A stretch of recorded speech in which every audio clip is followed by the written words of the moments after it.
As the apocalypse descends upon the world, amidst the decaying corpses and fetid remnants of a once thriving city, devoid of any legal or moral constraints, how will you choose your path? Life or death? Are you prepared for what lies ahead? Behold the Chinese version of The Walking Dead, the ordinary person's journey of survival in the face of catastrophe. Chapter 1. Murder. A piercing scream shattered the stillness of the midnight sky. Wang Qiang jolted upright from the sofa, instinctively reaching for the kitchen knife on the tea table, positioning it defensively across his chest. With a long sigh, Tang Xiaoquan slowly extinguished the cigarette in his hand, approaching Wang Qiang with deliberate steps. He placed a reassuring hand on Wang Qiang's shoulder, his voice laced with concern. "It's all right, Qiangzi. Everything is fine. Try to stay calm." Wang Qiang remained silent, his gaze fixed on the door where a bloodied handprint marred the lifeless body. Beads of sweat rolled down his cheeks, and his chest heaved as he gasped for breath like a bellows. Approximately 6 hours prior, an inexplicable chaos erupted in the residential complex he called home that a young man, seemingly driven to madness, began to lash out and bite at anyone within reach. Initially, Wang Qiang took little notice after a month of living in this dilapidated rental. He had grown accustomed to the rampant disorder that plagued the neighborhood.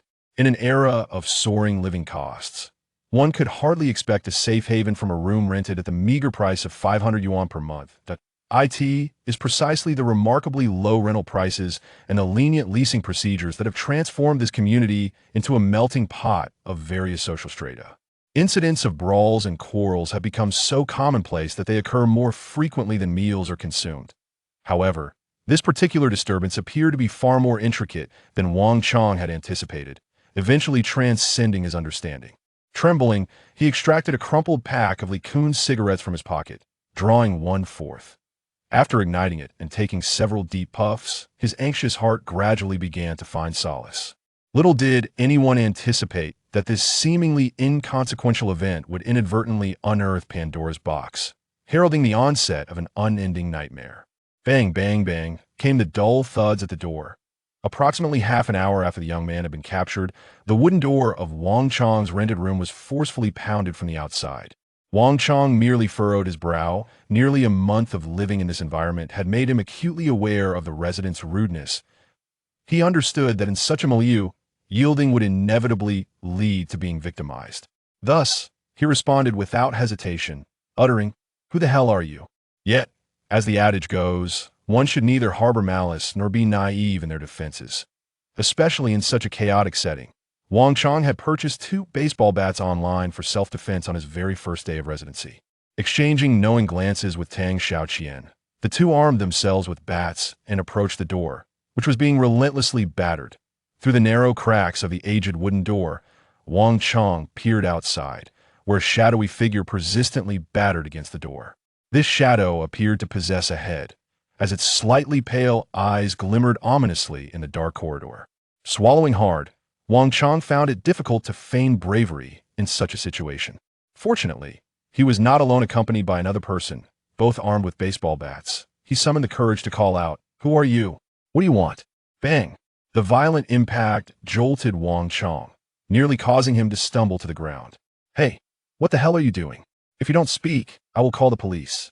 He had hoped that the threat of involving law enforcement would intimidate the intruder, a tactic that had proven effective in his past encounters. However, the assailant outside seemed impervious to his words as the assault on the wooden door intensified, clearly intent on forcing entry. In a frantic rush, both men withdrew their phones from their pockets and swiftly dialed the 3 numbers they had memorized. Yet the line was busy. Dial again, still busy. Once more the same result. As they continued to attempt to reach the authorities, the relentless force against the wooden door began to show signs of splintering. Fear, dread, and a sense of helplessness washed over them as they stared at their phones, which continued to emit the busy signal that a foreboding sense of doom flickered in the minds of Wang Qiang and his companion. Undoubtedly, relying on the police has become an impossibility. Even if one were to manage to dial the station now, it is likely that the wooden door before him would crumble before their arrival. Thus, being a strapping lad of 180 centimeters, with only one adversary before him, what was there to fear? Tightening his grip on the baseball bat, Wang Qiang steeled himself internally, resolutely gesturing menacingly at Tang Xiaoqian before he forcefully flung open the wooden door. You! Before he could finish his words, a chilling gust of wind swept toward him, and he found himself abruptly knocked to the ground by a dark figure. The assailant afforded him no time to react. Wang Qiang had not even begun to register the excruciating pain radiating from his back due to the impact when a pair of grimy, blacking D-arms lunged at his face, accompanied by a nauseating stench. As the ghastly, pallid visage drew alarmingly close, Wang Qiang instinctively raised his arm, his hand curling around the assailant's throat. With a swift motion, he tossed the shadowy figure aside and, rising to his feet, grasped the fallen baseball bat, bringing it down violently upon the intruder's back.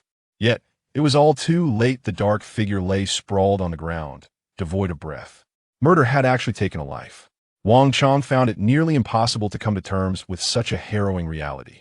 Nevertheless, reality is immutable. Although his actions were born of self-defense, the law does not concern itself with such nuances.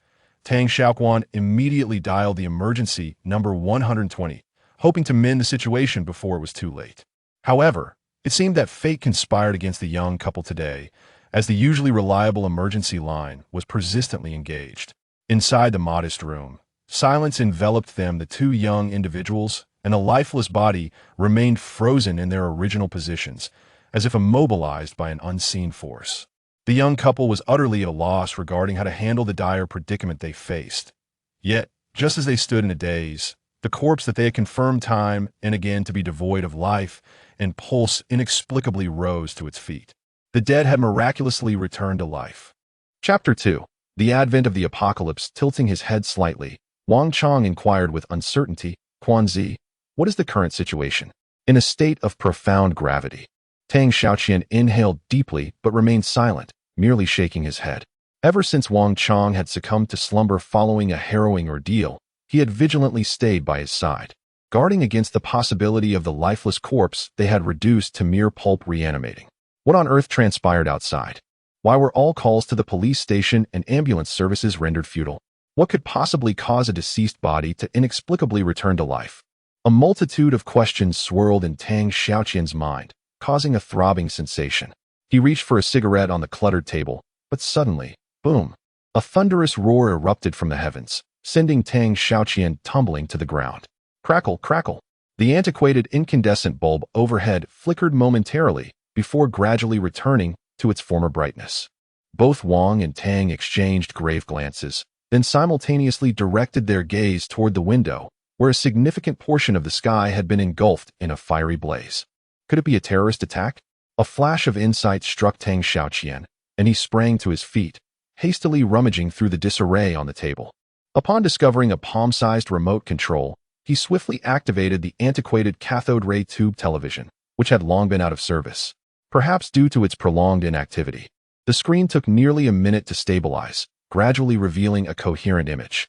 Ladies and gentlemen, we find ourselves at the toll gate of the Western City Expressway.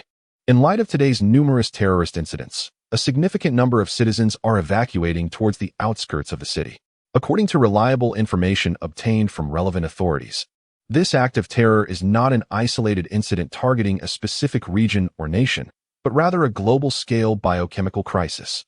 Therefore, we implore all citizens to remain calm and stay indoors, as all major routes out of the city are currently under military control. Furthermore, the government has issued the following advisory regulations. 1. Should you encounter individuals exhibiting aggressive behavior, regardless of their identity, please maintain your distance. If necessary, self-defense is permitted. 2. When defending yourself, targeting the head is the only method that may prove fatal. 3. Emergency contact lines are temporarily suspended. If any unusual illness is detected in your home, please isolate the affected individual immediately.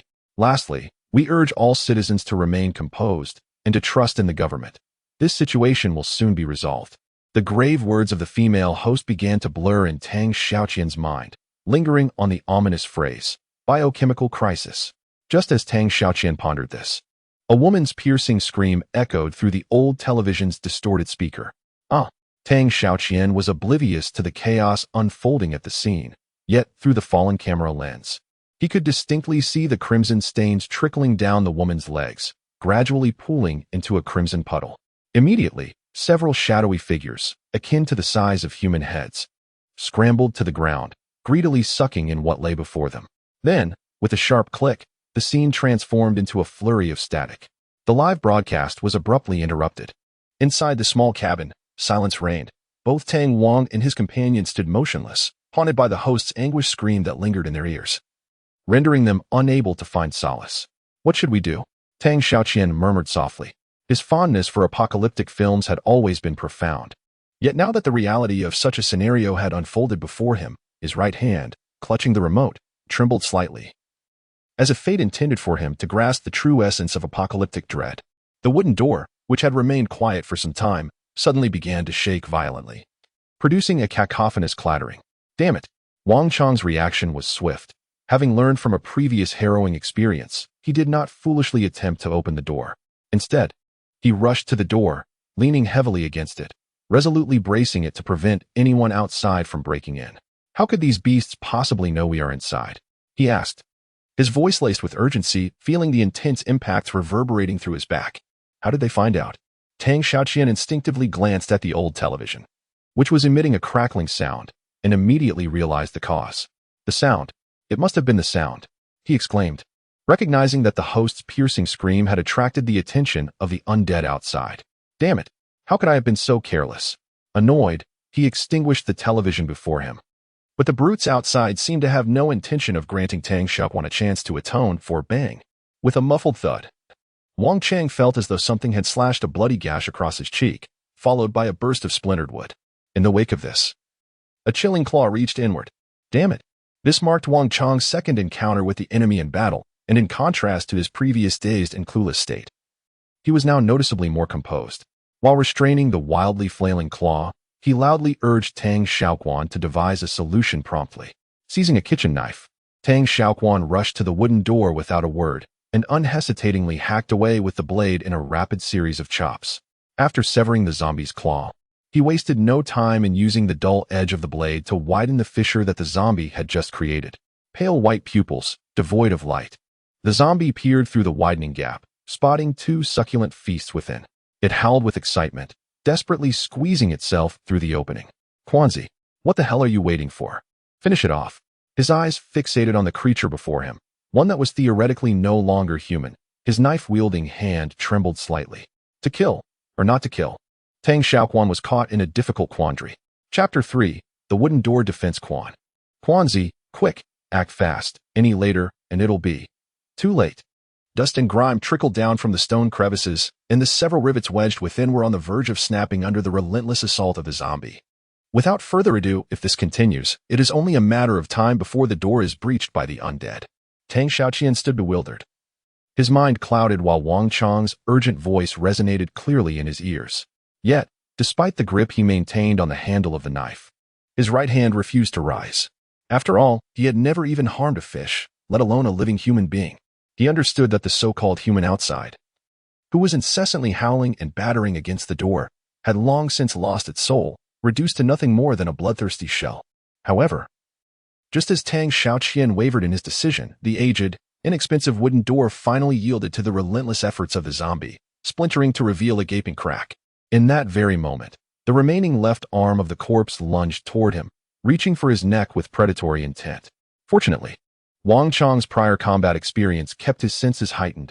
As the door shattered, instinctively, he leaned forward, narrowly evading the grasp of the undead. It is often said that individuals can unleash their hidden potential in times of crisis, and this statement holds true, provided one can surpass their inner fears and constraints. Yet, at this moment, Tang Xiaoquan evidently faltered at the moral threshold within him. Conversely, adrenaline surged through Wang Chang's veins, and in this life-or-death predicament, his eyes sharpened with determination. He swiftly turned, seizing the zombie's arm with one hand, before wrenching the kitchen knife from Tang Xiaoquan's grasp. Gritting his teeth, he aimed for the undead's head, delivering a fierce downward strike. Crack! The kitchen knife, wielded with great force by Wang Chang, struck its target with precision, the sharp blade sinking into the skull of the corpse. However, the anticipated scene of vanquishing the foe did not unfold. Instead, the unexpected retaliation from the prey ignited a deeper fury within the already frenzied zombie, causing its attempts to breach the door to become increasingly frenzied. What on earth is happening? Wasn't it said that attacking the head could eliminate these beasts? Wang Qiang gazed incredulously at the undead creature, which continued to batter its head against the knife lodged within, as if it were embedded in its skull. He attempted to withdraw the knife, but it seemed irretrievably stuck. What should I do now? Anxiety began to grip Wang Qiang. Although the wooden door was quite dilapidated, it still served as a barrier against the zombies. After all, for humanity, in times of peril, a confined space not only provides a sense of security, but also significantly bolsters the confidence to survive. If this wooden door were to be breached, the fates of Wang and Tang would be sealed.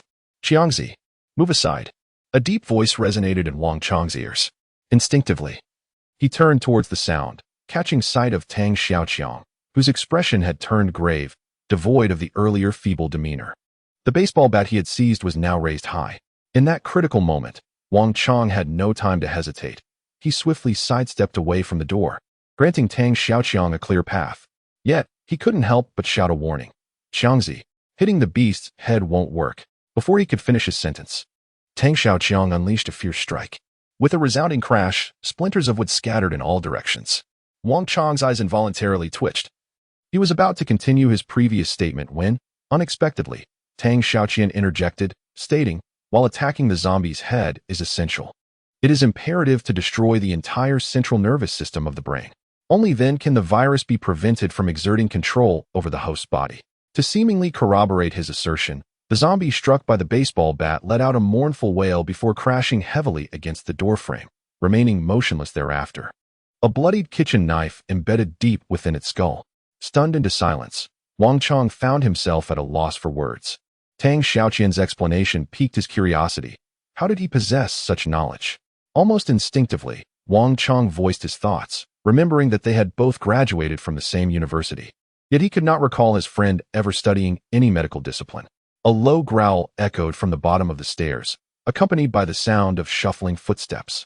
Wang Qiang cursed under his breath, turning to glance at Tang Xiaoquan, who wore a serious expression.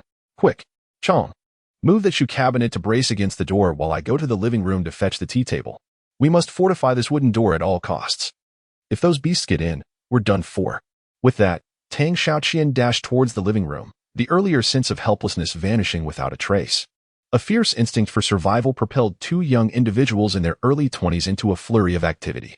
Had it not been for this abrupt apocalyptic calamity, they would likely never have grasped the true essence of life and death, nor the urgency of every fleeting moment. Listening intently to the footsteps in the hallway, reminiscent of a hellish tolling bell, Tang Xiaoquan summoned Wang Qiang, transferring the baseball bat into his hands. In a hushed tone, he instructed, "Let us remain silent and stay within this inner room.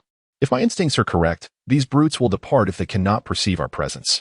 However, Wang Qiang cast a worried glance at the makeshift barricade formed by a shoe cabinet, a tea table, and a few scattered chairs, a flicker of concern crossing his eyes. He was acutely aware of the zombies' relentless, life-threatening ability to breach defenses, leaving him with grave doubts about their temporary fortifications' effectiveness.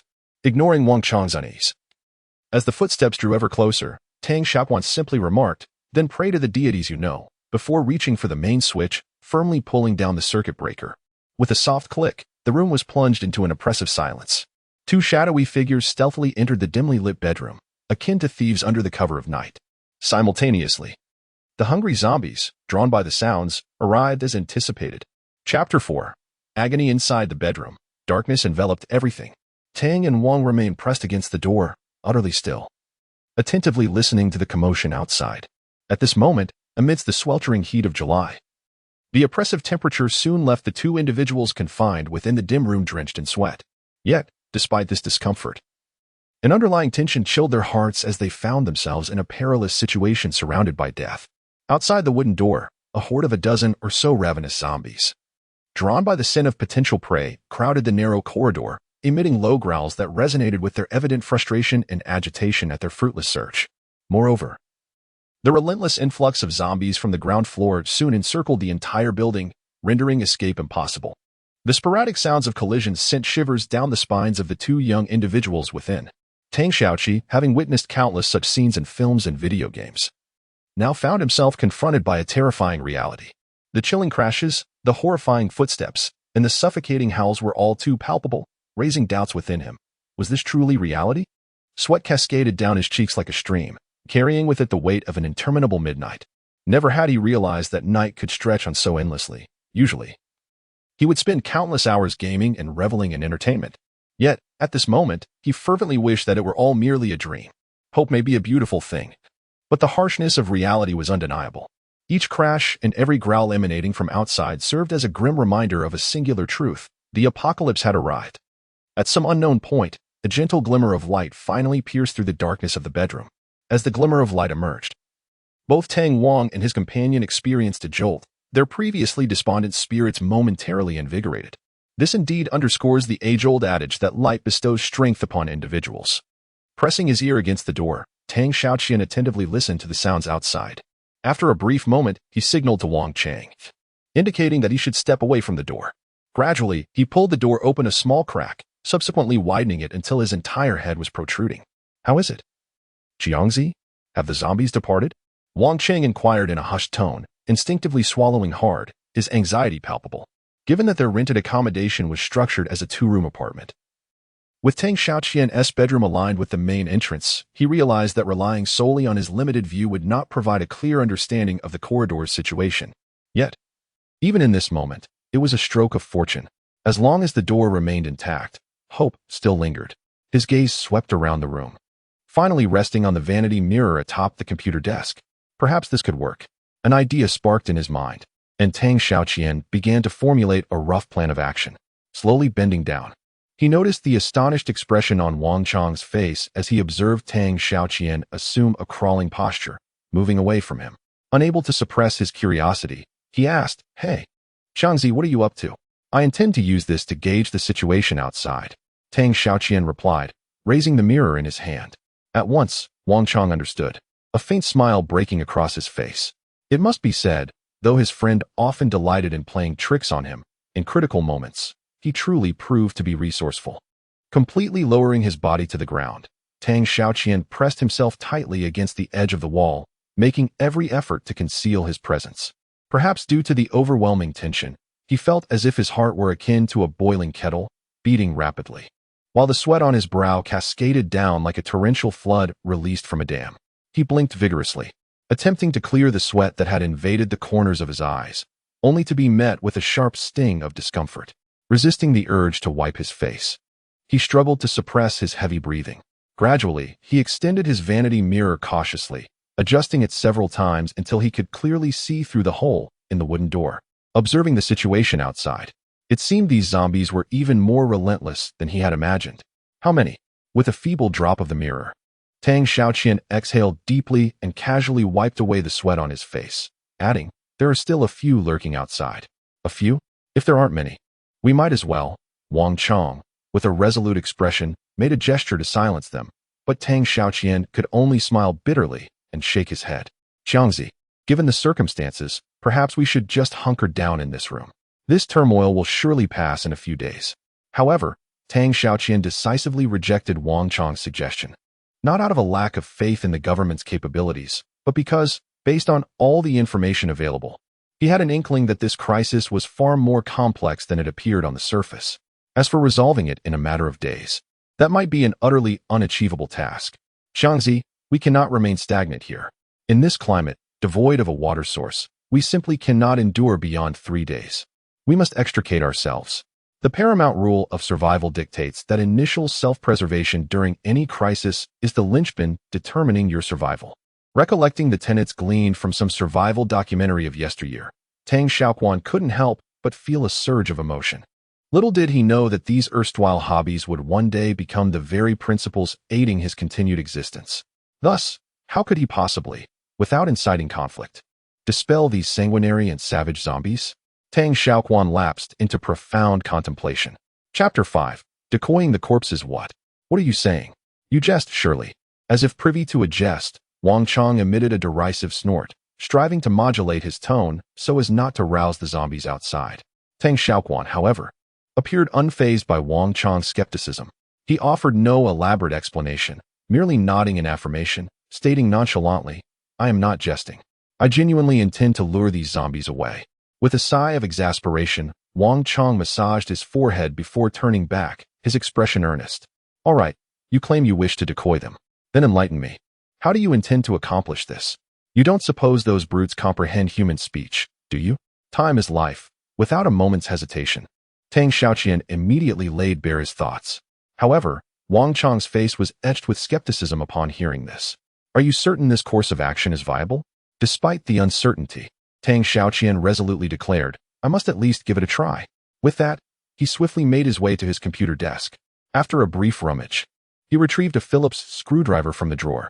Although he could not ascertain its effectiveness against the undead, his previous experiences gleaned from gaming footage suggested that it might be better than nothing. Taking a deep breath, Tang Xiaoquan slowly bent down, then crawled out of the bedroom door.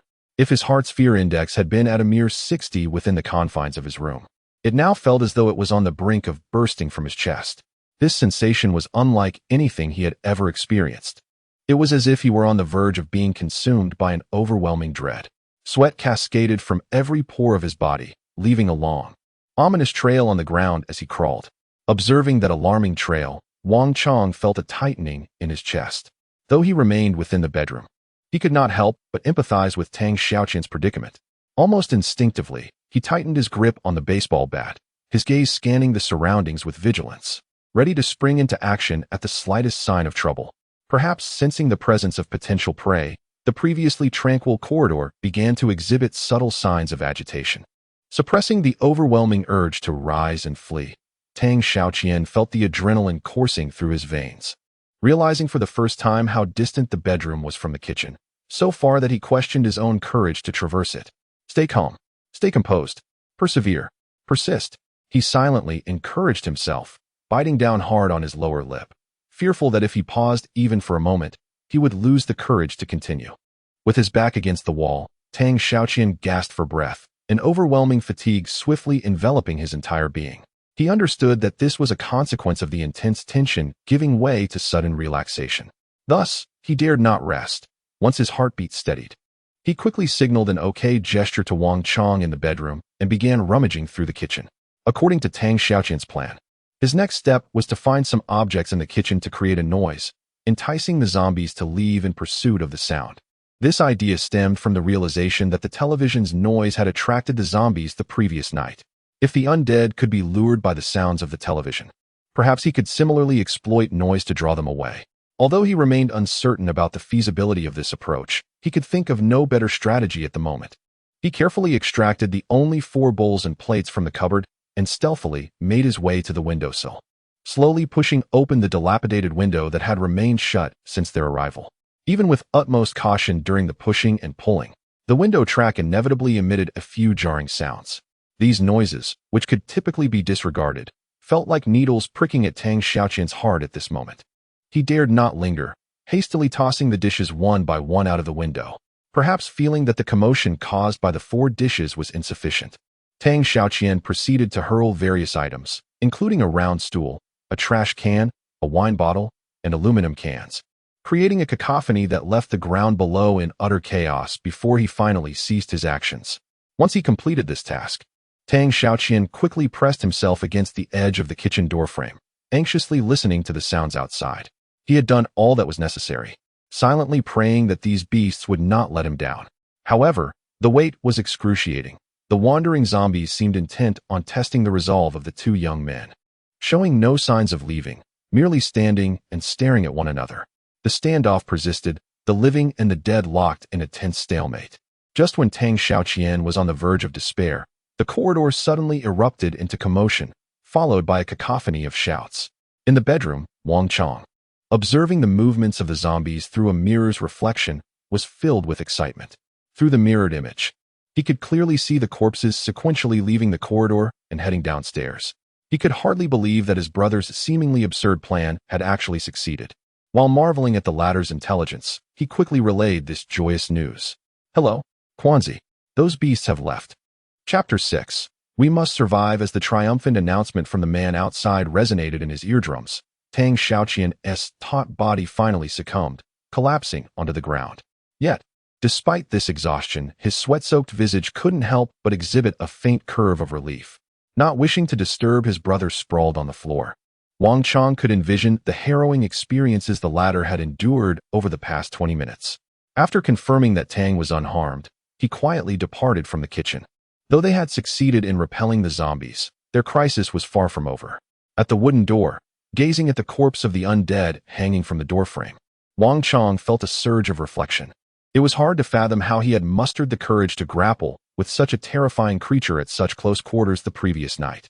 However, he did not dwell on this matter for long. A few seconds later, he shook off those impractical thoughts, inhaled deeply, and pushed the corpse away from the door. With a thud, the body hit the ground. The sound, though not loud, echoed through the silent corridor like an amplified announcement, sending a jolt of alarm through Wang Qiang's heart. It was not only he who was startled. Even Tang Xiaoquan, who had just been in intimate contact with the floor, seemed to leap up as if struck by a thunderclap, then rushed out of the kitchen in a frenzy. What is happening? His eyes widened, resembling copper bells, as he wore an expression of acute anxiety. Wang Qiang, filled with remorse, pointed to the gaping hole in the wooden door and sighed. Well, I didn't pay attention while pushing the zombie so quickly. You go find a thick t-shirt in the bedroom, and I will fetch some packing tape. Hurry. Before he could finish his sentence, Tang Xiaoquan had already dropped a few words and vanished from Wang Qiang's sight. When they reunited, Tang Xiaoquan wasted no time on idle chatter. He deftly sifted through the pile of clothes, discarding the thin and light garments until he found a thick, dark t-shirt. Only then did he tear off a piece of packing tape and, with Wang Qiang's assistance, swiftly sealed the damaged wooden door. The rationale behind his choice of a thick, dark garment was quite straightforward: to prevent the zombies from glimpsing the interior of the house. After all, light and thin clothing could easily betray the glow of the room's lighting during the night, significantly increasing their risk of exposure. Thus, with the sound of tape being pulled, the hole was soon sealed. While the makeshift repair lacked aesthetic appeal, Wang and Tang had no time to concern themselves with such trivialities, given the urgency of their survival. Once this task was completed, the duo promptly began to adjust their defensive measures for the wooden door. The events of the previous night had unfolded too rapidly, leaving them with a haphazard arrangement of items, such as the shoe cabinet, which had not been utilized to its full potential. To ensure that the coming days would not be fraught with the same anxiety and helplessness as the night before, they set to work. Wang and Tang found themselves compelled to reconfigure the defenses of the wooden door. This time, they not only incorporated substantial objects such as sofas to bolster the door's resistance to impact, but they also removed all chairs and small items to establish a secondary line of defense. Once they completed this task, the two young men nearly simultaneously collapsed onto the ground, overwhelmed by a profound sense of fatigue that coursed through their bodies due to the relentless tension. Tang Xiaoquan was so exhausted that he lacked even the strength to lean against the wall. Time slipped away unnoticed, while the rising sun gradually ascended from the horizon, bringing with it the long-awaited warmth and brilliance of daylight. After half an hour of quiet reflection, the duo's depleted energy was somewhat replenished. Tang Xiaoquan raised his arm to sniff at his sweat-soaked garments, involuntarily furrowing his brow. He prided himself on his meticulousness and had never before experienced a summer night without a bath. Yet now, he could only manage a wry smile and shake his head. Struggling to his feet, he dragged his legs, which felt as heavy as lead, and staggered into the bathroom. Tang Xiaoquan casually poured some warm water into the basin and began to cleanse himself. The gentle droplets of water glided over his skin with the damp cloth, and the soothing sensation prompted him to close his eyes in sheer enjoyment, as if all his weariness were dissipating with the warmth. The entire washing process did not take long, but upon its conclusion, Tang Xiaoquan felt as though he had been reborn, swiftly wiping away the moisture clinging to his body. Tang Xiaoquan casually selected a thin garment from his wardrobe and donned it before making his way directly to the balcony. Upon reaching the balcony, he found Wang Qiang standing there with his hands clasped behind his back, his sweat-soaked spine motionless, as if entranced. Tang Xiaoquan approached quietly, gently patting Wang Qiang's arm, and then looked up, immediately inhaling sharply in astonishment. The desolate street was strewn with vehicles, their doors flung wide open, having collided indiscriminately. Discarded bags and packages littered the ground, and dozens of grotesque figures, akin to wandering corpses, aimlessly roamed about, occasionally glancing around as if perusing a marketplace. Amidst their congregation, two elongated trails of blood glistened ominously under the sunlight, evoking a sense of dread. Taking a deep breath, Tang Xiaoquan murmured gravely, "This is the end of the world." He reached for his mobile phone, intending to check for a signal, but beside him, Wang Qiang spoke softly. Xiangzi, there's no need to try. There's no signal. Nodding indifferently, Tang Xiaoquan felt a profound sense of disillusionment wash over him, despite having mentally prepared for this outcome. Do you think the government can resolve this crisis? Wang Qiang asked, his gaze distant, fixed on the distant flames still raging. Chapter 7. Planning to survive amidst such crises. Mere words would undoubtedly prove futile. Especially for Tang and Wang, who had never undergone any survival training, their situation was akin to scaling an insurmountable peak. In this regard, Tang Xiaoquan was acutely aware of the situation. However, being well-versed in survival literature, he also understood another crucial principle. To relinquish hope is to embrace death. The second rule of survival dictates that, regardless of the crisis at hand, one must diligently gather all available resources, for they may become the lifeline in dire circumstances. It is widely acknowledged that human existence revolves around 4 fundamental necessities: clothing, food, shelter, and transportation. Given the current predicament, Tang Xiaoquan mentally cataloged 3 essential items requisite for their daily sustenance. Firstly, food. Indeed, it is said that man is like iron and rice is like steel. A single missed meal can induce a sense of panic. In order to endure in this apocalyptic landscape, food is undoubtedly one of the most vital resources. Otherwise, should zombies attack, fleeing on an empty stomach would be far from amusing. Secondly, the importance of a water source cannot be overstated in many respects. It surpasses that of food. After all, one can survive a week without nourishment, but 3 days without water may lead one to the grim fate of dehydration. Particularly in the sweltering heat of July, the volume of sweat lost daily is sufficient to spell doom if not replenished in time. Lastly, weapons are paramount. Following the 2 battles of the previous night, their significance has become painfully evident. Thus, in summary, food, water, and weapons are what Tang Xiaoquan deems most imperative to prepare and strategize for. He promptly commenced a thorough search with Wang Qiang, rummaging through their home to locate all relevant supplies. The third rule of survival states that you can never predict what will transpire in the next moment. Therefore, early preparation is the best strategy.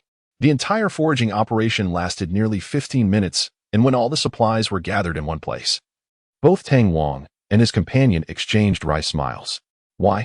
Because they were undeniably the epitome of homebodies. In terms of food, they had 10 bags of instant noodles, 1 chocolate bar, 2 pieces of chewing gum, several potatoes and chili peppers, and a small bucket of inexpensive rice.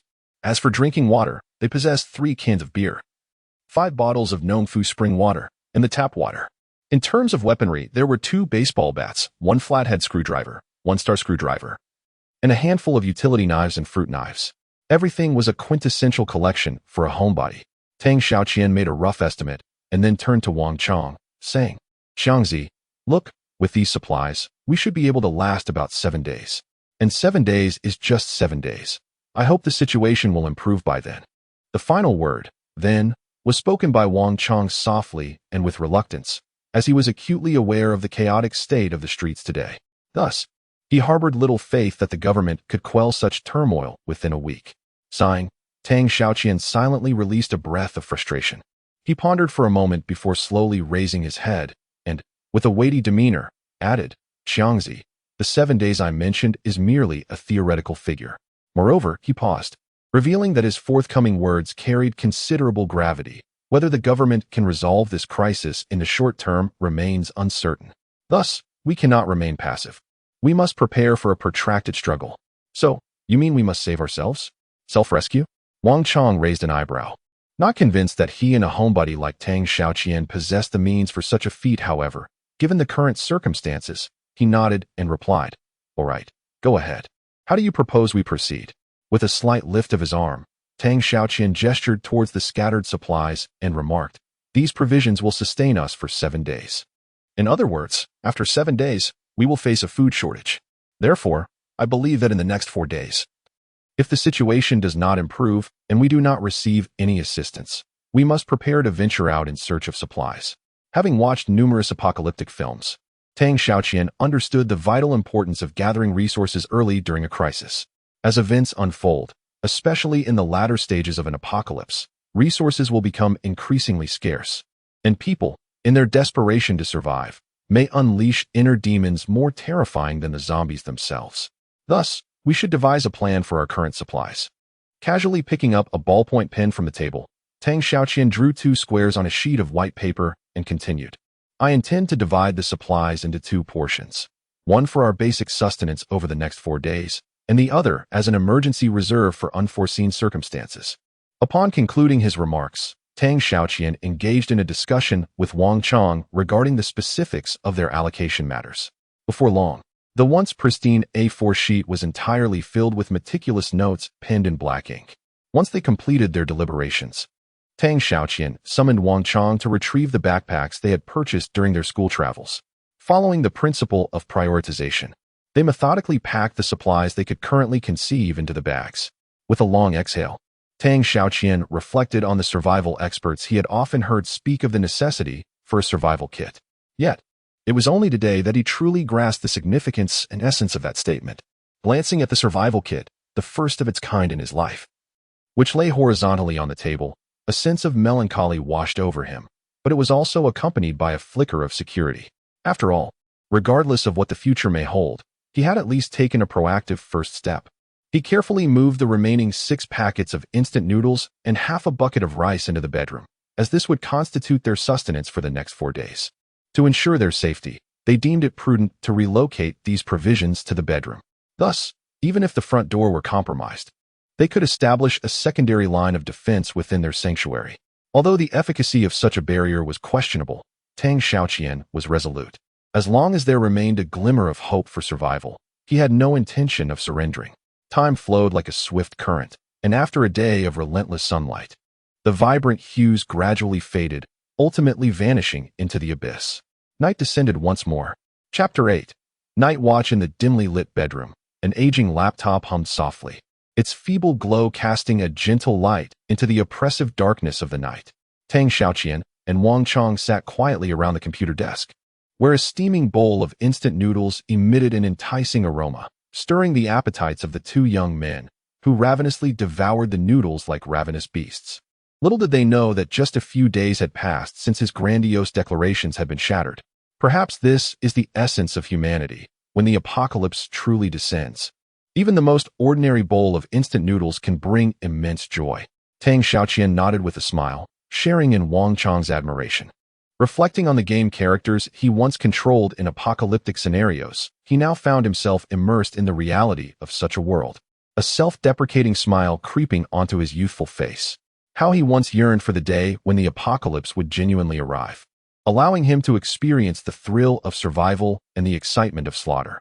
Yet, now that all his dreams had materialized, he cursed, "Damn this apocalypse." Wang Qiang, savoring the last remnants of broth in his bowl, smacked his lips, still craving more. It is no wonder that he exhibits such reluctance. For a young man of merely 20, standing on the precipice of maturity, finds a single packet of instant noodles woefully inadequate to satiate his physiological needs, especially after having endured a nightmarish catastrophe. However, Wang Qiang harbored little complaint regarding this situation, for as Tang Xiaoquan had previously articulated, their current supplies were alarmingly scarce. After 4 days, they might face the peril of venturing out in search of sustenance. "Xiangzi, you stayed up all night. Hurry and get some rest. I will keep watch here." With that, Wang Qiang set aside the now gleaming porcelain bowl and gently patted the weary Tang Xiaoquan, who was indeed enveloped in a haze of drowsiness, every bone in his neck aching as if battered by relentless blows. Thus, he refrained from being overly stubborn and accepted Wang Qiang's kind offer. However, as he reached to adjust the mouse and glanced at the clock displayed at the bottom of his screen, Tang Xiaoquan solemnly instructed, "It is now 7:15. Wake me at 12. What does it even matter? Just rest properly. Xiangzi, I will take the night watch." Wang Qiang interjected, fully aware of his brother's current state. Last night, Tang Xiaoquan had sacrificed his sleep for Wang Qiang, expending considerable physical and mental energy that morning. Thus, it was imperative that he not bear the burden of fatigue again tonight. Tang Xiaoquan, cognizant of Wang Qiang's sentiments, knew that under normal circumstances, he would never be so polite.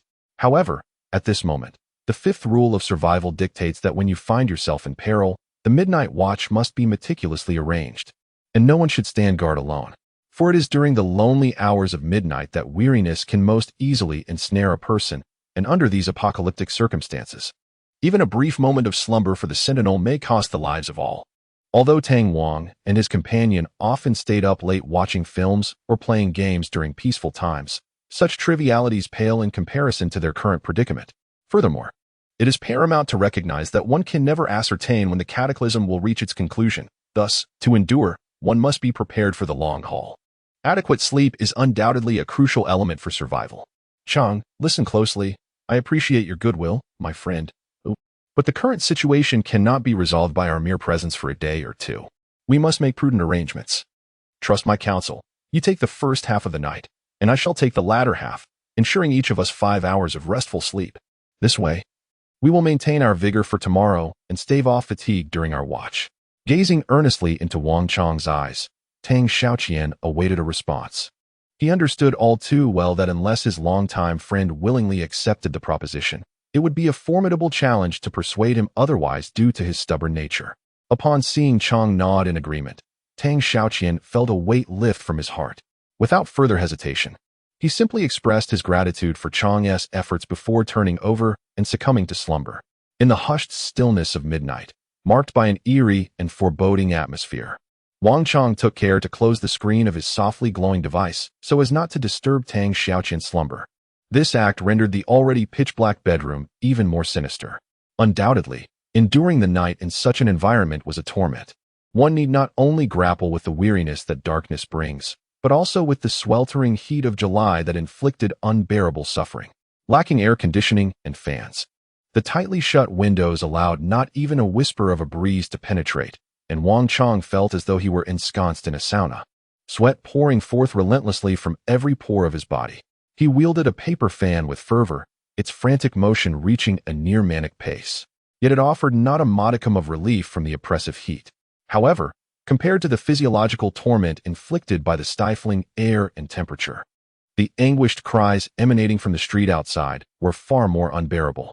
Despite having endured an entire day of such trials, and having heard similar cries for help countless times over the past 24 hours, the echoes still sent shivers down Wang Qiang's spine. Time trickled slowly in this agonizing state. And as the moments passed, the enveloping darkness deepened. Wang Qiang fought valiantly against the creeping urge to succumb to sleep. His heavy eyelids signaled that he had reached the limits of his endurance. Subconsciously, he reached for his phone on the table, and the modest screen illuminated 4 digits, clearly displaying 2400 hours. As he was about to awaken the slumbering Tang Xiaoquan to pass on his shift, a piercing female scream suddenly erupted into the night sky. Chapter 9. A fright on the balcony. Tang Xiaoquan abruptly opened his eyes, springing up as if resurrected, startling Wang Qiang, who was beside him, into a cold sweat. Upon awakening, Tang Xiaoquan unleashed a barrage of questions, but before he could finish, that haunting scream reverberated once more. Ah, help! You, don't come any closer. Crash, bang, clatter. The cacophony of falling objects echoed relentlessly, sending tremors through the minds of the two men, even within the confines of their bedroom. As the clamor subsided, a thunderous slam of a door followed, amplifying the chaos.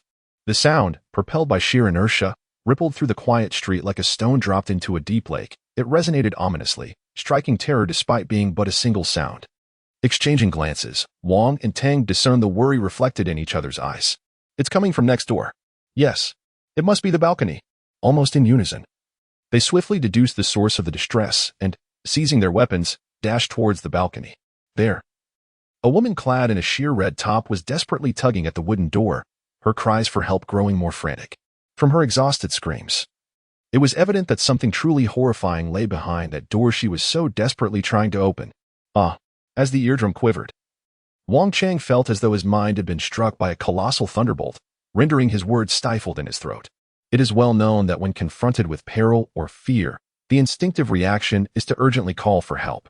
At that moment, the sudden appearance of Wang Qiang and Tang Xiaoquan was undoubtedly akin to a lifeline for the despondent woman who had lost all hope.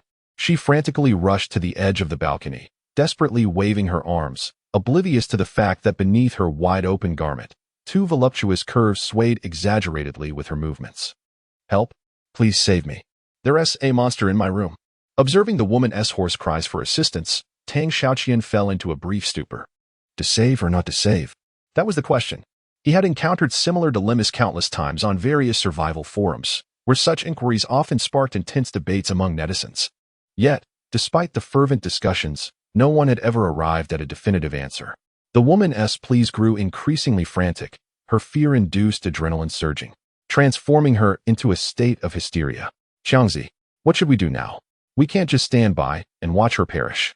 Each individual possesses a modicum of heroism within, and at this critical juncture of life and death, Wang felt that spirit awaken within him. He instinctively turned to his companion, Tang Xiaoquan, hoping that his agile mind could conjure a means of rescue. After a moment of contemplation, Tang Xiaoquan furrowed his brows. To be candid, he harbored no concern for the life or death of the woman before him. A fundamental principle of survival dictates that, in times of crisis, one should never attempt feats beyond their own capacity, nor should they indulge in acts of heroism. Thus, given the current predicament, Tang Xiaoquan felt no sense of obligation or ability to rescue the woman. After all, he was not a police officer, and he possessed neither the skill nor the duty to risk his life for a complete stranger. Perhaps sensing the escalating tension, the woman's already fragile state of mind spiraled further into madness. Help me. I beg you, save me. The monster is about to emerge. It's coming. The frantic cries were accompanied by a deafening crash as the dilapidated wooden door was violently torn open, revealing a horrifying gash. With the emergence of this grotesque opening, a chilling, decaying claw burst forth. A scream, potent enough to shatter glass, erupted into the air. Instinctively, Tang Xiaoquan raised his hands to cover his ears, his face paling as he glanced down at the street below, where a throng of eager spectators had congregated, drawn by the woman's frantic performance. Hey, calm down. Stop screaming. You'll get us all killed. He repeatedly cast anxious glances toward the crowd at the base of the building, desperately trying to silence the woman's cries. However, the instinct of fear compelled the woman to do but one thing: scream.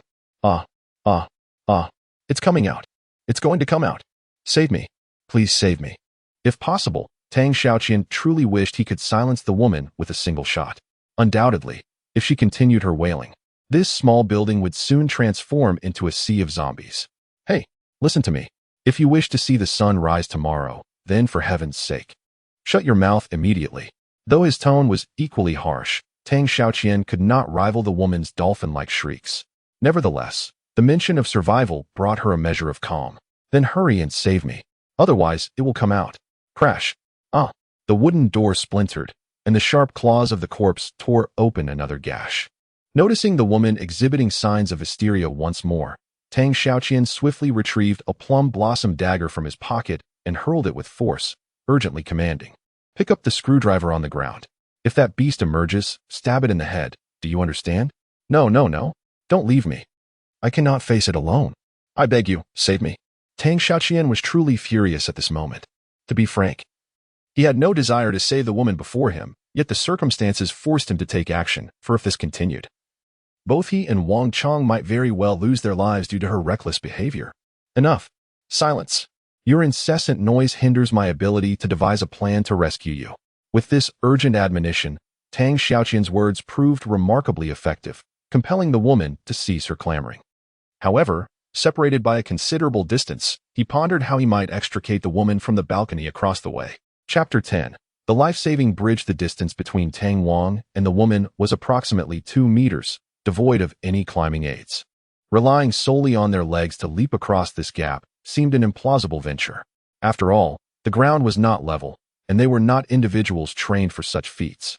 Setting aside the psychological terror of the daunting height, the lack of a running start and the obstruction posed by the balcony railing posed significant dangers, potentially resulting in injury or even fatality. A bridge must be constructed between the two balconies, yet what materials were at their disposal at this moment? Fixating his gaze on the edge of the balcony, Tang Xiaoquan furrowed his brow, acutely aware that time was of the essence. The door, their last bastion against the undead, lay in tatters, and it was only a matter of moments before that frenzied beast would burst through.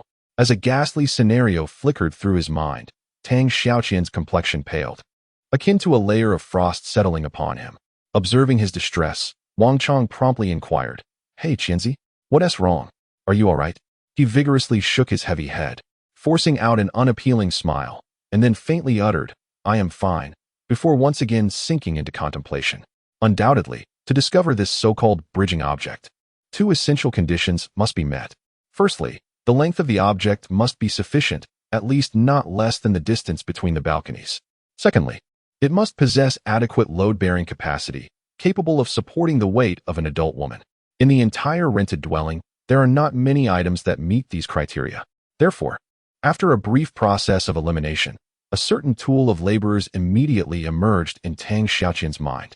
Listening to the occasional sounds of falling objects and tearing fabric emanating from within the room, Wang Chang's forehead was adorned with question marks. Naturally, he was unaware of the purpose behind his brother's commotion, yet he firmly believed that the latter had his own rationale. Moments later, when Tang Xiaoqian appeared on the balcony, he was already drenched in sweat, resembling a waterlogged figure. "Quick, Qiang, help me get this thing set up on the balcony." With great effort, he pulled a dark green folding bed from behind him and pushed it in front of Wang Chang, then leaned against the wall, instructing in a trembling voice. Noticing the folding bed entangled with some strips of fabric on the ground, Wang Chang furrowed his brow, clearly perplexed by the fabric on the bed. However, he chose not to voice his confusion at that moment, and simply complied with Tang Xiaoqian's request, unfolding the bed and positioning it horizontally between the balconies. "All right, Chang, but won't this folding bed be a tad short?" Wang Chang nodded indifferently, his concerns mirroring his previous considerations. The length of the folding bed was barely sufficient to rest against the edge of the balcony railing. In other words, if someone were to traverse above, even the slightest misstep could result in a tragic fall from the bed. "Hey!" Due to his unfamiliarity with the woman's name, Tang Xiaoqian could only manage a shout to capture her attention. Once he had her focus, he quickly continued, "Listen carefully. I need you to tie the fabric strip at the head of the bed to the railing like this." As he spoke, Tang Xiaoqian demonstrated the procedure before her, all the while sternly instructing, "Remember to pull tightly with each wrap, and then tie a secure knot like this." Though the task appeared simple, it posed a significant challenge for the woman, who was steeped in fear. Fortunately, persistence bore fruit, and she ultimately managed to complete the task assigned by Tang Xiaoqian, albeit tremblingly. Whether her work met the standards of security would depend on her own skill. "All right, I've tied it all up. You all come over quickly." With an anxious wave of her slender arms, the woman's eagerness caused her ample bosom to sway rhythmically. "What?" Tang Xiaoqian's indifferent words struck the woman like a bolt of lightning, leaving her momentarily uncertain. She hesitantly repeated, You want me to crawl over?" "Indeed." With a completely expressionless nod, Tang Xiaoqian remarked indifferently, "You had better act swiftly, while the zombies have yet to dismantle that wooden door and crawl over. Otherwise, you may find that the opportunity to cross will elude you." Casting a glance back at the chilling claws of the corpses behind him, he surveyed the daunting distance of several dozen meters to the ground floor. The woman hesitated, remaining rooted in place, her sobs echoing in the air. Witnessing her indecisiveness, Tang Xiaoqian's brows furrowed slightly. To be honest, he felt he had extended enough compassion, had he not been concerned that her madness might hinder their escape. He would have already taken Wang Chang and left. "Now listen carefully. I understand your fear, but you must contemplate whether to remain there and await death or to endure and crawl over in search of survival. Indeed, sister, it is merely a distance of over 2 meters to safety. We are here to assist you, so do not be afraid." Wang Chang interjected at the opportune moment, his words of encouragement considerably gentler than those of Tang Xiaoqian. Perhaps Wang Chang's encouragement had a positive effect, or perhaps the woman had finally grasped the gravity of her situation. After a prolonged period of inaction, she began to struggle, and after a moment of labored breathing, she clumsily crawled up the makeshift bridge formed by the folding bed. Chapter 11. A terrifying choice. Very well. Just like that, take your time, and do not look down. Wang Chang spoke soothingly to alleviate the woman's fears, while firmly gripping the edge of the folding bed to ensure its stability. Due to the constraints imposed by the length of the folding bed, the farthest it could reach was merely the edge of the balcony. Thus, Wang Chang and Tang Xiaoqian had no choice but to grip the head of the bed tightly, lest it tumble down as a result of the woman's movements. Undoubtedly, navigating such a high bridge would instill a sense of fear even in an adult male, let alone this frail woman who was crawling under such tense circumstances. The sight of her trembling figure was enough to reveal the depth of her trepidation. However, it seemed that fate showed little mercy. For shortly after the woman began her ascent, the sound of a door being smashed open echoed ominously behind her. Bang! Crack! Roar! Upon witnessing the grotesque creature forcefully emerging through the gaping hole, Tang Xiaoqian felt a shiver run down his spine. The woman, too, sensed the commotion behind her. which only heightened her already palpable anxiety, prompting her to scream in terror. Ah! In an instant, her cry reverberated throughout the building, unleashing a cacophony of screams that surged like a tumultuous symphony. Yet, this harrowing melody sent chills down the spine. Damn it! The very scenario he had dreaded most had come to pass. Without a moment's hesitation, Tang Xiaoquan shouted at the woman, who lay trembling and sobbing in the middle of the bridge. What on earth are you doing there in a daze? Hurry up and crawl. Do you wish to perish? Evidently, the woman had never entertained such thoughts. Otherwise, she would not have dared to climb the bridge.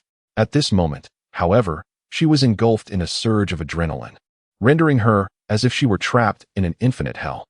Her body was paralyzed and uncontrollable, and apart from trembling, she could barely hear the loud shouts of Wang and Tang. It is commonly understood that individuals often unleash their latent potential in times of crisis, largely due to the influence of adrenaline.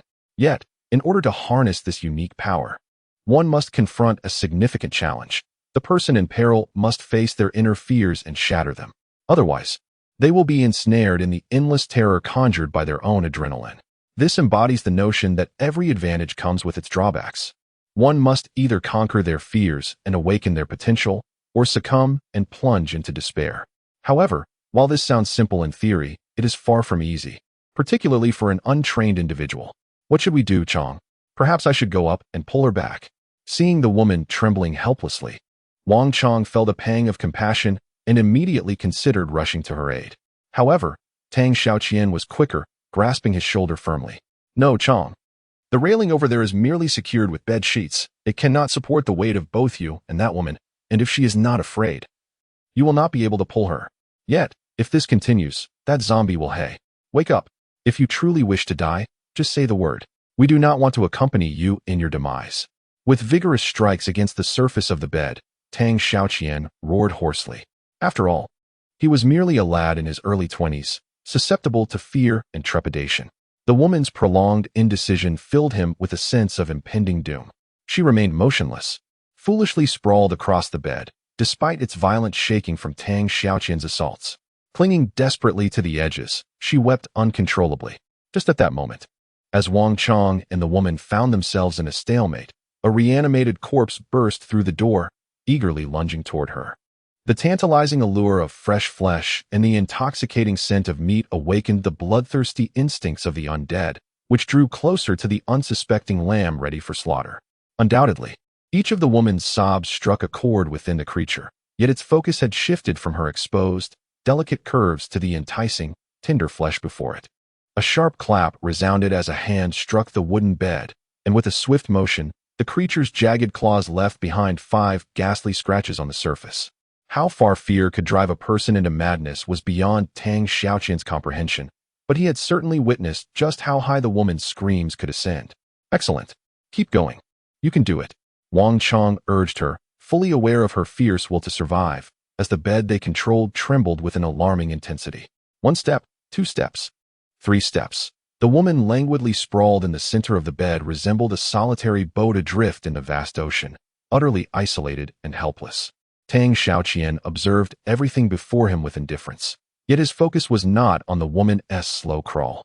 It appeared that these creatures, much like the zombies in a video game, lacked the capability to ascend. The 7th rule of survival dictates that one must constantly assess and analyze the surrounding environment amidst peril. Just as Tang Xiaoquan was silently dissecting the behaviors of the zombies, the woman's crawling finally reached its conclusion. Chapter 12. The agonizing second night. With a dull thud, Wang Qiang's back crashed heavily onto the ground, followed by a round figure pressing down upon him. A soft, intoxicated sound escaped the woman, and though it lasted but a moment, Wang Qiang felt an overwhelming sense of exhilaration.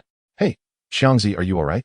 Seeing his brother fall and grunt, Tang Xiaoquan assumed he had sustained an injury and hurriedly rushed to the woman's side, awkwardly positioning himself behind her to lift her off Wang Qiang. With the weight of the woman no longer pressing down on him, Wang Qiang naturally felt a sense of lightness, though the absence of the tender contact left him somewhat disheartened. I'm fine. Wiping the sweat from his brow with embarrassment, Wang Qiang struggled to rise, only to be met with a sharp pang of discomfort coursing through his body. Are you certain you're okay? No. Let us hurry inside. Those beasts will be upon us soon. With a vague nod, in the face of life and death. Tang Xiaoquan understood that this was not the time for sentimentality. Without uttering a word, he supported the dazed and limp woman and led her into the house. Just as they stepped inside, Wang Qiang followed closely behind, clutching the baseball bat that had just fallen to the ground. Observing the tantalizing food receding into the distance, the frenzied corpse let out a wretched howl, desperately flailing its emaciated arms and scratching at the folding bed, attempting to catch up with the delicious morsel that had escaped. Yet, the barrier, barely a meter high, stood as an insurmountable obstacle. Upon returning to the small dwelling, Tang Wang and his two companions wasted no time and swiftly retreated into the inner bedroom. Aware that the woman's earlier cries had attracted the attention of the zombies lurking below, it would not be long before they would come to claim their prey. However, what Tang Xiaoquan did not anticipate was that the arrival of the zombies was swifter than he had imagined. Just as he was about to close the wooden door of the bedroom, the sound of dragging footsteps echoed ominously from the corridor. As the woman was about to scream, Tang Xiaoquan instinctively covered her mouth, hissing urgently, "Are you trying to get us killed? Stop shouting. Do you understand?" Trembling, the woman nodded, her face a canvas of terror. Perhaps she felt she had overstepped, for after her acquiescence, Tang Xiaoquan let out a gentle sigh and softly added, "I understand your fear, and in truth, I share it. Yet, for the sake of our survival, we must conquer our inner dread. I implore you to suppress this fear and remain silent. If those brutes outside detect any commotion from us, then we—" Tang Xiaoquan did not finish his sentence, wary that his words might impose an unwarranted psychological burden on the woman. He believed that, as long as she was not foolish, she would grasp the implication of his statement. Within the confines of the bedroom, the three remained mute, and in mere moments, the 9-square-meter space became suffused with stifling heat, making it unbearable for those inside. Wang Qiang instinctively glanced at the woman sitting beside him, her knees drawn to her chest. The intimate encounter they had shared lingered in his mind, leaving him with a sense of longing. It was not surprising that Wang Qiang felt such attachment. After all, he was a young man of just 20, in the prime of his vigor, and experiencing the tantalizing sensations of a woman's body was entirely natural. It seemed that these beasts, after their mutation, had significantly heightened their auditory capabilities. Tang Xiaoquan continued to wipe the sweat from his brow, his mind racing with thoughts about the clues he had gathered regarding the behavior of zombies over the past few days. There is little that can be done, for none can ascertain the duration of this calamity. Thus, it is prudent to prepare in advance, a principle reiterated by the laws of survival. Time languidly passed as the three individuals harbored their own thoughts, the air within the room growing increasingly thin. Yet, despite this, none showed any inclination to open the door. Outside, the zombies meandered aimlessly, devoid of sound, akin to headless flies jostling together, occasionally colliding with the surrounding walls, producing dull thuds as if to vent their inner turmoil. The standoff between the living and the undead persisted until the deep night gradually waned, and those relentless creatures, after much hesitation, finally retreated from the corridor in small groups. Listening intently to the diminishing sounds echoing in the corridor, Tang Xiaoqian felt a weight lift from his heart. They have departed, let us venture forth. However, we must remain cautious, for there may still be some unyielding souls lingering in the corridor.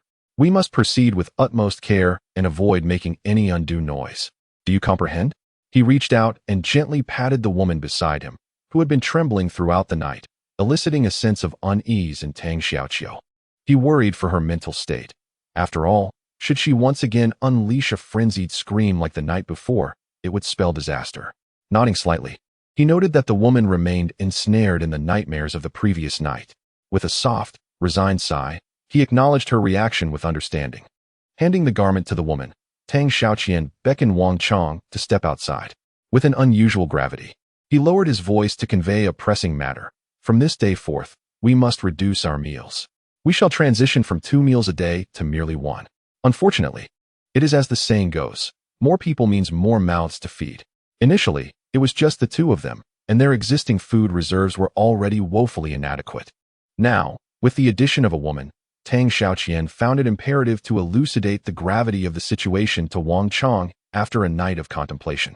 Chapter 13. The woman's reminiscence. The sound of water cascading in the bathroom resonated as the woman finished her ablutions, and a gentle dawn broke over the horizon. Another night had passed. Wang Qiang discreetly glanced at the woman lounging on the sofa, Her ample robe and damp hair lent her an air of distinct allure. The woman paid no heed to Wang Chang's curious gaze and simply inquired, "Do you have any cigarettes?" They exchanged glances. Although both Wang and Tang had heard of the woman's smoking habits, witnessing it firsthand was a novel experience. "Yes," Wang Chang replied without hesitation, promptly offering her the half-pack of cigarettes that remained in his pocket. She took one, expertly ignited it, and reclined against the sofa, savoring each puff with evident delight. Tang Xiaoquan quietly observed the woman smoking, a subtle furrow beginning to form upon his brow. The woman appeared youthful, yet the air of maturity that enveloped her, evident in her every gesture, surpassed that of her peers. In Tang Xiaoqian's eyes, her social experiences seemed far richer than those of him and Wang Chang.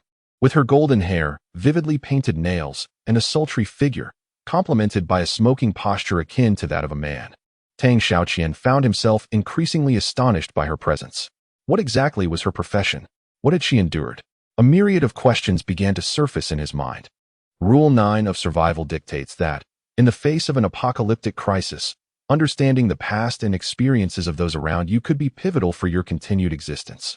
Could you share what transpired last night? Tang Xiaoqian broke the silence that enveloped the room. The woman involuntarily shivered, her fingers nearly dropping the cigarette in her nervousness. Observing this scene, Tang Xiaoqian refrained from pressing her further. Instead, he too extracted a cigarette from the pack, ignited it, and settled into a contemplative silence. He understood that she required time, so he waited, waiting for her to acclimatize, waiting for her to unveil the details. The living room once again succumbed to an oppressive silence. With time ticking away, the modest space soon became engulfed in swirling smoke. The woman remained silent, yet the pace at which she inhaled the cigarette hastened, clearly indicative of her inner turmoil. Finally, after 5 more minutes of anticipation, she gradually lifted her gaze, taking a deep drag from her cigarette, her eyes becoming increasingly glazed. She exhaled slowly before continuing her narrative. "Upon waking, I found myself feeling rather bored, so I decided to browse the internet for some television series to pass the time. However, to my surprise, the internet was down. I attempted to call customer service, but there was no signal. Thus, I had no choice but to continue accompanying the guest in their endeavors." Wang Chang glanced at Tang Xiaoqian, who was deep in thought, her head bowed. The woman, oblivious to the unusual exchange between the two, continued speaking. "The guest was not particularly vigorous in that regard, so I engaged in foreplay for quite some time. After we were done, I was utterly exhausted and fell asleep. Around midnight, I suddenly felt someone scratching the soles of my feet. When I opened my eyes, the woman involuntarily shivered, her lovely face reflecting a hint of horror. She took a couple of deep breaths from her cigarette, calming herself slightly only when the nicotine reached her lungs. "He has transformed, hasn't he?"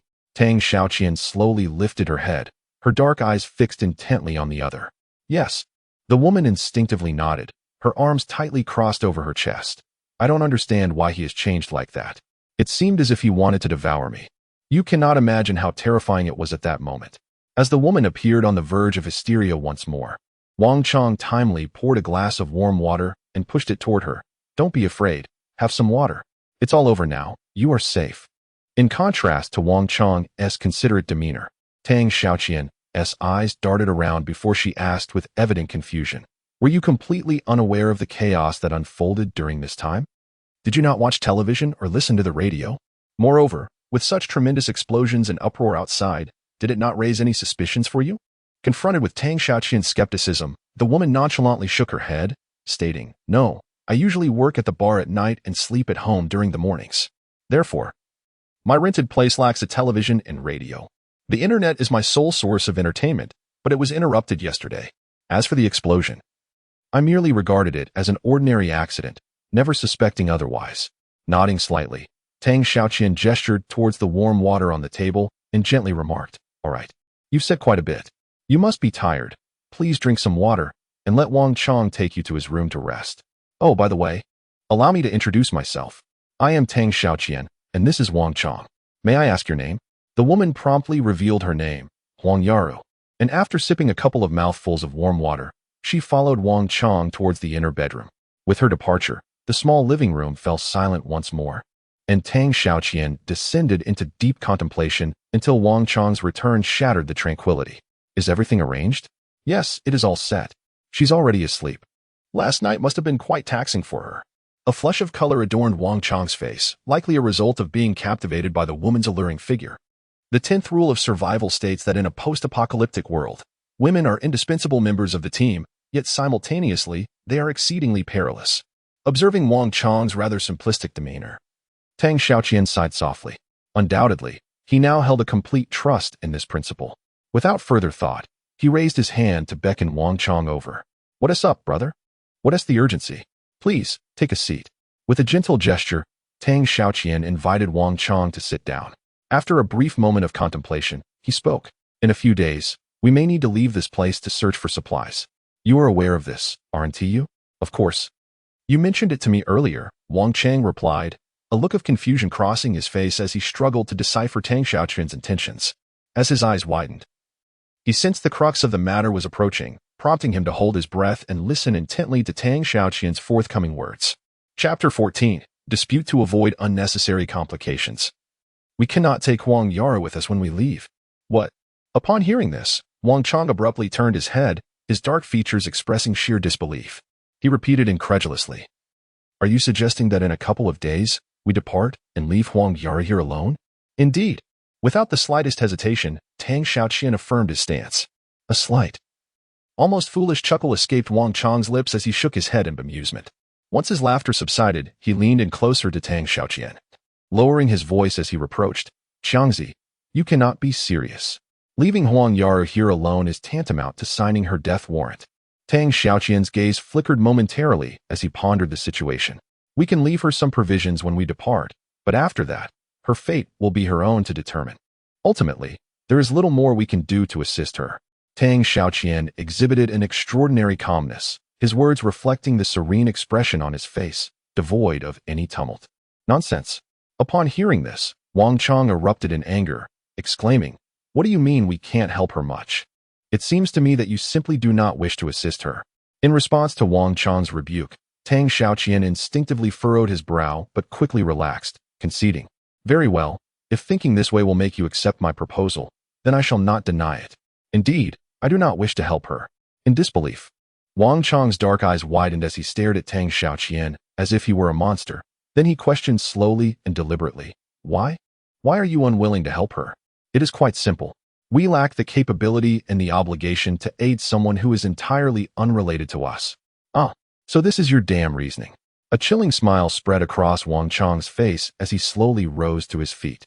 "Since this is how you feel, then there is nothing more for us to discuss. In short, I shall not accept your ridiculous proposal. Moreover, I will certainly take Huang Yara with me." With that, Wang Chang turned to leave. Observing his brother's resolute stance, Tang Xiaoquan sighed in resignation. There is nothing more painful in this world than being misunderstood. Since the onset of the apocalypse, every action Tang Xiaoquan took was marked by caution and meticulousness. His motivation was simple: to ensure that he and his good friend, who had shared a dormitory for nearly 4 years, could continue to live long lives. However, Wang Chang's forthright nature made it difficult for him to comprehend Tang Xiaoquan's well-intentioned concerns. Pressing his lips together, Tang Xiaoquan extended his arm and said, "Brother, wait a moment. Let me finish what I have to say, all right? What more is there to discuss? I've already said everything that needs to be said. I'm going to sleep now." Wang Chang retorted impatiently, dismissively swatting Tang Xiaoquan's hand away. There was no doubt that every individual has their temper, and Tang Xiaoquan was no exception, especially as a passionate youth on the brink of graduation. His repeated forbearance had already ignited a reservoir of frustration within him, and Wang Chang's recent gesture had undoubtedly added fuel to that fire. "Chang, I understand your dissatisfaction with my proposal, but I implore you to exhibit some maturity and consider the situation more comprehensively, rather than acting solely on subjective impulses, okay?" Rising to his feet, Tang Xiaoquan raised 3 fingers. "First, let me ask you this. If we take Huang Yara with us and encounter a zombie attack, what will we do if she loses control like she did yesterday? Secondly, we both know what Huang Yara's profession is, and I don't need to reiterate that. So, how much do you truly know about her? Does she have a history of drug use? And if so, what if she has an episode while we're fleeing? At last, we find ourselves with such a meager supply of resources, the addition of another individual merely means another mouth to feed. What the future holds remains uncertain. Thus, I must ask you once more, in the face of such dire circumstances, must we abandon the chance for 2 to survive? only to bring along an unrelated person to share our demise. At this juncture, Tang Xiaoquan instinctively paused, casting a discreet glance at Wang Qiang. Once he noticed the latter's posture relax slightly, he continued in a calm tone. I understand that you believe a man should protect a woman, and I appreciate your boundless compassion. However, we must prioritize the greater good, mustn't we? Look at our current predicament. We are ensnared in an apocalyptic world, struggling for our own survival, utterly incapable of assisting others. Furthermore, this outing is for the purpose of gathering supplies. It is an escape, not a heroic quest to save the damsel in distress. A single misstep could prevent us from witnessing the dawn of another day. Therefore, Qiang, I implore you to seriously consider my proposal. A shared burden brings mutual harm, while separation yields individual benefit. Leaving Huang Yara behind is truly in her best interest. Is that all you have to say? To Tang Xiaoqian's surprise, Wang Qiang did not even take a moment to ponder before uttering his response. He could only shake his head in disbelief, letting out a resigned sigh as he acknowledged the certainty of his answer. The summer sun arrived swiftly, mercilessly casting its heat as if intent on transforming this city ravaged by calamity into a hellish inferno. Tang Xiaoqian sat in quiet contemplation, the cigarette in his hand emitting a faint, glowing ember from time to time. He was still troubled by the matter concerning Huang Yali. In his eyes, she was nothing short of an unstable element, particularly with her voice, which could rival that of a dolphin. Her screams could be heard from miles away, alarming even the zombies 800 li distant. So, alas, Qiang, why must you be so obstinate? Tang Xiaoqian found himself utterly powerless against Wang Qiang's stubbornness. This fellow was commendable in many respects, yet he was incredibly single-minded. Once, at school, he got into a fight over a trivial disagreement, resulting in a 6-month probation. Thus, with his character, once he had made up his mind about something, it would take his own change of heart for anyone to sway his thoughts. As he exhaled smoke in slow circles, Tang Xiaoqian smoked rapidly, driven by irritation, and soon a thin veil of mist enveloped the small living room. In the midst of the haze, Tang Xiaoqian's brow furrowed, his expression serious and indifferent. Suddenly, his fingers paused slightly as he flicked the cigarette away, turning his gaze towards the lifeless corpse sprawled at the doorway. Chapter 15. The 18-foot serpent spear. The corpse was covered by a thick quilt, yet even so, it could not conceal the putrid stench emanating from it. Tang Xiaoqian pinched his nose and, with a furrowed brow, reached out to lift a corner of the quilt. Immediately, an unbearable odor assaulted him, causing him to gag instinctively. After a brief moment of recovery, he rose and entered the bathroom, retrieving a wet wipe, which he fashioned into a makeshift mask to ward off the foul smell. Although the deodorizing cover cannot entirely prevent the assault of foul odors, it is certainly better than nothing. At least he no longer exhibits the same signs of nausea as before. With a measure to fend off the stench, Tang Xiaoqian bent down once more, his hands clad in leather gloves, and began to rummage haphazardly over the corpse. In contrast to Tang Xiaoqian, who was quietly attending to the deceased at the entrance, Wang Qiang, nestled in the kitchen, appeared considerably more occupied. What was he doing? He was crafting something capable of shattering a zombie's skull. As the saying goes, with a brick in hand, the world is yours. Wang Qiang had long been contemplating acquiring a suitable weapon to combat the zombies. Following his previous encounter with the undead, this thought had intensified. Moreover, he had given this matter considerable contemplation. Firstly, the primary issue to address when confronting zombies is distance. The farther one is from a zombie, the safer one becomes. Hence, Wang Qiang opted for a mop, which boasts a length of nearly 1.5 meters. At such a distance, no zombie could reach him, thereby safeguarding his life. After resolving the issue of distance, he also needed to consider how to avoid getting his weapon lodged in a zombie's body during combat. After all, during the last confrontation, Wang Qiang had nearly lost his life due to his blade becoming ensnared in a corpse's skull. To this end, he had already devised a solution. He first took a fruit knife and sharpened the end of the mop handle to a point, having then secured 2 pointed knives to it with packing tape. He further ensured their immobility during application by circumscribing them with several turns of wire for reinforcement. Upon the culmination of this endeavor, Wang Qiang found his garments thoroughly drenched in perspiration, yet, despite this, he cast a satisfied, albeit grim, smile upon his handiwork sprawled across the floor. Grasping the weapon, Wang Qiang weighed it in his hands, discerning a palpable reduction in heft compared to the baseball bat. This implied that, under comparable usage. The self-fashioned weapon would necessitate a commensurately diminished expenditure of energy. Indubitably, in confrontations with the undead, this marginal conservation of strength could prove pivotal in the balance between survival and demise. Rising, he brandished the weapon with a flourish, striking a series of poses reminiscent of a flamboyant martial artist. Ultimately, with unmitigated audacity, he christened his inaugural DIY creation with an imposing moniker, the 18-foot serpent spear. Expeditiously tidying the disarray upon the floor, Wang Qiang, spear in hand, ambled languidly from the kitchen. As the adage goes, excessive concentration on a singular pursuit can lead one to neglect their surroundings, a predicament exemplified by Wang Qiang. Immersed entirely in his grand creative undertaking, his nerves taut, he remained oblivious to the encroachment of fatigue. However, with the task now complete and his focus relaxed, a profound weariness, permeating his very core, swiftly enveloped him.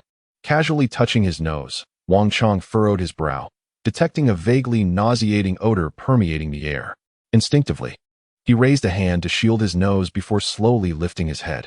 An exclamation of astonishment escaped his lips as Wang Qiang recoiled a couple of steps, his formidable 18-foot spear instantly raised in defense. His reaction was understandable, for as he looked up, a young man in a mask, splattered with a macabre mixture of blood and gore, materialized before him. Who was this individual? None other than Tang Xiaoquan, fresh from his grim task of corpse manipulation.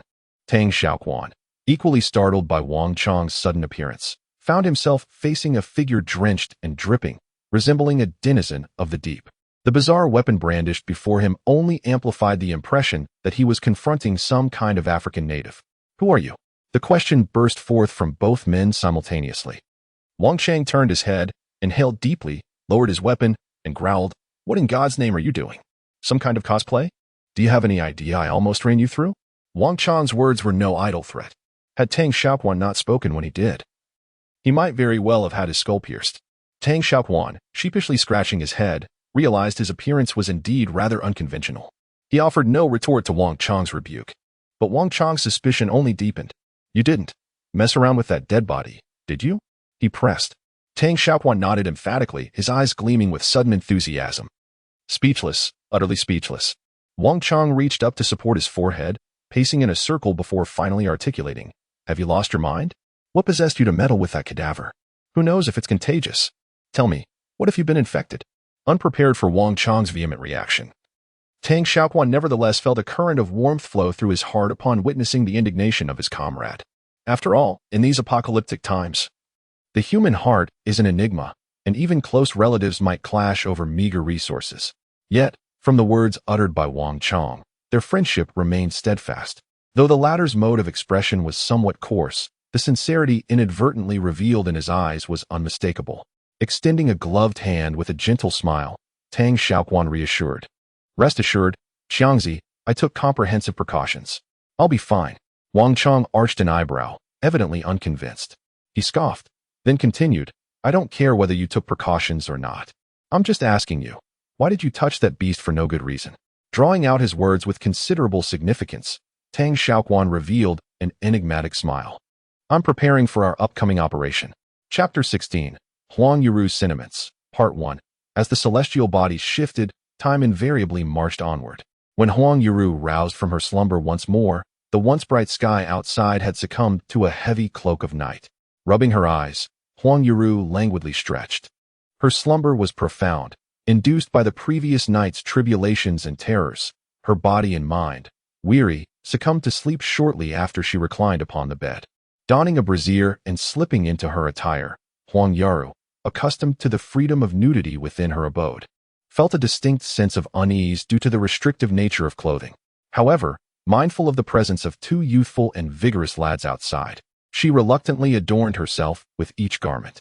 For should the two foolish youths harbor any malicious intentions towards her, her capabilities would prove utterly inadequate to resist them. Casually discovering a slender cord upon the computer desk before her, Huang Yaru coiled it around her tresses. Ordinarily, such an act would serve to ignite masculine desire, enabling her to amass greater wealth to satiate the emptiness within her soul. Yet, at this juncture, such notions were entirely absent from her thoughts, particularly in the aftermath of the calamitous events of the preceding night. although she remained uncertain as to the precise nature of the occurrences. A woman's innate intuition stirred within her, prompting her to discern a subtle anomaly. Could it be that the widely disseminated rumors of an impending apocalypse had indeed come to pass? A wave of trepidation washed over her, casting a frosty pallor upon Huang Yaru's exquisite countenance. However, in short order, she regained her composure.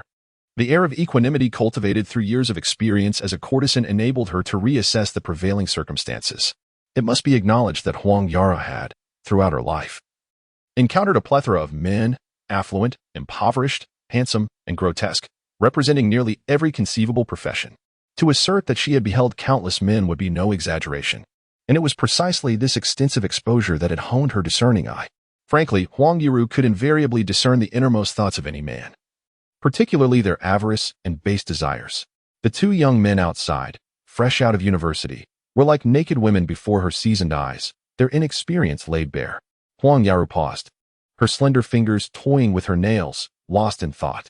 Undoubtedly, she had sensed Wang Qiang's admiration during their brief encounter the previous night. The fervent glances he cast upon her person confirmed her suspicions. He was infatuated. He seemed easily manipulated. However, the other one, with his pale brow, caused her concern. Tang Xiaoquan, barely 20, should have been at an age of romantic fantasies and desires. Yet, to her surprise, he had shown no untoward interest from their initial meeting. Huang Yaru was blindly confident in her allure, capable of captivating men of all ages. However, this naive young man seemed only wary of her, likely viewing her as a burden. What worried her most was that the slender Tang Xiaoquan appeared to be the leader of the two. If my deductions hold true, I must hasten to secure Wang Qiang to my side. A peculiar smile danced upon Huang Yaru's lips as she resolved to act. Upon pushing open the door, a wave of humid air rushed in, mingled with the distinctive odor of a reclusive man's sweat. Huang Yaru furrowed her brow slightly, her delicate nose twitching rapidly until she reached the threshold of the kitchen, where it gradually relaxed. "Ah, Miss Huang, you're awake," came the startled greeting. This was a hallmark of their profession, a subtle method of enticing men. "Hello, Wang Qiang," Huang Yaru replied, her smile radiant. Her alluring voice pierced through Wang Qiang's defenses, and although the corridor was shrouded in darkness, it did nothing to hinder Wang Xiaolong's gaze from drinking in her graceful figure. Taking a deep breath to savor the faint, elegant fragrance in the air, Wang Xiaolong nervously inquired, Miss Huang, did you sleep well?" Huang Yaru couldn't help but smirk inwardly. Indeed, he was quite the Na'vi young man. She felt confident in her ability to ensnare such an uninitiated soul. With a playful smile, Huang Yaru crafted an image of a demure lady, so vividly convincing that it would be hard to believe her profession was linked to courtesans had she not recounted her past earlier that morning. "Yes, I slept very well, thanks to your protection," she teased, her words stirring Wang Qiang's heart once more. It is often said that prolonged seclusion can render even a pig seemingly beautiful. Though an exaggeration, it reflects the dismal plight of contemporary reclusive men from another perspective. Wang Qiang cannot be considered a typical recluse. Recently stepping into society with little to his name, his meager income barely suffices to meet his basic needs, let alone seek out a true love of his own. The term loser aptly describes those who are short, unattractive, and financially struggling. They are often disregarded by the affluent and attractive. However, this does not imply that such individuals lack ambition. As the saying goes, even the downtrodden can experience their own springtime. Thus, when he encountered the enchanting figure of Huang Yaru last night and felt her curves pressed against his chest, Wang Qiang suddenly realized that perhaps his own springtime had arrived. With a bashful fidget, he sheepishly chuckled, "Ah, Miss Huang, you flatter me. It is indeed our duty as men to protect women. By the way, I recall you mentioned this morning that you had yet to eat. How about we go grab a meal now? I'm all set." Huang Yaru feigned surprise, a glimmer of delight flashing in her eyes. "Really? Thank you so much. I happen to be quite hungry." "You are truly kind, Wang Qiang." Suppressing his excitement, Wang Qiang scratched his head in a silly manner and awkwardly gestured for her to proceed. Just as he was about to speak, a languid voice from behind interrupted him. "Oh my goodness, stop dawdling. Let us eat before we all wither away." Chapter 17. Huang Yaru's Thoughts, Part 2. At the dining table, Wang Qiang eagerly served Huang Yaru, bustling about like an attentive servant. Huang Yaru appeared quite pleased, accepting Wang Qiang's attentiveness with evident delight. Their interaction resembled that of a newly acquainted couple.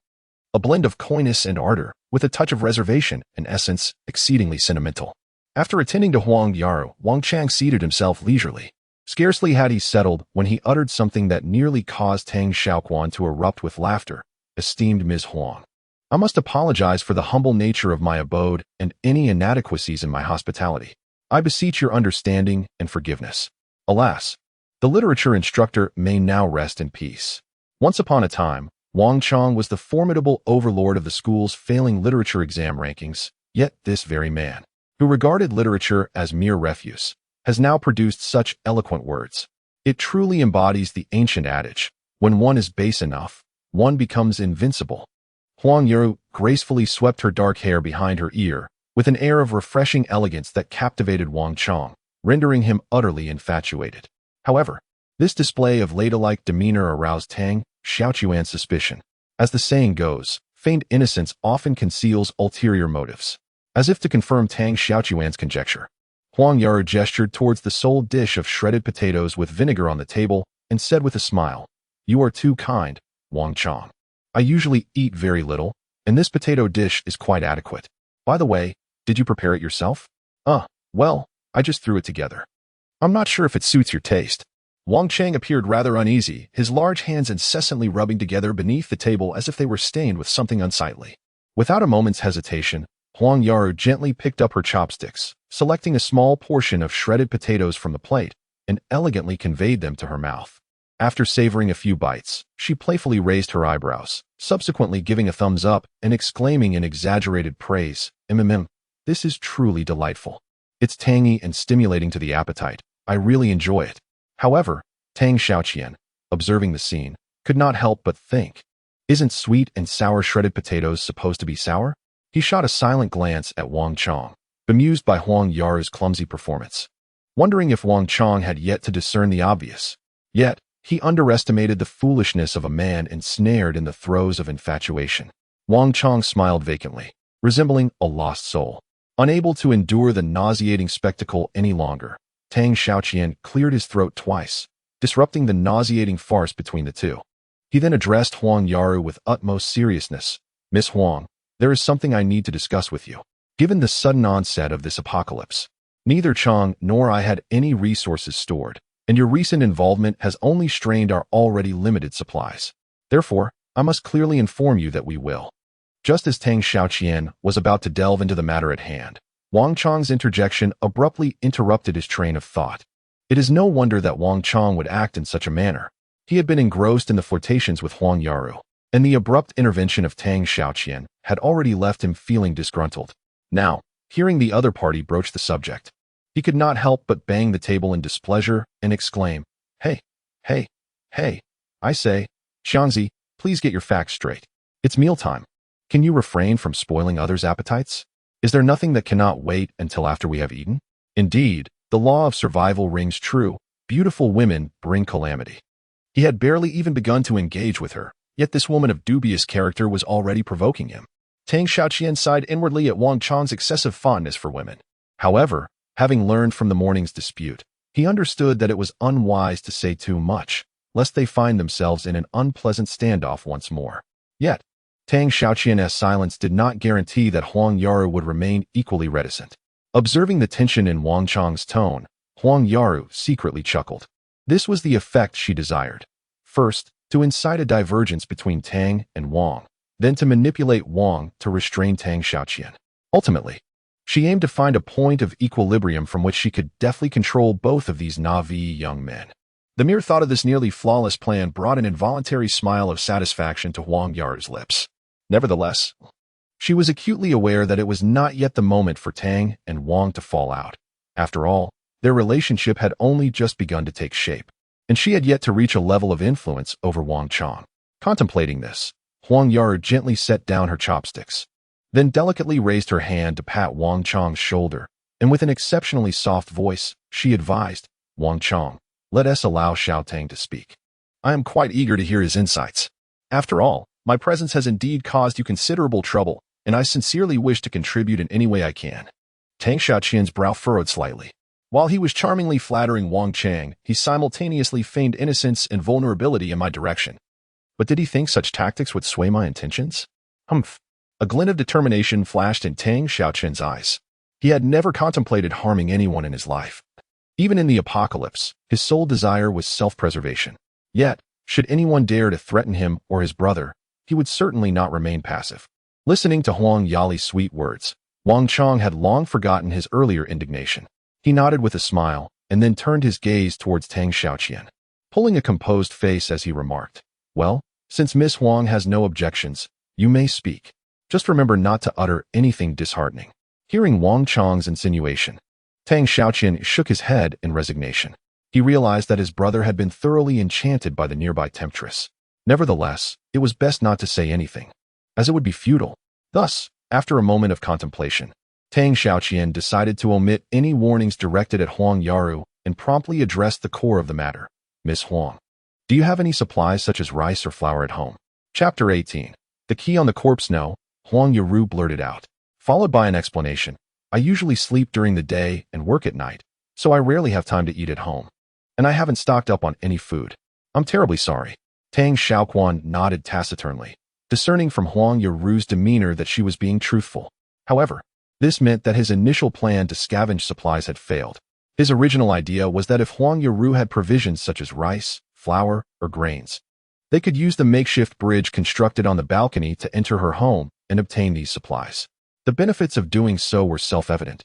First, they would not have to risk their lives going out to try their luck, as no one knew which household might have surplus food. Second, it would spare them the trouble of dealing with a large number of zombies, because without keys, they would have to break down doors to enter other people's homes, which would inevitably attract the attention of zombies and thus pose a threat to their personal safety. However, going to Huang Yali's house would be different. The existence of the makeshift bridge greatly reduced the threat of direct contact with zombies.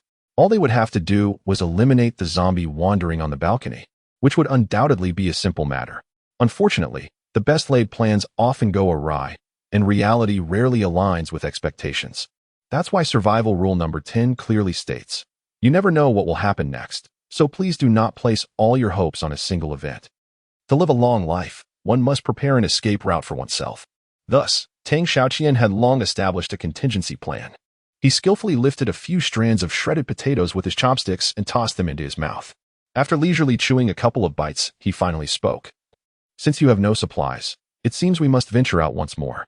Tang Xiaoquan silently continued to eat from his bowl, acutely aware of the reluctance in Wang Qiang's tone, clearly indicating his lingering discomfort from the events of the morning. In response, Tang Xiaoquan could only sigh inwardly in resignation. "Come on, Qiangzi. It's been 3 days since we agreed to gather supplies within 3 to 4 days. Have you forgotten?" Hearing Wang Qiang's insincere words brought a smile to Tang Xiaoquan's lips. His brother possessed an honest disposition and was utterly unskilled in the art of deception. Whenever he attempted to lie, he would become nervous and stammer. "Rest assured, Qiangzi, the plan is already in place." As he spoke, Tang Xiaoquan retrieved a keyring wrapped in a plastic bag from his pocket and tossed it onto the table. Wang Qiang, irritated, swiped the plastic bag aside, flinging it to the ground as he exclaimed, "What on earth is wrong with you? Are you out of your mind? What good does it do to rummage through dead things? Even if you did, why would you put it on the table? Do you want to turn us into livestock?" Faced with Tang Xiaoquan's skepticism, Wang Qiang paused for a brief moment, taken aback. "Indeed, I bravely fought that beast, and if transformation were imminent, it would have already occurred." With this realization, Wang Qiang felt a measure of relief. However, a moment later, he worried that agreeing with Tang Xiaoquan would cause him to lose face in front of Huang Yaru. Therefore, he pouted and changed the subject. "Enough with the useless chatter. Get to the point. What exactly is this so-called plan of yours?" Suppressing the urge to burst out laughing, Tang Xiaoquan waited for the corners of his mouth to twitch slightly before continuing. "My plan revolves around this key. As I mentioned, the owner of this key must reside in this building, although I cannot yet pinpoint the exact floor." At this point, Wang Qiang interjected hastily. "You don't even know which floor he lives on. Then what's the point? We can't just risk our lives on a blind search." No. Tang Xiaoquan waved his hand repeatedly. "It's not that dire. I've given it some thought." The zombie's head was facing the doorframe, indicating it likely came from upstairs and was then blocked by our wooden door, leading it to repeatedly bang against it. "We're on the 5th floor. and there are only the 6th and 7th floors above us. Therefore, in all likelihood, the owner of this key resides in one of the apartments on those 2 floors. Nodding slightly, Wang Qiang didn't question Tang Xiaoquan's analysis. He paused, deep in thought, and then concurred. All right, if that's the case, when do you propose we take action? The sooner, the better. Survival rule number 11. When faced with a perilous situation, if a plan has a greater than 50 chance of success, it should be enacted swiftly. For waiting is tantamount to death. Only through action can one hope to survive. Haste, however, should not be mistaken for recklessness. Thus, upon uttering those words, Tang Xiaoquan added, "Therefore, let us all rest well tomorrow, replenishing our strength, and embark on our endeavor the day after." Us, together? Upon hearing these key phrases in Tang Xiaoquan's words, Huang Yaru, who had been silent, subtly furrowed her brow. She gently placed her chopsticks down, feigned a cough as if something had caught in her throat, and then inquired noncommittally, "When the time comes, will the operation require my participation as well?" "Assuredly." Tang Xiaoquan raised his eyebrows and glanced at Huang Yaru beside him, a meaningful smile gracing his lips. "Did I not say earlier? Everyone together, heh." With that, Tang Xiaoquan buried his head in his bowl, consuming the rice. He suddenly found that the rice tasted exceptionally sweet today. Chapter 19. You must go. Having received an affirmative response, Huang Yaru grew somewhat restless. She had only just emerged from the shadow of being pursued by zombies, and now she was being asked to confront those monsters once more. "Indeed, Quanzi. It's just a small matter, and it's nearby. I don't think Miss Huang needs to go. The 2 of us can handle it." Wang Qiang chimed in opportunistically, completely forgetting the dispute from the morning. In response, Tang Xiaoquan paused eating, allowing the rice to be chewed in his mouth. He elevated his chin, his eyes narrowing into slits, a smile playing upon his lips as he gazed directly at Wang Qiang, whose unease was palpable. With the last grain of rice consumed, Tang Xiaoquan finally spoke. "Qiangzi, concerning the matter of whether Miss Huang should accompany us, we deliberated on this in the morning, and I am proceeding entirely in accordance with your wishes. Am I not correct?" This was akin to using a rock to crush one's own foot, and at this moment, Wang Qiang profoundly grasped the meaning of the adage. In the morning, he had indeed been insistent on bringing Huang Yaru along, but at that time, he had not anticipated that the location of their endeavor would be so proximate, and his reason for wanting her presence was merely the fear that this venture might be their last encounter. Thus, with Tang Xiaoquan's interrogative words on one side and Huang Yaru's plaintive gaze on the other, if he acquiesced to the former, he would be drawing the latter into danger. Yet if he acquiesced to the latter, he would be admitting to the former that his morning's behavior had been purely frivolous. Confronted with this seemingly straightforward choice, Wang Qiang hesitated. "Actually, Quanzi, regarding what I said this morning, my intention was, there is no need for explanations. I comprehend your meaning," Tang Xiaoquan interjected, continuing. "Regarding your proposition, I have reflected upon it at length and concluded that you are correct. We ought to bring Miss Huang along. After all, as we are all together now, she is, in essence, a member of the team. And as a member, she should contribute to the collective effort. Of course, Miss Huang, there is no need for undue apprehension. Zombies are an inevitability that one must confront. Facing them sooner rather than later is preferable. Thus, seizing this relatively safe opportunity, it would be prudent for everyone to venture forth together and collaborate, as it would serve to accumulate experience for future encounters." As he spoke, Tang Xiaoqian's gaze frequently darted towards Huang Yaru, keenly observing her facial expressions. In truth, from the moment he devised this alternative plan, he anticipated that Huang Yaru would seize the opportunity to evade participation and would undoubtedly involve Wang Qiang as well. Therefore, he had already formulated countermeasures well in advance. As for why he suddenly altered his initial stance and insisted on Huang Yaru joining them, the reasoning was quite straightforward, encapsulated in 3 words: distrust. Indeed, he harbored a profound mistrust towards this woman. Ever since he learned of her profession, his suspicions were solidified.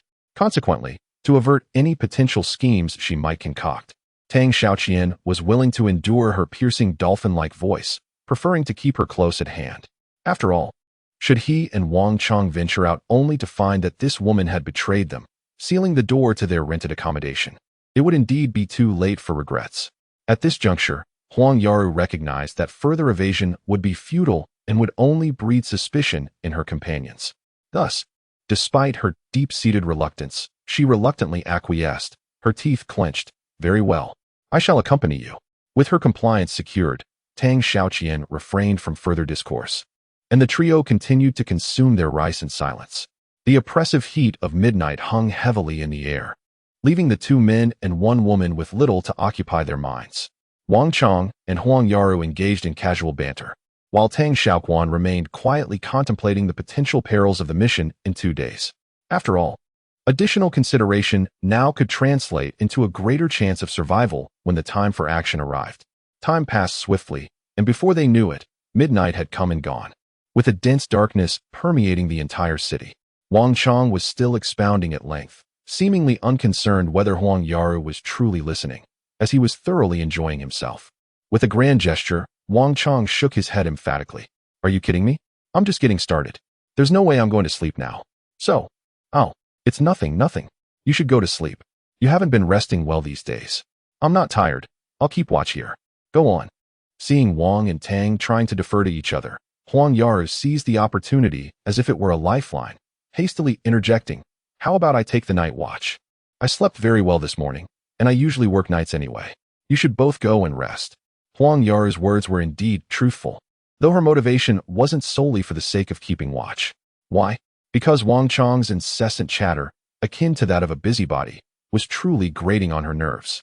It should be noted that the people she usually associated with were mostly accomplished individuals, so in terms of what she had seen and heard, she was far more knowledgeable than Wang Qiang, the commoner. However, in order to curry favor with Wang Qiang, she had to patiently listen to his prattling, which felt like sheer torment.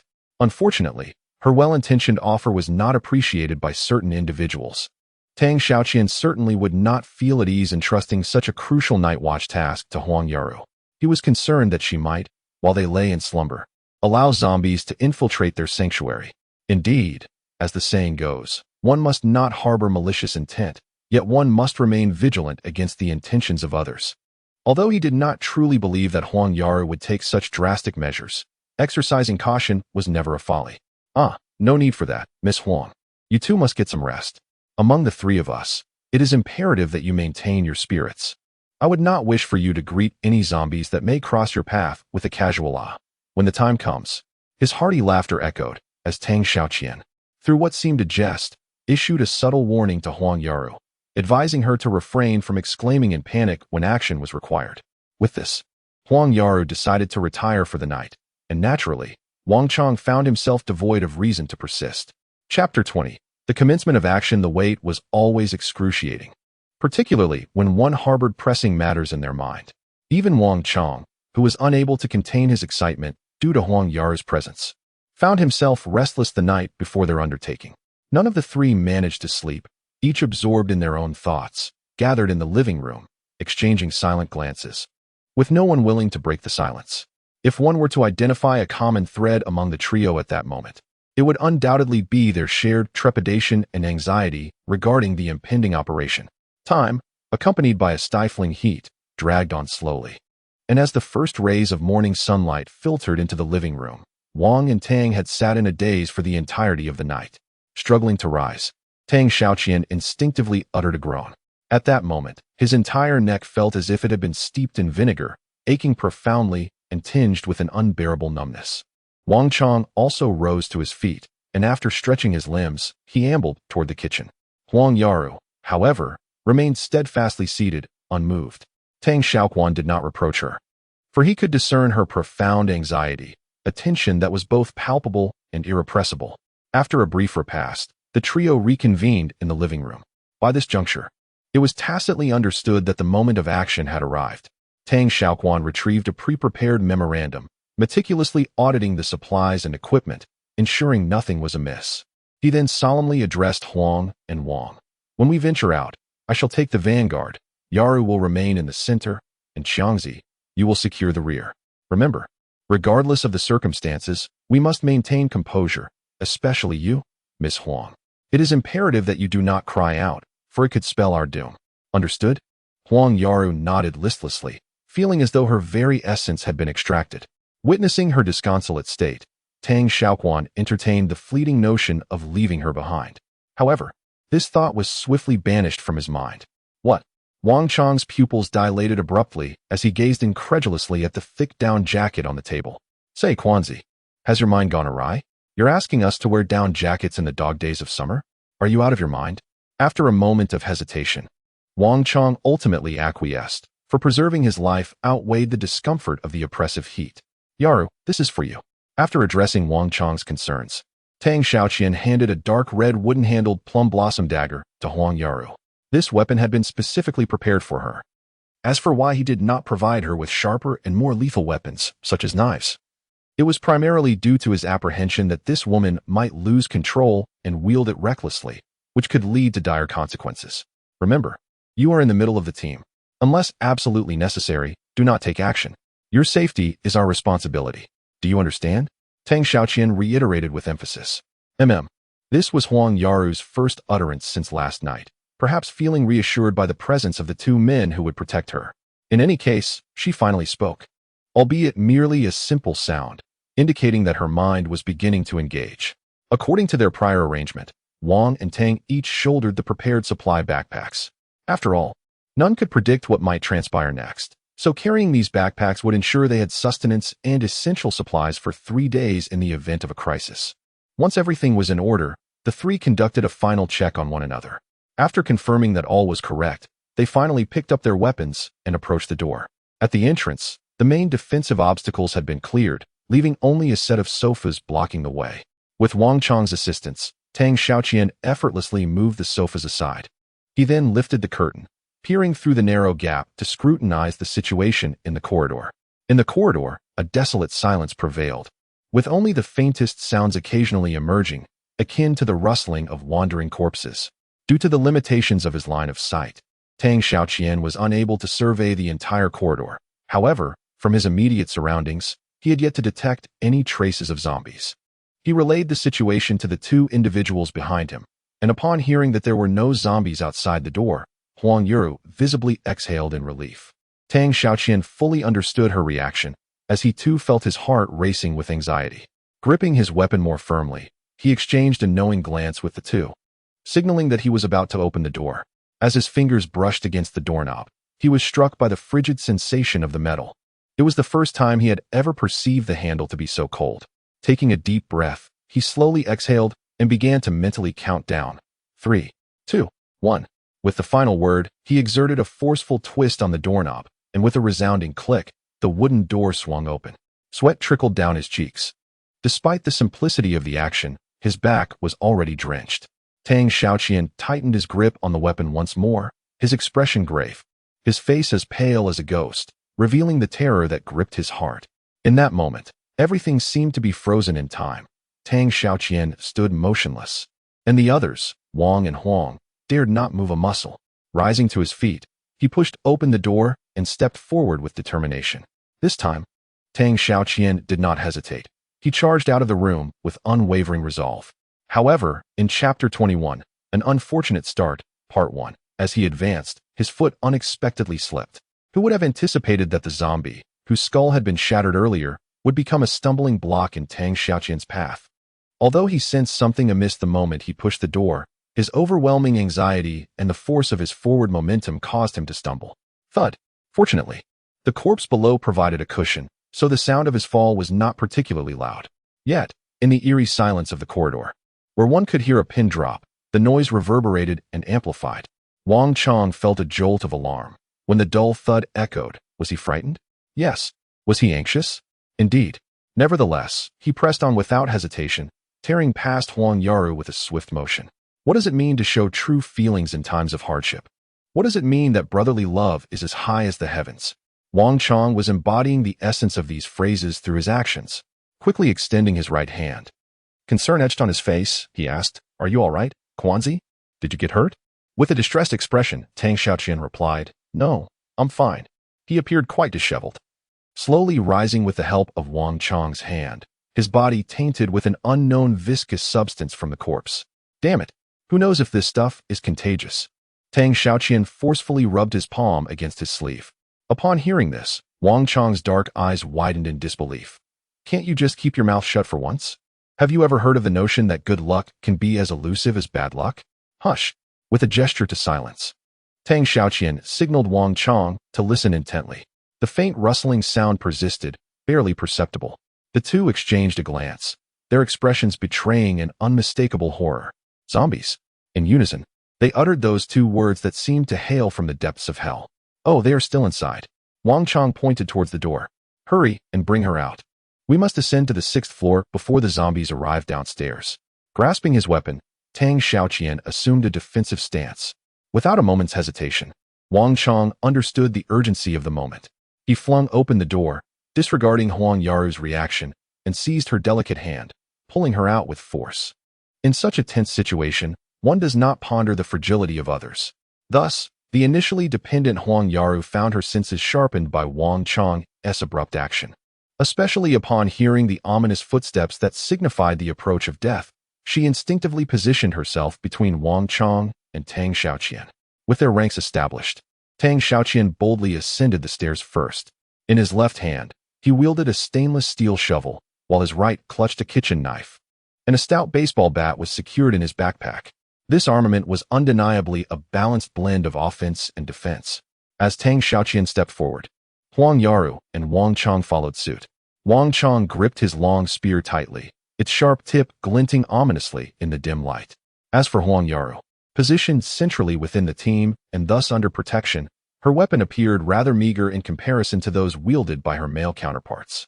She merely clutched an inconspicuous wooden-handled plum blossom spear, solitary in her grasp. Nevertheless, the essence of a weapon lies in its practicality. Size and appearance are of little consequence, as long as it serves its lethal purpose. Undoubtedly, the plum blossom spear in Huang Yali's possession had been rigorously tested in battle by Wang Tang and his companion. Otherwise, Tang Xiaoquan would not have entrusted it to her. The team advanced slowly, with Tang Xiaoquan at the forefront, pausing to survey his surroundings with each step. Though he yearned to rush to the 6th floor, as the leader, he was acutely aware of the weight of responsibility he bore. The lives and safety of the entire group rested upon his shoulders. The rustling sounds in the corridor grew increasingly intense, undoubtedly stirred by Tang Xiaoquan's earlier stumble. Furthermore, there were faint noises emanating from outside the corridor, indicative of a commotion. These creatures truly reveled in gathering together. Wang Qiang muttered under his breath, tightening his grip on his 8-foot snake spear. Tang Xiaoquan's expression remained stern. He too had heard the disturbances around him. However, despite this, he steadfastly suppressed his impatience, proceeding methodically towards the 6th floor. With another step taken up the staircase, they were but one level away from reaching the corridor's turn, thereby increasing the distance between themselves and the zombies below. Alas, fortune is fickle, and reality rarely unfolds as anticipated. Just as a glimmer of triumph was about to grace Tang Xiaoquan's lips, a figure, ashen and gaunt, shambled into his view. With a primal exchange of roars, devoid of superfluous communication, the ghoul heralded the commencement of a brutal skirmish. Driven by an innate, sanguinary desire, the zombie extended its arms and lunged towards Tang Xiaoquan. Unyielding, Tang Xiaoquan brandished his stainless steel pot, positioning it as a bulwark before him. A resounding clang echoed as pot met claw. Frustrated by its thwarted attack, the ravenous ghoul emitted a harrowing shriek, proceeding to rake its putrid claws against the metallic surface. The rasping of sharp claws against the pot's bottom sent shivers down the spine as Tang Xiaoquan desperately resisted, his right hand poised for a counterattack. However, the relentless barrage of the zombie's claws afforded him no respite. Simultaneously, Wang Qiang engaged a zombie emerging from the building's depths. In stark contrast to Tang Xiaoquan's desperate struggle, Wang Qiang exhibited remarkable poise. Capitalizing on the reach of his pike, he impaled the undead fiends as soon as they appeared. Within mere moments, Wang Qiang had felled more than 3 zombies. However, the escalating cacophony drew an ever-increasing number of undead assailants. Faced with such an overwhelming horde of zombies, Wang Qiang, who had previously maintained a calm demeanor, began to reveal his anxious nature. Hey, Qiang, what's the situation on your end? If we don't take action soon, I won't be able to hold out much longer. The sound of Wang Qiang's shout reached Tang Xiaoquan's ears, causing his mind to spiral into chaos. At that moment, he was forced into immobility by the zombies before him. Had it not been for the pot lid shielding him, he feared he would have already met his demise. Yet, even with the pot lid's protection, Tang Xiaoquan knew this was not a sustainable solution. He could distinctly feel the impact of tension and fear manifesting as an unsettling numbness in his left arm, which gripped the pot. He believed it would not be long before fatigue rendered him incapable of bearing the weight of the lid. Thus, life and death hung by a thread. He could either eliminate the zombies and advance or remain stagnant, awaiting annihilation. Resolutely, Tang Xiaoquan made his decision. Chapter 22. Unfortunate Departure, Part 2. Huang Yaru. Quickly. I'm holding this beast back. Take the opportunity to stab its head with the screwdriver. Remember to aim for the head. Tang Xiaoquan shouted. The only strategy he could conceive at that moment. However, Huang Yaru remained frozen in place, paralyzed by fear, huddled against the wall with her arms crossed over her chest. Her beautiful eyes reflecting terror. Hey, Huang Yaru, what are you waiting for? Move quickly. Do you want us all to perish together? Yes. Yaru, act fast. I can't hold on much longer. On the left and right, the two figures of the Tang Wang duo shouted like death knells, their voices echoing in her ears, causing Huang Yaru to feel as though her head might explode. Tears streamed down her cheeks incessantly, and the cacophony around her gradually blurred, leaving her just a step away from the brink of collapse. Damn it! Hearing the soft sobs behind her, Tang Xiaoqi felt a surge of frustration that made him want to commit murder. He was exasperated by Huang Yaru's timidity. This woman was even more fragile than he had anticipated. He was even more vexed by his own inadequacy. Had he spent less time cooped up at home and more time honing his skills, perhaps the situation would not have deteriorated so drastically. In the heat of battle, losing focus could prove fatal. Even a fleeting moment of distraction was sufficient for an adversary to exploit a vulnerability. Moreover, the foe that Tang Xiaoqi faced now was a bloodthirsty killing machine. Accompanied by an exhilarating roar, the zombie lunged once more, striking the blackened pot that had thwarted it repeatedly. This time, it succeeded. The fatal lapse in concentration, combined with the overwhelming fatigue in his left arm, finally caused Tang Xiaoqi to be violently propelled backward by the creature's fierce blow. His body crashed into the wall and, due to inertia, rebounded away. As he beheld the gaping maw of the zombie expanding in his vision, despair washed over him. He yearned to take action, but his uncontrollable body rendered him powerless to resist. Another round of frenzied roars erupted as the obstructing zombie celebrated its impending feast in its own grotesque manner. Perhaps it was the creature's ostentation that incited the dissatisfaction of the other zombies, or perhaps its exuberance ignited the fighting spirit of its peers. In any case, with the eruption of its fervent roar, the remaining zombies in the corridor became agitated. The tide of corpses surged like a tempestuous sea, their roars echoing through the air. While this may sound exaggerated, the narrow corridor was indeed crowded with a throng of undead. They jostled from the back to the middle, and from the middle to the front, resembling fervent fans, waving their arms and pushing forward with all their might, fearful that they would miss the opportunity to obtain an autograph from their beloved idol. As the crowding intensified, the zombies near the edge of the railing began to exploit the gaps between the bars, launching an assault on the food trapped in the center of the corridor. Thus, the air was filled with a cacophony of roars accompanied by scratching sounds. The scratching intermingled with the noise of bodies pressing together. Finally, through their relentless and tireless efforts, a fortunate zombie managed to grasp something, a delicate ankle, its fair and smooth skin encased in a flesh-colored stocking. As this zombie tugged at the stocking, its owner suddenly felt a jolt that reverberated through her eardrums, causing Wang Qiang to experience a dizzying sensation as if his brain had been struck by a sharp instrument. At the forefront, Tang Xiaoqian was firmly ensnared by a zombie, its maw poised to descend upon his neck. Meanwhile, to his left, Huang Yaru's ankle was being forcefully dragged by another zombie, and it seemed merely a matter of time before she would be devoured. In a life-and-death struggle, one was his brother, and the other was the woman he admired. The weight of their fates was beyond his capacity for contemplation. Experts often assert that human potential is boundless. For instance, a frail mother may perform astonishing feats to protect her child. At this critical juncture, which determines the survival of two lives, Wang Qiang undoubtedly summoned all his latent abilities.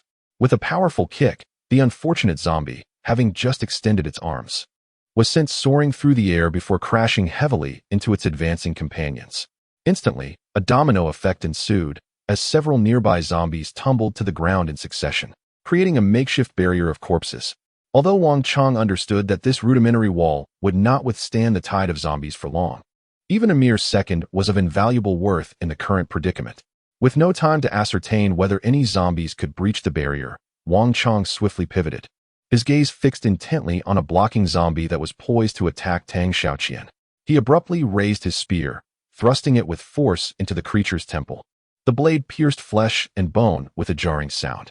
Without a moment's hesitation after the strike, Wang Qiang discarded the spear handle, grasped the kitchen knife in his left hand, and bent down to deliver a precise blow to the zombie's claw that was gripping Huang Yaru's ankle. The three actions flowed seamlessly, executed with an alarming swiftness. Yet, there was no trace of exhilaration on Wang Qiang's face. Instead, his brows knitted tighter in worry. He recognized that he was racing against time. 1 second too late could cost him his life. We must go.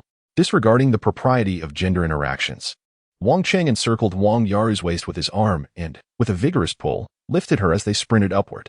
As they approached the lifeless body blocking their path, he deftly extracted the spear embedded in its skull. His lungs heaved like a bellows, emitting harsh gasps as he leaned against the wall, feeling as if his entire being were on the verge of collapse. In stark contrast to their exhaustion, Huang Yaru appeared physically unscathed. Yet the overwhelming terror had driven this helpless woman to the brink of despair. "Miss Huang, are you all right?" As his breath steadied, Wang Qiang turned to glance at Huang Yaru, who stood frozen nearby, and gently placed his palm on her shoulder. But alas! Chapter 23. Faith. One can scarcely fathom the volume of a woman's scream when she is frightened. Tang Xiaoqian instinctively covered his ears, yet he could not shield himself from Huang Yali's piercing voice, which soared like a symphony. "Miss Huang, please calm down. Remain calm." He desperately tried to stabilize Huang Yali's fraying composure, but the latter, teetering on the edge of a breakdown, could hardly register the words of those around her. "Damn it!" Wang Qiang muttered under his breath as he raised his spear. At that very moment, while Tang Xiaoqian sought to soothe Huang Yaru, the vile creatures below had begun to surge upward, trampling over their fallen comrades. With a fierce roar, the zombies immediately became exhilarated upon spotting the prey that had just vanished, for nothing could ignite their bloodthirst quite like the delectable flesh of a human. However, their cacophonous cries only served to heighten Huang Yaru's overwhelming sense of panic and helplessness. Her voice soared to a piercing pitch, and her sensuous red lips opened wide, emitting a sound that could only be described as ruinous. It is no exaggeration to say that if a cup had been placed beside her at that moment, it would have been reduced to powder in an instant. Tang Xiaoqian felt as though his eardrums were on the verge of bursting. Yet his greater concern lay with the horde of zombies drawn by Huang Yaru's screams. It was already a formidable number, and any increase would be disastrous. "Hey, Miss Huang, please calm down. Stop screaming. Hey." Despite his repeated pleas, Huang Yaru remained oblivious, continuing her frantic wails. Tang Xiaoqian, overwhelmed by her cries, felt a surge of uncontainable anger rise within him. In a moment of desperation, he raised his hand and struck her across the face. The sharp sound of the slap echoed, leaving 5 crimson fingerprints on Huang Yaru's cheek, and a burning sensation spread across her skin. Momentarily stunned, she gazed at Tang Xiaoqian in shock, seemingly unable to comprehend why he had struck her. When she finally ceased her screaming, Tang Xiaoqian let out a long sigh of relief. He had acted out of necessity, for he would not have resorted to such measures otherwise, especially against a woman. After all, as a man, it is always disgraceful to strike a woman, regardless of the circumstances. "Miss Huang, are you awake?" Tang Xiaoqian inquired, frowning as he gently grasped her shoulders. She instinctively nodded, then shook her head again, still appearing dazed and confused. Sighing inwardly, Tang Xiaoqian pondered whether his decision to bring this woman along had been right or wrong. Casting a glance back at the situation behind him, he gritted his teeth and once more slapped Huang Yaru. "Hey, Huang Yaru, do you want to live or die?" She stammered a reply, but she ultimately conveyed her desire. "I want to live." "Excellent," Tang Xiaoqian replied, exercising patience as he continued. "If you wish to survive, you must do as I say. Look, Qiang is stationed there, and the zombies downstairs will not come up. I will handle the door, and I need you to keep an eye on the situation upstairs. If you spot any zombies, call out to me. Do you understand?" There was no response. In exasperation, Tang Xiaoqian shook Huang Yaru's shoulders vigorously and then shouted directly in her face. "Do you understand me or not?" I understand." Whether she truly comprehended or was merely frightened, Huang Yaru nodded vigorously like a bobblehead. "Very well. I believe in you. You can do this." With that, Tang Xiaoqian ceased to engage with Huang Yaru, for he understood that their time was limited. Relying solely on Tang Qiang to guard the stairwell would not hold back the zombies for long. Therefore, extracting a key, Tang Xiaoquan selected the one he deemed most likely to succeed and inserted it into the lock. He twisted with considerable force, but to no avail. A bead of perspiration cascaded down his cheek, dissolving into a puddle upon impact with the ground. Tang Xiaoquan exchanged it for another key and replicated the process of insertion and rotation, yet met with the same disappointing outcome. A third attempt also proved unsuccessful. Following this trifecta of failures, one could only speculate as to Tang Xiaoquan's state of mind. However, his trembling hands betrayed the extent of his agitation and anxiety. The keys were not for the initial room, and the time remaining for Tang Xiaoquan to experiment was dwindling rapidly. Damn it, Quanzi, have you managed it yet? There are too many of these beasts. Wang Qiang bellowed with a voice hoarse from exertion. Tang Xiaoquan disregarded him, not out of indifference, but because his vexed mental state had thrown him into disarray. At present, his actions were purely the result of mechanical impulses from his brain. Thus, in taciturn silence, he proceeded to the subsequent room and retrieved another key, poised to insert it.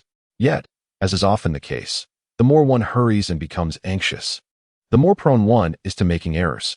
Such was Tang Xiaoquan's predicament.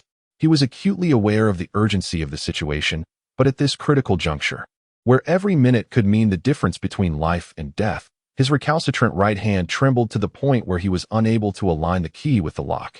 Retreating a couple of steps, Wang Qiang forcefully withdrew his pike. Due to frequent thrusts, the wire tightly binding the metal tip to the wooden shaft showed subtle signs of loosening. With 2 floors remaining, Wang Qiang muttered inwardly, realizing that after these 2 floors, there would be no retreat. At that point, their annihilation would be a mere matter of time. Therefore, he had to defend this place at all costs, ensuring Quanzi had ample time to unlock the door. As the adage goes, conviction can empower one to accomplish the seemingly impossible. Take Rocky, for example, whose unwavering belief enabled him to rise time and again, ultimately triumphing over his opponent and securing victory. Or Forrest Gump, who, fueled by his steadfast conviction, defied all contempt and ascended to the pinnacle of success through unwavering effort. At this moment, Wang Qiang's sole conviction was to stand firm, either to live or to die. Chapter 24. The intractable wooden door. Tang Xiaoquan's right hand ceaselessly probed, but the minuscule keyhole seemed determined to taunt him, resisting all his efforts. In desperation, Tang Xiaoquan repeatedly slapped his own face with considerable force, akin to autumn winds sweeping away fallen leaves. Remaining silent, Tang Xiaoquan focused all his attention on the 3 keys. Success or death was his conviction. Perhaps the slaps had a calming effect, as Tang Xiaoquan felt his tense and anxious state ease slightly, and his trembling fingers gradually stabilized. Without further hesitation, he hastily picked up a key and inserted it into the lock, fearing that any delay would cause his tremors to resume. Click, snap, clang. Wang Qiang forcefully kicked a zombie before him. With the power of his strike, the creature toppled backward, and due to the momentum, the 8-foot-long spear embedded in its skull was grotesquely dislodged, dripping with a repugnant fluid. One down, yet another was quick to follow. These beasts exhibited no semblance of fear at the demise of their companion. Rather, the fall ignited their primal excitement, as it presented them with a closer opportunity to feast on these delectable morsels. The roars of the zombies grew increasingly piercing as the distance between them and their human prey diminished. Tang Xiaoqi wiped the sweat from his brow, feeling the last remnants of his confidence erode with each failed attempt. Was he truly destined to perish here today? As he reflected on his meager 20 years of existence, a wave of melancholy washed over him. This was his final chance, his last attempt. Although the 7th floor remained unsearched, Tang Xiaoqi understood that, given the current state of their spirits and stamina, they lacked the fortitude to endure much longer. The outcome of their struggle hinged on this moment. Success or failure rested upon this trial. With determination, he inserted the key into the lock, never before realizing that opening a door could prove so arduous. Silently, he offered prayers to the deities and spirits he knew. Then, with a sudden twist, the lock clicked. Whether it was his heart racing or the sound of the lock turning, for an instant, Tang Xiaoqi was entranced. It was only when he gently nudged the door that an uncontrollable surge of exhilaration welled up from within. Qiang, I have succeeded. The door has swung open. Quickly, retreat. Instinctively, he sidestepped, his taut nerves saving Tang Xiaoqian's life in that very moment. As he evaded, a chilling iron axe narrowly grazed his ear, descending with ferocity. Wang Qiang, unaware of the assault on Tang Xiaoqian, had steeled himself, gathering all his strength to deliver a powerful kick that sent the nearby zombie's head flying. With this strike, filled with pent-up frustration and fury, the dual blades of his spear finally succumbed to the strain, permanently lodged in the head of that wretched creature. Having achieved his goal, Wang Qiang did not linger. He understood that if he continued to jab at the horde, he could spend 3 days and nights without eradicating them entirely. Thus, employing the wisdom of retreat, he resolved that since the door had been opened on Tang's side, it was imperative to seize the opportunity and flee into the room before the zombies closed in. With a clear plan, Wang Qiang brandished his spear and turned to leave. Once in the corridor, without a moment's hesitation, he grasped Tang Xiaoquan with his left hand and pulled Huang Yaru with his right, kicking open the door and rushing inside. Everything transpired in a mere flash. Upon entering the room, Wang Qiang was met with the furious gaze of a man wielding a fire axe. What is happening? This was Wang Qiang's initial reaction, but before he could ponder further, Tang Xiaoquan shouted urgently, "Not good. Close the door." However, the anticipated loud bang did not occur. For at the moment the door began to close, a withered, grayish hand unexpectedly thrust itself through, becoming wedged in the doorframe. One man, one corpse. A person was exerting force to pull, while the corpse was excitedly flailing. An inconspicuous wooden door became the pivotal point of their contest. Wang Qiang was tenaciously pulling, not daring to slacken in the slightest.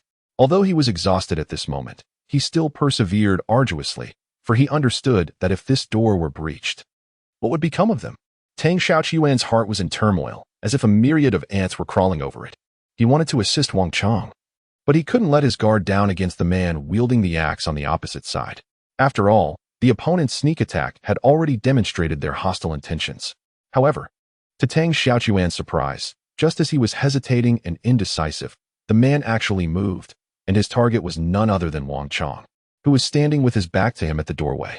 His pupils contracted rapidly, and a scarlet red instantly filled his eyes.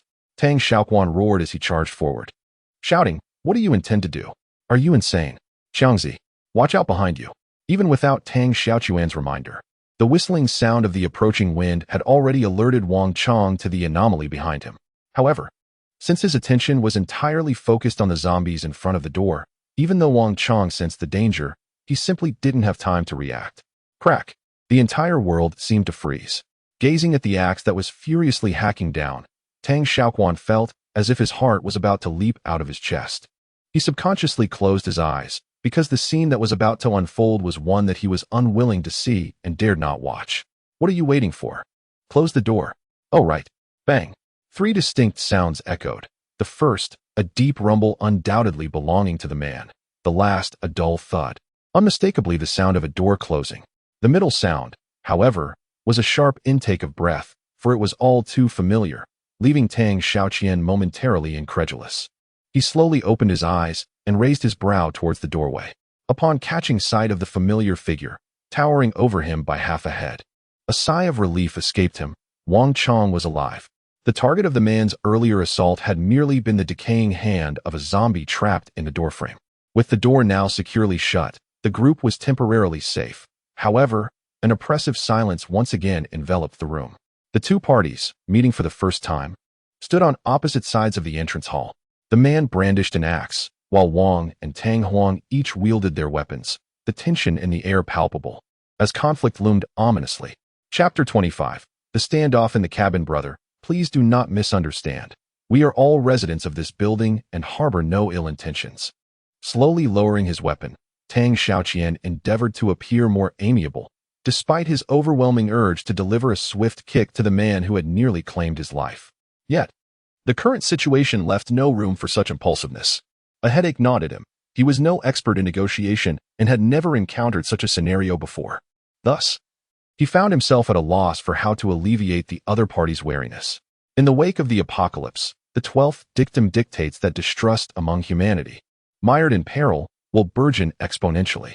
Therefore, when engaging with unfamiliar individuals, one must meticulously observe their deportment, lest a careless action precipitates a fatal consequence. Tang Xiaoquan was bereft of options, and Wang Qiang was even more so, as he was entirely oblivious to the genesis of the escalating tension. Thus, he remained motionless, his countenance tinged with absurdity. The atmosphere within the abode was laden with oppression, while the undead thronged outside, assailing the wooden barrier. Yet, the adversaries within dared not make a move, each wary that their actions might ignite the impending conflict. "Esteemed sir, do you recall me?" Huang Yaru's slightly hoarse voice pierced the silence, prompting Tang and Wang to turn their heads in unison. "I reside in the apartment below yours. You once assisted me in repairing the sewage system. Does that jog your memory?" Her previous disarray now replaced by composure, Huang Yaru appeared tranquil. The man paused, scrutinizing Huang Yaru intently before nodding almost unconsciously. Witnessing his reaction, Tang Xiaoquan felt a modicum of relief. Seizing the opportune moment, he interjected, "Venerable sir, you see I speak the truth. We are indeed residents of this domicile. Have you been seized, scratched, or injured by those creatures outside?" The burly man interrupted, his voice laced with severity. After exchanging glances, Tang Xiaoquan shook his head. It took him but a moment to comprehend the man's apprehension. The man surveyed the trio's attire with an inscrutable gaze, noting the absence of conspicuous lacerations. A subtle sense of relief washed over him as he offered a subdued acknowledgement. "Very well," he began, his tone measured and deliberate. "Enlighten me as to the provenance of my house key, and furthermore, what is the nature of your designs in coming here?" Designs. The mere utterance of the word galvanized Wang Qiang, causing him to straighten up as though pricked by a needle. Though impoverished and unrefined, he possessed an unyielding integrity and a profound sense of dignity. Even in the throes of adversity, he had never entertained the notion of engaging in underhanded or illicit activities. Thus, with a defiant arch of his brow, he prepared to confront the man and demand an explanation. However, a thunderous crash reverberated through the air as the stout wooden door shuddered violently, scattering a fine dusting of plaster in its wake.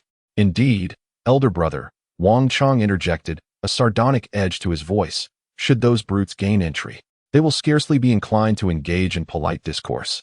As if to corroborate the assertions of Wang and Tang, the clamorous pounding at the door intensified with each passing moment. In this critical juncture, where lives hung precariously in the balance, 3 pairs of eyes converged upon the imposing figure of the man, each gaze imbued with a fervent plea for assistance. After a moment of contemplative silence, the man's taut countenance finally relaxed. Upon the balcony, he instructed, "You will find sacks of cement and yellow sand. Retrieve them. I shall procure a table from within." Tang Xiaoquan expelled a sigh of relief, having harbored a genuine fear that the man would remain obstinately resistant. After all, harboring suspicion towards strangers is a habit that has been ingrained in our culture for centuries. Changing such a deeply rooted mindset is no simple task, especially in this perilous and chaotic era. "Well then, let me assist you with it." With the man's approval, Tang Xiaoqian naturally wished to cultivate a deeper relationship with him. Unfortunately, the burly man stepped back, raising his iron axe, his eyes brimming with wariness. Tang Xiaoqian awkwardly retreated a couple of steps, raising his hands with a sheepish smile and saying, "All right, you handle it yourself.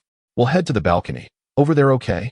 He gestured with a thumbs up, while Wang Qiang cast a disdainful glance at the already departing figure of the man, muttering a curse under his breath as he made his way toward the door with the broken spear in hand. Xiaotang, let me help you." Seeing everyone had completed their respective tasks, the hesitant Huang Yaru tugged at Tang Xiaoqian's sleeve. Momentarily taken aback, Tang Xiaoqian was somewhat surprised, not only by Huang Yaru's willingness to volunteer, but also by her remarkable recovery. Just moments ago, she had been in a state of hysteria, wailing as if possessed, yet now she seemed transformed. Women are so capricious, Tang Xiaoqian mused inwardly. However, such reflections were fleeting, as the urgency of the situation demanded his full attention. After a brief interlude, the dispersed and preoccupied group reconvened at the main entrance. Tang Xiaoquan and Huang Yaru each carried a fully laden mud bag, while the robust man emerged, bearing a heavy wooden table. Accompanied by a youthful boy who appeared to be no more than 17 or 18 years of age. The group exchanged glances with the boy, their hearts filled with unspoken questions. However, given the exigencies of the situation, they refrained from voicing their queries and instead focused on their respective tasks. Chapter 26. Repetition of a familiar tactic. Together, they maneuvered the wooden table to the doorway, subsequently piling several sandbags on top of it. By the time they had completed this task, the 5 individuals inside were drenched in perspiration. A solemn silence descended as they stood poised, weapons in hand. On either side of the gate, time ebbed away, and the palpable tension of waiting was undeniable. 10 minutes later, the resounding thuds against the door persisted. Observing the continuous dislodgement of lime powder from the door frame, Tang Xiaoquan's dark eyes grew increasingly furrowed. It seemed unlikely that these beasts would depart of their own accord. Furthermore, they were not only aware of the precise movements of the zombies, but had also engaged them in prolonged combat. Therefore, Tang Xiaoquan was convinced that, given the creature's tenacity, they would not abandon this location in the near future. But in that case, this flimsy wooden door. A wave of helplessness washed over him. Tang Xiaoquan was under no illusion that this mere wooden door could withstand the horde outside. Although they had reinforced the door, how effective could a simple wooden table and a few bags of mud truly be? Confronted with a horde of dozens of ravenous zombies, and with reinforcements steadily ascending from the building's base, their situation was undeniably dire. Thud! Another violent impact reverberated through the room, accompanied by the chilling sound of claws scraping against the door. Recognizing the futility of their passive defense, as the door's imminent breach would leave them vulnerable and without recourse, Tang Xiaoquan asserted, "Listen, everyone.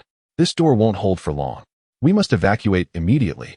Though spoken softly, his words sent a shockwave through the group. "What? Leave?" Wang Qiang exclaimed, his disbelief palpable, before quickly lowering his voice to avoid attracting the attention of the undead. "Are you insane? The entire outside is teeming with those beasts. How do you expect us to escape? Do you think there's a—" The word back triggered a sudden realization in Wang Qiang's mind, and his eyes widened. He turned to Tang Xiaoquan, who silently nodded in acknowledgement. "I understand now," Wang Qiang exclaimed. "Do you have any planks of wood or anything large enough for a person to crawl on?" The burly man stared blankly, failing to comprehend the question. Frustrated, Wang Qiang cursed under his breath and resorted to gesturing with his hands. "I need something about this long and this wide. Something a person can crawl on. Do you have anything like that?" The burly man remained utterly perplexed, the furrows on his brow deepening, seemingly on the verge of forming the legendary character for King. Observing Wang Qiang's disheartened demeanor, Tang Xiaoquan let out a gentle sigh and placed a hand on the former's shoulder, signaling him to elucidate the matter. After stepping aside, Tang Xiaoquan fell into a brief silence, then gestured towards the balcony outside, saying, "Brother, we are in need of a particular item that will enable us to ascend to the balcony of the neighboring residence. The dimensions, as Wang Qiang has just demonstrated, may exceed what he indicated, but they must not fall short. Furthermore, it must be capable of supporting the weight of an adult. Do you have such an item?" Without delay, the burly man responded affirmatively, "Yes." With that, he led the group towards the bedroom. "A bed? Really? You're suggesting that?" A flicker of disbelief crossed Wang Qiang's face as he processed the man's response.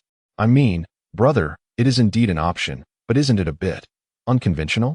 Ignoring Wang Qiang's rambling, the burly man called over a small child accompanying him. Under his direction, the two worked together to remove the mat laid upon the bed, subsequently lifting the wooden board hidden beneath it. "This should suffice, right?" the burly man inquired, raising an eyebrow at Wang Qiang, the unspoken challenge clear in his expression. "Oh, yes, that will do." To avert unnecessary disputes, Tang Xiaoquan preemptively responded and promptly instructed everyone to carry the wooden platform out to the balcony.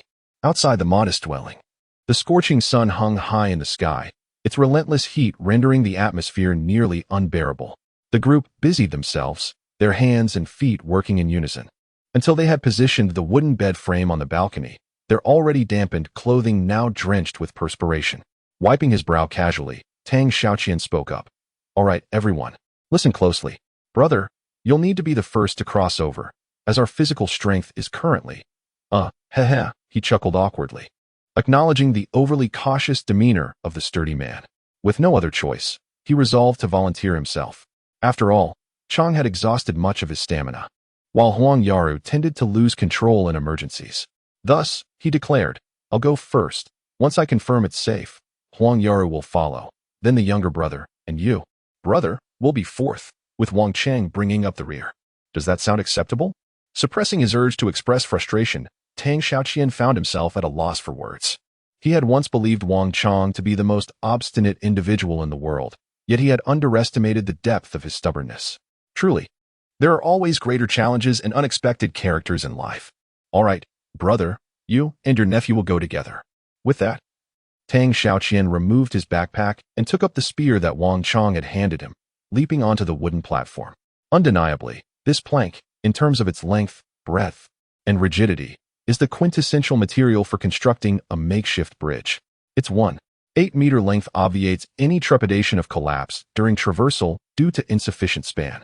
The ample width, accommodating 2 individuals abreast, ensures both stability and security during passage. As for load-bearing capacity, there is no cause for concern, as its dual-layered main structure is engineered to withstand the simultaneous transit of 2 fully grown adults without any risk of fracture. Having alighted from the plank with assurance, Tang Xiaoquan adjusted his slightly disheveled down jacket. Then, brandishing his snake spear, cautiously advanced to the window at the rear of the house. Leaning forward, Tang Xiaoquan pressed his face against the window screen, disregarding the thick layer of dust adhering to it, and peered intently into the interior. The cabin was eerily silent, with no indication of any living presence within the vacant living room. However, the absence of living beings did not preclude the existence of inanimate objects. After all, zombies, being creatures that react to sound, might well be congregated near the front entrance, drawn by the call of their brethren, gleefully partaking in a macabre revelry. Tang Xiaoquan's gaze swept across the veranda, and after a moment of contemplation, an idea germinated in his mind. He stooped to pick up a fragment of stone from the ground. Then, using the tip of his snake spear, forcefully pierced the window screen. With a faint tearing sound, a hole approximately 5 centimeters in diameter appeared. Without hesitation, Tang Xiaoquan reached through the aperture and, following the window frame, disengaged the latch. With a soft click, the window screen was unlatched. Thus far, everything was progressing smoothly. Tang Xiaoquan wiped the perspiration from his brow and pushed open the grimy screen, its original color long obscured by dirt. He was indeed fortunate that the occupant of the rented room had neglected to lock the window pane. Gathering his courage, Tang Xiaoquan ducked, maneuvering half his body inside, then peered into the living room. His view was restricted, allowing him only a partial glimpse of the foyer. To ensure absolute certainty, he retrieved a piece of rubble he had picked up and hurled it against the interior wall. The fragment struck its mark precisely, ricocheting and rolling across the floor before coming to a gradual halt. 1 second, 2 seconds, 3 seconds, he silently counted, his eyes fixed intently on the narrow living room door, barely wide enough for a single person to pass through. What is he doing? The composed man asked anxiously, as the situation at the front door grew increasingly precarious. Wang Qiang remained silent, his expression equally grave. However, he firmly believed that his brother's cautious nature would prevent him from acting without purpose. "Ah Qiang, come here." The large man beckoned to his nephew, gesturing towards the stacked planks on the balcony. "Climb up there." Slightly taken aback, the young man, known as Ah Qiang, hesitated for a few moments.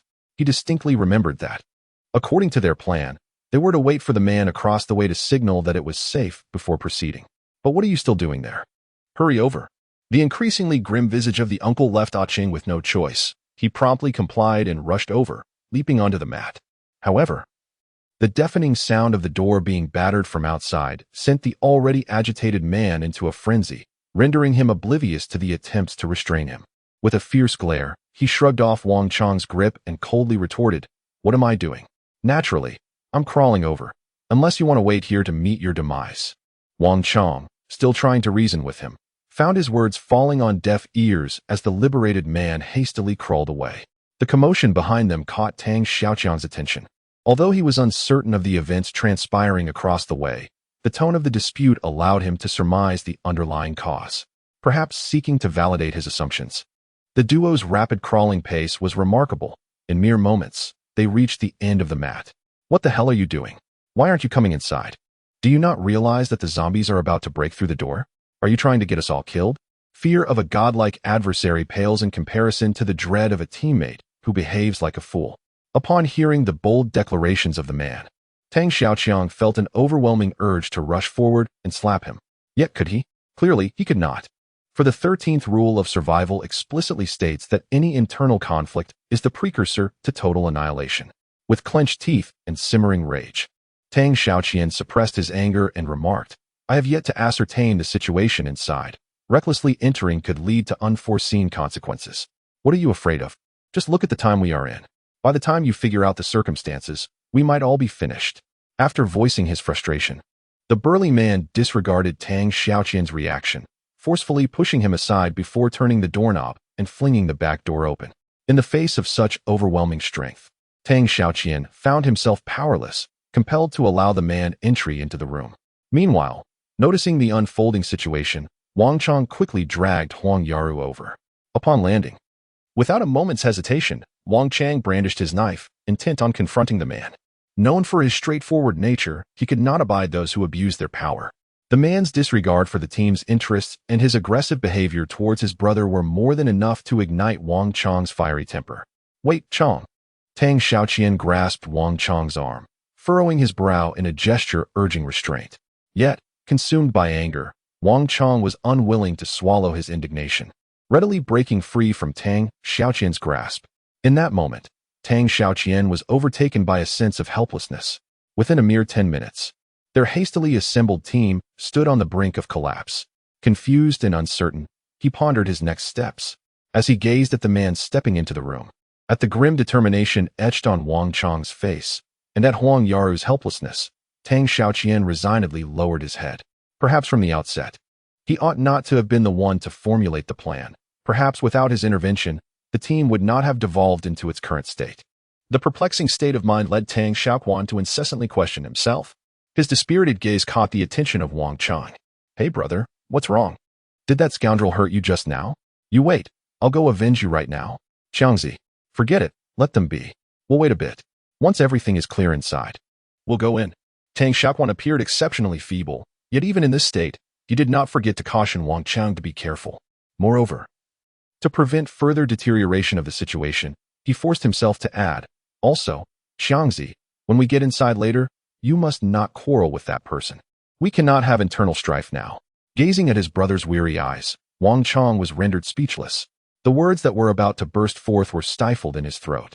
Indeed, although he was usually straightforward, boisterous, and seemingly oblivious, at this moment, the normally insensitive Wang Qiang vaguely comprehended his brother's painstaking efforts. "All right."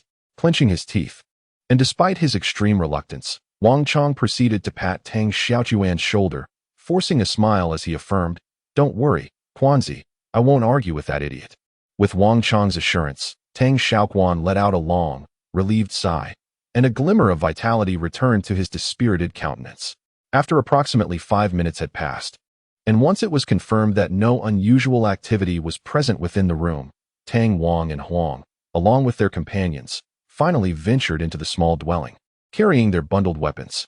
The interior of the room was sparse and devoid of adornment, with merely 2 chairs and a stool, reflecting the owner's destitution. Without exchanging pleasantries, Tang Xiaoqian and his companions promptly made their way to a corner of the living room, forming a stark opposition to the burly uncle and nephew duo. Outside, the relentless zombies continued their futile assault on the wooden door, the intermittent cracking sound sending shivers down the spines of the survivors.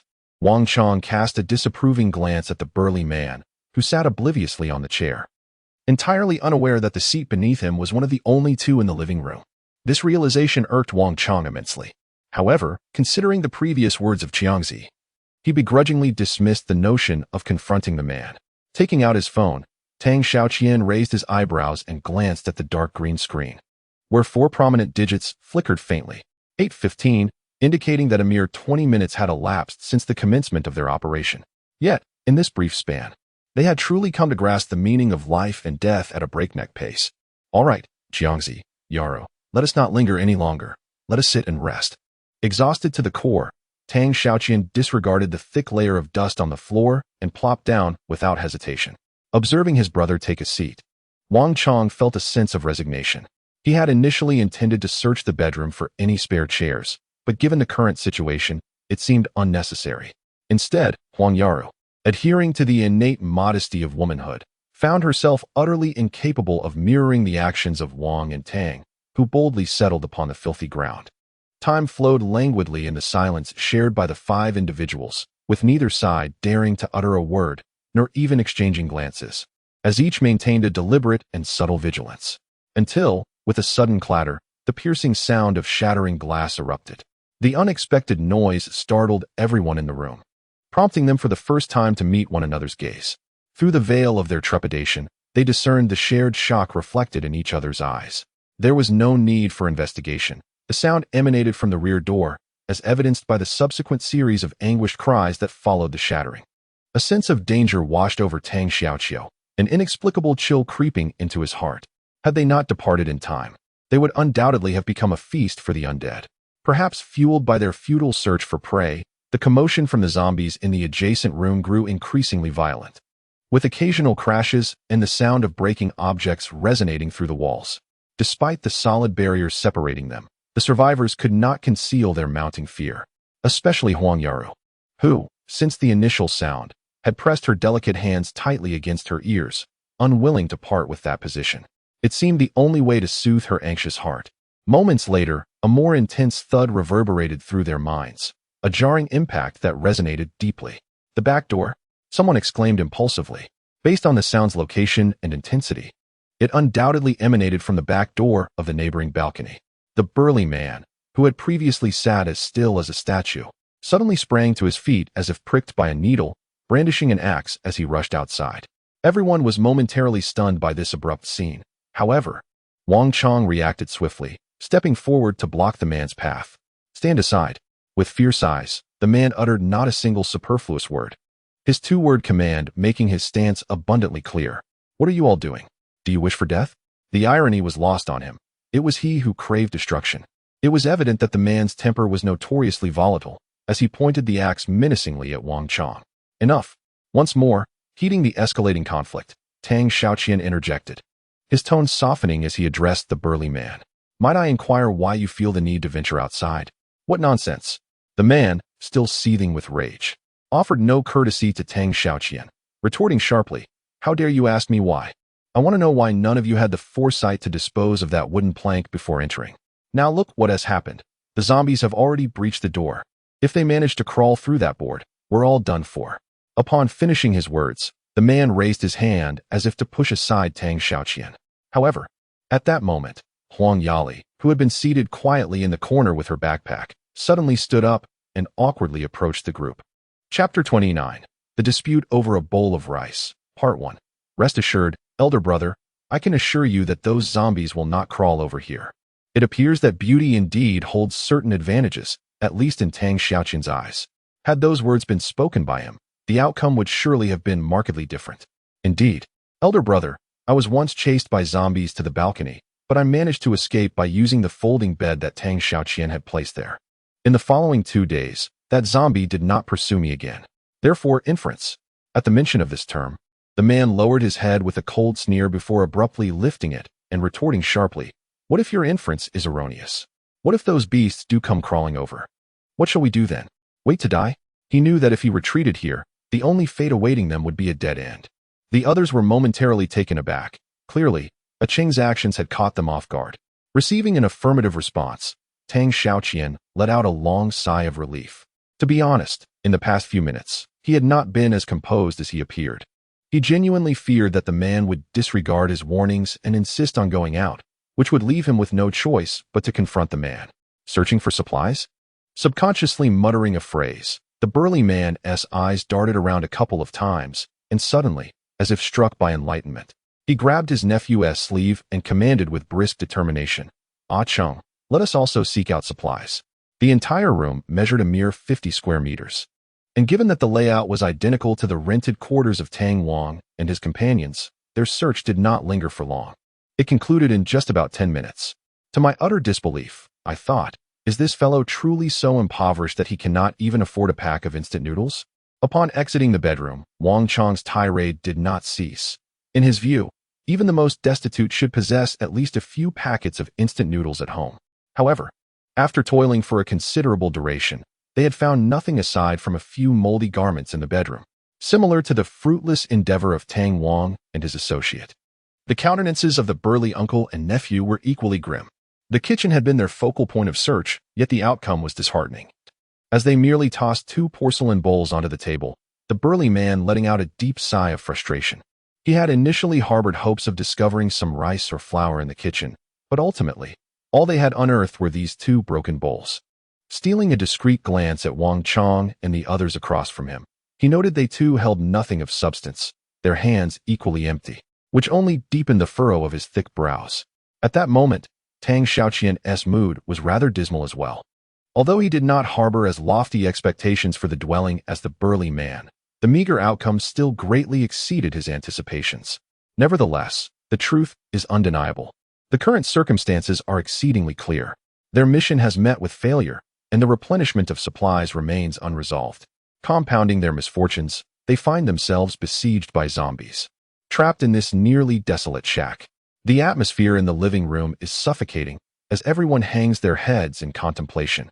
Time slipping away in this oppressive silence until the clock tolls noon above the city. Dong, dong, dong. As the persistent chimes resonate, Tang Xiaoquan's hazy gaze gradually sharpens.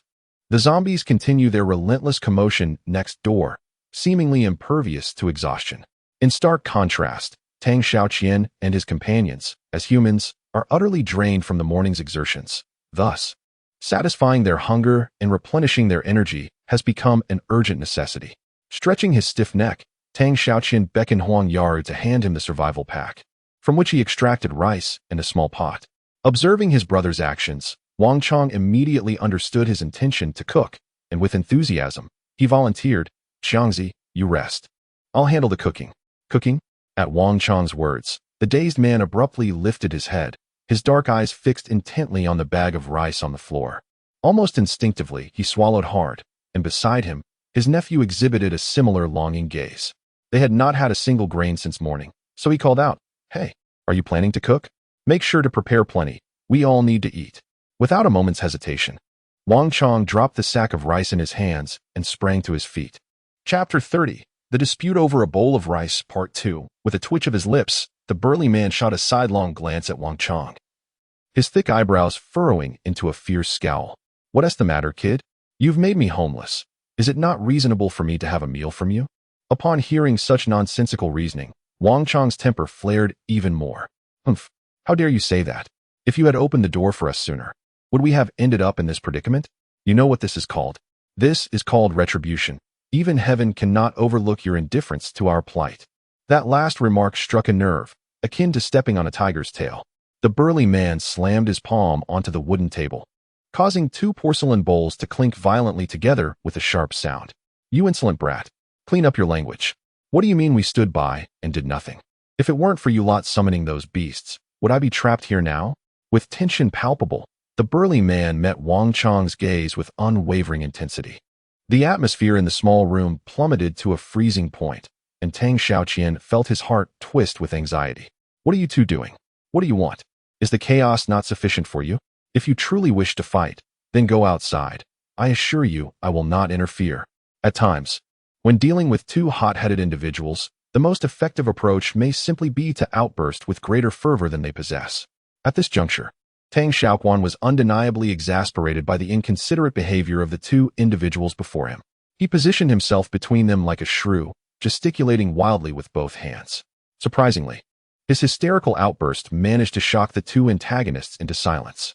Wang Chang stood there, dumbfounded, while the large man stared blankly, their gazes fixed on Tang Xiaoquan. Realizing that his reprimand had taken effect, Tang Xiaoquan pressed on, "Gentlemen, I implore you to recognize that your adversary is not each other, but rather the beasts outside. I beseech you to suspend your conflict, at least within these walls, at least for the duration of our time together, and strive for unity. Otherwise, we shall surely be trapped here to our doom." There were no insults, no rebukes, only simple, straightforward reasoning. Yet, it is often such readily comprehensible logic that proves most persuasive. With no target for his aggression, Wang Chang could only concede.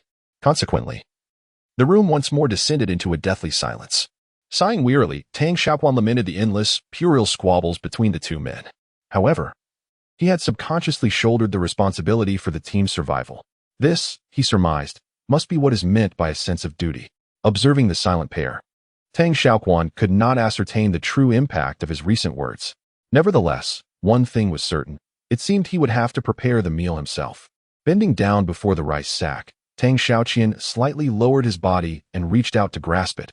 However, just as his palm was about to make contact, a large hand seized his wrist. "I told you, I will cook the rice." Without further ado, Wang Chang, akin to a man snatching his bride, swiftly lifted the rice sack from the ground, brushed his hands against his backside, and headed towards the kitchen. With a sigh that spoke volumes, Tang Xiaoquan, drawing upon his years of camaraderie with his brother, could ascertain that Wang Chang was indeed displeased with him. Summoning Wang closer, Tang Xiaoquan whispered a few words into her ear, primarily concerning the matter of cooking a few bowls of rice. After all, he did not wish for Wang Qiang to, in a fit of anger, exhaust all the rice they had, for they had no opportunity to venture out again. And the rice at hand would be fundamental to their sustenance in the coming days. Furthermore, he earnestly urged Huang Yaru to persuade Wang Qiang to prepare rice for the burly uncle and nephew, as oftentimes, even the smallest acts of kindness could elicit gratitude from others. Watching Huang Yaru depart, Tang Xiaoquan suddenly realized that this woman was not as ineffectual as he had previously perceived, at least in that moment. He had to concede that her presence was of great significance, for only she could placate the wrathful Wang Qiang. Time slipped away swiftly as Tang Xiaoquan lost himself in such musings, and when Wang Qiang reappeared in the living room, he bore a pot of steaming, fragrant rice. Indeed, as the saying goes, man is iron, rice is steel. Nothing is more delightful after a long day of toil than to indulge in a hearty meal. As the steaming pot was presented, all eyes were immediately drawn to it. Qiang swallowed hard, hoping there would be enough rice for him as well. Huang Yaru promptly offered the rice spoon, which Wang Qiang accepted, casting a disdainful glance at the large man beside him. The rice was divided into 3 portions. One was placed in a porcelain bowl and given to Huang Yaru, while another was offered to the large man. Here, take it, Wang Qiang said with a hint of reluctance. The large man paused, momentarily taken aback, as he didn't realize the offer was directed at him. However, with the tempting aroma filling the air and his stomach rumbling, he ultimately set aside his pride and looked up. Hey, you were just clamoring for food. Now that it's here, you're hesitating? Changzi, Huang Yaru interjected softly, shaking her head with a frown. Hearing this, Wang Qiang immediately stopped speaking and carried the rice pot over to Tang Xiaoquan. Observing his brother's discomfited expression, Tang Xiaoquan felt a sense of complexity. Undoubtedly, his judgment had once again proven correct. Wang Yaru could indeed restrain Wang Qiang's temper, and her presence effectively mitigated the increasingly tense atmosphere. However, from a long-term perspective, this presented a potential issue. At least for now, in Tang Xiaoquan's view, Huang Yaru remained an unpredictable element. Chapter 31. Where did the key come from? Part 1. People often have a tendency to discuss significant matters around the dining table, as it not only showcases the host's hospitality, but also, more importantly, the warm environment combined with delectable cuisine fosters a sense of closeness among diners, making conversation flow effortlessly. However, the atmosphere among the 5 survivors gathered in the living room is far less inviting. They are devoid of a sumptuous feast or refreshing beverages. Instead, they are surrounded by the incessant growls of zombies outside, coupled with an ambience as stagnant as a pool of stagnant water. Tang Xiaoquan discreetly cast a glance at the others. The burly man was heartily savoring his bowl of rice, displaying no sign of disinterest despite the monotony of the meal. His nephew was similarly engrossed in his food, occasionally emitting muffled sounds of effort. In brief, their dining manners were rather unsightly. In contrast, Huang Yaru, sandwiched between the two, appeared significantly more graceful. She delicately lifted spoonfuls of rice to her mouth, chewing slowly and savoring each bite before swallowing with poise. Yet, none of this captured Tang Xiaoquan's primary focus. What intrigued him was Huang Yaru's current position, particularly the chair upon which she sat, one that had recently been occupied by the burly man. It seemed that his subtle maneuver to win over hearts had yielded some effect, as a faint smile graced his lips. In his view, the man's act of offering his seat was a promising sign of goodwill. Thus, he resolved to seize the moment, aiming to further strengthen the bond between them. Clearing his throat gently, Tang Xiaoquan spoke up. Dear brother, I sincerely apologize. The provisions we brought from home are rather meager, so we can only share what little we have with you. I hope you can understand. Tang Xiaoquan's words were imbued with genuine warmth, evident in every phrase, even drawing a glance from Wang Qiang, who was engrossed in his meal. People are often swayed by emotions, particularly those like Wang Qiang, who, despite their usual impatience, are ultimately soft-hearted and responsive to kindness. Thus, Tang Xiaoquan's heartfelt expression resonated deeply with him. Upon hearing the word thank you, a broader smile spread across Tang Xiaoquan's face as he continued. In truth, we are truly remorseful about today's events. You are right. Had it not been for us, you might not have found yourself in such dire circumstances. In a sense, we have indeed caused you harm. The gravity of the topic was palpable, yet Tang Xiaoquan adeptly conveyed his regret. With a heavy sigh, the robust man shook his head in resignation. Well, to be fair, I bear some responsibility as well. If I had not been so fearful and had opened the door to you at the first opportunity, perhaps the outcome would have been different. At this juncture, perhaps feeling a sense of frustration, the man forcefully shoveled a few mouthfuls of rice into his mouth, chewing vigorously as though to vent his emotions. Recognizing that the other party possessed a fundamentally good nature and a willingness to move past grievances, Tang Xiaoquan seized the opportunity to introduce his companions. He smiled at the burly man and said, "Uncle, let us take this opportunity to get to know each other. I am Tang Xiaoquan. This is my good brother, Wang Qiang, and here is Huang Yarou. Thank you, big brother, for fixing my plumbing last time." Before Tang Xiaoquan could finish, Huang Yarou interjected, hello everyone." Upon hearing his name called, Qiang quickly lifted his head to greet the group. Once introductions were complete, the atmosphere in the living room began to warm, the earlier stiffness dissipating. They engaged in a light discussion about their perspectives on the sudden calamity, everything flowing smoothly and peacefully, until the burly man broached the delicate subject once more. "Where exactly did you acquire the keys to my home?" After all, the keys had been taken from a corpse, which had been slain by Qiang, and if he divulged the truth, it would undoubtedly incite another uproar. Yet, how could he explain the origin of the keys without revealing the reality? He found himself in a quandary, feeling as though his head might explode. Sensing their predicament, the burly man sighed. You needn't say anything. I can surmise the situation. You must have procured the keys from a mutated zombie, am I correct?" After exchanging glances, Wang and Tang nodded indifferently. Indeed, with a wistful smile, observing the pair's actions, the robust man's expression turned somewhat desolate. "To be frank, that mutated zombie was my younger brother, whom I personally drove from our home." "What? Your brother?" Almost in unison, Wang and Tang exclaimed in astonishment. "But how could your brother?" Tang Xiaoquan swiftly pressed for clarification. The large man set down his utensils, explaining, at this juncture. A trace of ferocity surfaced on the man's countenance. Subsequently, after approximately 2 or 3 hours, my fever finally subsided, but his entire body became ice cold, and then the man trailed off, his voice choked with emotion, conveying everything. Observing the man's incessant shaking of his head, Tang Xiaoquan could no longer bear to conceal the truth. Confessing, "Brother, we did indeed retrieve that key from your brother's person, and he attacked us. Therefore, we are deeply sorry, but in self-defense, we were compelled to eliminate him." Clatter. As Tang Xiaoquan's words faded, the distinct sound of bamboo chopsticks falling to the ground echoed. Chapter 32, The Key's Origin, Part 2, Following the Sound. Everyone was taken aback.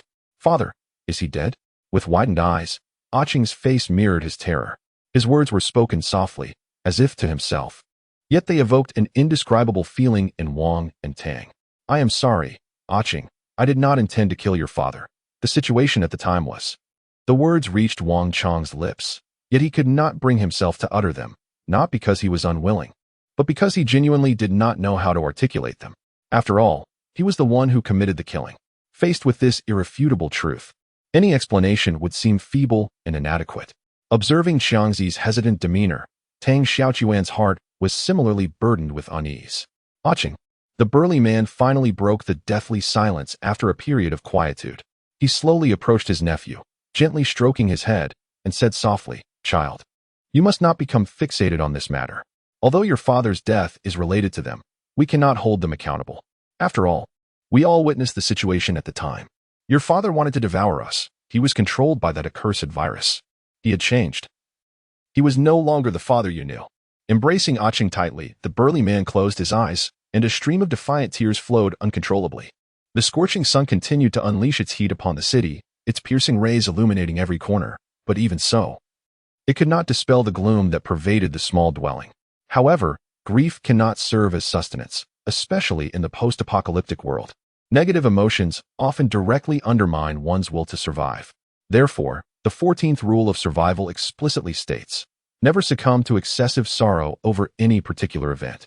The correct approach is to transform grief into strength, learn from experience, and prevent tragedy from recurring. That Wang, elder brother, Tang Xiaoquan stated. Without allowing the others time to adjust their emotions, as I mentioned earlier, we do not have much food with us. At most, it is only enough for Qiangzi, Yarou, and myself to eat for 3 days. But now that you are included, this time frame will likely be compressed. Perhaps we can ration it by eating 1 meal a day. It seems there was a misunderstanding regarding Tang Xiaoquan's intentions. Wang Qiang hastily suggested. fearing that his brother might sever the supply due to the scarcity of provisions. Taken aback for a moment, Tang Xiaoquan cast a surprised glance at Wang Qiang, but it quickly transformed into a gentle smile. Such was the nature of this brother. When he harbored animosity, he might wish for your demise, yet once familiarity was established, he could become a friend worth risking one's life for. Observing Wang Qiang's concern for the Han, Tang Xiaoquan was naturally filled with joy. After all, Wang Qiang's initiative to foster goodwill signified the potential resolution of their underlying conflict. The alleviation of such discord was undoubtedly a boon for the entire team. Thus, Tang Xiaoquan playfully indulged Wang Qiang's words, stating, "If we ration ourselves to 1 meal a day, we could sustain ourselves for 3 days. However, what of the situation after 3 days? Let's address that when the time comes. If necessary, we shall confront those scoundrels." Wang Qiang appeared unfazed, as if those undead were no more formidable than ants. In response, Tang Xiaoquan could only shake his head in silence, disregarding Wang Qiang's reckless bravado, and continued, "Given the current concentration of zombies, I doubt they will disperse within 3 days, especially the ones trapped in the adjacent room. With their current intellect, they might not even find the door, unless a miracle occurs. Yet, in this world, how often do miracles transpire? Humans often invoke this term in dire straits merely to seek ephemeral solace for their despairing hearts." Upon overhearing the dialogue between Wang and Tang, the Han pondered thoughtfully, resting his chin in contemplation. "I believe that what Brother Wang Qiang is saying is not without merit. If we truly reach the point of starvation, rather than languishing indoors awaiting death, it would be more prudent to venture out and take our chances. Perhaps we might even manage to break through." After a brief pause, the robust man suddenly raised his head and spoke. However, Tang Xiaoquan sighed softly. He was reluctant to dampen the spirits of the group, but the overwhelming number of zombies outside made it virtually impossible to simply charge through. Tang Xiaoquan had indeed considered this possibility, but he remarked, "I've also contemplated your suggestion, but at best, it would only serve to draw the zombies away from the corridor, while those next door." With a sharp crack, the burly man brought his hand down forcefully on the table, then smiled and said, "Those beasts next door are not difficult to handle. We simply need to do this and that, and it will be resolved." After carefully considering the method proposed by the man, Wang and Tang exchanged glances, their eyes gleaming with a hint of enlightenment. They almost simultaneously exclaimed, "Excellent idea. Let's proceed accordingly." With the issue of survival resolved, the group finally displayed long-absent smiles. In this state of exhilaration, time passed swiftly, and soon the horizon was enveloped by the heavy cloak of night. Darkness had fallen. According to the agreement reached in the afternoon, only 1 meal would be provided per day, meaning that those who had eaten lunch would not have the pleasure of enjoying dinner. Everyone understood this, as staying indoors and enduring hunger was clearly preferable to venturing out and risking their lives against the zombies. With no dinner to anticipate, everyone washed up and went to bed early. Weary from a day of labor, they needed to rely on rest to alleviate the gnawing hunger in their stomachs. Considering that Tang, Wang, and others had exhausted considerable physical strength and energy while battling the zombies, it was only natural that the night watch duty fell upon the robust man. He opened his garment wide, revealing a dense mat of chest hair, when suddenly a fierce gust of wind swept through, followed by a thunderous roar echoing across the sky. A storm was approaching. Chapter 33. Midnight encounter. Flashes of lightning illuminated the scene, and the fine raindrops fell like whips, striking the earth with a crackling sound. Suddenly, a delicate sneeze echoed from the entrance of the living room. The man raised his gaze and beheld Huang Yaru, clad in a thin shirt, her slender hand clutching a towel as she gently dried her damp hair. "Ah, this wind feels delightful," she exclaimed, unable to suppress her admiration, turning her face towards him with a radiant smile. In that moment, she appeared enchanting, alluring, and sensual. It was no wonder the man felt an intense heat coursing through him. After all, a solitary man and woman in the same room, combined with Du Jian's youthful vigor, had led to a natural stirring of emotions, especially after spending years away from intimate connections. Now, encountering Huang Yaru, a siren of the nightlife, it was only human for him to feel a flutter of excitement. Huang Yaru giggled, covering her face with her hand, then swayed over to his side, gently resting her hand on his shoulder as she whispered, "Hee, brother Do not worry, I won't catch a chill. In fact, I find it rather warm." With that, she audaciously lifted her collar and blew cool air toward her inner garments. The man felt an intense heat coursing through his body, an experience he had never encountered before. Even during his intimate moments with his wife, he had never felt such overwhelming desire. He diligently restrained his impure thoughts, his gaze unwaveringly fixed on the increasingly dense curtain of rain outside, resembling a wooden statue, utterly motionless. Observing the man's demeanor akin to facing a formidable adversary, Huang Yaru's lips curled into a knowing smile. Earlier, while bathing, she had carefully contemplated the current situation. It was evident that Tang Xiaoquan still harbored suspicions towards her, despite her earnest efforts to demonstrate her worth. Cooking, doing laundry, and caring for the children, she had been unable to earn his trust. In stark contrast, the companion she had held in high esteem, Wang Qiang, proved to be nothing more than a mindless follower. Aside from his somewhat sturdy physique, he possessed no redeeming qualities. Particularly today, when faced with zombies, he not only failed to protect her, but also panicked at a critical moment. Thus, her disappointment in Wang Qiang reached its zenith, leading her to realize that remaining in the company of Tang and Wang was not a sustainable option.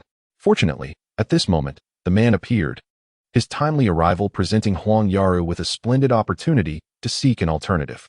At 40 years old, although merely a plumber, he had traversed various places and encountered numerous trials, thus possessing a wealth of experience far surpassing that of the freshly graduated university students, Tang and Wang.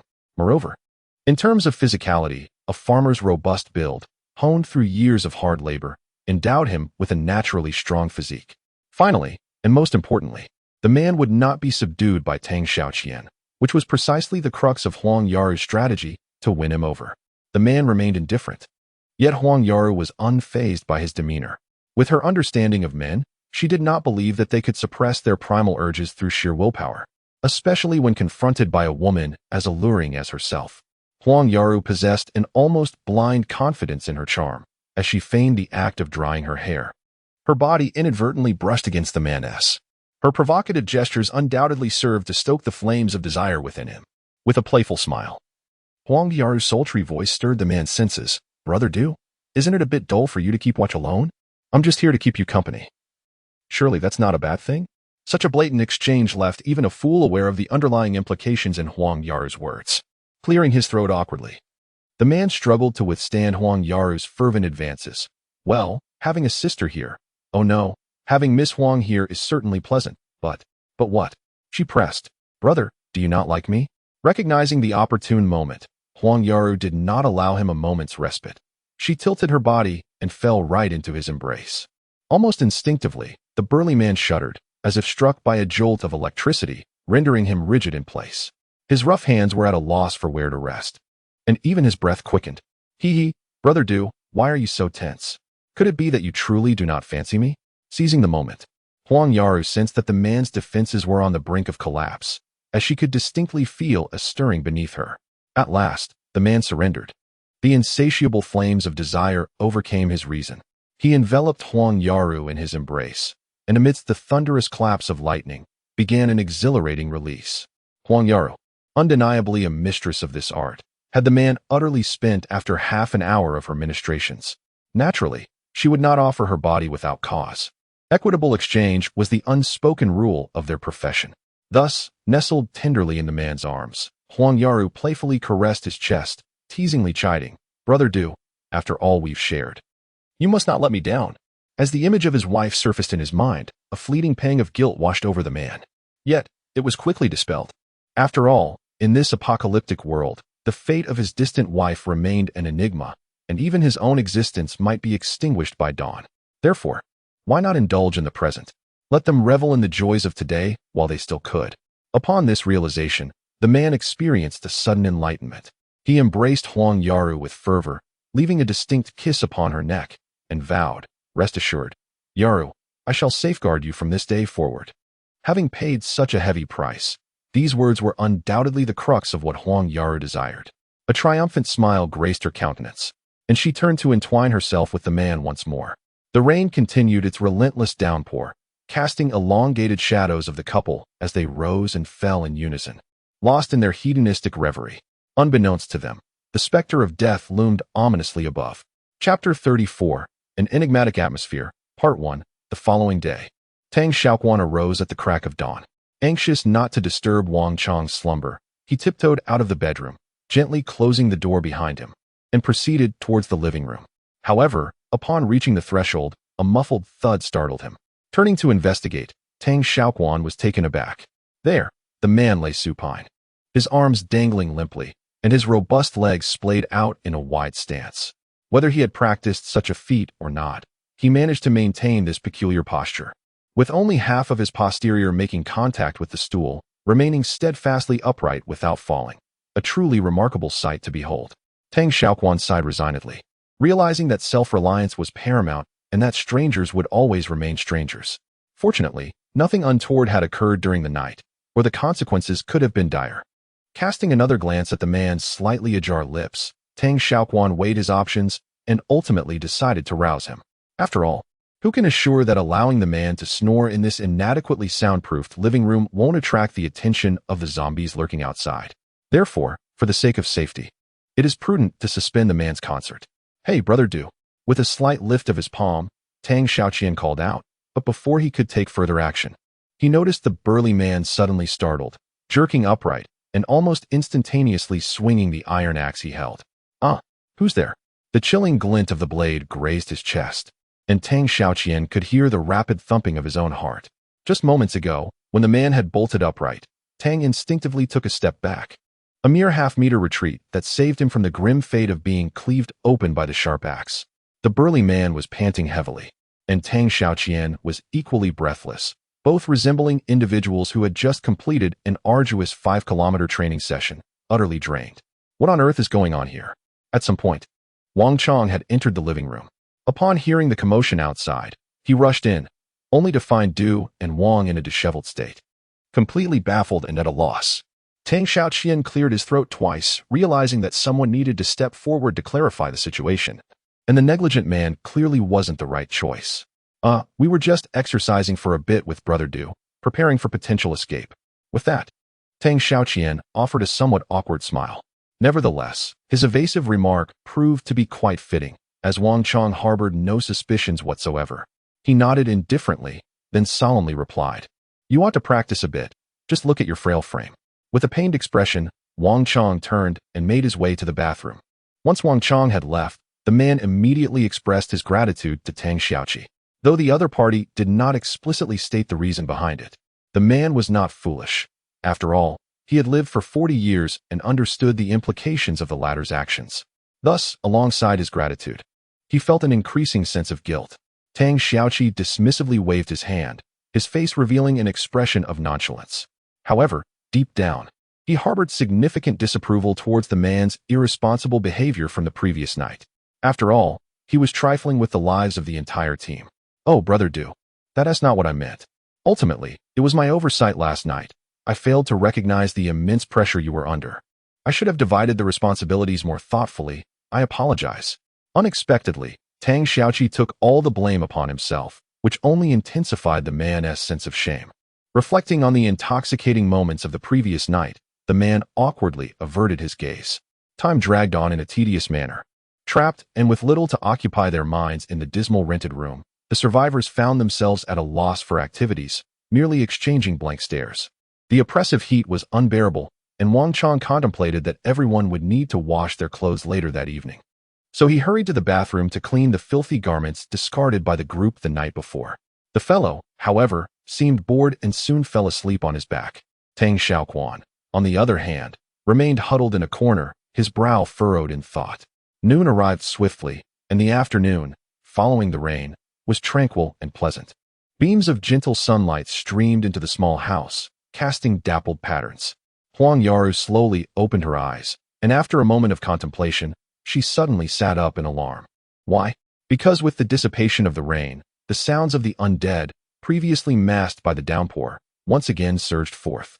This undoubtedly terrified the woman, who was already burdened with psychological trauma. Hastily dressing, Huang Yaru rushed out of the bedroom. "Hi, Yaru, you're awake. Did you sleep well last night?" Wang Chong, having just finished airing the laundry, immediately brightened at the sight of the woman he admired and cheerfully greeted her. Wang Chong inhaled sharply, scratching his head with a somewhat dejected expression. What's wrong with her? Did I do something to upset her? As Wang Chong was pondering this, Huang Yaru had already arrived in the living room. Brother Du still asleep? The gentle voice reached the man's ears, and his brow twitched involuntarily. His eyes narrowed into slits before quickly widening, and he sat up with a somewhat terrified expression. Oh. No, Miss Huang. Good morning. Ha. Tang Xiaoquan was stunned by the man's flustered and bewildered demeanor. What was going on? Why was the fellow so agitated? Little did he realize that the two individuals before him, seemingly unrelated, had consummated a clandestine affair while they slept soundly the previous night. A sudden, violent fit of coughing seized Huang Yaru, her heaving bosom immediately eliciting the concern of the burly man. The large man frowned, saying, Miss Huang, you should put on some more clothing. Please don't catch a cold. Upon hearing this, Tang Xiaoquan's suspicions deepened. Could it be that these two had truly? Chapter 35. A Peculiar Atmosphere, Part 2. Tang Xiaoquan did not delve into the matter between Du and Huang, nor did he even inquire about it. There were two reasons for this. He was not one to engage in gossip. Furthermore, if Huang Yaru had indeed engaged in some dalliance with Du Jian, as he suspected, the outcome would be something he welcomed. After all, compared to Wang Qiang, Tang Xiaoquan would much rather see the vixen seduce Du Jian. For if that were to happen, he would have the opportunity to rid himself of this loathsome woman, since they would eventually have to part ways with Du Jian. And Huang Yaru, having followed Du Jian, would naturally accompany him. Therefore, Tang Xiaoquan would not only refrain from interfering in their relationship, but would also strive to facilitate it. Alas, reality often falls short of one's desires. Perhaps Du Jian's jinx had taken effect, for Huang Yaru's cough grew increasingly severe in the following hours, as if she had truly caught a chill. With Huang Yaru's departure, the entire rented house seemed to be enveloped in a strange atmosphere. Wang Qiang was preoccupied with pondering why the woman had been so cold toward him that day. As for Qiang, he was merely idling, lost in a vacant daze, due to boredom. Conversely, Tang Xiaoquan was engrossed in meticulously planning their impending life-or-death escape. Time ebbed away swiftly in the silence as each individual harbored their own thoughts. And before long, the sun, which had been suspended high above, began to fade in color. Night once again enveloped the earth. Dinner remained rice. But the distinction was that Wang Qiang had deliberately added an appropriate amount of water. Consequently, the rice had become congee. The greatest advantage of congee was that a small quantity of rice could be used to cook a full pot of food. This was undoubtedly a cost-effective method for survivors who were short on food and resources. Huang Yaru did not miss this dinner, although her complexion was ghastly. Perhaps she knew the wisdom of seizing the moment, so despite her severe cold, she insisted on appearing before everyone. The congee was divided into 3 portions as usual. Tang and Wang, the uncle and nephew of Dahan, and Huang Yaru each received a share. As everyone ate, Tang Xiaoquan elaborated on the escape plan he had been contemplating all day. After all, the 3-day deadline was approaching, and their rice supply was about to run out.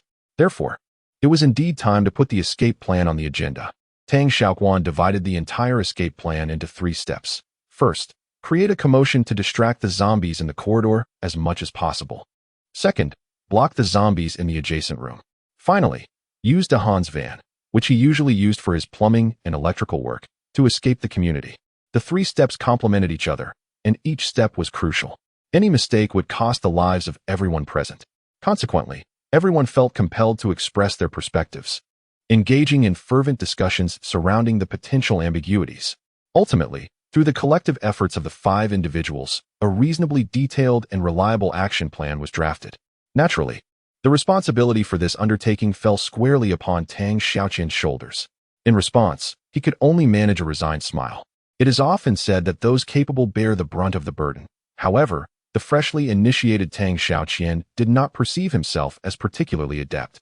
In terms of experience, he believed himself to be inferior to Du Jian, and in terms of physical prowess, he could not compare to Wang Qiang. From any vantage point, he seemed an unsuitable candidate for such a significant responsibility. Yet, unbeknownst to him, it was his repeated planning, suggestions, and leadership that had subtly positioned him as the core, the soul, and even the brain of the team in the eyes of his peers. Due to the previous night's lesson regarding negligence, Tang Xiaoqian naturally implemented a shift system for the night's vigil. He took charge of the first shift, from 8 p.m. until midnight, while Wang Qiang was entrusted with the second shift until dawn. However, to Tang Xiaoqian's bewilderment, the man appeared disinclined to sleep. An entire hour had elapsed since their departure.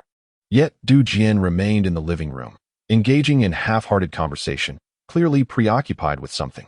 Yet, without his prompting, Tang Xiaoqian felt it inappropriate to inquire further, so he accompanied him in discussing trivial matters. Initially, he had hoped that, as the conversation progressed, the other would gradually reveal his thoughts. However, who would have anticipated that after a brief visit to the lavatory, the fellow would vanish without a trace? Where did he go then? Indubitably, to Huang Yar's boudoir. After all, a man of 40, in the prime of his life, having been separated from his wife for so long, and having experienced a sudden and long-awaited reunion the previous night, would naturally be consumed by such ardor. Indeed, from the moment the burly man beheld Huang Yaru's alluring figure that morning, he had been yearning to rekindle their amorous connection. Alas, due to the presence of others, he could not act upon his desires. Although he had earnestly recommended himself for the night shift, Tang Xiaoquan had tactfully declined. Thus, he had been hesitant until now, seeking a suitable opportunity to enter Huang Yaru's room. Yet, after much deliberation, the opportunity had not presented itself, and his ardent desires had only intensified. Finally, desire triumphed over reason, and after relieving himself, he brazenly slipped into Huang Yaru's room. Tang Xiaoquan furrowed his brow, his dark eyes fixed intently on the doorway leading from the living room. He was perplexed by the intermittent creaking sounds emanating from Huang Yaru's room. Of course, he was unaware that the man was currently engaged in passionate lovemaking with her. He merely assumed that Huang Yaru was tossing and turning due to the discomfort of her cold. The creaking persisted for nearly half an hour, ceasing only when the man departed. The nights of the apocalypse were perpetually arduous. Outside, all was pitch black, and the once bustling and lively streets now resembled a stagnant pool. No longer were there passers-by returning home, only mindless zombies. Reflecting on the changes and experiences of the past few days, Tang Xiaoquan was filled with a myriad of emotions. Humankind, once such a formidable presence, was relegated to the nadir of the food chain by a mere virus. This is undeniably an irony, and simultaneously a profound lesson for the blindly arrogant. Time ebbed away amidst Tang Xiaoquan's musings, with an all-pervading serenity, until a series of thuds emanated from Huang Yaru's chamber. The sounds were not loud, yet in the still of the night, they were distinctly audible, especially given their frequent cadence. Initially, Tang Xiaoquan surmised that Huang Yaru was merely experiencing some physical discomfort. However, after listening intently for several minutes, the furrows on his brow deepened. What on earth is that woman doing? He wondered. First, it was creaking, and now this thumping. Tang Xiaoquan harbored no predilection for gossip, but as time wore on, a peculiar notion began to take root in his mind. Could it be that the boor was engaging in illicit activities with her? Recalling the suggestive glances exchanged between Du Jian and Huang Yaru that morning, Tang Xiaoquan could not dismiss the possibility. He continued to eavesdrop for a few more minutes, and the sounds persisted, their rhythm unchanged. Now, Tang Xiaoquan was truly perplexed. Though inexperienced in matters of the flesh, he was, after all, a man. He could not fathom what position the two within could possibly be adopting to sustain such a gentle, knocking sound. Whether to knock and investigate became a dilemma for Tang Xiaoquan. If he went, he would feel like a third wheel should do and Huang truly be engaged in such an activity. If he didn't, allowing the noise to continue would inevitably disturb the zombies. After weighing the options, Tang Xiaoquan gritted his teeth and chose the latter.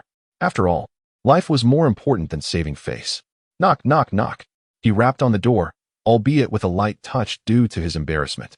Knock, knock, knock. The sound of knocking echoed from within, mirroring Tang Xiaoquan's actions. Could they be that engrossed? Tang Xiaoquan wondered, surprised. He pressed his ear against the door, attempting to discern the sounds within. However, before his ear could fully make contact, a large hand unexpectedly landed on his shoulder. In this dark and ominous night, the sudden appearance of this hand genuinely startled Tang Xiaoquan. He instinctively recoiled to the side, his body colliding heavily with the door, producing a dull thud. Hey, Xiaotang, what are you doing? Still shaken, Tang Xiaoquan saw the large man standing before him, his brow furrowed. Realizing something, Tang Xiaoquan took a deep breath, thinking, if the man is here, what is Huang Yaru doing inside? Before he could ponder further, the sound of an impact startled him once more. Yaru, the man exclaimed, his face etched with concern as he forcefully pulled Tang Xiaoquan away from the door. Tang Xiaoqi's frail body could hardly withstand the force of his powerful tug, and he was immediately yanked half a meter away, akin to a kite severed from its string. The door was not locked. The man easily twisted the knob to turn it open. However, to his surprise, before he could push the door, it was thrust back against him by an unseen force. At this juncture, even a fool would realize that something was amiss within the room. Without further ado, the man called out and forcefully pushed the door open once more. Yaru. The sound of a crash, a thud, and a scraping noise echoed. One was the sound of the door colliding, another was something hitting the ground, and the last was the creaking of the bedboard. Accompanied by these three sounds, the door finally swung open. The man rushed inside, his eyes swiftly scanning the room, and upon seeing no one else, he felt a slight relief. His gaze finally settled on a dark figure sprawled on the floor, and he gasped in alarm. Oh no! Yaru, what happened to you? Seeing his beloved woman lying on the ground, he grew anxious and hurried towards her. Yet, just as he was about to reach out, a figure suddenly appeared in his path, blocking him and pushing him back a few steps. What are you doing? Upon recognizing the sneaky Tang Xiaoqi, the man instinctively regarded him as a threat to Huang Yaru. Thus, he showed no courtesy, his words laced with a chilling hostility. Don't go over there. Something is not right with her. Furrowing his brow, Tang Xiaoqi discreetly retrieved his phone from his pocket. He activated the flashlight function, directing the blinding white light of the screen towards Huang Yaru, who lay on her back on the floor. Perhaps drawn by the allure of the pale luminescence, the woman gradually raised her head. As her cranium ascended, the visages of Du Tang and his companion grew increasingly pallid. How could this be? Pray tell, what manner of clandestine activity transpires within Yaru's chamber? At this critical juncture, Wang Chang's languid intonation pierced the silence. He nudged aside the petrified duo, his eyes still heavy with slumber, and ambled forward.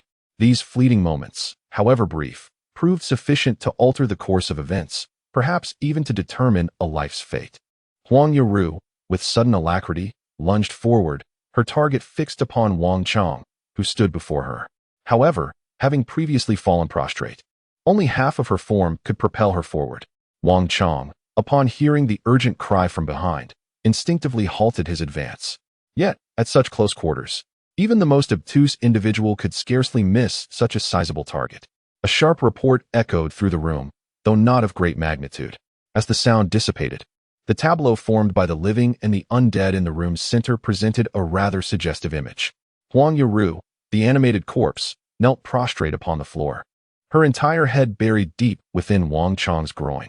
Wang Chang, the living man, stood erect, his countenance a study in rich and complex expression.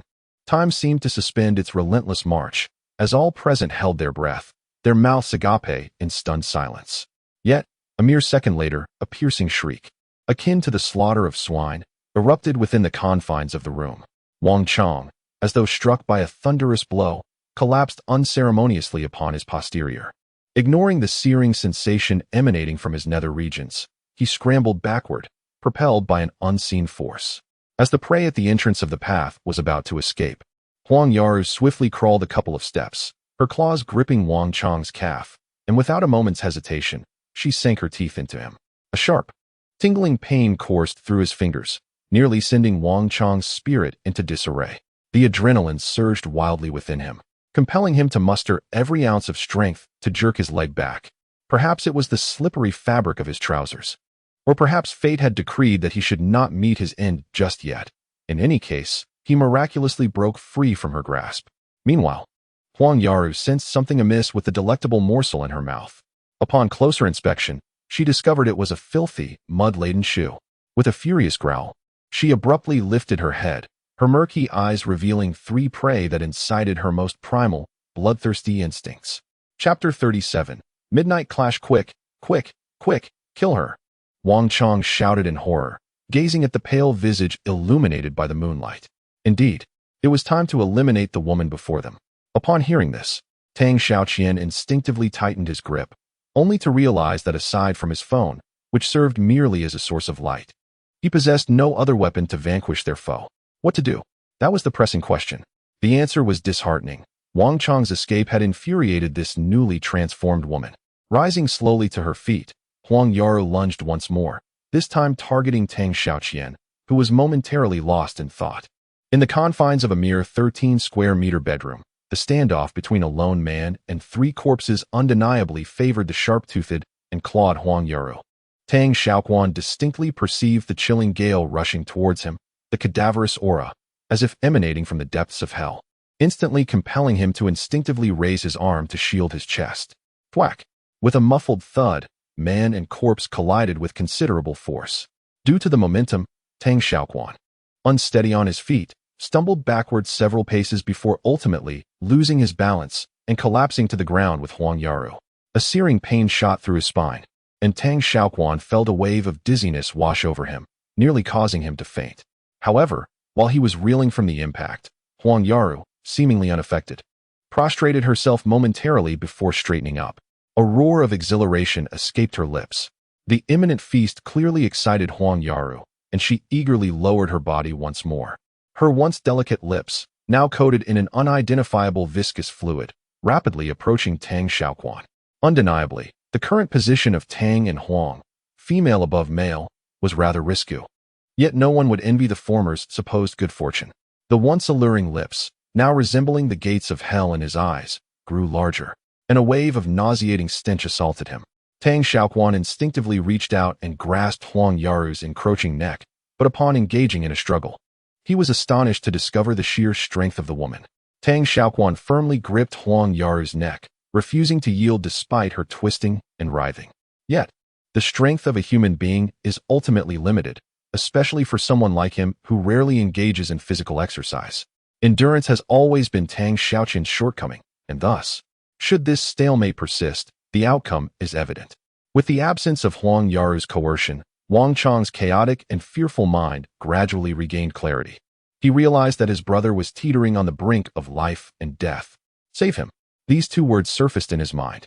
Wang Chang glanced around, desperately in need of a weapon, a tool capable of striking down Huang Yaru. A glimmer lying on the ground caught his attention, and at that moment, Tang Xiaoquan's elbow fell limply. Life and death hang by a thread. Wang Chang scarcely had time to contemplate what lay on the ground. He forcefully pushed Huang Yaru, who was about to attack, aside, seized the luminous object, and swiftly mounted the ladder. The scene before him was one he had lewdly envisioned on multiple occasions over the past few days. Yet who could have anticipated that his dream would culminate in such a grotesque reality? It is truly ironic. Casting a final glance at the woman he once adored, Wang Chang furrowed his brow and lifted the brick in his hand, bringing it down with tremendous force. Crack! Die! Die! Perhaps the stark contrast rendered Wang Chang unable to accept the reality, or perhaps the act of taking a life once more drove him to madness. In any case, one thing was clear: Wang Chang had lost control. Huang Yaru had long been deprived of life by his relentless bludgeoning, her once decaying, ashen head now reduced to a pulpy mess. However, his age afforded him a greater capacity for psychological endurance than Tang Xiaoquan. He suppressed the urge to vomit and stepped forward to halt Wang Chang's descending hand, embracing him tightly. He then softly implored, "Enough, child, it's over, all over. Cease your assault. She is already deceased." Wang Chang's hands continued to tremble violently, his mind a void, his vacant eyes devoid of light, as if his soul had been extracted. "Do you have a cigarette?" These were his first words after the incident. "Yes, yes." Tang Xiaoquan hastily wiped the filth from his hands and retrieved the remaining half-pack of cigarettes from the survival pack. He extracted one, ignited it, and offered it to Wang Chang. Wang Chang inhaled deeply, the potent nicotine permeating his nasal passages and entering his lungs before being exhaled. He relapsed into silence. After consuming one cigarette, he lit another, and the half-pack was soon reduced to a scattering of cigarette butts on the floor. Perhaps due to the numbing effect of nicotine, Wang Chang's pallid complexion finally regained some color. However, although Wang Chang had regained his senses, the troubles of the survivors in the rented house were far from over. Due to the commotion they had caused in killing Huang Yaru, the zombies in the neighboring room had become aware of the anomaly. Fortunately, they were separated by a thick wall. Otherwise, they would have perished at the hands of the horde, given the dilapidated state of the old wooden door. Even with the formidable barrier of thick walls, failure to quell the agitation of these brutes promptly would inevitably jeopardize the main gate. Hence, upon beholding the naked cadaver on the ground, emanating a putrid stench and bereft of its human semblance, both men observed a moment of humane mourning. Subsequently, under Tang Xiaoquan's direction, they busied themselves with their respective tasks. Chapter 38. The utility of corpses. What are they doing? Packaging. Packaging what? Huang Yaru, seizing the bedsheet. Tang Xiaoquan and Du Jian together conveyed the lifeless body into it, encasing it within. The task, though simple in description, proved arduous in execution. Aside from the difficulty in managing the shattered cranium, the mere stench emanating from the zombified corpse was almost unbearable.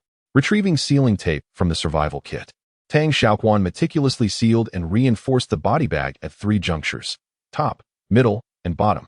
The objectives were twofold. Firstly, to mask the odor, thereby precluding the attraction of flies and other vermin. Secondly, to prepare it for the subsequent course of action. So, what does Tang Xiaoquan intend to do next? Having completed the encapsulation, Tang Xiaoquan removed the disposable plastic gloves from his hands, wiped the perspiration from his brow, and panted, "Brother Du, let's carry the body outside together." "Carry it outside?" Du Jian inquired, taken aback slightly. He similarly ceased wiping the sweat from his right hand, asking with a hint of bewilderment, "Wouldn't it be more prudent to keep it inside?"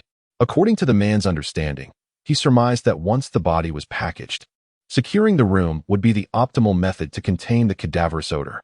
However, he had evidently misconstrued Tang Xiaoquan's intention. After lightly shaking his head twice, Tang Xiaoquan once again wiped his face, but the stifling room felt akin to a large steam chamber, causing beads of sweat to trickle down. "Brother Du, there are already signs of agitation among the zombies in the corridor, so I plan to drop this corpse bag from the building to create some noise and divert their attention." With a raised eyebrow, Du Jian displayed an expression of surprise. "Are you suggesting we throw it down?" Tang Xiaoquan nodded affirmatively, providing his response. "Isn't that rather inappropriate? As the saying goes, to enter the earth is to find peace, although we cannot afford her a dignified funeral at present, as long as the body remains. We can always make amends later." Due to rural customs, Du Jian held the ancestral traditions in considerable regard. However, this perspective was somewhat incomprehensible to the 21st century youth. "Tang Xiaoquan." "Indeed," Tang Xiaoquan began, but was interrupted by a low voice from outside the door, followed by Wang Qiang entering without hesitation. "I support Quanzi's proposal." Without any preamble, Wang Qiang went straight to the point. "Brother Du, you must understand that if we do not take action against those zombies outside, it is only a matter of time before they threaten this very room. The circumstances have changed. I mourn for Yaru's death as well, but the deceased have passed, and the living must carry on. Moreover, the one who is transformed is no longer human.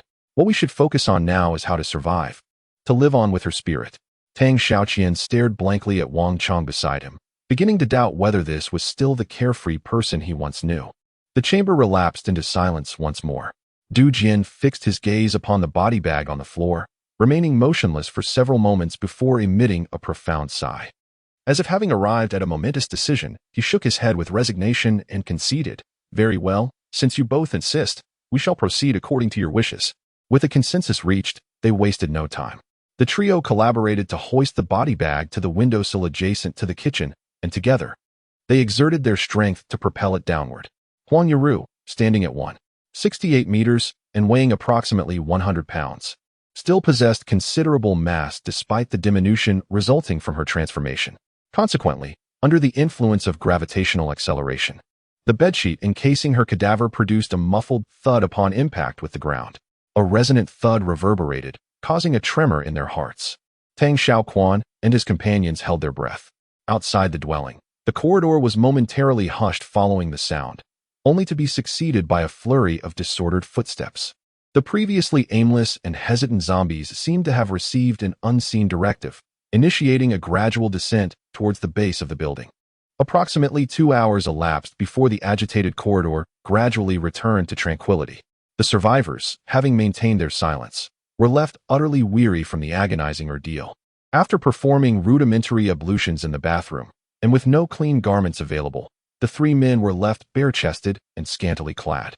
Fortunately, with Huang Yaru's departure, their unrefined appearance was of little consequence. Another sleepless night ensued. As the resplendent sun ascended from the horizon once more, Tang, Wang, and Du congregated by the window, scrutinizing the scene beyond the building. Upon closer inspection, it became evident that the highest concentration of the walking dead was precisely at the spot where the body bag had fallen the previous night. However, the once tightly sealed body bag was now torn asunder, and the remains of Huang Yaru within were equally ravaged and gruesome. Tang Xiaoquan fixed his gaze intently on the body bag, his eyes focused entirely on the disarrayed corpse of Huang Yaru. "Hey, Quanzi, what are you pondering?" Wang Qiang inquired, curious about his brother's dazed and motionless state. The minivan was undoubtedly the most crucial element in Tang Xiaoquan's escape plan. According to Du Jian, the vehicle was parked on the street outside the building. Despite its age, he had diligently maintained it annually, ensuring its overall reliability.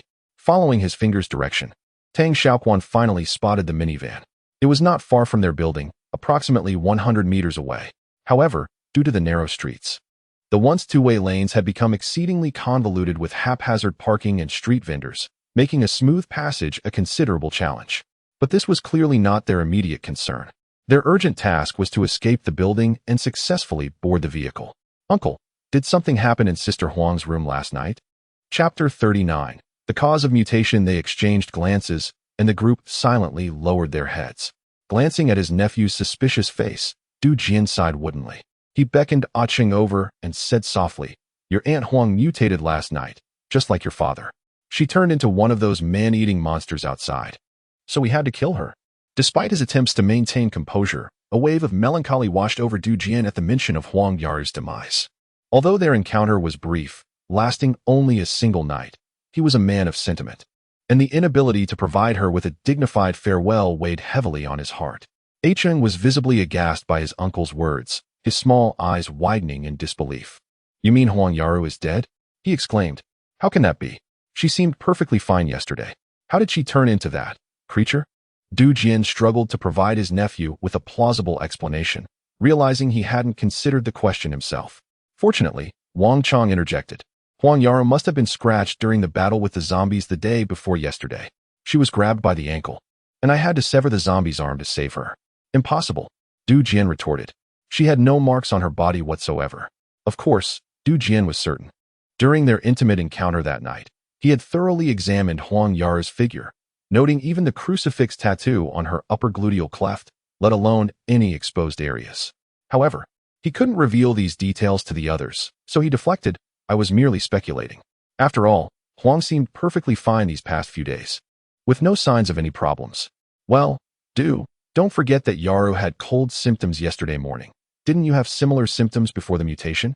Observing the discourse between Li and Wang in the hall, Tang Xiaoquan remained silent, yet the furrow in his brow deepened. What Xiangzi had stated was accurate. Huang Yaru's abrupt cold this morning was likely a harbinger of her transformation. But when had she contracted this unknown virus? He meticulously considered every possibility in his mind. Firstly, she might have been a carrier since the onset of the apocalypse. Tang Xiaoquan, lacking any biochemical medical expertise, could not verify this, but he instinctively dismissed it. His rationale was twofold. If this were true, survivors would never be able to discern whether those around them were virus carriers or when they might transform into monsters and pose a lethal threat. Concurrently, humanity would exist in perpetual dread. Therefore, regardless of the validity of this argument, Tang Xiaoquan was reluctant to mention it before confirmation from relevant individuals, lest it incite suspicion among the team members and undermine unity. Secondly, as Wang Qiang had mentioned, Huang Yaru might have been injured during combat with zombies, thereby contracting the virus. Tang Xiaoquan had also earnestly considered this, but based on his understanding of the woman over the past few days, she possessed extreme narcissism. In psychology, such individuals often exhibit certain fixations, such as cleanliness or sensitivity. In Huang Yaru's case, this manifested as an attachment to her physique, evident in her daily grooming rituals, regardless of exhaustion, and her reluctance to sit directly on the ground even when spent. Thus, Tang Xiaoquan believed that if Huang Yaru had indeed sustained injuries during the assault, she would have sought medication immediately to tend to her wounds and avoid any lasting scars. However, he had already inspected the medical pouch in the survival backpack, which had not been tampered with, suggesting that Wang Qiang's hypothesis could be largely dismissed. Consequently, the speculation regarding Huang Yaru's potential mutation was reduced to a mere fragment. Tang Xiaoquan bit his lip, removing a piece of dead skin, while Wang Qiang sensed an unusual shift in his brother's demeanor. Typically, when he fell silent and withdrew into himself, it indicated one of two possibilities. Either he was fatigued, weary, or simply exhausted, or he was deep in contemplation of matters he deemed significant. "Hey, Quanzi, have you come up with something?" Wang Qiang inquired, believing this was not a moment for solitary rumination, but rather a time for collective insight. Nodding instinctively, Tang Xiaoquan blinked several times and said, "Do you remember the circumstances of our first encounter with Huang Yaru?" "Of course," Wang Qiang replied, somewhat perplexed. "Why do you ask?" seemingly oblivious to the question. Tang Xiaoquan continued. She was being pursued by a mutated zombie, wasn't she? Yes, so what? Wang Qiang retorted, irritation creeping into his voice, clearly uncomfortable with the direction of the conversation.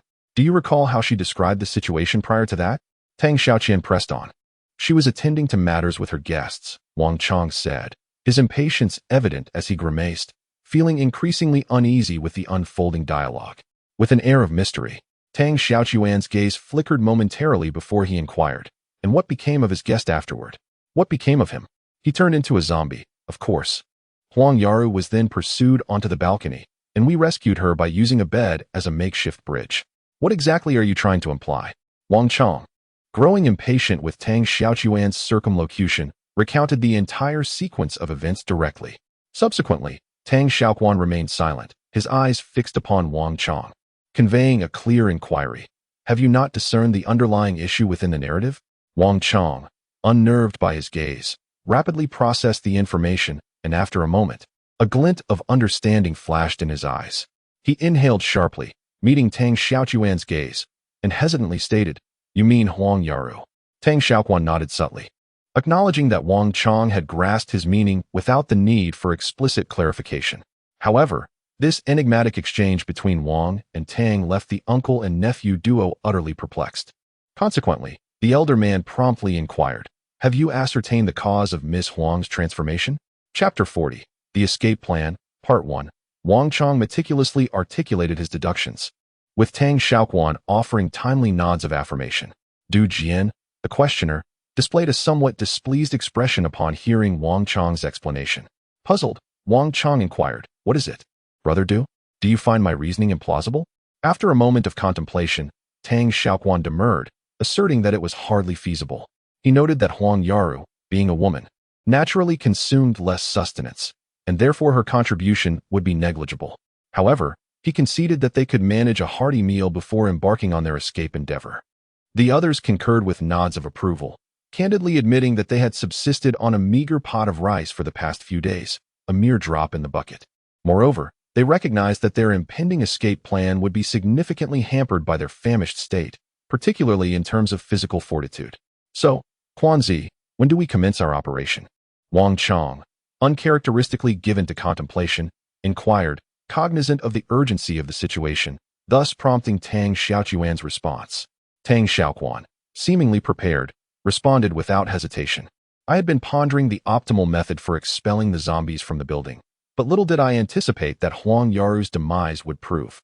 His words abruptly ceased as Tang Xiaoquan had intended to convey that Huang Yaru's death had been of great assistance. After all, were it not for the commotion caused by the woman's corpse, the zombies lurking in the corridors would not have readily departed, or at least not within such a brief span of time. Without objection, Tang Xiaoquan's proposition aligned with the sentiments of Wang and Du after all. While time was of the essence and their food supplies were dwindling, the previous night's exertions and their water-filled bellies rendered them ill-suited for immediate action. With deliberations concluded and the timing established, the group busied themselves after a brief respite. Their escape plan comprised 3 perilous stages, each fraught with danger, where the slightest misstep could result in a gruesome demise at the hands of the undead. Therefore, the acquisition of suitable armaments became an urgent matter for the survivors.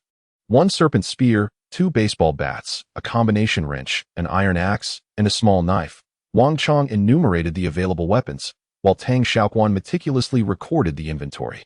The 15th tenet of survival dictates the necessity of cataloging extant material reserves, ensuring comprehensive awareness for judicious allocation, a pivotal element in prolonging one's existence. Given the constricted dimensions of the corridor, the baseball bats were deemed impractical for wielding and were stowed away. The combination wrench and knife were deemed suitable for close-quarters engagements and were kept readily accessible. The iron axe, possessing considerable force, was designated for breaching obstacles. The serpent spear, affording a range advantage, could serve as a supplementary weapon or for providing support. Tang and Wang, both seasoned in combat, deliberated on the merits of each weapon. Nevertheless, despite their assessment, relying solely on these meager implements to penetrate a corridor teeming with zombies seemed imprudent, considering their quartet of individuals, and the limited functionality of the weapons. With the exception of the axe and spear for clearing pathways, the remaining armaments appeared largely ineffective in the context of a swift engagement. In other words, apart from the two individuals equipped with the axe and spear, the others would be relegated to a marginal role in the conflict. An unfavorable prospect for survivors already facing a dearth of combat prowess. Thus, what recourse remained? This question lingered in their minds. After a period of contemplation, Wang Qiang proposed, "Perhaps we should fashion additional spears?" Undeniably, Wang's suggestion represented the most viable course of action under the circumstances. Alas, the occupant of the dwelling was so impoverished that even a simple blade was nowhere to be found within the premises. Having retrieved a wooden broom that had been gathering dust in the kitchen, Wang Qiang commenced the operation in the same manner. The burly man, not one to be idle, exploited the sharpness of his great axe to dismantle the chair he had been sitting on. After approximately an hour, 2 spears with sharpened shafts came into being. With the armaments prepared, the next matter at hand was to determine the order of the formation. Undoubtedly, this operation demanded expediency above all else. The survivors could only advance, not retreat, thus underscoring the paramount importance of those leading the charge. Consequently, individuals with superior physical attributes and stamina had to be positioned at the forefront. Therefore, within Tang Xiaoquan's quartet, the burly man and Wang Qiang were the optimal choices. In my estimation, he proposed, "Brother Du, you shall take the lead, clearing the path with your axe. Xiangzi, you will assist with your spear, while Qiang and I will cover the rear. What do you think?"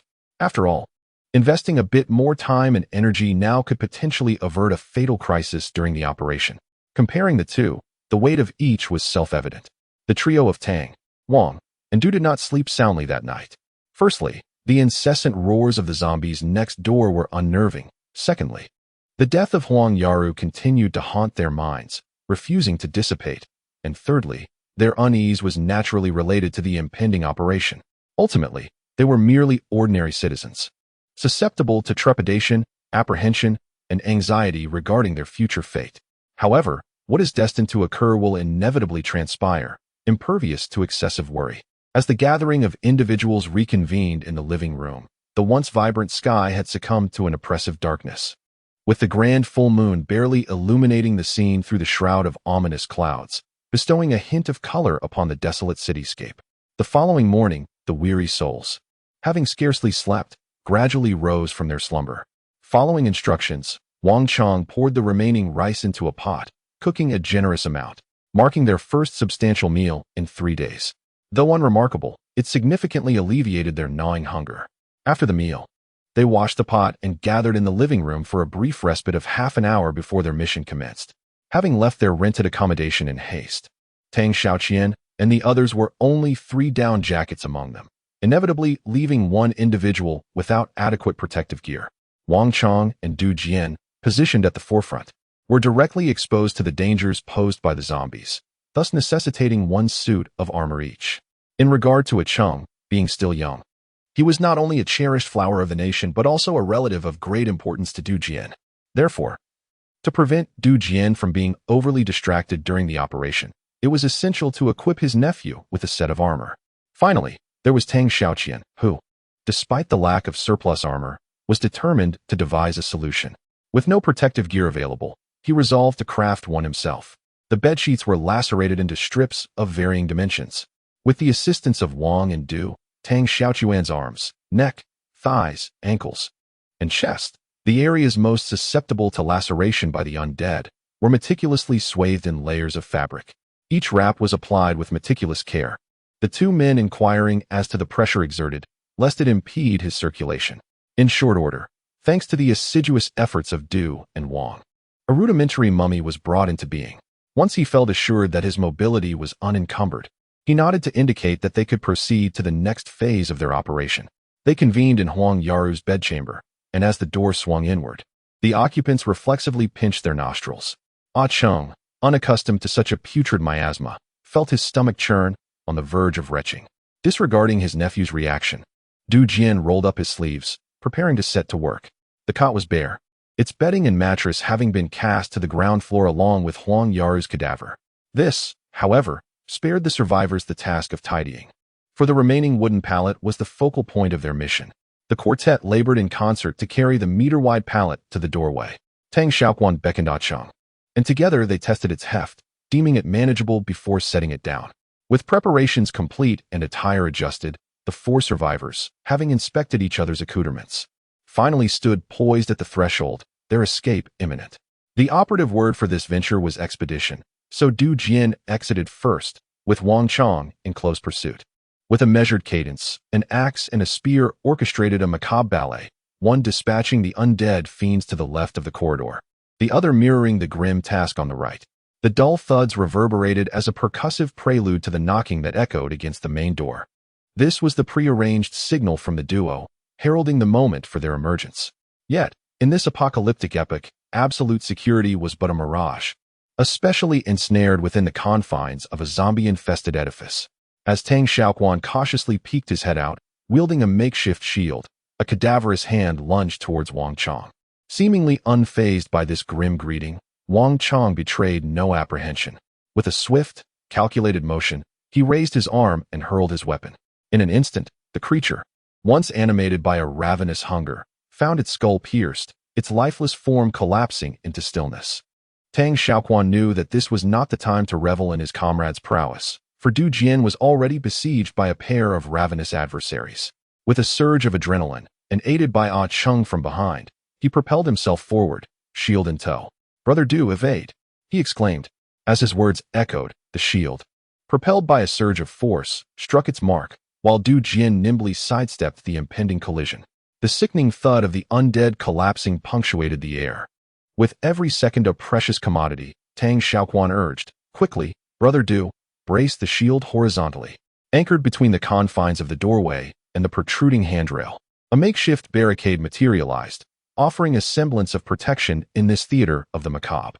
When this plan was initially conceived, it was crafted based on the mindless nature of the zombies.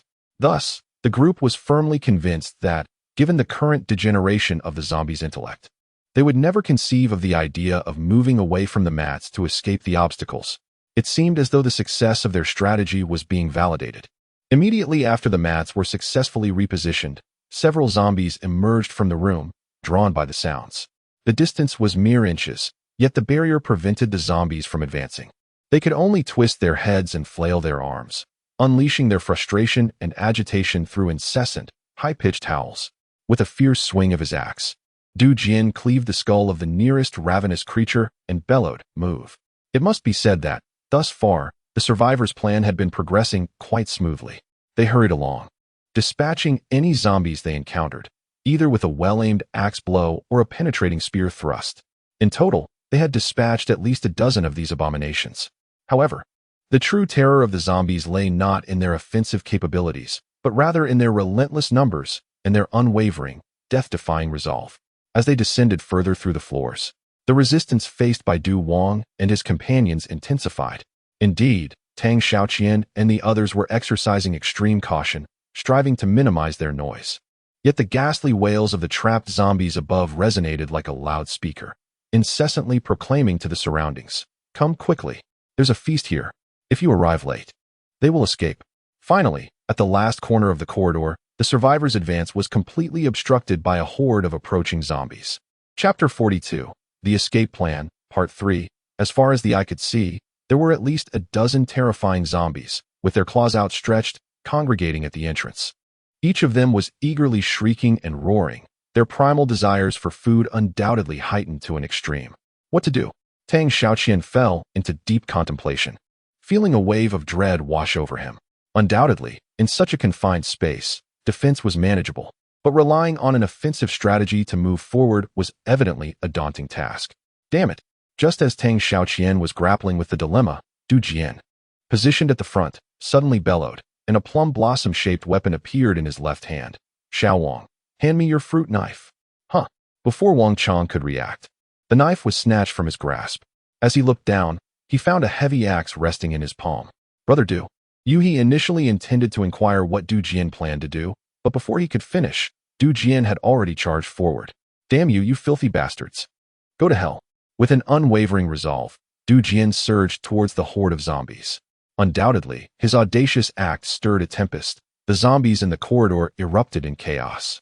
Especially the two zombies at the forefront, sensing the delectable prey drawing closer, waved their decaying hands with increasing fervor, seemingly eager to embrace Du Jian in a macabre greeting. Regrettably, Du Jian exhibited a profound lack of sensitivity to the situation. With two sharp cracks, indicative of fractured skulls, each blade found its mark within the cadaverous brains. In a fleeting instant, both zombies succumbed to their demise. Yet, Du Jian showed no signs of abatement, forcefully displacing an advancing ghoul with a swift kick, subsequently leveraging the momentum to extract his blade and surge forward once more. Wang Qiang stood in bewildered stasis, utterly awestruck by Du Jian's dauntless and valiant spirit, momentarily forgetting his own purpose. In contrast, Tang Xiaoquan, positioned behind, regarded the scene with a complex gaze. He harbored a growing suspicion that something was amiss, as the man's almost suicidal actions seemed driven by a desire for self-destruction rather than escape. Perceiving the anomaly, Tang Xiaoquan made an immediate decision. Although uncertain of his deduction's accuracy, he knew he could not permit the man to be slain by the undead, at least not before they had breached the throng of corpses. Move, Xiangzi. Hasten to assist Brother Du. Du Jian wielded his blades with remarkable dexterity, resembling a formidable deity of destruction. Though merely moments had elapsed, the number of fallen zombies at his feet amounted to 4 or 5. Undoubtedly, he had incurred a price, evident in the downed feathers emanating from his tattered jacket. Brother Du, we are here to assist you, Tang Xiaoquan exclaimed, forcefully impaling a balding zombie attempting a clandestine assault, positioning himself beside Du Jian. Thus, they formed a tactical angle, ensuring mutual protection and, more crucially, significantly enhancing the team's forward momentum. However, Du Jian seemed oblivious to Tang Xiaoquan's arrival. At that moment, he was akin to a frenzied bull, recklessly plunging into the horde of corpses, heedless of the grasping claws around him. Perhaps it was this very fearlessness, this desperate gamble with his life, that allowed him to repeatedly escape perilous situations unscathed.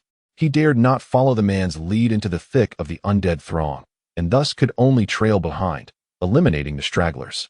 Yet, thanks to the man's recklessness, they finally managed to break free from the stairwell after dispatching the last zombie.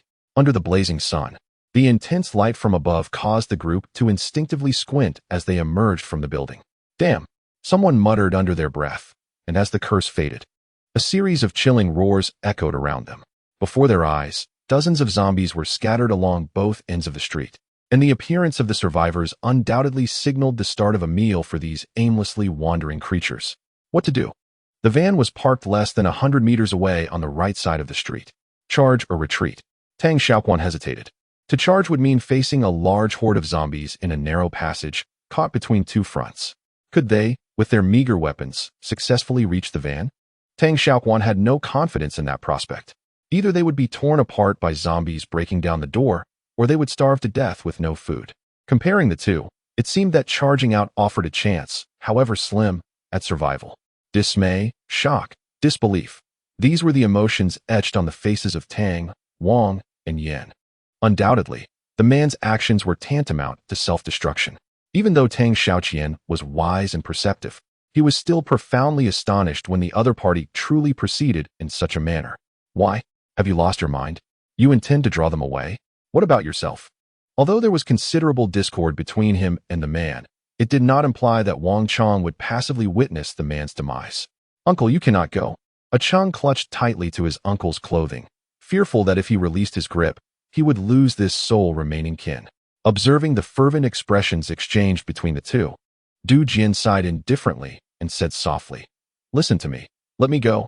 I have already been infected." What? The seemingly calm declaration from the man struck Wang Qiang and Qiang like a bombshell. Conversely, Tang Xiaoqian wore a look of I knew it, displaying little surprise. Stop with the nonsense. Old Du, there's a reason for Huang Yar's infection. But what about you? You haven't been captured or scratched, so how could you be infected? I think you're overthinking it.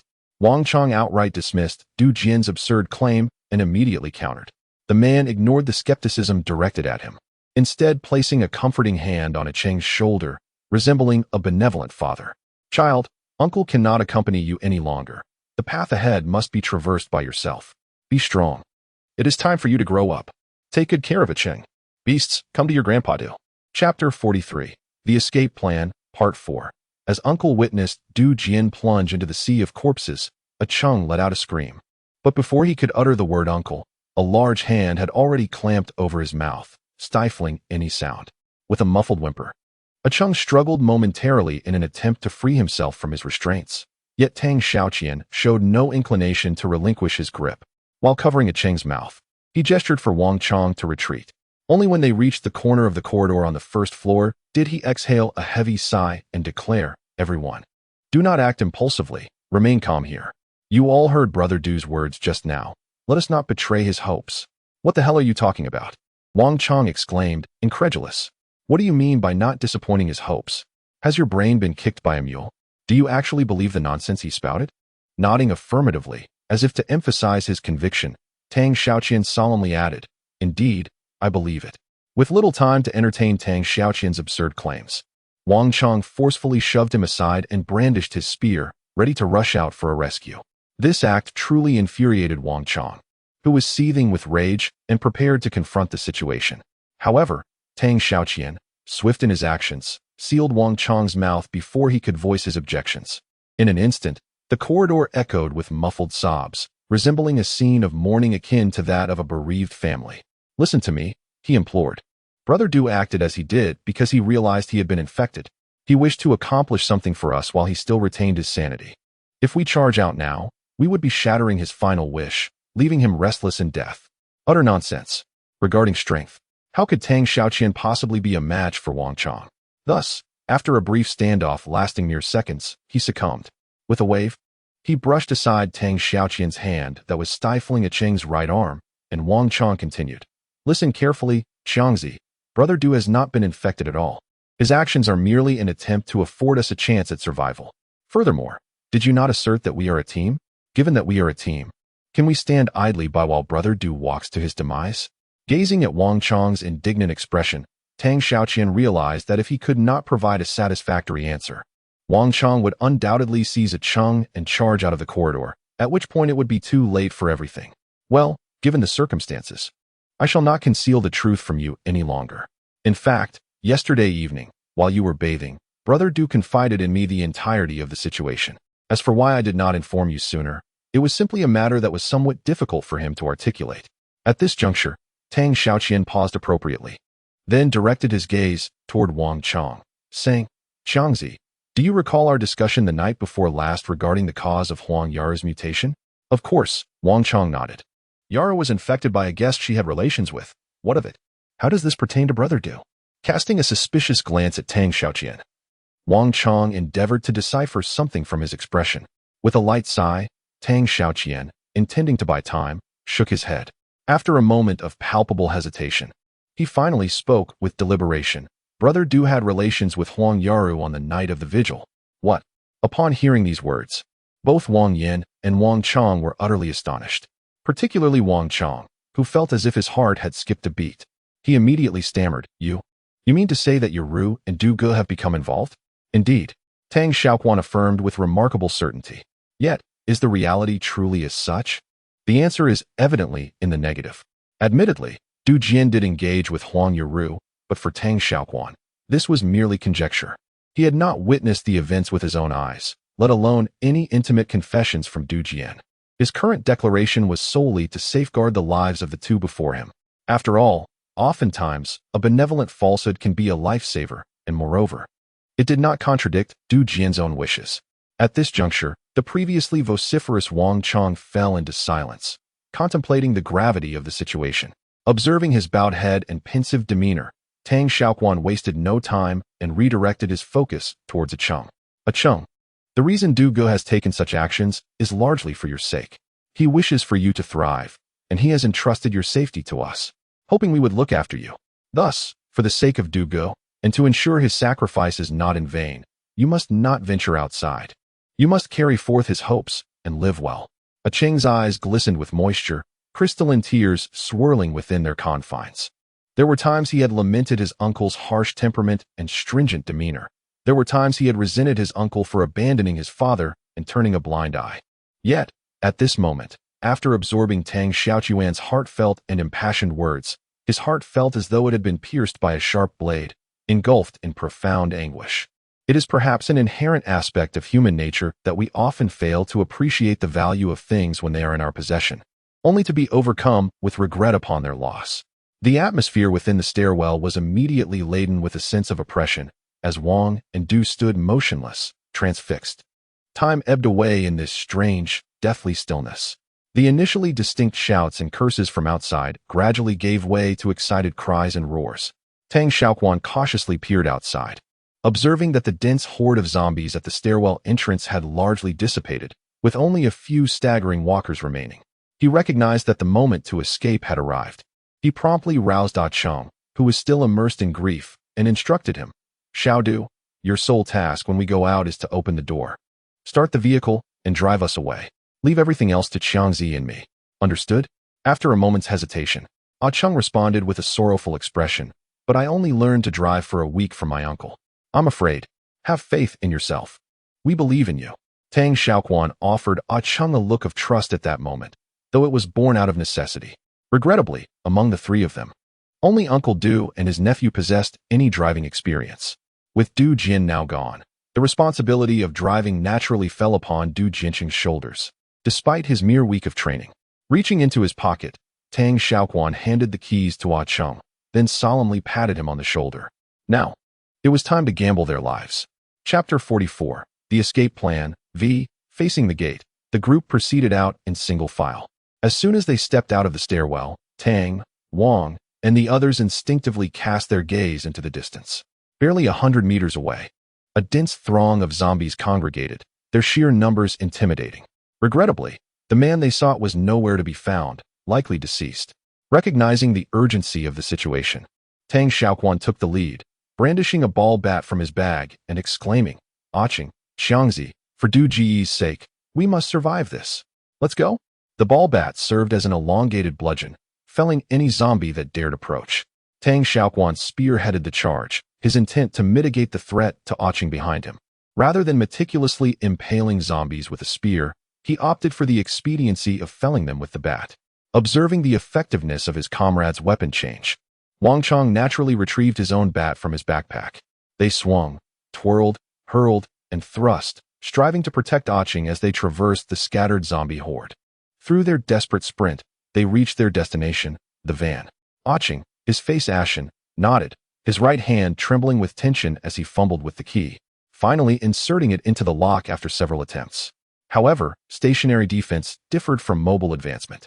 While movement allowed them to evade zombies, remaining stationary made them vulnerable to being surrounded and consumed.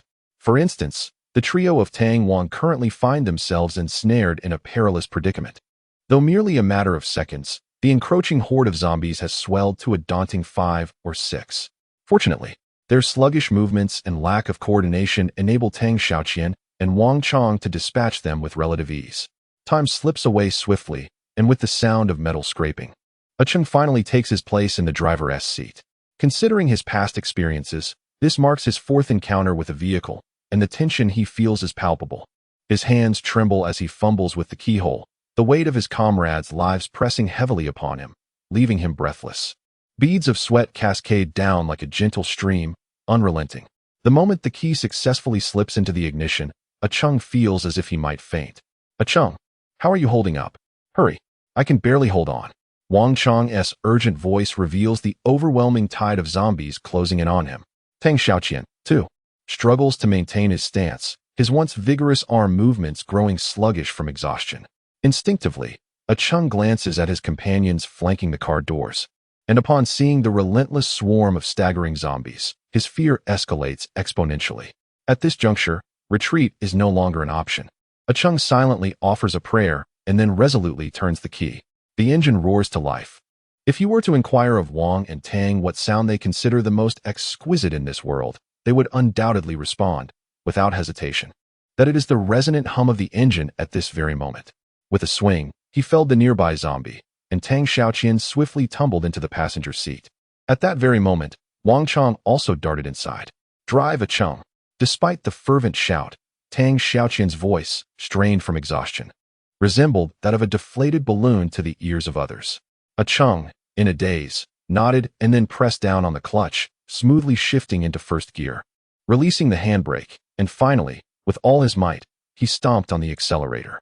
The car screeched as the gears whirred rapidly, the jarring sound of the engine causing Wang Qiang in the back seat to instinctively cover his ears. What the hell is going on? Is the car malfunctioning? In truth, The vehicle was perfectly fine. The predicament stemmed from Qiang's overwhelming anxiety. It is essential to understand that with a manual transmission, after pressing the accelerator hard, one must gradually shift up through the gears. Otherwise, the result is a sluggish performance. However, in his panic, Qiang had evidently forgotten this fundamental principle. Mind blank as he continued to press down on the gas pedal, oblivious to the car's irregularities. In a frenzied attempt to break through the encroaching horde of zombies, he was unaware that, with only first gear engaged and a speed of less than 20 miles per hour, escape was impossible.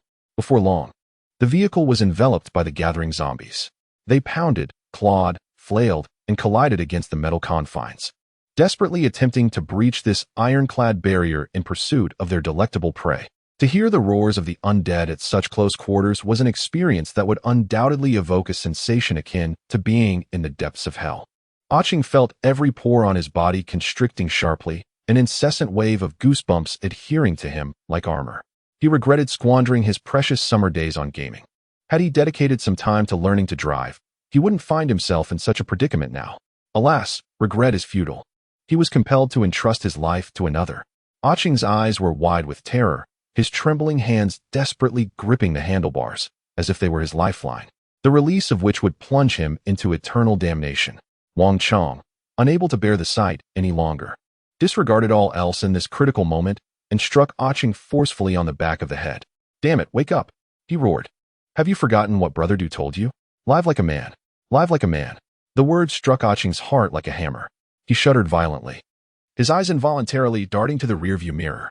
Catching sight of the distant, vanishing figure, the fear in his eyes transformed into a piercing glare, a crimson hue gradually suffusing the whites.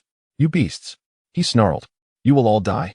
Chapter 45. The Escape Plan. 6. Releasing the clutch, shifting gears. This time, Qiang executed the movements flawlessly. Wang, who was supporting him from behind, was nearly thrown head over heels into the back seat due to the sudden acceleration. The zombies showed no signs of retreating as the armored van accelerated. On the contrary, they surged forward relentlessly, determined to impede its escape with their very bodies. Yet, flesh is ultimately flesh. Although the wall of corpses had thickened to 2 layers, their feeble blockade was clearly insufficient against the increasingly powerful van. The vehicle pushed forward, grinding against the zombies. As the speed steadily increased, the accompanying zombies were successively knocked down, with the sickening crunch of fractured bones echoing through the air. Inside the van, the trio of Tang Xiaoquan were far from comfortable. Aside from the sheer terror of being surrounded by a horde of the undead, the incessant jolting threatened to shatter their nerves. They feared that the wheels might become jammed by the corpses, sealing their doom. After nearly a minute of such agonizing struggle, as the speedometer crept past 30 miles per hour, the wall of corpses before the windshield finally gave way under the relentless pressure. With another violent jolt, the van triumphantly broke through the encirclement. Tang Xiaoquan exhaled deeply, a reflexive response to the sudden openness that brought a measure of relief to his strained nerves. However, the danger was far from over. They had only traversed half of the long and intricate street. "Qiang, look out!" His eyes widened like copper bells, then rapidly constricted. Although Tang Xiaoquan had issued his warning with utmost urgency, a deafening crash followed. His body slammed against the back seat, the violent impact causing a momentary disorientation. At that very moment, just as he uttered a warning, the van collided violently with a reckless zombie. Wang struggled to crawl out from beneath the vehicle, the impact leaving his backside ablaze with pain. Silently, he patted Qiang's seat, teasingly remarking, "Qiang, let us take it easy, shall we? This is a car, not a tank." However, his jest fell on deaf ears. Qiang was now focused, his expression devoid of the earlier panic. He leaned forward, pressing his body against the steering wheel. Despite his right foot having pushed the accelerator to the floor, he seemed oblivious, applying further pressure as if determined to break the pedal. The speedometer read 40 miles per hour, a figure that swiftly translated into a terrifying velocity accompanied by a cacophony of dreadful sounds. The screeching of claws against the vehicle, the horrifying thud of collisions, and the jarring tremors from brushing against street vendors were all too palpable. In truth, each passing moment was a matter of life and death for those huddled within the van. At 50 miles per hour, Du Jinqing once more shattered his previous record, and with the increase in speed, the van began to exhibit a disconcerting sense of buoyancy. Wang wore a bitter smile, his hands gripping the overhead handle tightly. Too terrified to move. He no longer cared about the menace posed by the zombies outside the vehicle, for Qiang's dazzling driving skills had eclipsed everything else. He was now solely preoccupied with imploring that the lad at the wheel would take it easy, lest he cause a catastrophic wreck. The van once again struck down an oncoming zombie with unerring accuracy. Though it was thanks to the inopportune appearance of this creature that the ever-increasing speed of the vehicle was checked, as it was only moments away from surpassing 60 miles per hour. The inevitable sound of impact reverberated, but Tang Xiaoquan seemed accustomed to these intermittent occurrences. He did not betray any surprise after the collision. Instead, he stared blankly ahead, as if lost in a trance. "Hey, Qiang, don't you dare step on the gas. Mind the turn ahead." Seeing the vehicle momentarily falter due to the impact, Wang hastily leaned forward to offer a reminder, simultaneously striking Qiang's body with a forceful blow. The force of Wang Chang's blow was indeed considerable, and given its suddenness, Qiang, who was completely engrossed, was directly knocked onto the steering wheel, narrowly averting a potential disaster due to loss of control. As his senses returned, the fear characteristic of a novice driver instantly seized his heart. Why is the speed so high? Why is the car drifting so much? With a series of questions flooding his mind, Qiang frantically stomped on the brake pedal and swiftly pulled the gear lever, reducing the vehicle's speed. Speechless. Utterly speechless. Feeling the car's state transition from one extreme to another, Wang Chang was truly at a loss for words. He initially intended to voice his thoughts, yet upon reflection, he realized that it was precisely his previous words that had prompted Qiang to exert himself with fervent intensity. Consequently, he refrained from speaking further and promptly extinguished the thoughts swirling within his mind, choosing instead to remain seated in earnest silence. After all, in stark contrast to the near-manic pace of life and death, the steady and measured approach they were currently adopting certainly felt far more secure. 100 meters, 50 meters, 30 meters, a straight and broad avenue gradually came into focus. It spanned the city from east to west, serving as HF City's most vital transportation hub, with vehicles traversing its length in the tens of thousands daily. For the survivor team, reaching that destination would signify the success of their escape plan. All eyes were fixed anxiously on the road ahead. Despite its proximity, they maintained a vigilant stance. Indeed, the world is replete with instances where joy is swiftly followed by sorrow, and the 16th rule of survival explicitly states, in a crisis of apocalyptic proportions, the closer you draw to victory, the more vigilant you must become.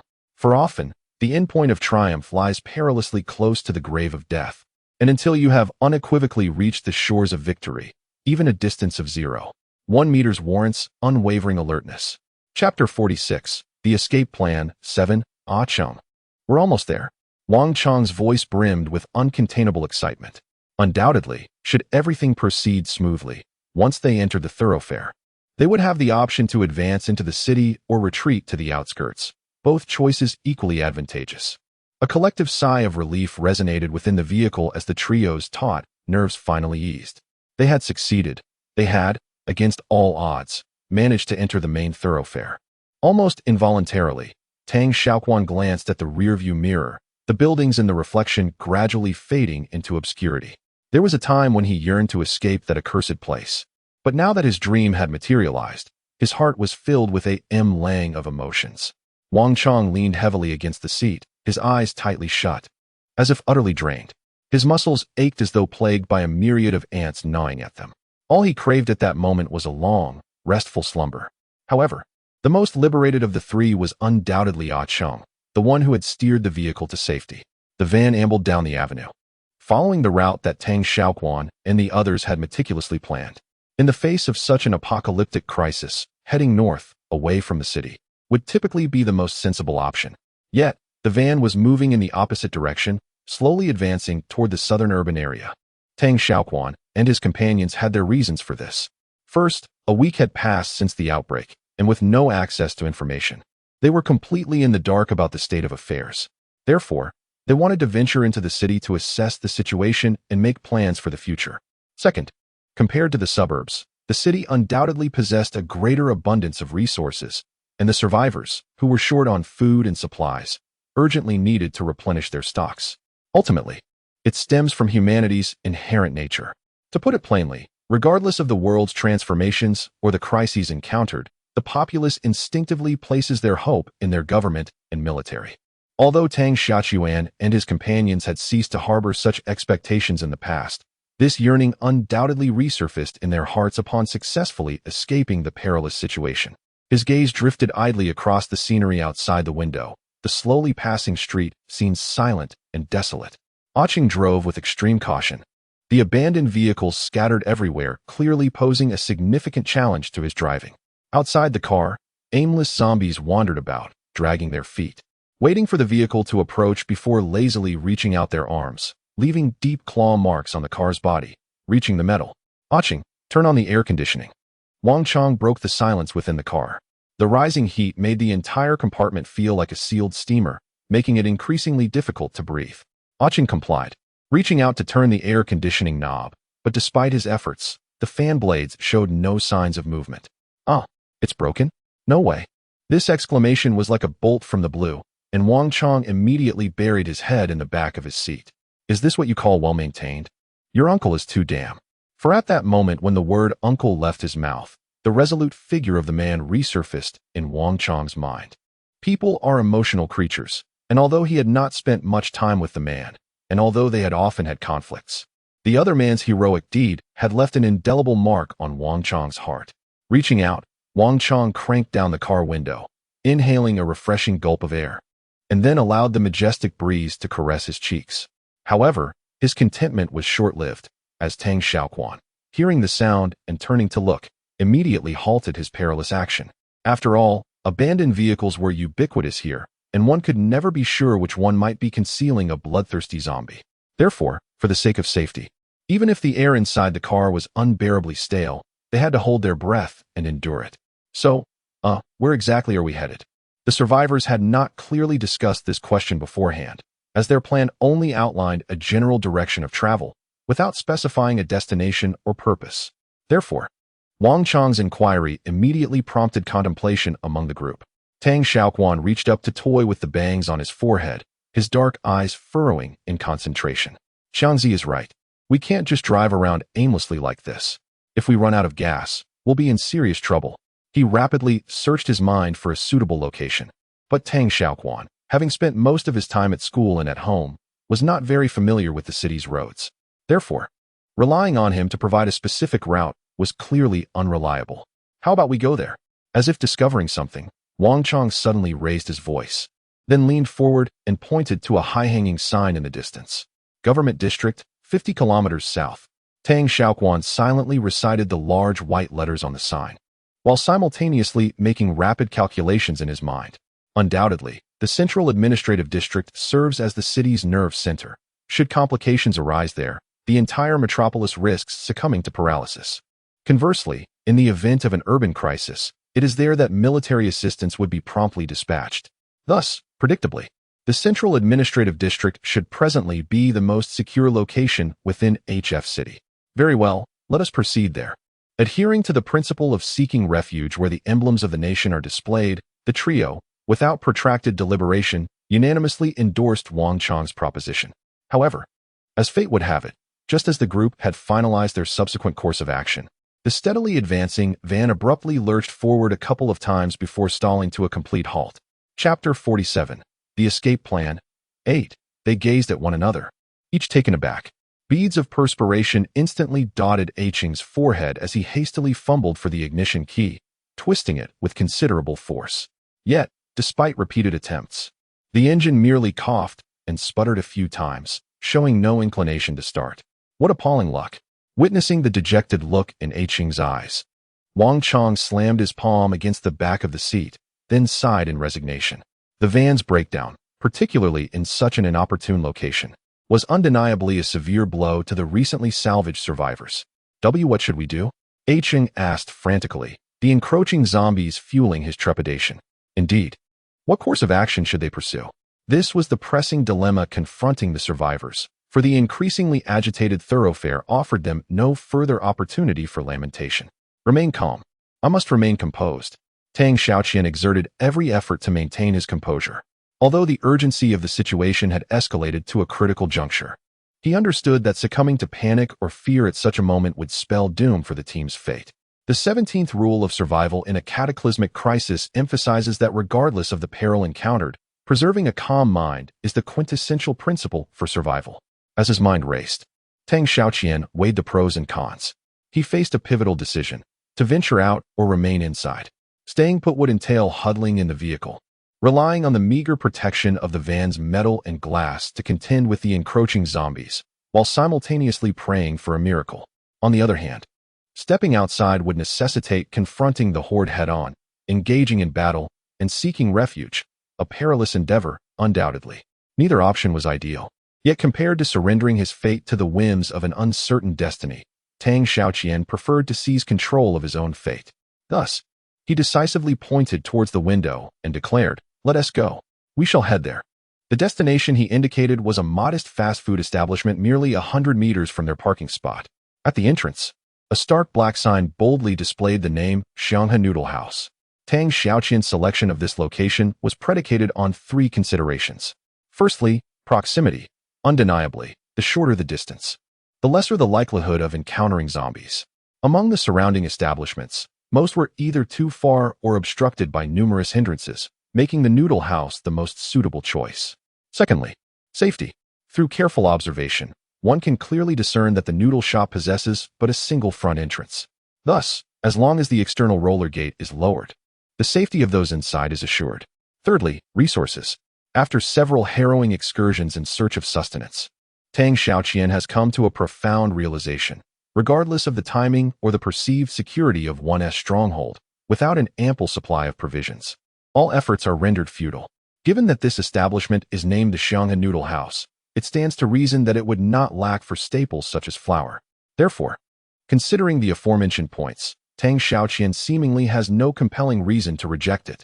With a commanding shout, Tang Xiaoquan boldly surged forth from the vehicle. Crack! With a swift motion, he dispatched a nearby zombie, sparing it a moment's glance before taking flight on swift legs. As they moved, the surrounding undead began to sense the disturbance. One by one, they turned their heads, letting out excited howls, and staggered towards the trio with increasing urgency. This was not merely a sprint, but a desperate chase between man and monster. Wang cleaved through a zombie that obstructed their path. But just as he was about to withdraw his axe, another zombie, hidden behind the vehicle, lunged at him. Without a moment's hesitation, the battle-hardened Wang instinctively delivered a powerful kick, followed by a thrust of his spear, piercing the creature's skull as it collapsed to the ground. In stark contrast to Wang Chang's resolute ferocity, Qiang, facing his foes for the first time alone, found himself in a far more precarious situation. He retreated step by step, his grip on the spear tightening repeatedly, yet he lacked the courage to throw it even once. Why? Fear. At this moment, Qiang was undoubtedly terrified by the monstrous creature before him. It was akin to two individuals engaged in combat. Once the momentum shifts, the outcome becomes inevitable. Fortunately, the zombie he faced was quite aged, allowing him to barely cope by evading its advances. Had it been a younger adversary, he feared he would have been swiftly overpowered and devoured. In the rear of the formation, Tang Xiaoquan witnessed Qiang's predicament, yet he too was ensnared by two zombies, rendering him unable to assist. Observing their prey trapped without escape, the two zombies were filled with exhilaration, their high-pitched howls resonating like a triumphant announcement to their companions. Hey, brothers, look what I've caught. But would they truly succeed? Would Tang Xiaoquan simply stand idly by, allowing them to dictate the course of events? The answer was clearly negative. From the outset, Tang Xiaoquan had meticulously devised a plan. As the two oblivious zombies drew nearer, intent on pouncing, he suddenly sprang into action. He swiftly lowered his body and, with remarkable agility, slipped through the narrow gap between the two encroaching zombies. Having extricated himself, he wasted no time. He pivoted and wielded his spear with force, delivering a powerful thrust. The dismal zombies fell to the ground, having failed to lay a finger on Tang Xiaoquan. Yet, he felt no sense of triumph in this victory, for his gaze had already shifted to Qiang, who was cornered by the relentless advances of the elderly zombie. On the brink of peril, Tang Xiaoquan had no time for contemplation. He instinctively hurled the spear in his grasp. The weapon, fueled by unparalleled fury, sliced through the air in a straight trajectory before striking the zombie's skull with precision. The impact was undeniable, Yet due to his previous exertions, Tang Xiaoqian's attack, which should have pierced the creature's head, merely caused it to stagger momentarily before collapsing to the ground. Nevertheless, this act of valor saved Qiang's life. And it was precisely his timely intervention that afforded Wang Qiang the opportunity to fell the aged zombie with a decisive blow, thereby rescuing Qiang from imminent doom. Qiang, is that a firewood stick in your hand? Why aren't you doing anything? Upon Wang Qiang's inquiry, Du Jianqing's face flushed crimson with embarrassment. Yes, I'm sorry. I was just enough. This is not the time for excuses, run. With a swift turn to fend off the pursuing undead, Tang Xiaoqian propelled himself forward once more. Chapter 48. The Mysterious Man, Part 1. The act of fleeing was always a tremendous drain on one's stamina, especially on this zombie-infested thoroughfare. After only a few dozen meters, Tang Xiaoqian found himself gasping for breath. Damn it, these wretched beasts. Wang Qiang, equally exhausted, felt as though his calves were leaden from the earlier exertion. In stark contrast, Du Jianqing, who had been faltering previously, displayed no signs of discomfort whatsoever. However, crises invariably arise unexpectedly. The weary Tang Xiaoquan, preoccupied with his desperate flight, failed to observe the road conditions beneath his feet, a lapse for which he would pay dearly. Ouch! With a startled cry, Tang Xiaoquan stumbled, his body abruptly pitching forward, and he almost instantly lost his equilibrium. In truth, Tang Xiaoquan's misstep was not particularly severe, and with a slight adjustment, he could have easily avoided a fall. However, due to extreme exhaustion, the reaction speed of his brain had diminished drastically.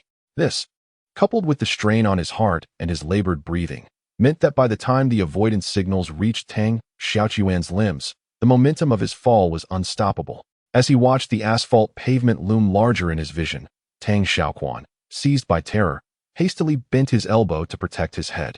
Fortunately, his timely action prevented what would have surely been a faceplant of considerable impact. Phew, he exhaled deeply, relieved to find himself relatively unscathed. He struggled to rise, but before he could even lift his head, he heard two urgent cries from behind. Watch out, Quanzi, zombies. Brother Quan. 2 sentences, 9 words, simple and concise. Although Tang Xiaoquan could not see the expressions on the faces of the two behind him, the chill that permeated their words made everything clear to him. Damn it, the crisis had arrived sooner than expected. Almost as soon as the urgent cry subsided, Tang Xiaoquan suddenly felt something strike his back, followed by a pair of rough hands seizing his collar. It's over. It's a zombie. In that moment, despair enveloped him. Qiang stood there, utterly stunned, as the abrupt turn of events clearly caught him off guard. Meanwhile, Wang Qiang dashed desperately towards Tang Xiaoqian, intent on rescuing his dear brother before the zombie could lay its ghastly jaws upon him. Yet, in the face of imminent danger, Wang Qiang's frantic sprint proved futile. The mangled zombie, having tumbled from the seat, had already crawled to Tang Xiaoqian's front. Its cracked maw gaped wide, revealing a row of yellowed teeth. Eager for the offering of blood, the bald head slowly drooped downward. Tang Xiaoqian had contemplated resistance, but as he clenched his right hand, preparing to thrust his spear into the zombie's skull, he suddenly realized that his weapon had been discarded in the haste to save Qiang. Reluctantly, he shut his eyes. Despite facing away from the creature, he could still sense the gaping maw inching closer to his neck. Viscous droplets fell, adhering to his skin, chilling him to the bone. Overwhelmed by the icy grip of despair, he succumbed to the depths of hopelessness. Yet, just then, a barely perceptible whoosh sliced through the air by his ear, and the zombie that had been atop him suddenly slumped down. Feeling the frigid contact so near, Tang Xiaoqian's heart plummeted further. Have I already perished? Is this paradise or hell? Why can I still feel my heartbeat? Could it be that I have become a zombie? A flurry of questions swirled in his mind, but in the next instant, he heard a voice call out. Hey, Qiangzi, stop playing dead and get up already. Qiang, come help. Everything happened so suddenly that Du Jianqing hardly had time to react. It was only upon hearing Wang Qiang shout that he came to his senses. Ah, I'm coming. Changgu. Without waiting for Tang Xiaoqian to speak, Wang and Du had already lifted him up. Swish. Another sound of slicing air rushed past.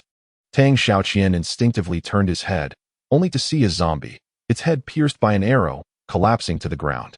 Look, there's a person over there. Qiang suddenly pointed ahead. Following the direction of his finger, they saw a man dressed in a sports shirt standing atop a freight truck. The man held a bow in his right hand and an arrow in his left, pulling the string of a black bow taut. In the next moment, Tang Xiaoquan felt that familiar sound of slicing air once again as the man released the bowstring. Indeed, it was he who had just saved me, Tang Xiaoquan concluded instantly. As the arrow was shot, the man suddenly raised both hands and began to vigorously wave toward them. "Changge, he's calling us over," Qiang said, his excitement palpable in his every gesture. It was no wonder he was so animated. After all, amidst the life-and-death crisis, the man's appearance was like a beacon in the ocean, a spring in the desert, rejuvenating the exhausted group with a newfound spirit. Perhaps this was the power of hope. Let us hurry and join him. With that, Wang swiftly dispatched a nearby zombie and, without hesitation, hoisted Tang Xiaoquan to move forward. "Release me, Qiangzi. I can manage on my own," Tang Xiaoquan protested, attempting to extricate himself from Wang Chang's grasp. However, Wang Chang remained resolute, refusing to relinquish his hold. He firmly restrained Tang Xiaoquan's shoulders, retorting vehemently, "Shut your trap. I haven't the leisure to fret over you any longer." Wang Chang's words, though coarse, resonated with crystal clarity in Tang Xiaoquan's ears. Undoubtedly, the former was concerned for his well-being, fearing further peril, hence his insistence on keeping him close. Nevertheless, this inevitably decelerated their pace somewhat. Fortunately, the distant man's marksmanship proved impeccable. With his continuous archery support, Tang, Wang, and the other man managed to reach the truck unscathed. Thank you for saving me just now," Tang Xiaoquan gasped, his hands resting on his knees, his labored breathing threatening to rupture his lungs. The man in black offered no reply, merely casting a scrutinizing gaze upon the group. After ascertaining that they were relatively unharmed, he nodded impassively before leaping from the vehicle's roof and uttering in a deep voice, "Xiao Wu, secure." "Xiao Wu." Tang Xiaoquan and the others exchanged perplexed glances, their faces etched with suspicion. There were ostensibly only 4 individuals present. Could it be that the man in black had an accomplice? Just as Tang Xiaoquan and his companions were at a loss, a broad-shouldered, oval-faced figure emerged from behind the vehicle, grinning. "Greetings, everyone. Finally, I've encountered living souls," Xiao Wu exclaimed with evident delight, his small eyes narrowing into crescent moons. It is noteworthy that, whether during the perilous rescue earlier or in the current gathering of acquaintances, Wu Chao has remained conspicuously absent throughout. In other words, had our side made any rash movements, the man in black atop the vehicle would undoubtedly have relayed an ambush command to his concealed companion, catching them utterly off guard. Surprisingly, Tang Xiaoquan exhibited no aversion to the man's cunning strategy of employing the mantis to catch the cicada while the yellow sparrow lurks behind. On the contrary, he genuinely admired the man's shrewdness. After all, in a world teetering on the brink, human intentions are often inscrutable. One can never be certain that they are dealing with a benevolent soul. Thus, the principle of caution is imperative for anyone wishing to survive in such a dystopian reality. Although Tang Xiaoquan remained unaware of how the man in black had neutralized their threat, his companion's benevolent gestures suggested that any lingering doubts had been alleviated, at least for the moment. "Ah, by the way, my name is Wang Chang. I am grateful for your timely intervention, esteemed sir. How may I?" Regardless of Wang Chang's response, the man in black brushed past the crowd and swiftly confronted the zombies at the roadside. One cannot help but be impressed by Hu Xiaodong's remarkable prowess. In the brief span of mere seconds during which Wu Chao spoke, Hu Xiaodong had already dispatched 2 zombies with deft precision. Tang Xiaoquan was equally awed by the man's actions, nodding in affirmation. He was convinced that such mastery over strength, angle, and timing could only belong to a seasoned practitioner. "Let us go," Hu Xiaodong exclaimed, severing another zombie's head before gesturing towards the stunned crowd. At this moment, the clock had struck 10 in the morning, and the scorching earth gradually took on an ethereal quality, with wisps of steam rising and permeating the air, creating an atmosphere reminiscent of a dream. Under the leadership of Hu Xiaodong, the group advanced, slashing and stabbing their way through, until they soon arrived at the mouth of a narrow alley. This alley was so constricted that it could barely accommodate the passage of a single adult. However, it was precisely this peculiar structure that rendered the lurking zombies powerless to hide. Hu Xiaodong, wielding a machete, stepped inside first, closely followed by Wang Chang and the others. The towering buildings on either side provided a rare respite from the heat, bestowing upon the alley a refreshing coolness in contrast to the outside. Tang Xiaoquan lowered his gaze, scrutinizing the man before him. The man stood at an average height, approximately 1.75 meters, clad in a tight-fitting black shirt that accentuated his muscular arms. thick as a bowl, instilling a sense of trepidation simply from afar. Suddenly, Hu Xiaodong halted, and his unexpected action caused Tang Xiaoqian, lost in reverie, to collide with him. Startled and taken aback, Tang Xiaoqian was about to inquire about the cause of the stop when a sudden force struck his chest, and he found himself pressed against the wall. With a gesture for silence, Hu Xiaodong signaled the group to refrain from speaking. As the situation unfolded, Tang Xiaoqian gradually regained his composure, only to realize that their party had reached the end of the alley. It turned out that this alley served as a passage connecting two streets. Gazing at the piercing rays of light that once again penetrated the alleyway, Tang Xiaoquan silently added another attribute to his assessment of Hu Xiaodong: a familiarity with the surrounding road conditions. The rustling sounds were all too familiar to the survivors, who had endured numerous life-threatening ordeals. 5. Hu Xiaodong signaled with his fingers, indicating the number of zombies outside. Wang, at the rear, was utterly perplexed by this gesture. He nudged Wu Chao's arm and whispered, "Hey, what's going on? What are we waiting for? Let's go? Let's take them on," Wang Qiang exclaimed, rising to his feet. In his view, with 5 zombies and 5 of them, they had no reason to be afraid. Why? Wang Qiang, never one to suppress his questions, frowned and glared at Wu Chao after sitting back down. Shoo! Another silencing whistle came from the front. Wu Chao quickly shut his mouth, his thick eyebrows furrowing in response. For individuals, 8 eyes, all focused intently on one person, Hu Xiaodong, the team's leading figure. Tang Xiaoquan was curious about the man's next move. He had heard Wu Chao's words and believed that silently eliminating 5 zombies without attracting the attention of others on the street would be no easy feat, if not impossible. However, just as Tang Xiaoqian was lost in thought, Hu Xiaodong took action. He slowly lowered the machete in his hand and reached for an arrow from the quiver on his back, skillfully knocking it onto the bowstring. Taking a deep breath, he exhaled heavily, and Tang Xiaoqian could distinctly sense the man's breath becoming steadier, ultimately reaching a state of serene tranquility. Hu Xiaodong remained in this calmness for several seconds before suddenly opening his eyes, a sharp light emanating from his gaze. Bang! The zombie fell to the ground. Without any warning, the sequence of initial stillness, swift action, and the return to calm was executed with the precision of a stopwatch. Truly deserving of the description as swift as lightning, as agile as a hare. Tang Xiaoqian stood with his mouth agape, utterly captivated by Hu Xiaodong's archery skills. He had previously witnessed remarkable archery in American blockbusters like Green Arrow, yet those were merely products of cinematic art designed to dazzle the audience.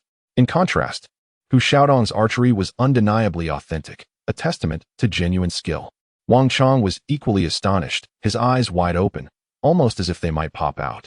No words such as awesome, cool, or extraordinary could adequately convey his admiration for Hu Xiaodong's prowess. At that moment, he had made a decision.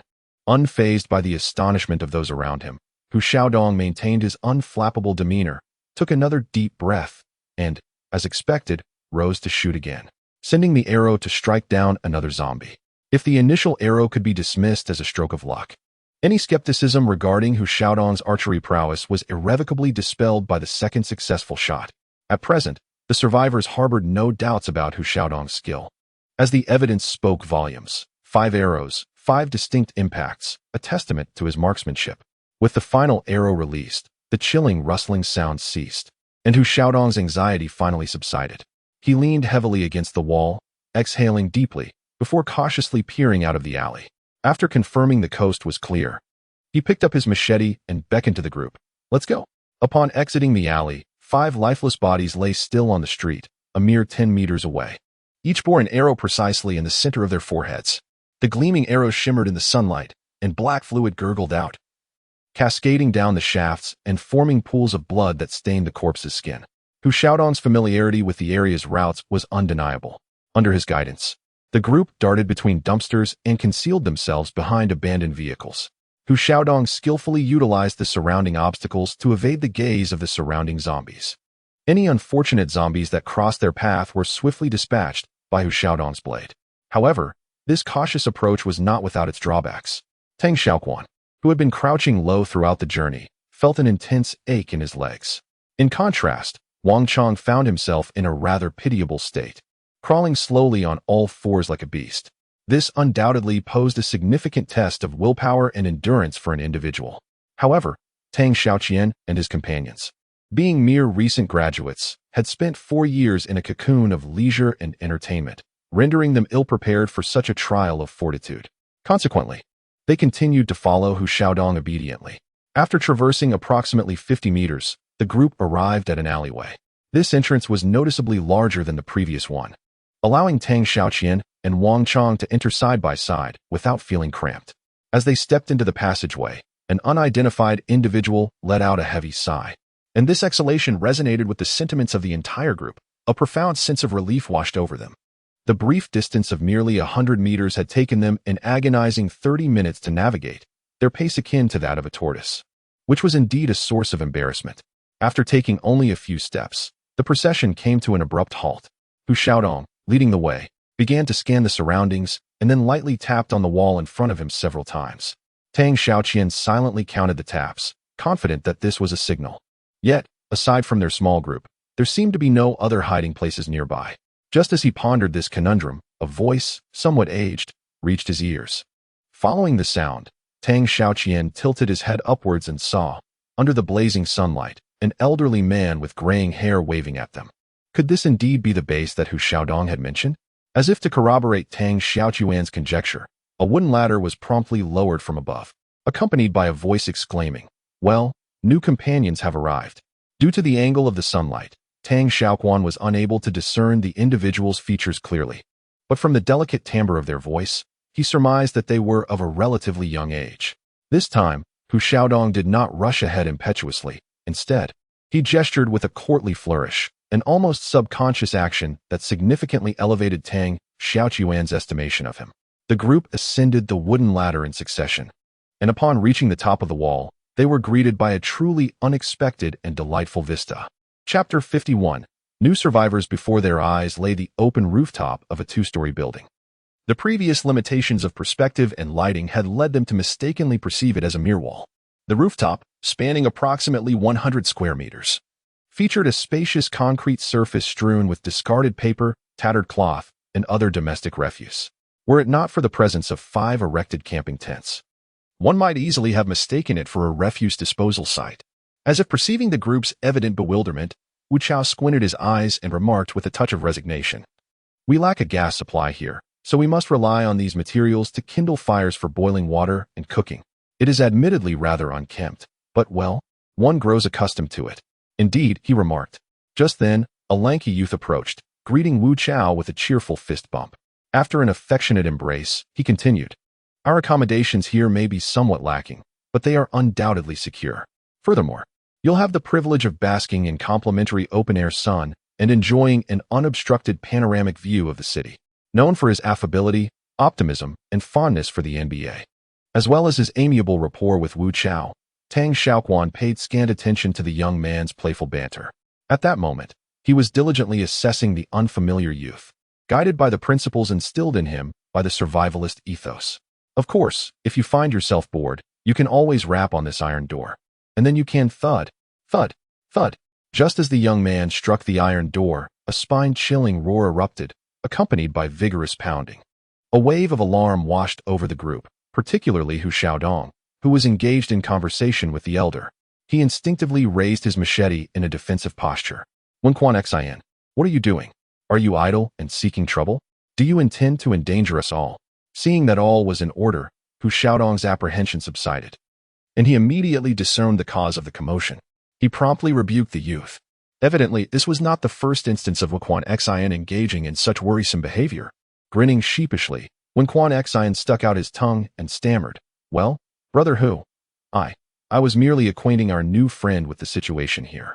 Having said that, he did not forget to solemnly declare, "What I just did was a mistake. This door is absolutely not to be touched, or else it will provoke the zombies as it did earlier." Upon hearing his words, those familiar with Wen Xuanxin could only shake their heads in exasperation. Carefree and thoughtless, often indulging in trivial jokes, Tang Xiaoqian had added a few more judgments to Wen Xuanxin's character. "Damn it, what nonsense is this early in the morning? I can't even get a decent sleep." As he spoke, a man with a rather unsavory appearance poked his head out from a dark green tent. Tang Xiaoqian observed him closely and noticed that upon the man's appearance, the previously jovial expressions of Wu Wan and his companion immediately vanished. Even the silver-haired elder halted his conversation with Hu Xiaodong at once. It seemed that this man was indeed an unstable factor within the group. And Tang Xiaoqian promptly formed his own assessment. What a bunch of flies. Where did they come from? Is there not enough chatter here? The man continued. His words aimed squarely at Tang Xiaoqian and the others. Qiang was clearly intimidated by the man's imposing presence, lowering his head in submission. However, upon hearing this, Wang Chang's brows furrowed fiercely, and without hesitation, he retorted, Hey, how do you speak? Who are you calling a fly? Whoever responds is a fly. Whoever eats for free is a fly. You. Tang Xiaoqian swiftly grasped Wang Chang's arm, signaling him with a glance to refrain from acting impulsively. After all, this is their territory. Although their words are rather harsh, they are not entirely without merit. Moreover, our group has just endured 2 grueling marathons of escape and is in dire need of a place to recuperate. Thus, engaging in conflict with them at this moment would evidently be an unwise course of action. Ah, dear sir, fret not.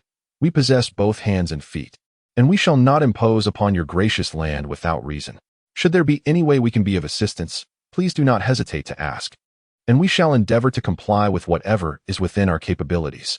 Regrettably, how could the likes of cattle and horses comprehend the elegance of a musical composition? The disheveled man raised an eyebrow, casting a disdainful glance at Tang Xiaoqian, and mockingly retorted, Who do you think you are? With such puny arms and legs, what can you possibly accomplish? I doubt you'd even suffice to feed those brutes. You scoundrel, if you have the guts, enough? A sharp rebuke interrupted Wang Chang's words. Hu Xiaodong, with his muscular right hand, pointed at the opposing parties standing defiantly and admonished, You, and you, both keep your mouths shut.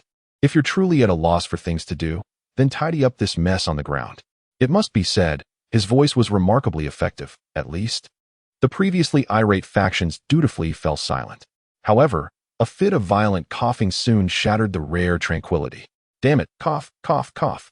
Must you cough all day long? It's so bothersome. If you can't take it, just die sooner and spare us the waste of food.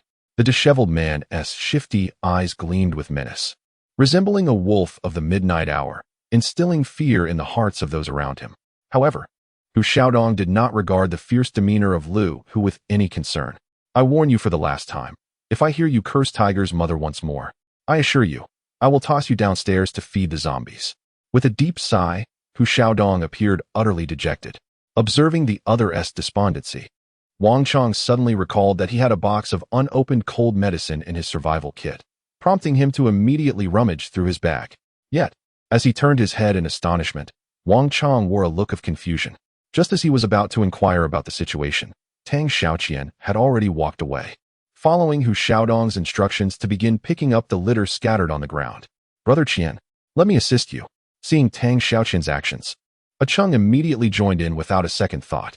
With their exemplary leadership, the remaining individuals, including Wang Chang, felt compelled to roll up their sleeves and join in as well. Hu Xiaodong observed their transformation with satisfaction, exchanging a glance with the elderly man beside him, both nodding in approval. As the driving force behind this labor revolution, Tang Xiaoqian naturally left a favorable impression on both of them. But was Tang Xiaoqian truly that diligent? Clearly not. Years of a reclusive lifestyle had distanced him from cleanliness, and submissiveness was a more accurate reflection of his current state. Yet, despite this, what motivated his proactive behavior? The answer was simple: the preservation of life. Firstly, the presence of such refuse undoubtedly attracts small insects like mosquitoes and flies. Although there is no evidence to suggest that these pests possess the ability to transmit the zombie virus, even a mild ailment such as a cold could prove fatal in an apocalyptic scenario. Furthermore, the scattered debris on the ground includes an array of plastic bags and glass bottles, which, if one is not careful while walking, can produce a cacophony of clattering sounds. While these noises may seem trivial in ordinary circumstances, they could become a death knell in times of crisis. After a brief period of tidying up, the group soon found themselves beleaguered by the scorching sun, sweat cascading down their bodies like a gushing water pipe. Wang Chang raised his hand to the sky, unable to suppress a curse. You wretched thing, why didn't Hui shoot you down back in the day? Puchi Wen Quan Xian could not contain his laughter, thoroughly amused by Wang Chang's words. Ha, my brother, if it had been shot down, we wouldn't have the chance to enjoy this free sunbathing. Though their banter seemed frivolous, it was precisely this nonsensical exchange between Wang and one that alleviated the mounting irritation felt by the group. "Uncle Lin, it's nearly time to prepare the meal." Hu Xiaodong rolled up his sleeves and glanced at his Casio watch, the large dial indicating that it was already 11:30. The old man intended to suggest that perhaps they should cook less, but upon reflection, he found himself unable to voice such a thought. After all, it is the young ones, like Xiao Hu and his companions, who toil tirelessly each day, while he, an old man nearing his grave, has done nothing of significance and yet begrudges them the meager rations they possess. Both morally and rationally, he finds it indefensible. Thus, with a gentle and warm smile, Hu Xiaodong comfortingly patted the elder's shoulder and watched him depart slowly. Sighing quietly to himself, Hu Xiaodong retreated to a secluded corner of the rooftop, retrieving a cigarette to light. He rested his chin on his hand, gazing into the distance. What brings Hu Gu here, alone, smoking in solitude? Is there something troubling him? Momentarily taken aback, Hu Xiaodong turned his head to see a fair, youthful visage beaming back at him. "Ah, it's Xiao Tang. What brings you here? Why aren't you with the others?" Tang Xiaoqiang appeared quite casual, as if he had genuinely come to alleviate worries. However, in truth, from the moment he ascended to the rooftop, he had not ceased his observation of Hu Xiaodong, for he believed this man to be the leader of their team, and by understanding his movements, he could ascertain the dynamics of the entire group. With a meaningful exhale, Hu Xiaodong offered him a pack of cigarettes from his pocket, casually inquiring, "Care for one?" Tang Xiaoqiang shook his head, politely declining. "No, thank you." "Well, young people should smoke less. It does no good," Hu Xiaodong replied absently, tucking the cigarette pack back into his pocket before resuming his solitary contemplation. "Hu Gu, our presence has undoubtedly caused you considerable trouble." Upon encountering a stalemate in conversation, Tang Xiaoqian decisively cut to the chase. "If it concerns grain, we are more than capable of assisting." This statement from Tang Xiaoqian was made after careful contemplation. Firstly, grain is a matter that must be gathered regardless of the presence of individuals like Hu Xiaodong. Given the current circumstances, it would be imprudent not to take advantage of the situation. Secondly, based on their interactions thus far, Hu Xiaodong and his group do not appear to be malevolent. The likelihood of them resorting to grain theft or hoarding it after collection seems minimal. Lastly, whether one is willing or not, it is inevitable that Hu Xiaodong will broach the topic of supplies. Thus, rather than waiting for others to initiate the discussion, it is far more strategic to propose it oneself. This approach not only demonstrates a sense of propriety, but also fosters goodwill from the counterpart. In light of these considerations, Tang Xiaoqian found it difficult to justify not pursuing this advantageous opportunity. As his words lingered in the air, Hu Xiaodong inhaled deeply from his cigarette, savoring the moment before exhaling slowly and saying, "Indeed, your presence has exacerbated the strain on our grain supplies. Barring any unforeseen circumstances, we shall face a shortage by tomorrow." Hu Xiaodong's tone was light, yet the gravity of his message was unmistakable. Tang Xiaoqian, having undergone similar experiences, did not reveal any surprise. Rather, he fully empathized with Hu Xiaodong's predicament. He casually brushed aside the fringe from his forehead and remarked, "Perhaps there exists a place that could resolve our current dilemma." Chapter 53. Apprenticeship. Are you referring to the Xianghe Noodle House? Hu Xiaodong tilted his head slightly, displaying an unusual calmness that left Tang Xiaoqian astounded. The latter instinctively nodded, then questioned hesitantly, "Does Brother Hu also intend to procure supplies from there?"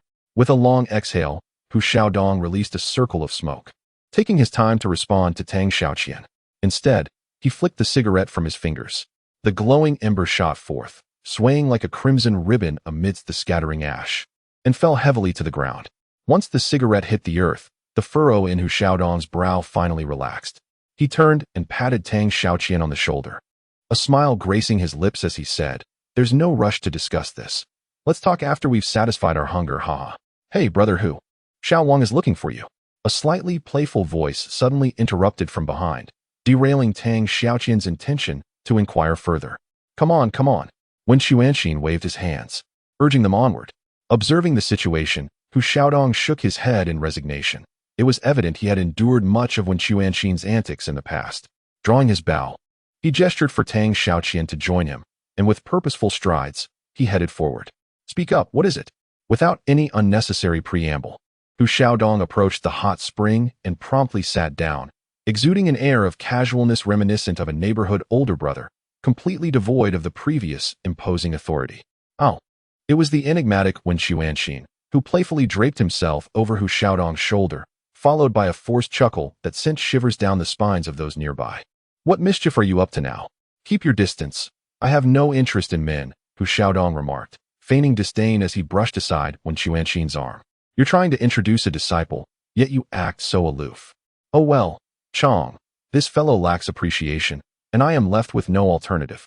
He clicked his tongue in exasperation, and Wen Xuanxin turned to Wang Qiang, spreading his hands in mock surrender. Hey, wait a moment.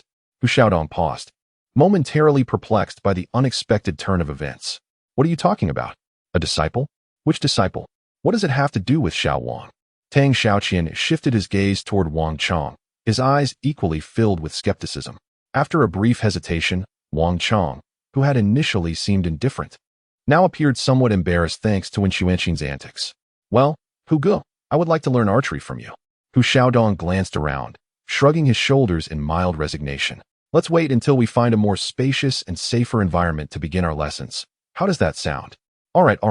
Before Wang Qiang could speak, Wen Xuanxin eagerly seized the opportunity to interject, simultaneously gesturing towards the bow and arrow in Hu Xiaodong's hands, a peculiar grin playing upon his lips. Come. Let us see how adept Xiangzi is with your bow.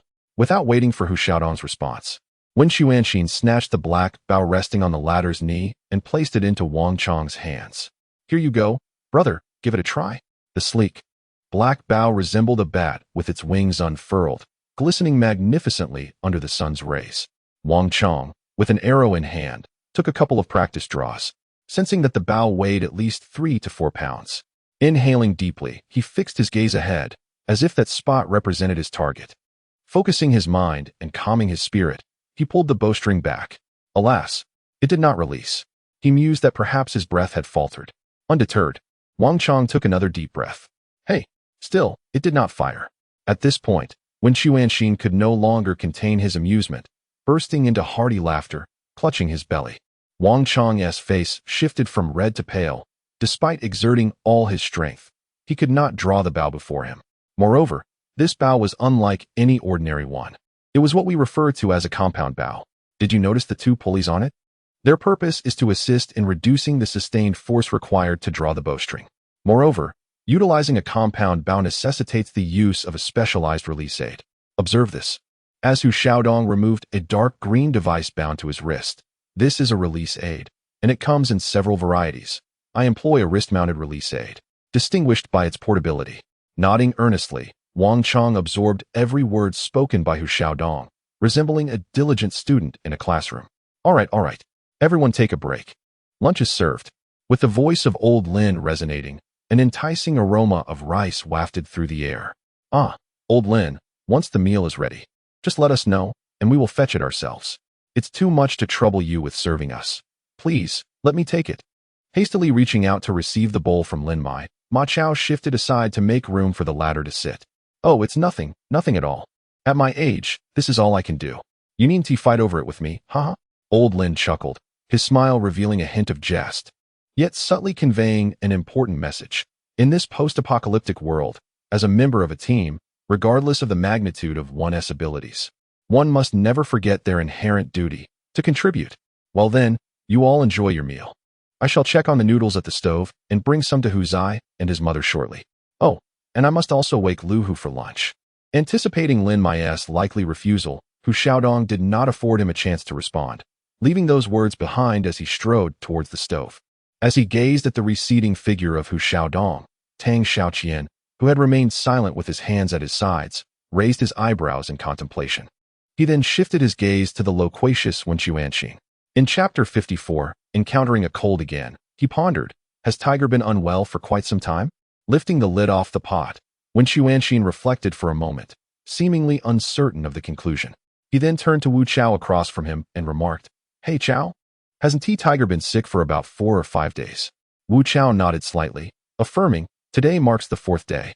The 4th day, Tang Xiaoqian muttered to himself, his brow furrowing even more deeply. Sighing, he lamented that in this apocalyptic world, the most unfortunate ones were children like Tiger, who were just beginning to develop their own thoughts and understand the world, only to be caught in such a calamity. A wave of melancholy washed over him, and his face bore the weight of sorrow. Tang Xiaoquan was oblivious to the elder's words, his attention entirely absorbed in his own thoughts. As these thoughts deepened, his expression grew increasingly grave. "Hey, Qiang, are you all right? Is there something bothering you?" Wang Qiang, noticing his brother's unusual demeanor, inquired with concern. "Huh." Tang Xiaoquan replied almost instinctively, and only when he met Wang Qiang's worried gaze did he realize his own lapse in composure. With a wry smile and a scratch of his head, Tang Xiaoquan displayed a hint of embarrassment. However, as his thoughts weighed heavily upon him, he swiftly regained his composure and shifted the conversation, saying, "Well, Linbo, why not let Huzi come out to bask in the sun? It can't be too comfortable in that old tent." Lin Mai paused momentarily while serving rice, then let out a long sigh. Just a couple of days ago, Huzi was able to stroll outside daily, but recently he has caught a severe cold, compounded by a fever. Fever? Wang Qiang interjected abruptly, cutting off the elder's words. His unexpected outburst startled everyone present. What's wrong? Why is everyone so tense? Hu Xiaodong, who had just delivered lunch to Huzi and his mother, stepped forward. "Oh, I apologize. I heard that Huzi has a fever," so Wang Qiang, concerned about Huzi's worsening condition, pressed his finger into Wang Qiang's back, prompting Tang Xiaoquan to frown and signal him to refrain from further comment. He then redirected his gaze and asked, "By the way, Hu Gu, how is Huzi doing now? Is he any better?" With a detached shake of his head, Hu Xiaodong sank into a chair, appearing somewhat disheartened. "I just checked his forehead with my hand. It's quite hot. Things do not look promising." As Hu Xiaodong's decisive words hung in the air, the flicker of hope that had briefly illuminated the group's spirits plummeted into despair. "Alas, it's all our fault for lacking medicine. If only we had some," Wu Chao exclaimed, forcefully striking the ground with his fist, his expression a portrait of anguish. It appears that this individual possesses a commendable disposition, rendering him a worthy ally. In his heart, Wu Chao received an additional evaluation from Tang Xiaoquan, who once more nudged Wang Qiang, cautioning him not to interject. "Little Wu, do not blame yourself. This is not your fault. You have exerted your utmost effort. If there is to be blame, let it fall upon the heavens for subjecting humanity to such calamity." In a fit of indignation, Wen Xuanxin raised his middle finger towards the sky in discontent. "Now, concerning Tiger's matter, we shall devise a plan. However, our foremost concern remains the supply of food." Silencing the murmurs of the crowd, Hu Xiaodong turned to Lin Mai, respectfully saying, "Uncle Lin, could you kindly inform everyone of our current resource situation?" "Oh, certainly." Lin Mai cleared his throat, his murky old eyes reflecting a hint of worry. "Regarding our water supply, we have 4 bottles of canned beverages, 6.5 bottles of mineral water, along with rainwater collected over the past couple of days. This should suffice for about 4 to 5 days. However, when it comes to food," he helplessly shook his head, understanding that the elder need not elaborate further. The severity of the situation was already apparent to all. Extending 2 fingers, the elder stated calmly, "We currently have only 2 packets of instant noodles remaining." A brief silence ensued, during which the weight of despair bore down upon everyone's hearts like a colossal stone. "Brother Hu, what if we venture further afield tomorrow? There may be significant rewards awaiting us," suggested one. "Indeed, Brother Hu, we have scoured the nearby streets and vehicles thoroughly. Continuing our search here might yield little. It would be far better, as little Wu suggested, to explore a greater distance." Observing the resolute expressions on Wu and Wen's faces, Hu Xiaodong offered a look of approval. Yet he demurred, "I cannot subject everyone to such peril. We have already endured too many partings on this journey. I cannot bear to witness a recurrence of tragedy. Furthermore, we are not sufficiently acquainted with the conditions in the adjacent district. Therefore, this plan is not viable." "Hu Ji, your apprehensions are entirely comprehensible to us," Wu Chao retorted to Hu Xiaodong, seemingly oblivious to Tang Xiaoquan's interjection. "But if we do not venture out and take a chance now, we will likely starve to death in the end. Regarding the matter of replenishing our food supplies," Hu Xiaodong stated, "I have deliberated meticulously, and there exists a locale that is considerably safer than embarking on a perilous expedition afar." As he spoke, Hu Xiaodong cast an indicative glance toward Tang Xiaoquan, adding, "This place was brought to our attention by Xiao Tang and his companions. Let him elaborate on the details for everyone." Tang Xiaoquan was momentarily taken aback by Hu Xiaodong's abrupt gesture, but he swiftly discerned the rationale behind it. It was evident that the latter was deliberately attempting to foster closer ties between the 2 groups. and broaching the subject of resource replenishment was undoubtedly one of the most effective means of achieving this.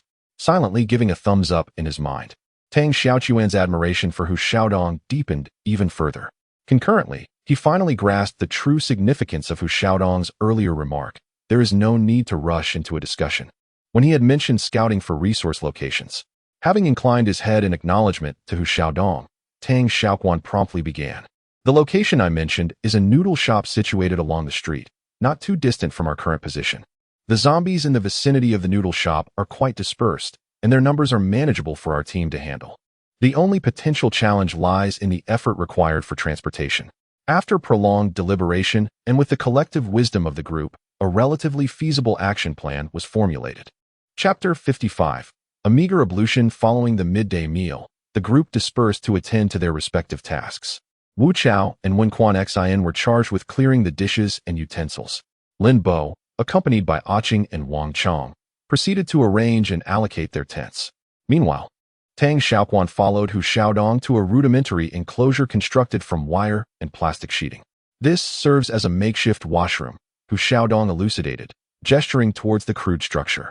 Initially, I had not intended to erect such a facility. However, mindful of everyone's privacy, I hastily assembled this. It is rather basic. I hope you will not be too critical. Indeed, the Chinese psyche traditionally places considerable emphasis on matters of nudity. While it is true that in schools and public bathhouses, individuals often expose themselves without reservation, those are, after all, enclosed spaces with roofs. The current, almost open-air bathing environment is undeniably somewhat. Fortunately, Tang Xiaoquan is a man of practicality and understanding. He recognizes that the present circumstances do not permit excessive demands. Therefore, he responded with a smile, "It is of no consequence, brother Hu. We men do not dwell on such trivialities. I am content simply to have a place to wash." With a nod of appreciation, Hu Xiaodong expressed his satisfaction with Tang Xiaoquan's nonchalant response. Unbeknownst to Tang Xiaoquan, as he meticulously analyzed and assessed Hu Xiaodong's team, the latter was engaged in a similar endeavor. For instance, Hu Xiaodong's decision to personally escort him to the lavatory was intended to gauge the young man's adaptability to austere conditions. Had Tang Xiaoquan exhibited any dissatisfaction or aversion, Hu Xiaodong would have undoubtedly formed a negative impression of their group. Over time, this unfavorable perception could have escalated, culminating in an irreversible conflict. Fortunately, Tang Xiaoquan's reaction proved acceptable, effectively nipping the potential for discord in the bud without his conscious awareness. "Fetch the basin," Hu Xiaodong instructed, gesturing for Tang Xiaoquan to retrieve the porcelain receptacle from the floor. Hu Xiaodong then proceeded to pour some water from a sizable container into the basin. Resources are currently scarce, so this meager amount will have to suffice for a cursory cleansing. Perhaps we can indulge in a more thorough ablution when the rains come. Huh? Hu Xiaodong's hearty laughter echoed as he envisioned the invigorating experience of bathing in the rain, his face radiating unadulterated joy. It appears their circumstances are indeed quite dire. Tang Xiaoquan mused with a wry smile, observing the nearly depleted water in the basin. He thought to himself, "Surely, you jest. Since when has bathing in the rain become such a delightful prospect? Are you attempting to jest with me?" Seemingly to corroborate the former's notion, Hu Xiaodong supplemented his preceding statement with alacrity, punctuating his speech with a playful upturn of his lips, his every gesture imbued with a distinct essence of Wenquan Xian. Regrettably, Tang Xiaoquan was in no mood for levity. If he harbored any doubts about his judgment earlier, he was now convinced that the other party was sent by a monkey to jest with him. With such a meager amount of water, barely sufficient for a cursory wipe, he was being instructed to conserve. Was he being invited to cleanse or not?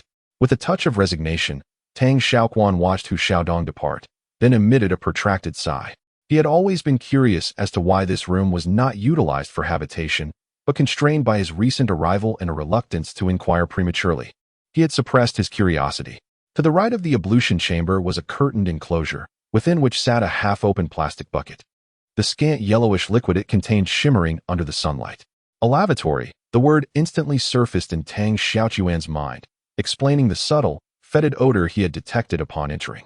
Although the dwellings there were inexpensive, representing one of the city's most impoverished districts, they were markedly superior to this environment, which bordered on prehistoric squalor. Casually tossing his discarded garments onto the wire rack, Tang Xiaoquan splashed a handful of clear water onto his face. Exhilarating. This is a heartfelt cry. Although the water has lost its original coolness after being exposed to the scorching sun, the unique smooth sensation it imparts upon contact with the skin still evokes an involuntary sigh of appreciation from Tang Xiaoquan. As he gently rubs the towel across his body, he proceeds with utmost caution, fearing that any sudden movement might result in the precious water spilling onto the ground. After approximately 10 minutes, when the once plump towel can no longer yield a single drop, Tang Xiaoquan reluctantly concludes his bathing ritual. Having cleansed himself and donned fresh attire, he feels as though he has been reborn when he reappears before the others. Hey, Qiang, the tents are set up. You can share one with me, while Lin Bo and Qiang take the other. How does that sound? No objections, right? Wang Qiang gestured towards the two tents before him, his tone somewhat dejected, clearly reflecting the effort expended in setting them up. After a moment of contemplation, Tang Xiaoquan honestly admitted that he had no particular preference regarding whom he shared a tent with or where he stayed. However, considering Wang Qiang's tendency to speak unpredictably and his rather straightforward nature, sharing a tent with him seemed to be a prudent choice to avoid unnecessary complications. Thus, without further ado, Tang Xiaoquan patted the latter on the shoulder and affirmed, "No problem at all. We've been brothers for so many years. When have we ever been apart? Besides, with you lacking a companion, how can you possibly sleep at night?" Ha! In a rare moment of jest, Tang Xiaoquan playfully teased Wang Qiang, then pointed towards the fabric tent behind him, urging, "Hurry, go take a shower to avoid bringing any unpleasant scents into the tent. And remember to conserve water. We wouldn't want anyone to gossip about us." Having imparted these essential reminders, Tang Xiaoquan dismissed the indignant and incessantly complaining Wang Qiang, redirecting his attention to Hu Xiaodong, who leaned against the rooftop edge, exhaling tendrils of smoke. Chapter 56. The Philosophical Dilemma. Hu Go, what are you busy with? Tang Xiaoquan inquired as he slowly settled down against the wall, trying to shield his body from the searing sun. He lifted the machete in his hand, glancing about under the blazing sun, seemingly dissatisfied with the results of his sharpening efforts, thus placing it down to continue honing it with a whetstone. Come on, take a break. It's noon, and the sun is at its peak. Look at you, sweating profusely. Be careful of heat stroke. Tang Xiaoquan expressed concern, adopting a somewhat nagging tone reminiscent of a caring mother. Hu Xiaodong nonchalantly shook his head, his focus unwavering on the machete he held. It's nothing. Once I've tended to it properly, I'll rest. Otherwise, this fellow might sulk, and I wouldn't want any mishaps during a critical confrontation. A broad grin revealing a row of pearly white teeth, Hu Xiaodong laughed like a child. It seemed Wu Chao was right. Although Hu Xiaodong was serious and cautious in battle, he was quite affable in everyday life. Tang Xiaoquan chuckled lightly in agreement, refraining from further persuasion. For one knows that a forcibly twisted melon is never sweet. Moreover, his journey under the blazing sun was not merely to exchange a few superficial pleasantries.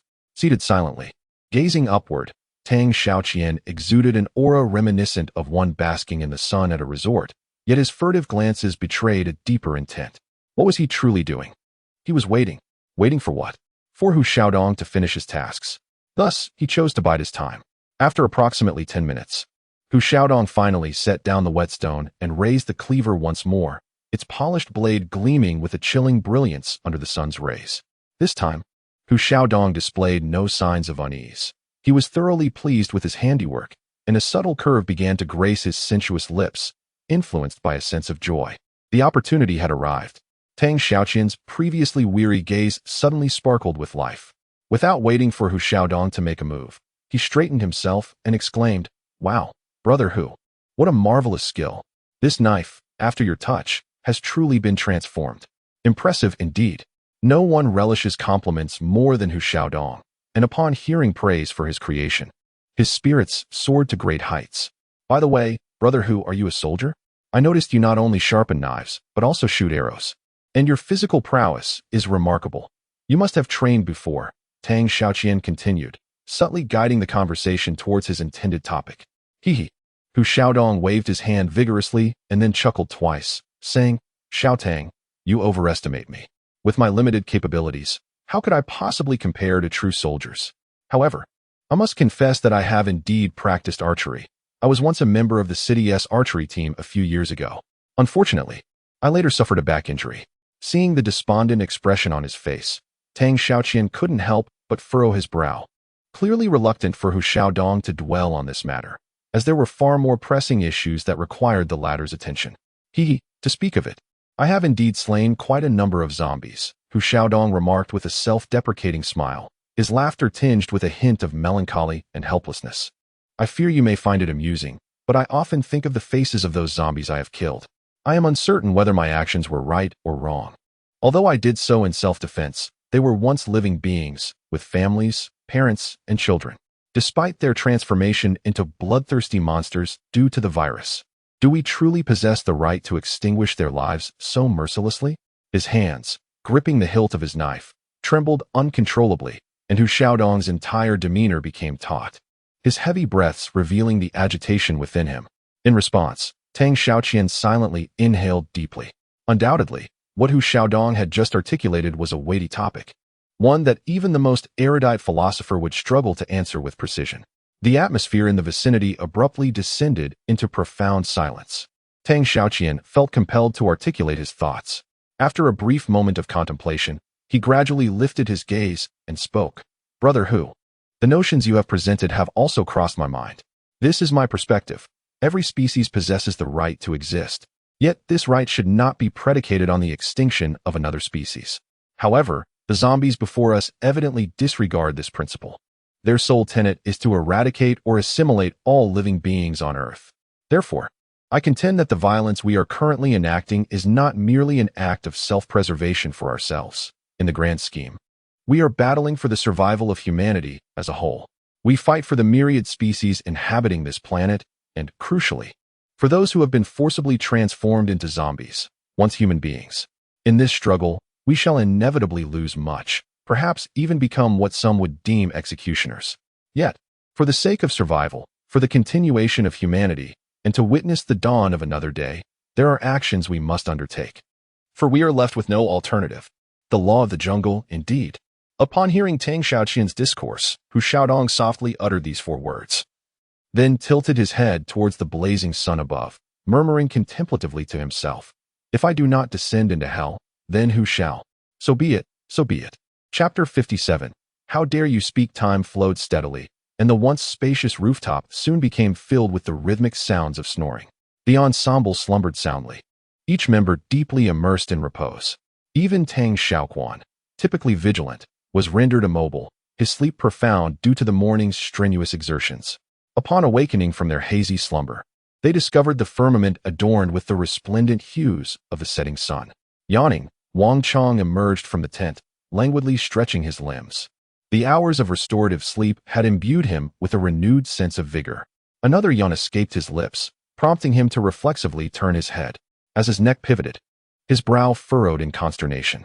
What, then, had elicited such a reaction from Wang? Unquestionably, it was none other than Lu Rue, with whom he had clashed earlier that morning. Lu Rue, having remained sequestered within the tent for the better part of the day, had ventured out to inhale the fresh evening air. However, fate would have it that he encountered Wang, a person he held in low esteem. As luck would have it, their animosity flared anew. Lu Rue, accustomed to domineering behavior, wasted no time in confronting Wang, his words laced with vitriol. What the hell are you looking at, you spineless freeloader? Wang paused, taken aback by the sheer audacity of the insult. However, he was not one to be easily subdued. Retorting with equal fervor, he retorted, who are you calling a spineless freeloader? Say it again if you dare. Say it again? Fine. Listen closely, that's exactly what you are. What are you going to do about it? With a casual lift of his short sleeve, Lu Rue revealed a sinewy bicep, his upturned nostrils an emblem of arrogance. This uncouth display thoroughly incensed Wang, igniting a blaze of fury that surged to the crown of his head. Yet, just as he braced himself to engage the scoundrel in fisticuffs, a call emanated from the tent behind him. Hey, Xiangzi, hurry, come lend a hand. Perplexed and concerned, Wang Chang's ire was instantly tempered. What is it? What's wrong? Anxious for Tang Xiaoquan within the tent, Wang Chang disregarded Lu Rue, flinging open the tent flap and plunging inside. But lo, Tang Xiaoquan was reclining with his legs crossed, seated as steady as Mount Tai, his leisurely mien betraying no hint of needing assistance. Somewhat miffed, Wang Chang swatted away the former's incessantly swinging right leg, retorting with displeasure. Hey, what shenanigans are you up to now? Didn't you summon me to help? casting a nonchalant glance at Wang Qiang. Tang Xiaoquan retorted with a question of his own. And you have the audacity to ask me? Tell me, why do you go out of your way to provoke Lu Rui? Upon hearing this, Wang Qiang's temper flared anew, his voice rising several notches. Nonsense. He's the one who came looking for trouble. Am I supposed to just stand there and let him bully me? Alas. Shaking his head with a sigh, Tang Xiaoquan adopted an expression of utter disappointment. I ask you, if a dog bites you, must you necessarily bite it back? Speechless, utterly speechless. Wang Qiang's brow was on the verge of furrowing when Tang Xiaoquan hastily interjected. We are, at present, on their turf. You've observed firsthand their scarcity of medicine and provisions. Yet they extend their care to us without reservation. Considering this, do you believe it is appropriate for you to instigate conflict with Lu Rui? Wasn't that kid being excessive? Indeed, some of Lu Rui's remarks were rather unpleasant. However, Xiangzi, you must understand that we are newcomers, even setting aside your lack of familiarity with them. Even if you were well acquainted, disciplining that kid should be an internal matter for them. Your impulsive intervention will only exacerbate the discord between our two groups. My face flushed crimson. Wang Qiang was rendered speechless by Tang Xiaoquan's teasing. However, upon further contemplation, he sensed something amiss. After a moment of deliberation, he abruptly raised his head, as if struck by a sudden realization, and exclaimed, Damn it, stop distracting me with irrelevant nonsense. I'm asking you. You're aware of their shortage of medicine and provisions, so why this morning? Almost leaping from the ground, Tang Xiaoquan clapped his hand over Wang Qiang's mouth, then lowered his voice and said, Keep it down. There's a reason I don't want you to say it. Nonsense. Waving off the other's arm, Wang Qiang rubbed his lips with displeasure. I think you're just being petty. You yourself said that they treat us well, so why are you hiding things? Fallacy. Human life surpasses all else. Regardless of the circumstances surrounding Huzi, it is simply unacceptable to withhold medicine or provisions. Observing Wang Qiang's indignant stance, fists on his hips and foot tapping in outrage, Tang Xiaoquan recognized that his brother's stubborn temperament had flared once more. However, he remained unconcerned, for he had contemplated the matter thoroughly. Since they were to procure supplies from the Xianghe noodle house the following day, they would inevitably require the backpacks they carried. Rather than allowing the opposing party to discover the instant noodles and medicines concealed within, it would be more prudent to reveal them now, showcasing a measure of magnanimity. A light chuckle escaped his lips, causing Wang Qiang to feel somewhat uneasy at the insipid mirth. He promptly pouted and retorted, What are you laughing at? Did you even hear what I said? Disregarding Wang Qiang's reprimand, Tang Xiaoquan turned away and handed over the instant noodles, medicines, and bottled water he had prepared earlier, saying, All right, you've bested me. Take it all, but remember to be clever about it. Just say you found these recently. Do not foolishly speak the truth. Staring in disbelief at the supplies in his hands, Wang Qiang found it hard to accept. Yet, upon noticing the glimmer of amusement in Tang Xiaoquan's eyes, he shook his head in resignation and then exited the tent. Chapter 58 Summary. With Wang Qiang's provision of instant noodles, the group finally had a meal secured. Moreover, Hu Xiaodong did not inquire, as Tang Xiaoquan had feared, about why Wang Qiang had only now produced the supplies. Perhaps he had already surmised the reasons behind it. Yet out of respect for both teams, he chose to remain silent on the matter. Lin Bo expeditiously steamed the blocks of instant noodles and served them. The fragrant noodles undoubtedly made the survivors, who had only eaten a meager lunch, salivate and their stomachs churn. Following Hu Xiaodong's instructions, Lin Bo cooked all the remaining 6 packs of instant noodles, which meant that the survivors had truly reached the end of their rope. This desperate measure also meant that they had no other choice but to risk a daring feat tomorrow. The steaming noodles and the starry sky overhead would have created a truly heartwarming scene if it weren't for the flesh-eating zombies lurking below. Taking advantage of the mealtime gathering, the survivors once again discussed the grain-moving plan they had devised in the morning, paying attention to what needed attention, reminding each other of what needed reminding, refining every detail, and assigning responsibility to each person. Lu Rui, the defense task on the rooftop tomorrow will depend on you alone. If you encounter any unforeseen circumstances, take Lin Bo and the tiger's mother and son and flee. Hu Xiaodong took out a black marker pen from his pocket and placed it in front of Lu Rui. Lu Rui drooped his head, glanced at the marker pen lying on the ground, chuckled wryly, and then drawled in a weak voice, Yes, sir, Boss Hu. Seeing his sarcastic appearance, everyone showed a look of disgust. Hu Xiaodong was no exception. But since he had to rely on this scoundrel to protect Lin Bo and the tiger's mother and son tomorrow, he could only grit his teeth and suppress the urge to scold him. Evidently, 6 packets of instant noodles were insufficient to satiate the appetites of several robust young men. They devoured the entire pot of noodles in what seemed like the blink of an eye, to circumvent any potential gastrointestinal discomfort from the spicy broth, which might impede the grain transport scheduled for the following day. Uncle Lin deliberately refrained from adding the seasoning packets during the cooking process. Nevertheless, this measure did not deter the young men from consuming every last morsel of the noodles. Having concluded their supper, and after a brief respite, Wu Chao retrieved 2 decks of playing cards from the tent. Judging by their soiled and creased faces, these cards had undoubtedly seen considerable use. All right, let's get this show on the road. Are we playing Fight the Landlord or 80 points? Wang Qiang said, as he reached for a pack of cigarettes on the ground, distributing them among the group while urging Wu Chao to shuffle the cards promptly. It must be acknowledged that his affable nature was exceptionally conducive to fostering rapport with strangers, at least, judging from the current state of relations with the other team. Wang Qiang was the only one who had cultivated a relatively familiar rapport with several of its members. After listlessly observing a few rounds of the game, Tang Xiaoquan swiftly lost interest. This was not due to a lack of familiarity with the game, nor was it out of disdain for such pastimes. Rather, he simply disliked the boisterous and contentious atmosphere that arose when people gathered together in such a manner. Consequently, he soon departed, feeling rather bored. Upon returning to the tent, Tang Xiaoquan did not rest. After smoking his cigarette down to the filter, he immediately extracted paper and pen from his bag. He intended to record his observations, experiences, and sentiments from recent times. As for the purpose of doing so, in the event of his demise, his family would have a means of knowing what he had gone through. As for the 3 characteristics, they are intended to summarize experiences. After all, a poor memory cannot compare to a diligent pen. Through numerous encounters with the undead, Tang Xiaoqian has developed his own insights about these creatures. Therefore, seizing the rare tranquility of the night, he intends to meticulously document his thoughts to prevent future omissions.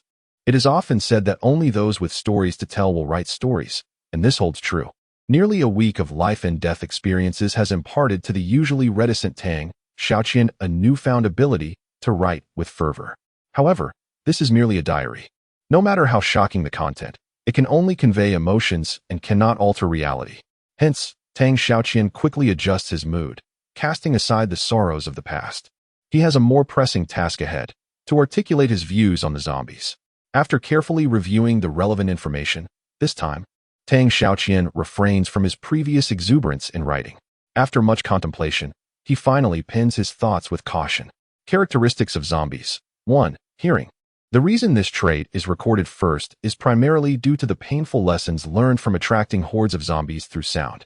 Although he is currently unable to ascertain whether their visual faculties have deteriorated, it is evident that their hearing has been significantly enhanced by the virus, surpassing their visual capabilities. 2. Blind obedience. Undoubtedly, the intelligence of zombies has regressed to a level inferior to that of children. And it is precisely this primitive intellect that compels them to mimic the actions of their companions. 3. Absence of emotion. Regarding this matter, Tang Xiaoqian reached a preliminary conclusion based on Hu Xiaodong's impressive 5 kills in the morning. After all, if zombies possessed emotions, how could they remain indifferent while witnessing their companions fall beside them? After outlining these 3 main points, Tang Xiaoqian proceeded to list several minor considerations.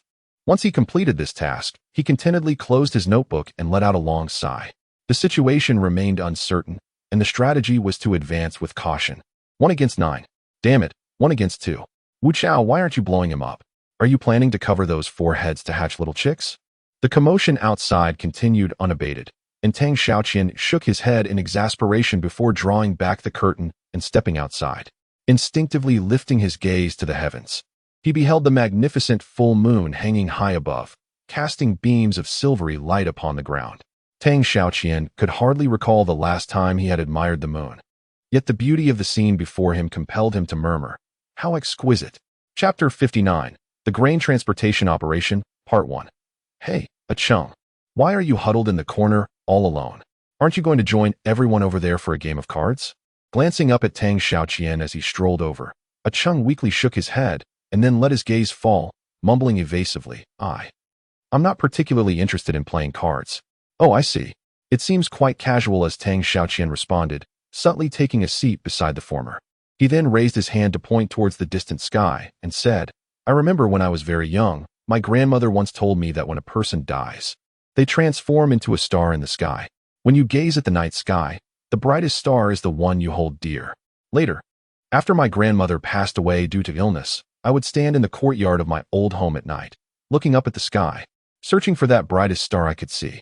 Each time I found that star, my heart would inexplicably feel warm, as if my grandmother were watching over me from afar. As I grew older and my knowledge expanded, I gradually came to understand that the notion of people becoming stars after death is merely a myth. Yet, it is precisely this realization that allowed me to grasp the deeper meaning of my grandmother's words. A deeper meaning? Qiang instinctively uttered, a hint of curiosity in his tone. Yes, Tang Xiaoquan continued to gaze at the heavens, seemingly oblivious to Qiang's inquiry. As he elaborated, what my grandmother conveyed to me was, in essence, humanity's yearning for happiness, a spiritual solace. And are not these sentiments the very foundation of our humanity? Imagine, if humanity were to lose its dreams, life would wither. If civilization were to vanish, society would collapse. Ultimately, we would all descend into a state of mere existence, akin to soulless beings, devoid of purpose. Thus, to a certain extent, we find ourselves fortunate simply because we are still alive. Although we navigate through these apocalyptic times, we must never relinquish our dreams. We must endure for those whom we cherish and who cherish us, as well as for those who are similarly struggling to survive at the bottom, and for those who have tragically departed from this world. With this sentiment, Tang Xiaoquan meaningfully patted Qiang on the shoulder and exhaled deeply. Seek out the brightest star. For Du Gu and your father are surely watching over you from that direction. Do not let them down. Live on with fortitude. This is their wish, and it is your filial duty. You must fulfill it. Qiang, lost in thought, slowly turned his head. Yet, when he glanced to his side, the slightly frail figure had already risen and walked away. Are grandpa and uncle watching me from the horizon? Qiang murmured, and although he was already 18 and aware that it was mere fantasy, he found himself instinctively gazing into the distance, silently vowing, Father, uncle, rest assured, I will live well. As night fell into silence, dawn arrived once more. When the sun first peaked over the horizon, the survivors began to rise, preparing themselves. Undoubtedly, the survivors, having exhausted their supplies, were unable to enjoy breakfast, and thus, driven by hunger, they had to complete the task of moving provisions before succumbing to weakness. Furthermore, the summer dawn offered a respite from the intense midday sun, making this time an optimal choice for action, undoubtedly minimizing their physical exertion. Very well, everyone. If anyone is not fully acquainted with the details of this operation plan or has any lingering questions, please voice them now. Hu Xiaodong once again adopted his stern demeanor, his expression taut and unyielding. No one spoke. Almost in unison, they affirmed their understanding. It is hardly surprising that they were so in accord, after all. This plan concerned life and death, and each individual was acutely aware of the gravity of the situation. The silence was palpable, and Hu Xiaodong's words, though not a formal declaration, undoubtedly resonated as a solemn reminder in the hearts of all present. Lin Mai gently patted Hu Xiaodong on the shoulder, his weathered face appearing even more haggard at this moment. Rest assured, there will be no significant issues at home. However, you must prioritize your safety. Should you encounter any danger, do not hesitate to retreat. Remember, your lives are paramount. Food can be procured again, but lives once lost cannot be reclaimed. After the pleasantries were exchanged, Wu Chao and Wang Chong worked together to maneuver a towering wooden ladder, approximately 7 meters in height. Meanwhile, Tang Xiaoquan leaned forward to peer down towards the base of the building, only to find it devoid of any threats, with no sign of zombies in sight. This revelation was undeniably fortuitous for the survivors. Without delay, they descended the ladder in succession and promptly formed a line. As was customary, Hu Xiaodong led the way, bow in hand, making his way to the alley entrance. He proceeded with utmost stealth, utilizing the wall for cover, and cautiously surveyed the situation outside the alley. He then raised 2 fingers, signaling to his companions. As per usual, the arrow was knocked, the bow drawn, and the string released. Hu Xiaodong's archery skills remained exquisite. With 2 dull thuds marking the target's demise, the crowd understood the objective had been accomplished. Let us go, he commanded decisively with a wave of his hand. Like a phantom, Hu Xiaodong crouched and darted toward a nearby van. As his teammates followed closely behind, he commenced moving toward the next cover. As anticipated by Tang Xiaoqian, Hu Xiaodong possessed an intricate understanding of the street's layout, consistently locating suitable hiding spots. Even when confronted by unwitting zombies obstructing their path, he could swiftly eliminate them with his arrows. Thus, under the guidance of Hu Xiaodong, a leader seemingly endowed with supernatural abilities, the group of survivors made their way to the targeted location with surprising safety. The 6 individuals formed a line behind 2 abandoned vehicles.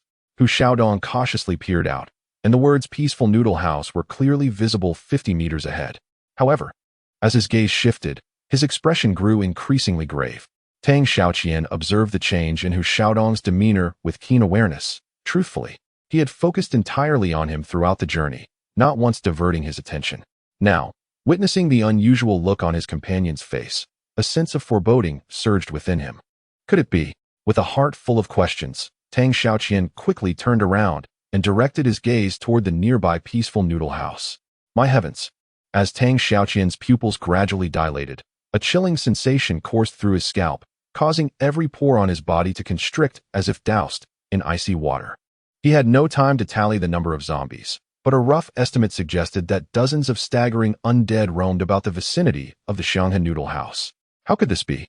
Wang instinctively exclaimed, having noticed the unusual demeanor of Tang Hu and his companion. He glanced across the way, and that singular gaze struck him with dread. After all, he vividly recalled that just yesterday, during his desperate escape, only a handful of scattered zombies had lingered near the Noodle House. Yet now, merely a night had passed, and the scene had transformed drastically. Wang clearly found it difficult to accept this outcome. He was not alone. The others around him wore expressions of disbelief as well. Sighing wearily, Tang Xiaoqian muttered, "If I am not mistaken, these beasts must have followed our escape route to gather here." He then slumped onto the ground, arms wrapped around his knees, his dark eyes slowly closing. Undoubtedly, the current situation was profoundly disheartening. The sudden appearance of the zombies felt like a blunt instrument, striking the once confident survivors with a staggering blow. "Brother Hu, what should we do? Should we fight back?" Wu Chao tightened his grip on the golf club, his resolute expression revealing his unwillingness to surrender so easily. Indeed, should we take a stand? Hu Xiaodong found himself confronted with the second most arduous decision of his life. He vividly recalled the last time he faced such a dilemma, which dated back 7 years, when he was a mere 23 years old. In his youthful exuberance, following an unforeseen accident, he was compelled to bid farewell to his beloved archery pursuits. Defying fate, he ventured into uncharted waters, seeking to sustain his dreams and passions through an alternative path. Little did he anticipate that 7 fleeting years would pass, transforming the once shy and youthful lad into a robust man of 30. Yet, the capricious wheel of destiny had thrust him once more to the precipice of life and death, and the gravity of this decision was palpably more daunting than before. As the outcome would directly affect the lives of 6 individuals beside him, his gaze swept over the faces of his companions, though their time together had been brief. In Hu Xiaodong's subconscious, these brothers forged in adversity had become akin to family. What should I do? Should I advance or retreat? Hu Xiaodong found himself in a state of bewilderment. Admittedly, they had a considerable number of people, 6 in total, including himself, but even so, they paled in comparison to the relentless undead they faced. Moreover, his understanding of the abilities of the recently joined survivors was tenuous at best. Any rash action could plunge them all into the abyss of death. Yet, to abandon the endeavor would raise questions about their food supplies. He had commanded Lin Mai to boil all the instant noodles the previous day, determined to achieve his objectives today without fail. The throbbing headache intensified for Hu Xiaodong, a veritable torment as he grappled with the seeming inescapability of their predicament, regardless of the path chosen. The atmosphere grew increasingly oppressive, all eyes fixed on Hu Xiaodong, their leader, save for Tang Xiaoquan, as they silently awaited his ultimate directive. "Hu Gu, our initial strategy must be abandoned," Tang Xiaoquan declared, his voice devoid of emotion, shattering the silence as he slowly raised his head. Before he could elaborate, Wu Chao interjected, "If we abandon it, how will we replenish our supplies?" The others nodded in agreement, acutely aware of the debilitating effects of hunger. Hu Xiaodong, his brow furrowed, remained silent, his gaze fixed on Tang Xiaoquan, hoping for a constructive suggestion from the young man. After a moment of contemplation, Tang Xiaoquan raised his head, his eyes gleaming with determination. I have an idea, Hugo. We could proceed in this manner. Drawing upon his recollections from their journey, Tang Xiaoquan identified a location where they might procure provisions. Hu Xiaodong paused briefly before inquiring, "Are you certain your plan is viable?" Tang Xiaoquan sighed softly, touching his nose. It went without saying that in this post-apocalyptic world, no one could guarantee the absolute success of any plan.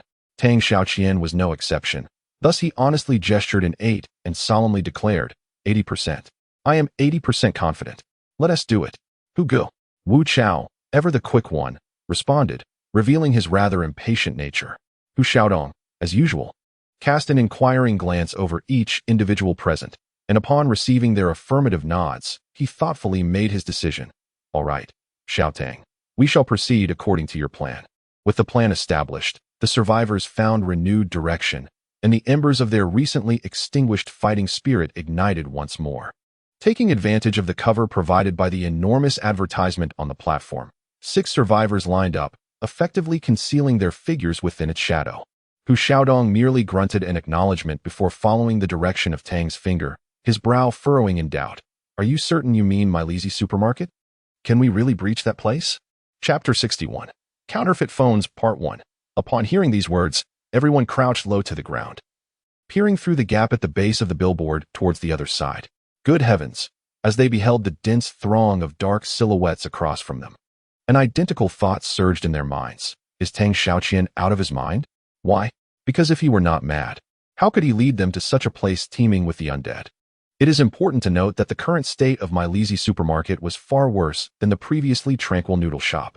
Even Wu Chao, who had just advocated for a desperate fight, was now shaking his head in disbelief. Clearly, he believed that with the meager strength of their group, breaching the barrier posed by the undead was an impossibility. The others fell silent, turning their gazes towards Tang Xiaoqian, collectively hoping that this young man had merely misremembered and erred in his directional judgment. Yet, to their dismay, Tang Xiaoqian affirmed, "No mistake. I am indeed referring to the Malizi supermarket across from us. As for the odds, I previously mentioned they are only at 80%. His unequivocal declaration extinguished any flicker of hope within their hearts. When Xuanxin promptly approached Tang Xiaoqian, his voice tinged with skepticism. "Brother Tang, you cannot be serious. Given the current situation, how can you claim there is an 80% chance?" Without a doubt, when Xuanxin's inquiry echoed the doubts harbored by all present, significantly tarnishing Tang Xiaoqian's reputation in their eyes, particularly for the trio led by Hu Xiaodong, who were entirely oblivious to Tang Xiaoqian's past. It was all too easy to dismiss his earlier bravado as mere posturing and reckless optimism. With a disdainful huff, Wu Chao clearly expressed his discontent towards Tang Xiaoqian's seemingly pretentious behavior. He immediately retorted in a mocking tone, "I say, Brother Tang, if you are suggesting that our brother Du will eliminate the zombies one by one with his bow and arrow, I advise you to abandon that notion at once. Do you know why? As we lack an abundance of arrows." Wu Chao did not hesitate to cast a pointed glance at Tang Xiaoqian. The implication unmistakable. It was a clear suggestion for the latter to retreat to a more comfortable location. Observing the increasingly tense atmosphere within the team, Hu Xiaodong furrowed his brow. After a moment of contemplation, Tang Xiaoqian beckoned Hu Xiaodong to follow him to his designated spot, and then spoke. "Do you see the bus on the left side of the entrance to Melizi?" Following the direction indicated, Hu Xiaodong swiftly turned his gaze to the left and soon identified the target. "Yes, I see it. Is it the bus that collided with the cars?" "Exactly. This bus, having collided with several vehicles, has inadvertently created a natural barrier. If we can lure the zombies over there, we will have succeeded halfway." Hu Xiaodong nodded slightly, but soon shook his head, pressing for clarification. "That may be the case. But how do we entice those creatures over there?" "Sound." Tang Xiaoqian promptly provided the answer. Turning to Wang Qiang, he inquired, "Qiangzi, do you have that makeshift phone on you?" Momentarily taken aback, Wang Qiang responded, somewhat puzzled, "Yes, I have it. But what do you need that for?" A sigh escaped from an unknown source. Yet the next moment, Wu Chao's deep voice resonated. "Just a friendly reminder. The city's communication has been severed. If you are relying on the police to eliminate those creatures for you, it appears that hope will soon be dashed." Hand it over." Ignoring Wu Chao's jest, Tang Xiaoquan accepted the phone from Wang Qiang, tinkering with it while muttering, "No, this volume is too low. Ugh, it's another love song. Alas, rap won't do either." He was so engrossed in his mumbling that he seemed oblivious to the presence of those around him. His eventual conclusion left everyone dumbfounded. Wang Qiang, why don't you have any songs with a soaring voice? What even is this? The others exchanged bewildered glances, utterly perplexed. However, Hu Xiaodong, seemingly enlightened, retrieved his own phone from his pocket and rummaged through it for a moment before saying, Tang, use mine. I have Vita's opera number 2. The dolphin voice in it should meet your requirements. Finally, someone understood his intention. Tang Xiaoquan nodded appreciatively, but didn't immediately take the phone from Hu Xiaodong. Instead, he further requested, Hu Ji, the volume on your Samsung still isn't sufficient. Only Wang Qiang's knockoff phone can meet the requirement. So, please turn on Bluetooth. We need to transfer the song. Now that he understood Tang Xiaoquan's intention, Hu Xiaodong naturally complied. While the two were transferring the song, the others, who had been in the dark, gradually began to clear their muddled thoughts. They finally understood the purpose behind Tang Xiaoquan's request for the phone. At the same time, the various doubts that had arisen were gradually diminishing as the plan became clearer. Hugo, shortly, you will need to eliminate the scattered, wandering zombies ahead. Once completed, we shall all convene at the SUV parked in front of the Milezi supermarket. This is the fundamental course of action. Is everyone clear on this? His gaze swept across the group, and each person responded affirmatively. Well, since everyone comprehends, I shall set the timer now. With a gentle touch upon the screen, Tang Xiaoquan input the time 10 o'clock, 00 on the playback software of his makeshift phone, simultaneously entering the number 3 in the repetitions field. Exhaling deeply, he instinctively raised his brow to glance at the horizon, which was gradually being painted in hues of red, and without hesitation, he pressed the countdown button on the playback software. Chapter 62. The Makeshift Phone, Part 2, Whoosh, whoosh, whoosh. The sharp arrows, imbued with vigor, sliced through the air at remarkable speed. As expected, Hu Xiaodong once again showcased his exceptional archery skills to the onlookers. Whether one took cover behind a vehicle or sought refuge beside a sign, none could escape the grim fate of a fatal headshot once targeted by him. Had it not been for the limited number of arrows in his possession, he could have undoubtedly felled all the zombies before him. His keen eyes meticulously scanned the road between the bus station and the Milezi supermarket. In the brief span of 50 meters, several corpses lay sprawled, each pierced by arrows. Undoubtedly, these were the fruits of Hu Xiaodong's prowess. And the reason he chose to eliminate them was that these unfortunate souls happened to wander into the designated hiding spots he had selected. Understood. Good. Departure. With a swift motion, Hu Xiaodong drew a carbon arrow and placed it on the arrow rest, dashing forward with determination.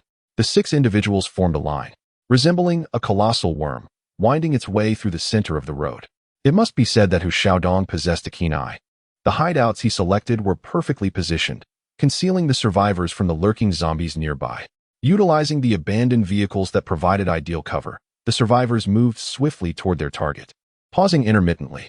Finally, as the countdown clock struck 6 o'clock, 00, they successfully reached the side of the SUV. Sweat drenched their clothing, and they collectively exhaled in relief. Although the journey had been relatively smooth, the harrowing urgency of navigating through the sea of corpses left them with lingering trepidation. How much time remained? Hu Xiaodong wiped the sweat from his forehead and inquired anxiously. Less than 4 minutes? The moment his forehead was cleared, it was once again glistening with beads of perspiration. Without needing further elaboration, everyone was acutely aware of the implications of those 4 minutes. All right, everyone, let us keep the chatter to a minimum. When boarding, please be slow and cautious. Otherwise, if those beasts hear us, we'll all meet our demise here. As Hu Xiaodong finished speaking, Tang Xiaoquan immediately added, Qiang, your small stature and agility make you perfect for climbing from the passenger seat to the driver's seat. Remember to remove your clothes first, and the moment you're settled, your priority is to cover that window. And Wu Chao, you too, shed your clothing. The rear window will be your responsibility. Instantly, Tang Xiaoquan issued directives, which were promptly heeded by Wu and Du. They swiftly removed their garments and infiltrated the vehicle, one after the other. Wu Chao navigated the spacious rear seats with ease, swiftly positioning himself at the window's edge. Meanwhile, Qiang, in the front, encountered greater difficulties, his progress impeded by the gearshift and steering wheel. By the time he settled into position, he was drenched. Damn, less than 3 minutes remaining. Tang Xiaoquan glanced at his phone screen, his brow furrowing with increasing concern. Hu Xiaodong, Keenly aware of the urgency in Tang Xiaoquan's voice, promptly urged, "Quickly, little Wang, little one, get in. Little Tang, hand me the phone. And you get in the car as well." Having issued these instructions, Hu Xiaodong tossed his discarded shirt to Ah Chong, who had just settled in, saying, "Ah Chong, take this and quickly cover the front windshield." Prompted by Hu Xiaodong's urgent directives, Wang Tang and the others promptly sprang into action, entering the vehicle in quick succession. Crouching low. Now, only Hu Xiaodong remained outside. Everything seemed to be proceeding smoothly, according to the original plan. However, fate is unpredictable. As Tang Xiaoquan turned to beckon Hu Xiaodong into the car, he was dismayed to discover that there were no vacant seats left in the back. "What can we do?" Tang Xiaoquan glanced around anxiously and hastily urged, "Quick, little Wu. Qiangzi, squeeze in. Make some room for Brother Hu." Seeing space created, Tang Xiaoquan promptly waved his arms, signaling Hu Xiaodong to enter the vehicle.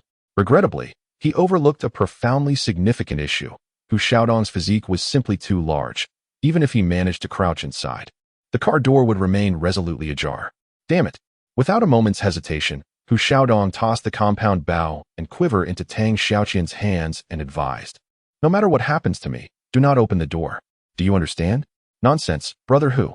How could we possibly abandon you?" "Indeed, Brother Hu. We either live together or die together." Wang Chong and Wu Chao, sharing a mutual spirit, voiced sentiments imbued with a hint of bravado. Tang Xiaoqian observed the fervent gazes of his companions, his heart in a tumultuous disarray. Undoubtedly, the current predicament was beyond his expectations. On one hand, he silently chastised himself for his earlier lack of foresight. On the other hand, he feared that such a crisis might lead to discord among the team. Thus, he couldn't help but contemplate the cessation of their endeavor. "Brother Hu, quickly hand me your phone so I can reset the timing." Yet, despite Tang Xiaoqian's noble intentions, time was no longer on his side. With a detached shake of his head, Hu Xiaodong gently closed the car door and, adopting a bowling throw stance, slid the makeshift phone bound with packing tape out into the open. The phone scraped against the ground, producing a jarring sound. Once it accurately glided to its designated spot, Hu Xiaodong lay flat on the ground and then rolled underneath the vehicle. "Where's Brother Hu?"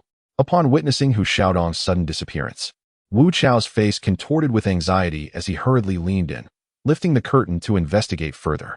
Concerned that the other party might act impulsively, Tang Xiaoqian timely intervened to restrain Wu Chao, advising him, "Do not worry, Xiao Wu. Hu Gu has taken refuge beneath the car. As long as we refrain from making noise that could attract the zombies, he remains in no danger." Just as he completed these actions, the ethereal voice of Vitas echoed through the air. Chapter 63. The Imitation Phone, Part 2. Indeed, the imitation phone did not betray Tang Xiaoqian's trust. Its powerful speakers, coupled with Vitas's celestial voice, swiftly captured the attention of the nearby zombies. "Why has it gone quiet?" Wang Chong inquired softly, perplexed by the sudden cessation of shuffling footsteps. Tang Xiaoqian shared his confusion but refrained from opening the window, fearing that any slight noise might alert the zombies outside, leading to dire consequences. On the street, as Vitas's Opera 2 played, the previously aimless, sunbathing corpses abruptly halted in their tracks. One by one, they turned their heads, their decaying faces reflecting a curious intrigue towards the source of the sound. In that moment, stillness enveloped the zombies' bodies while the mobile device continued to emit its melody. The entire street seemed to have hit the pause button, with only the gently swirling dust in the air hinting at a faint semblance of life. At this juncture, Tang Xiaoqian could distinctly feel his heartbeat, having largely deduced the reason behind the silence outside the vehicle. Simultaneously, he found himself deeply anxious about the potential success of his plan. Could it be that these creatures' hearing was not as acute as he had anticipated? Could it be that Vitas's melody is too high to pique their interest? A myriad of questions surged in Tang Xiaoqian's mind, yearning for an explanation. Yet the current situation rendered him speechless. Time flowed swiftly. He had set the song to repeat only 3 times, with each piece of opera 2 lasting 5 minutes. 3 repetitions amounted to a total of 15 minutes. However, from the moment it began playing, nearly 40 seconds had already elapsed. If the zombies remained unresponsive, this operation plan might truly falter. Just as Tang Xiaoqian pondered whether to decisively terminate the mission, a barely perceptible tremor emanated from the rear of the vehicle. A few zombies, drawn closer to the source of the sound, found their feet moving towards the increasingly elevated notes of Vitas. Unfortunately, Hu Xiaodong had tossed his phone beneath the bus, and with several vehicles involved in a collision obstructing the way, the approaching zombies were unable to locate the origin of the sound. Thus, they began to roar in frustration, their claws scraping against the metal of the bus, producing an excruciatingly shrill sound, as if this hunk of iron were the very source of their torment. As their ghastly howls echoed, the surrounding corpses gradually joined in, culminating in a cacophony of furious zombie roars. My word, these creatures are finally responding, Wang Qiang exclaimed, taken aback by the chorus of growls outside. Indeed, the zombies had reacted, yet the outcome remained far from what Tang Xiaoquan had envisioned. After all, what he needed was for the zombies, either entirely or largely, to be drawn towards the bus by the sound emanating from the phone, allowing them the opportunity to stealthily infiltrate the supermarket and scavenge for supplies. However, at that moment, he interrupted Wang Qiang's words. Tang Xiaoquan gestured for silence, pressing his ear against the car window to attentively listen to the sounds outside. The rustling and growling persisted for several seconds before the long-awaited sound of shuffling footsteps began to emerge. Heavenly music. Tang Xiaoquan exhaled a long breath, realizing for the first time that this terrifying sound was surprisingly melodious. In contrast to Tang Xiaoquan's reflections, Hu Xiaodong, situated beneath the vehicle, felt as if he were plummeting into the depths of hell. On either side of his body, dark-skinned, scarred zombie legs staggered with an unsettling proximity. The continuous growls and rustling sent chills down his spine, causing cold sweat to stream down his face. Fortunately, the hardships of his early retreat from the team and the cunning of the business world had tempered his character into something akin to steel. Otherwise, a person of lesser fortitude would have likely succumbed to the suffocating atmosphere of terror, unable to contain their fear. Tang Xiaoquan's gaze was fixed intently on the phone in his hand, which Hu Xiaodong had just left behind. The numbers displayed on the screen were a stark reminder of the countdown timer he had previously set to loop. 13 minutes remaining. Sweat flowed uncontrollably, and the SUV felt like a sealed sauna, the oppressive heat mingling with the stench of decaying flesh and blood within, making each breath a struggle.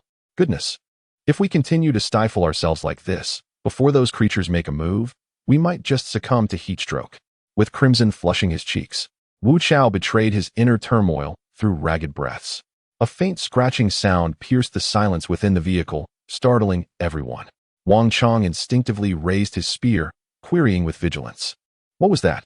My apologies, Wen Xuanxin offered sheepishly, extending his head from his seat. He carefully passed an open bottle of mineral water to the back, explaining, I just discovered this in the side compartment. Let's share it amongst ourselves. Tensions eased slightly. Tang Xiaoquan accepted the bottle, taking a delicate sip.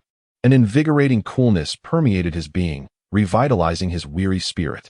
I wonder how brother Hu is faring down there. Wu Chao mused, gazing at the remaining water in his hand, his brow furrowed with concern. It was evident that he remained anxious for his esteemed comrade. This genuine sentiment earned Tang Xiaoquan's respect, who leaned forward to pat Wu Chao's knee, offering reassurance. Rest assured, Xiao Wu, judging by the current activity of the zombies, brother Hu is quite safe. In a short while, they should all be drawn towards the bus. Unaware of the concern his companions harbored, Hu Xiaodong stood rigid, his body taut as a wooden rod. He clutched his 5-foot machete tightly, as if only through this act could he find solace for his hollow, bewildered heart. Vitas's vocals ascended to an even more sublime pitch, and with the advent of his signature dolphin-like tones, the zombies quickened their pace.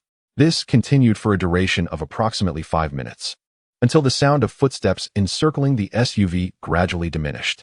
With trepidation, Hu Xiaodong cautiously raised his head, his dark eyes peering out from under the vehicle. As he was seized by immense horror, something abruptly tugged at his foot. Chapter 64. Terror under the car. Turning his head, he beheld a disheveled, long-haired zombie, reminiscent of Sadako, clutching his foot. Instinctively, Hu Xiaodong recoiled, contorting his body into an arch. However, the tenacious zombie maintained its grip, sliding forward with his retreating thigh. Damn it! Observing the encroaching zombie behind him, Hu Xiaodong felt a chill run down his spine, and beads of sweat cascaded down his face. Without a doubt, the zombie's current position meant that a single bite would spell the end for him. In this moment of mortal peril, Hu Xiaodong had no time for hesitation. Fortunately, his mental fortitude proved sufficient, for others might have been rendered senseless with fear. With a swift acrobatic maneuver, Hu Xiaodong transitioned from a prone to a supine position, then forcefully struck the zombie's head with his right foot, aiming to thwart its advance. What to do? Should he call for assistance? No. Such a cry would inevitably draw the attention of the zombies outside. To remove his shoes and roll out from beneath the vehicle to escape? That would be unwise. On either side of the car lurked moving zombies, and should he recklessly attempt to roll out, he might very well find himself overwhelmed by the undead. In his mind, he swiftly catalogued various potential escape plans, but after thorough analysis and reflection, Hu Xiaodong ultimately realized that his only option was to engage in a life-and-death struggle with the specter behind him, Sadako. It was a stark dichotomy. Either he perished, or she did. An exceedingly simple principle of combat. Yet, in this contest between Hu Xiaodong and Sadako, the latter undeniably held a considerable advantage. Firstly, the element of time. The blazing sun had begun its slow ascent from the horizon, its relentless heat undoubtedly exerting a significant influence on Hu Xiaodong's mental state. Secondly, the advantage of terrain. The minuscule space beneath the vehicle posed little challenge for the limbless Sadako, yet for the burly Hu Xiaodong, it severely hindered his movements. Lastly, the aspect of numbers.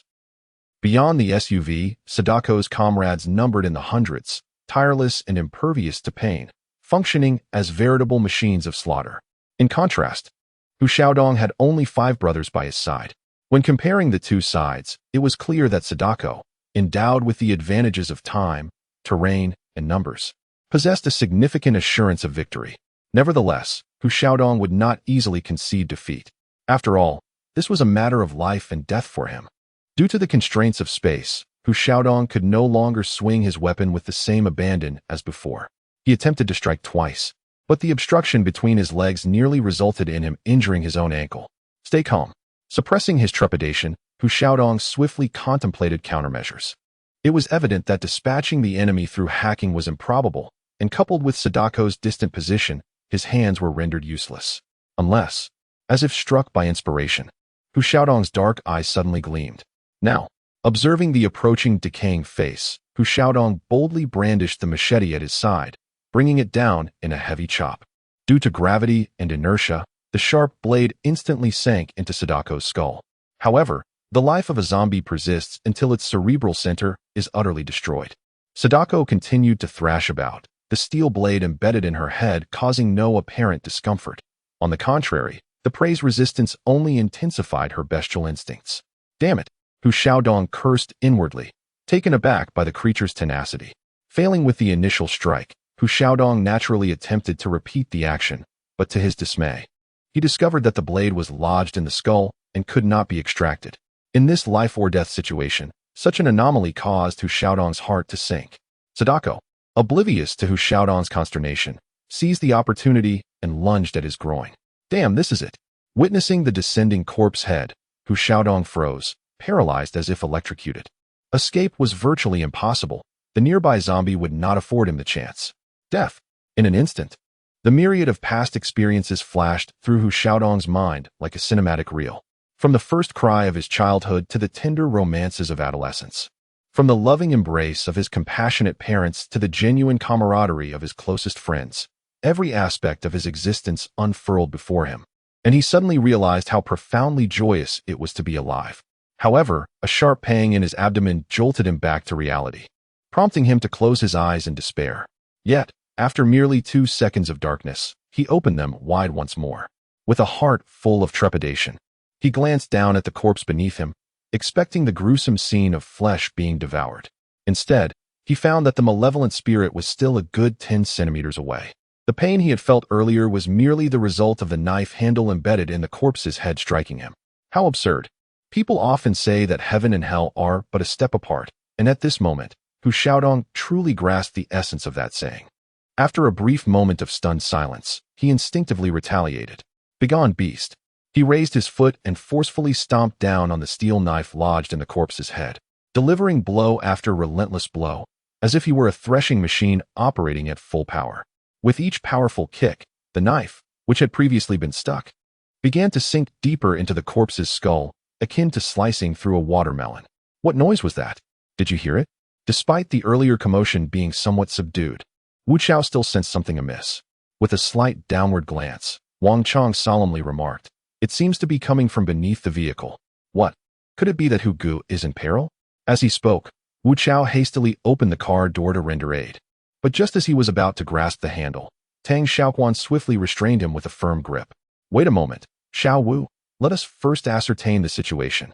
After uttering these words, Tang Xiaoquan disregarded the other's struggles, pressing down on Wu Chao's chest with one hand, while lifting a corner of the curtain with the other, peering cautiously through the narrow opening. To his astonishment, he was met with a pair of blood-red eyes glaring back at him from outside the vehicle. Chapter 65. The 5-minute plunder. What is happening, Quanzi? What is going on outside?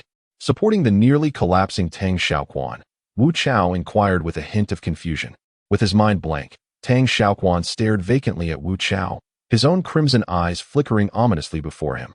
Observing the palpable fear etched on his companion's face, Wu Chao instinctively reached to lift the curtain for a better look. However, before he could act, the SUV's door inexplicably swung open from the outside. A faint sound, barely audible, resonated within the vehicle, striking terror into the hearts of the surviving occupants like the tolling of a death knell from hell. Tang Xiaoquan jolted upright from the leather seat, an icy chill enveloping him entirely. He instinctively tightened his grip on the spear he held, resolutely adopting a poised stance, ready to pierce the head of any malevolent being that dared to appear. Everyone come out. It's safe outside. A deep, gravelly voice hinted at labored breaths. And as the car door swung open repeatedly, a face both familiar and foreign emerged before the crowd. Who, brother, who?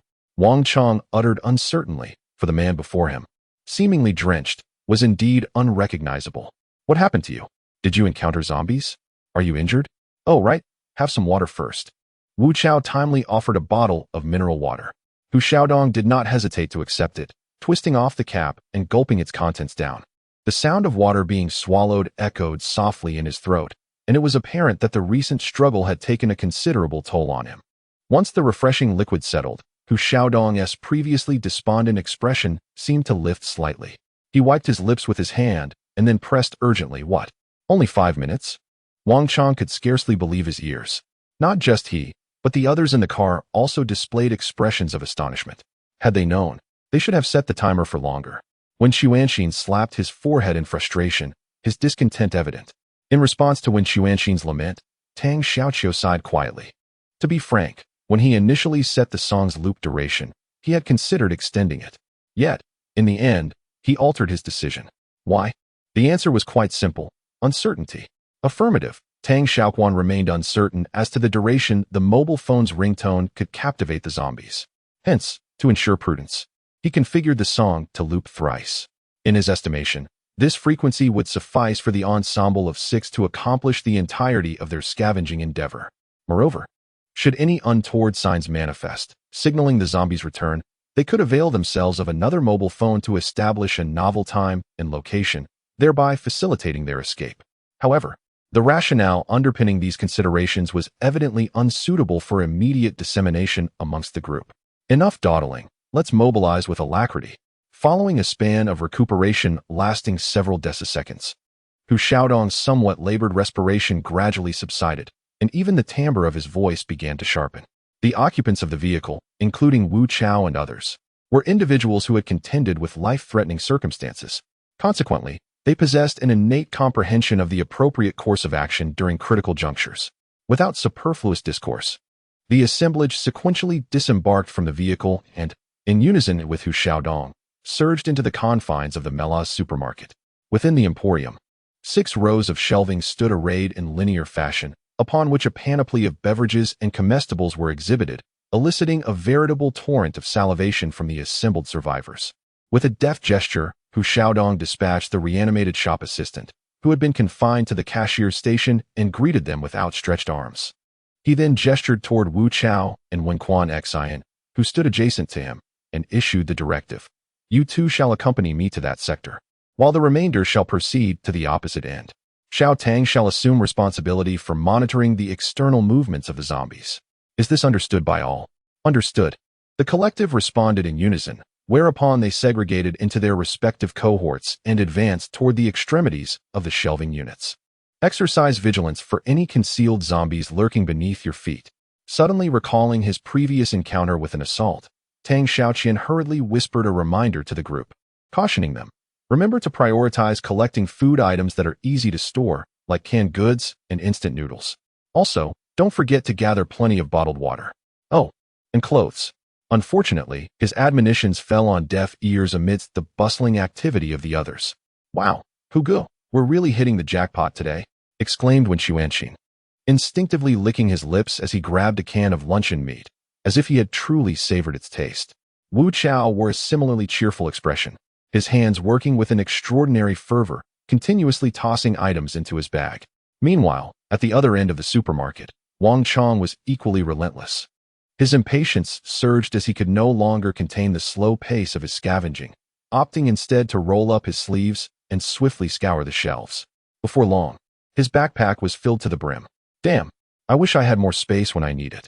His eyes darted around the supermarket before finally landing on a burlap sack behind the counter. Time flew by, and the 5-minute planning period quickly elapsed. Tang Xiaoquan glanced at the increasingly scattered horde of zombies near the bus and decisively commanded, "All right, brothers, gather your things. It's time to retreat." With that, the survivors halted their scavenging activities. Hu Xiaodong, without a moment's hesitation, swiftly packed his bag and beckoned the two beside him as they all sprinted toward the exit. In stark contrast to his decisive actions, Wang Chong, positioned at the opposite end of the supermarket, exhibited considerable hesitation. The sack in his hands was barely a third full, a far cry from the anticipated bounty, naturally giving rise to speculative thoughts.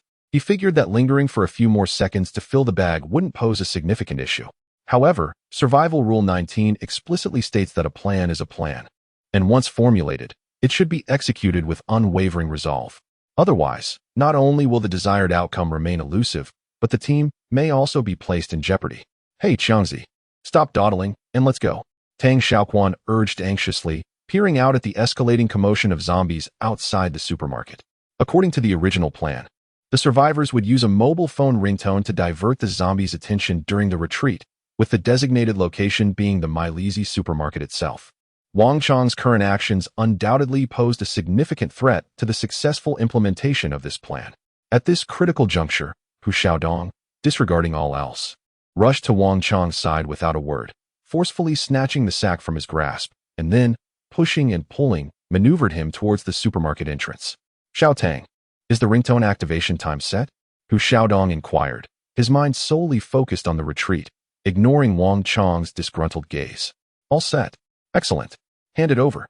Tang Xiaoquan, handing over the configured Samsung phone, cast a subtle glance at the disgruntled Wang Chong, sighing inwardly. Frankly, Hu Xiaodong's recent actions might appear rather aggressive and overbearing. But given the current tense situation, they are quite justified. After all, regardless of your reasons, Wang Chong, you shouldn't disregard the team's interests, especially in matters of life and death. Tang Xiaoquan earnestly hoped that he could become more mature. Only through continuous maturation and growth can you have the ability to cope with various sudden crises and dangers. Slightly taken aback, Hu Xiaodong turned his head in bewilderment, and upon seeing the other party's face full of sorrow, he immediately understood the reason. Warmth rose gently in his heart, and Hu Xiaodong revealed a gentle smile. "No need. Xiaowu, you go to the car, I can handle it here. But you, rest assured, the bottom of the car is very safe. I will be fine." Cutting off Wu Chao's concerns, Hu Xiaodong left these words and turned to leave, scanning the supermarket with his eyes. Hu Xiaodong urgently needed to find a suitable place to put the phone. After a brief moment of contemplation, he set his sights on a shelf at the far end. With a light leap, Hu Xiaodong successfully tossed the phone onto the top of the shelf, and after doing all this, he quickly rushed out of the supermarket. Time was already running out, but fortunately, his companions were all seated in the SUV. Seeing him walk out of the supermarket, Wu Chao quickly opened the slightly ajar car door and raised his foot to beckon him to come up. At this pivotal moment, how could Hu Xiaodong acquiesce to his wishes? He swiftly moved to restrain the former's figure while summoning Wang Chong beside him. "Hey, Xiao Wang, may I borrow your wooden spear for a moment?" "Oh, sure. Here you go."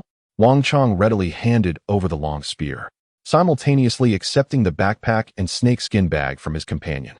However, Hugo, just as he was about to respond, heard a soft knock at the door. Before Wu Chao could finish his sentence, Hu Xiaodong had already crouched down and slipped beneath the vehicle.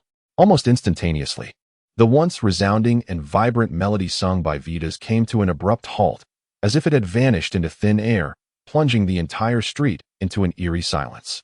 Tang Xiaoquan, gathering his courage, pulled aside the half-curtain of the rear window and peered out through the narrow gap. "Hey, Xiangzi, are you trying to get us killed? If that pack of beasts spots us, we're done for."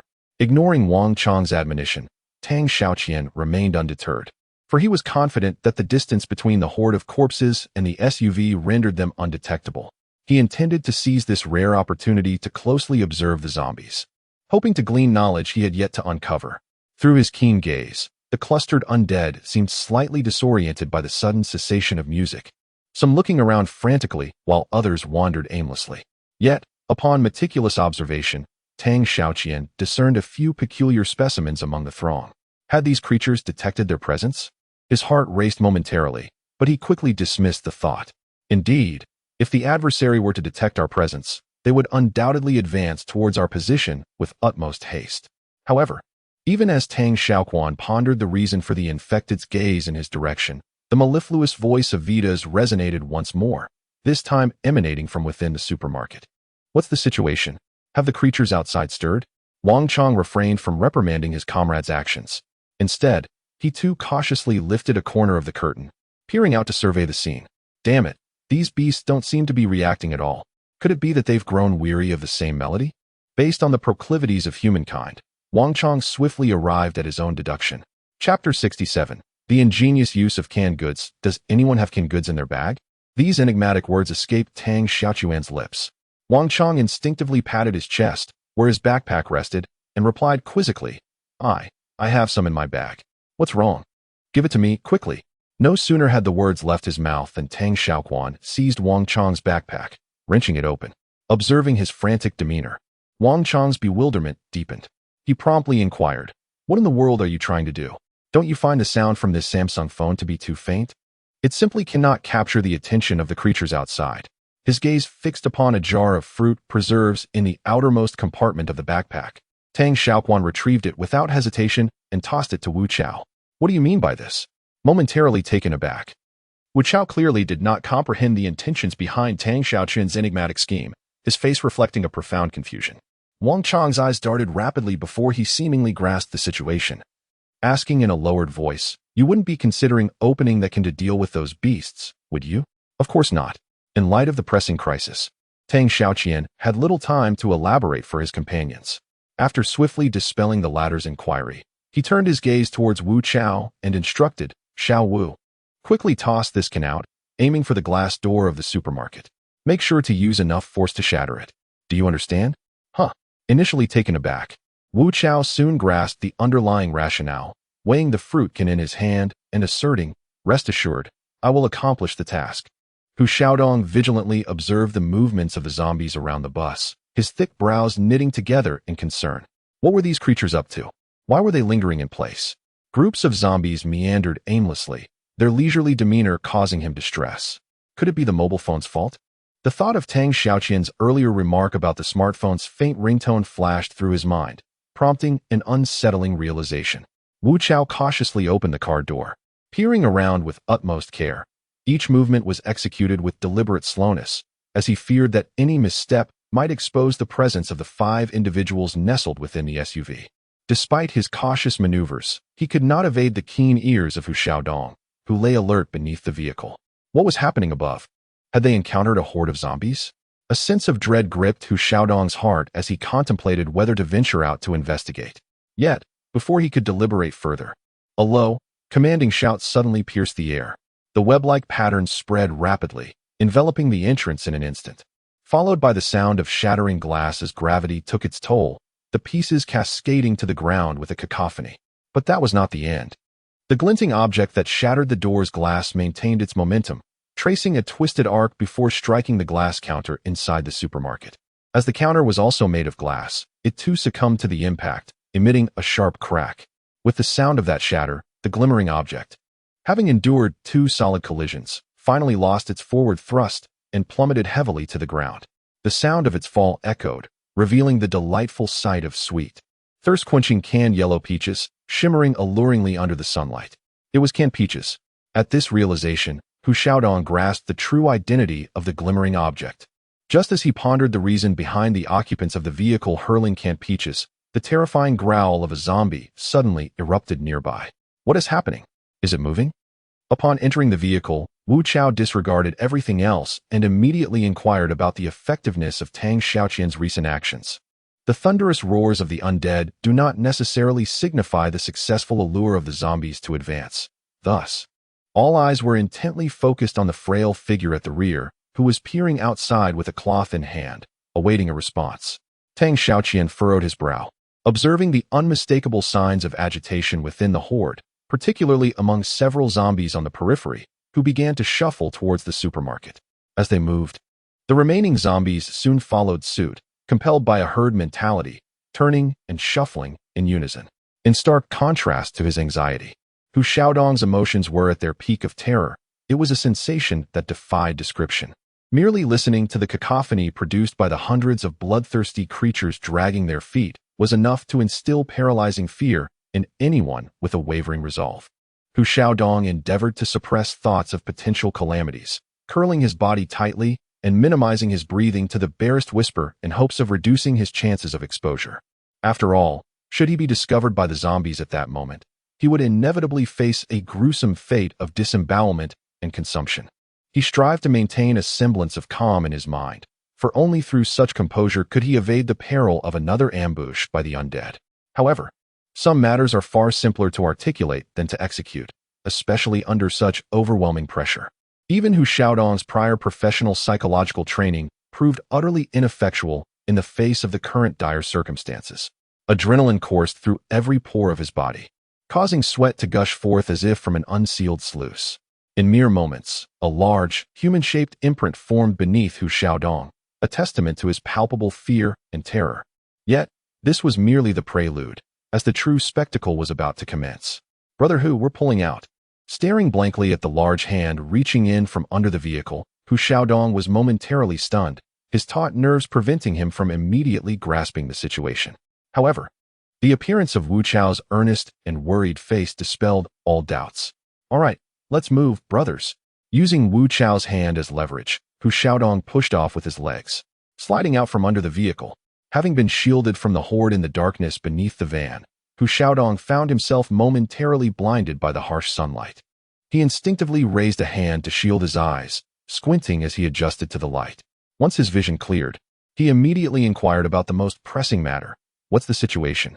The supermarket is too small to contain all the zombies. So Xiao Tang suggested we evacuate as soon as possible." Wu Chao succinctly explained the situation to the bewildered Hu Xiaodong, while handing him his compound bow, saying, "Here. This is for you, Brother Hu. Have you ever witnessed the shocking scene of refugees scrambling for food amidst a disaster? At this moment, the entrance of the Malaysia supermarket embodies such chaos. However, the so-called hungry and helpless refugees have transformed into ravenous zombies, and the initial sense of dread has morphed into an overwhelming terror. Retreat." Hu Xiaodong uttered the word almost instinctively, without a trace of hesitation. Just as he pronounced the command, Qiang's frail figure finally managed to emerge from the passenger seat. There was no need for a tactical plan or a pre-battle rally. The survivors understood instinctively that swiftness and caution would be paramount in determining their fate. Once everyone adjusted their backpacks, ensuring they were securely fastened, Hu Xiaodong once again took the lead, crouching low as he embraced the role of the vanguard. As previously mentioned, the principles guiding the survivors' escape are encapsulated in two essential keywords: swiftness and caution. Caution necessitates minimizing the likelihood of attracting the zombies' attention. These two requirements seem to contradict one another. After all, they must move quickly without causing a commotion. If they were traversing an unobstructed expanse, it might be manageable. Yet, the sporadic emergence of zombies and the various abandoned vehicles strewn across the road present formidable obstacles to the survivors' flight. Navigating these impediments silently appears to be an insurmountable challenge. Fortunately, Tang Xiaoquan possessed the foresight to deploy Wu Chao's ingenious strategy of using canned fruit to divert the zombies' attention, which considerably diminished their chances of being compromised. Nevertheless, they inevitably attracted the attention of some peripheral walkers. Hu Xiaodong had lost count of the number of zombies he had cleaved through on this journey. He only retained the memory of dispatching any living entity that dared to appear before him with a single stroke. Indeed, had a living person materialized before him at that moment, he would have unhesitatingly struck them down as well. Charge, charge, kill, kill. His mind reverberated solely with such sanguinary and rousing terms. Hu Xiaodong was akin to a war god of carnage, his crimson eyes seemingly poised to devour everything in existence. This, perhaps, is the intrinsic nature that humanity unveils when confronted with mortal peril. Generally speaking, human nature is dichotomized into two archetypes, the wolf and the sheep. Under normal circumstances, these two natures are restrained by secular ethics and tend to remain dormant. However, when faced with apocalyptic crises, these latent natures are exposed, giving rise to two distinctly different manifestations. For instance, individuals with a Lupin intrinsic character, when faced with threats, often transform those threats into motivation, unleashing latent abilities that enable them to pounce upon anything attempting to harm them, much like a ravenous wolf. Hu Xiaodong leaned heavily against the advertising panel of the bus stop, his lungs heaving like bellows. The 5-foot-long blade was coated with viscous, ebony fluid, which, under the sun's reflection, appeared particularly gruesome. The brief stretch of road, a mere 300 meters as the crow flies, felt to the survivors like an arduous marathon. Wu Chao hefted his pack, once plump, now significantly deflated, the lost volume a testament to the fruit preserves he had discarded. Whether 5 or 6 jars, Wu Chao couldn't recall precisely, but whatever the number, it was a worthy price for the group's safety. After a brief respite of 2 or 3 minutes, the survivors resumed their trek. The sun, still merciless, tormented those stripped to the waist, their bodies rapidly losing fluids through dilated pores.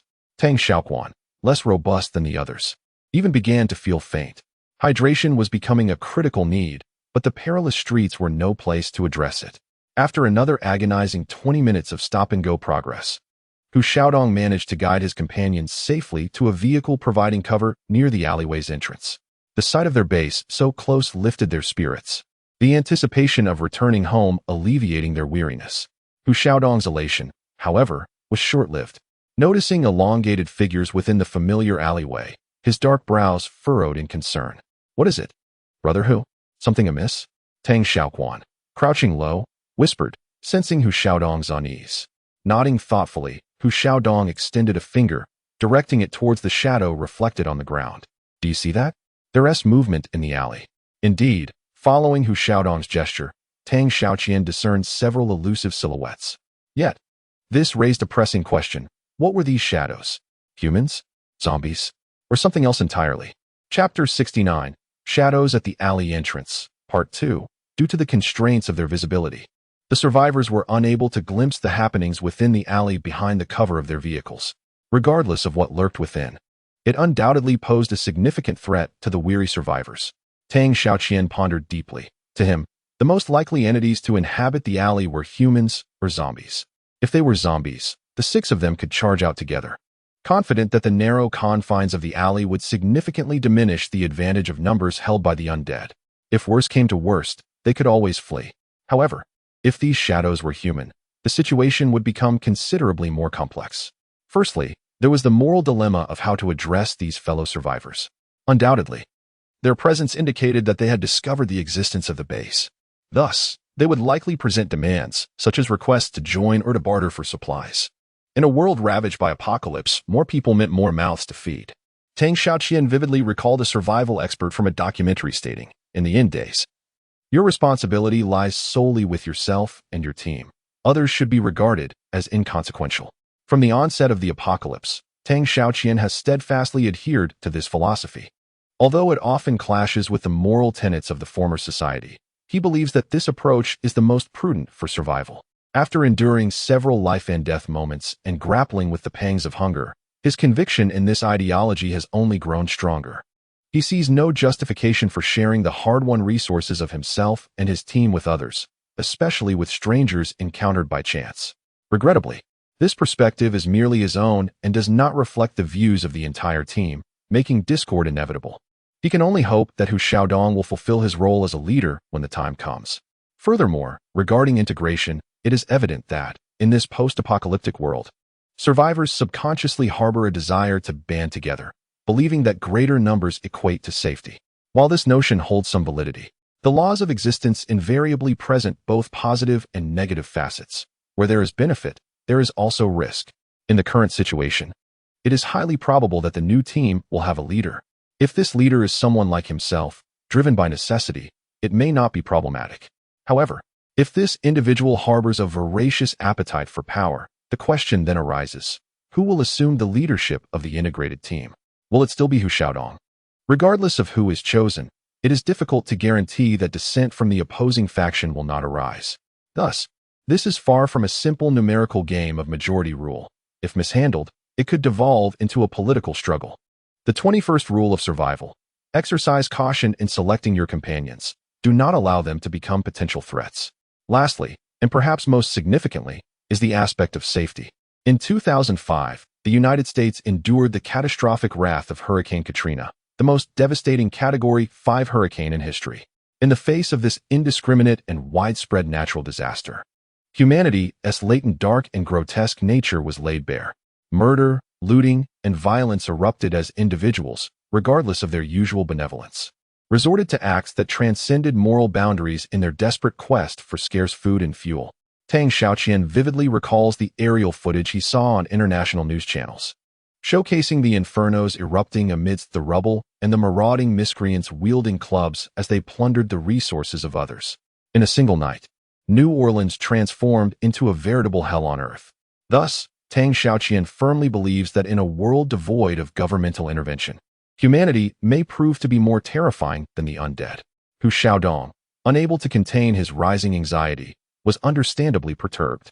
No one relishes the idea of having a throng of unknown entities lurking in their vicinity. He readied his compound bow, intending to advance, only to be restrained as he attempted to stand. For safety's sake, Hu Gu, let us proceed this way. You, Wang Qiang, and Wu Chao will scout the alley. I, Xiaoquan, and Qiang will hold the rear. Should anything arise ahead, we will provide timely support. Hu Xiaodong, being the leader of the group, promptly grasped Tang Xiaoquan's intentions and silently chastised his own impulsiveness. Undoubtedly, Wang Qiang, Hu Xiaodong, and Wu Chao constituted the three most physically capable members of the survivor team. And Tang Xiaoquan's decision to assign only them to the reconnaissance mission was predicated on two primary considerations. Firstly, when confronting malevolent human survivors, it is undoubtedly wiser to strategically conceal some backup forces rather than recklessly charging forward. Secondly, the physical exertion on our side is substantial, thus the three individuals, 1, Tang, and 2, who possess relatively weaker physical capabilities, would likely become a burden if they were to engage. Therefore, in light of these considerations, Hu Xiaodong unhesitatingly accepted Tang Xiaoquan's proposal.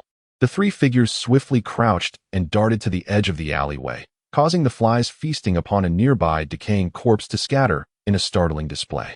Hu Xiaodong held his breath, peering into the alley for a brief moment before leaping into action, drawing his bow, knocking an arrow, and releasing it. His sudden movement caught Wang and Wu off guard, but once they regained their composure, they swiftly followed suit, with the latter already having felled 2 zombies. Qiang, brother Qiang. Inside, there are zombies. Upon hearing the sound of chopping echoing from within the alley, Qiang tightened his grip on the spear, a look of astonishment flickering across his youthful face. Inside the alley, Hu Xiaodong fought valiantly with his blade, viscous droplets of ichor cascading from the sharp tip. Beneath him lay several corpses of zombies, their skulls shattered, at least 7 in total. Yet, the group's focus was not on these lifeless harbingers of doom, but rather on a wooden ladder stretching several meters in length that commanded their attention. Brother Hu, Wu Chao felt an unmistakable tension arise within him. It was essential to note that, under normal circumstances, a long ladder should never appear in this place, unless ominous premonitions loomed over the hearts of the crowd. Hu Xiaodong indifferently picked up the long ladder from the ground and leaned it against the wall, just as he was about to ascend. The observant Tang Xiaoquan noticed several bright red glimmers at the top of the ladder. What was that? Bloodstains. Chapter 70, Endless Sorrow, Part 1, Brother Hu. Wait, Tang Xiaoquan exclaimed almost instinctively. However, his warning came too late. Hu Xiaodong, preoccupied with concern for the rooftop situation, paid no heed to his words and had already begun to climb the wooden ladder. With no other choice, Tang Xiaoquan could only beckon the others to follow suit.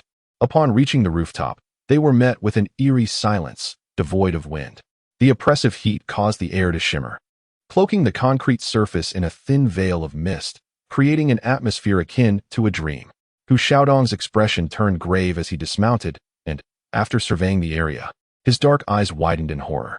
Less than 2 meters in front of him lay a disemboweled corpse, its remains scattered grotesquely, the sight drenched in blood and utterly shocking. A wave of nausea surged uncontrollably within Tang Xiaoquan, and as soon as he touched down, he was overwhelmed by the metallic scent of blood in the air, forcing him to bend over and retch. He was not alone. Wang Qiang and the others also succumbed to varying degrees of nausea. Only Hu Xiaodong stood there, seemingly unfazed, as if he had lost his very soul. After approximately 2 minutes, the survivors' churning stomachs gradually settled. Tang Xiaoquan wiped the corners of his lips, removing the grime that had stained them. Once he completed this task, he carefully scrutinized the corpse before him. The lifeless body was positioned with one arm outstretched, fingers curled as if in a desperate attempt to escape before death. "Is this Lin Bo?" A voice elongated at the rear of the group uttered softly. And with that utterance, the identity of the deceased became apparent to all. Clad in a pristine white short-sleeved shirt, his silver hair was matted with dust and blood. And despite the disfigurement of his once recognizable face, a few deep-set wrinkles could still be discerned. Hu Xiaodong inhaled deeply, although he was reluctant to admit it. Every indication pointed unmistakably towards the elderly man he had come to regard as family. The atmosphere atop the building became suffocatingly oppressive. Even those like Wang Qiang, who bore no affection for Lin Mai, found themselves struggling to breathe, as if a colossal stone weighed heavily upon their chests. "Wait, Xiao Wu." Tang Xiaoquan grasped the arm of Wu Chao, who was about to advance, and gestured to Hu Xiaodong behind him, indicating that he should lead the others to flank from the opposite side and act separately to mitigate any unforeseen circumstances. Understanding the intent, Hu Xiaodong wasted no time. He pointed towards Wang Qiang, and together with Wang and Wu, they formed a fan-shaped formation, gradually approaching the bathing area at the rear of the rooftop. As the survivors drew nearer to their destination, the subtle sounds of tearing became distinctly audible, reminiscent of a hound devouring morsels of flesh from bone. "Zombies!" The words sprang to mind almost simultaneously among the group. Hu Xiaodong, with unrestrained impetuosity, surged forward, leaving Tang Xiaoquan without even the opportunity to restrain him. Abruptly, Hu Xiaodong's advance halted. Having reached the lavatory, he froze as if petrified, leaving Wu Chao and the others in bewildered confusion. Only Tang Xiaoquan sighed with resignation. With a rustle, the shower curtain was drawn aside, and the entranced survivors collectively gasped. The once pristine white plastic was now replaced by a lurid crimson hue, akin to a slaughterhouse, a truly ghastly sight. Perhaps sensing the activity beyond the curtain, the zombie, engrossed in its macabre feast, thrust its head out, its maw smeared with gore and fragments of flesh, emitting guttural, low-pitched warnings. Observing Hu and Wu standing motionless, seemingly paralyzed, Wang Qiang independently raised his spear, assuming a thrusting posture, poised to terminate the life of the zombie within the curtain. Why? The reason was quite straightforward. Zombies were incapable of ascending stairs, so the only plausible explanation for the zombie's presence was that a survivor had been infected, judging by the zombie's diminutive and feeble stature. It was undoubtedly Hu Xiaodong's group's previously mentioned Hu Zi.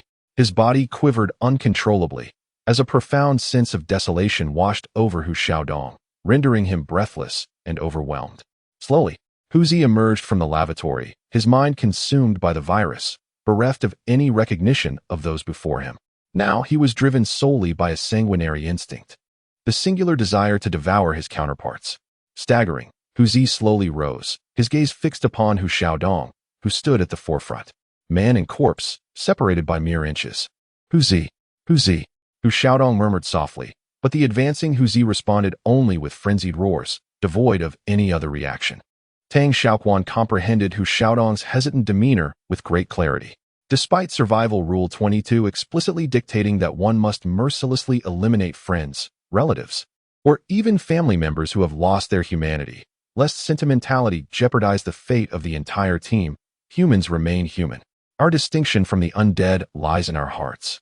Our emotions, regardless of the world's depravity, a sacred space within us remains, harboring treasures we hold dear and inviolable. At this moment, Hu Zi was undoubtedly such a treasure for Hu Xiaodong. Observing Hu Zi's menacing approach, Tang Xiaoquan sighed softly. While he empathized with Hu Xiaodong's current actions, he would not permit the former to endanger the lives of others. In the end, a villain must have someone to take on the role. Thus Tang Xiaoquan raised his spear and took a step forward. Yet, before he could exit the throng, a large hand blocked his path. "I will." The deep, Somewhat hoarse voice emerged from Hu Xiaodong's lips, though Tang Xiaoquan could not see his face. The trembling right hand beneath him revealed the immense courage he had summoned to utter those words. The long knife glimmered with a chilling light, tracing a perfect arc under the sun's rays. As the blade descended, the head of the tiger fell alongside it. Hu Xiaodong reached out to steady the body as it continued its descent, tears streaming uncontrollably from the corners of his eyes. Chapter 71. Endless Sorrow, Part 2. Men do not shed tears lightly, but rather only when their hearts are truly wounded.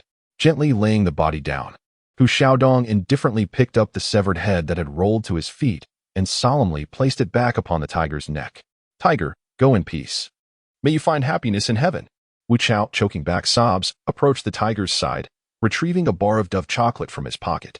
This was a treat he had specifically prepared for the tiger during his shopping expedition, carefully stowed away in his pocket to surprise him. Fearing that something might go amiss on the way, tears fell drop by drop onto the chocolate's packaging, splashing like droplets of water, only to fall, evaporate, and disperse, ultimately vanishing without a trace, much like the tiger's young and fleeting life. Wu Chao trembled violently, his large hands shaking incessantly like a sieve, causing what should have been an easily torn chocolate wrapper to take an exhausting half a day to pry open. Due to the relentless heat, the chocolate within had melted into a puddle of brown sludge.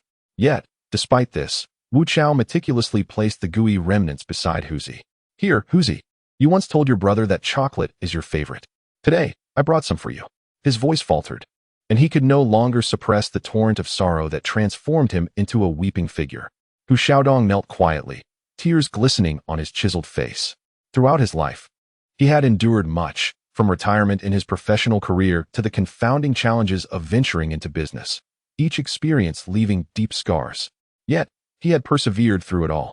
However, upon witnessing the vacant, lifeless gaze of Huzi, he felt as though a sharp dagger had pierced his chest, rendering him breathless. If only I had assigned more personnel to guard here, perhaps they would not have faced such an attack.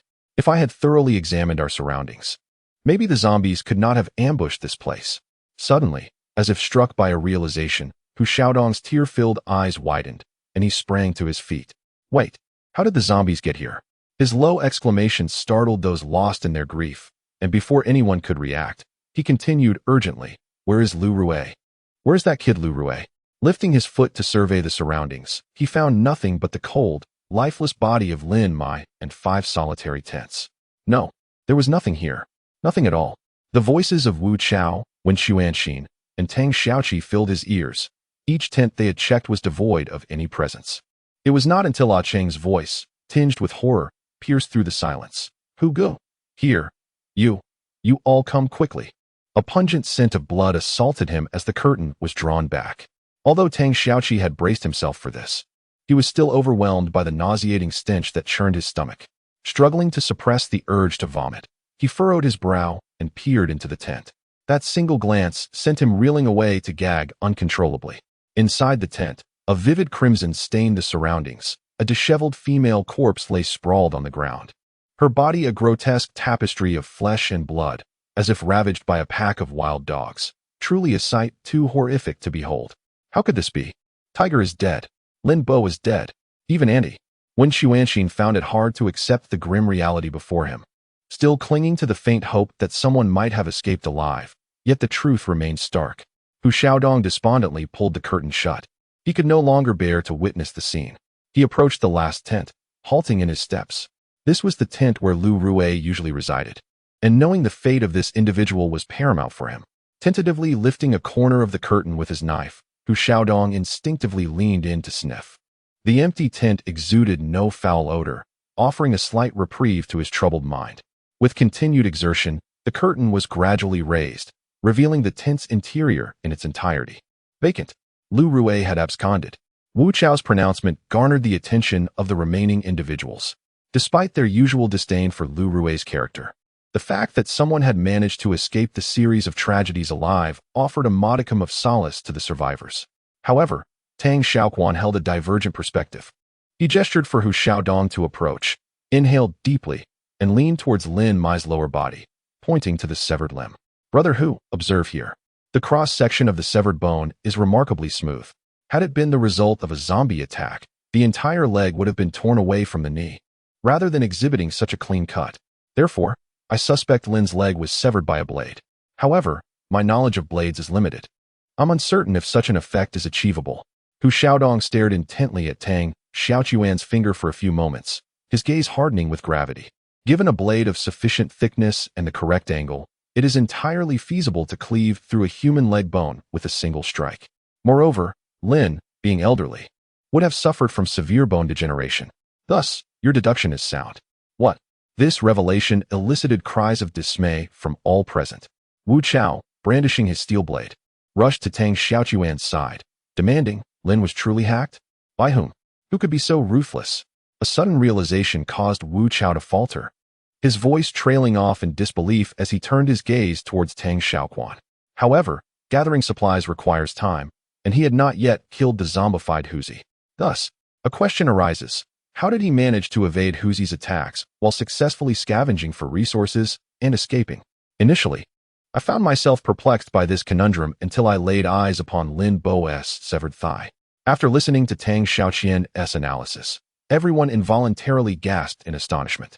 It is little wonder they bore such incredulous expressions. After all, most of them were merely in their early 20s, and despite existing in the harshness of a post-apocalyptic world, their understanding of human malevolence remained limited. Hu Xiaodong exerted every effort to maintain his composure, having already concluded that Lu Rui was the root of all this chaos. However, he still had a question that needed clarification.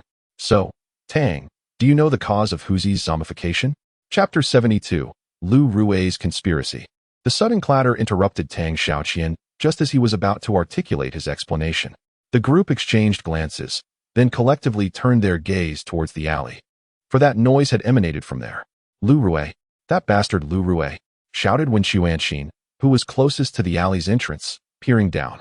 Without the need for further words, upon hearing Lu Rui's name, Hu Xiaodong's powerful legs propelled him into a sprint, swiftly carrying him to the edge of the corridor. Obscured by the towering walls on either side, the alleyway was cast in gloom, yet Lu Rui's diminutive and cowering figure was still distinctly visible. As the adage goes, nothing intensifies a gaze like the sight of an enemy. Initially, Hu Xiaodong had intended to grant the other party a chance to explain upon their eventual rendezvous, but now it seemed wholly unnecessary. He raised his bow, nocked an arrow, and drew the string in a seamless sequence of movements, fueled by the flames of vengeance. Hu Xiaodong's preparations for this hunt were executed with lightning speed. However, Lu Rui was even quicker. Having anticipated this, he bolted away, his short legs pumping as he sprinted towards the alley's exit after accomplishing his mission. This fellow had been involved in numerous brawls and was no stranger to being chased by rivals. Consequently, when it came to the art of escape, he possessed a certain prowess. By the time Hu Xiaodong had aimed his bow, only a fleeting shadow remained, vanishing at the alleyway's edge. Hu Xiaodong's face remained impassive, but his crimson-tinged eyes betrayed his inner rage. Readjusting his position, he raised his compound bow once more. The bow handle moved swiftly from west to east, and before long, the shadow that had disappeared reappeared within the aluminum alloy sight. The crosshairs locked onto the figure, and Hu Xiaodong's expression was as stern as a statue. However, as if anticipating his pursuer's intent to hunt him with a bow and arrow, Lu Rui scurried behind the obstacles lining the street, denying Hu Xiaodong a clear opportunity to release the string. As time incessantly flows, the distance between the arrow and the man steadily widens. Despite numerous moments when Hu Xiaodong contemplated taking a risk, he ultimately relinquished the thought, weighed down by the probabilities. His fist struck heavily against the confines of the wall, blood seeping through the wounds. 400 meters marked the effective range of his bow under current parameters, yet Lu Rui had evidently surpassed this limit. Hu Gu, what are you doing?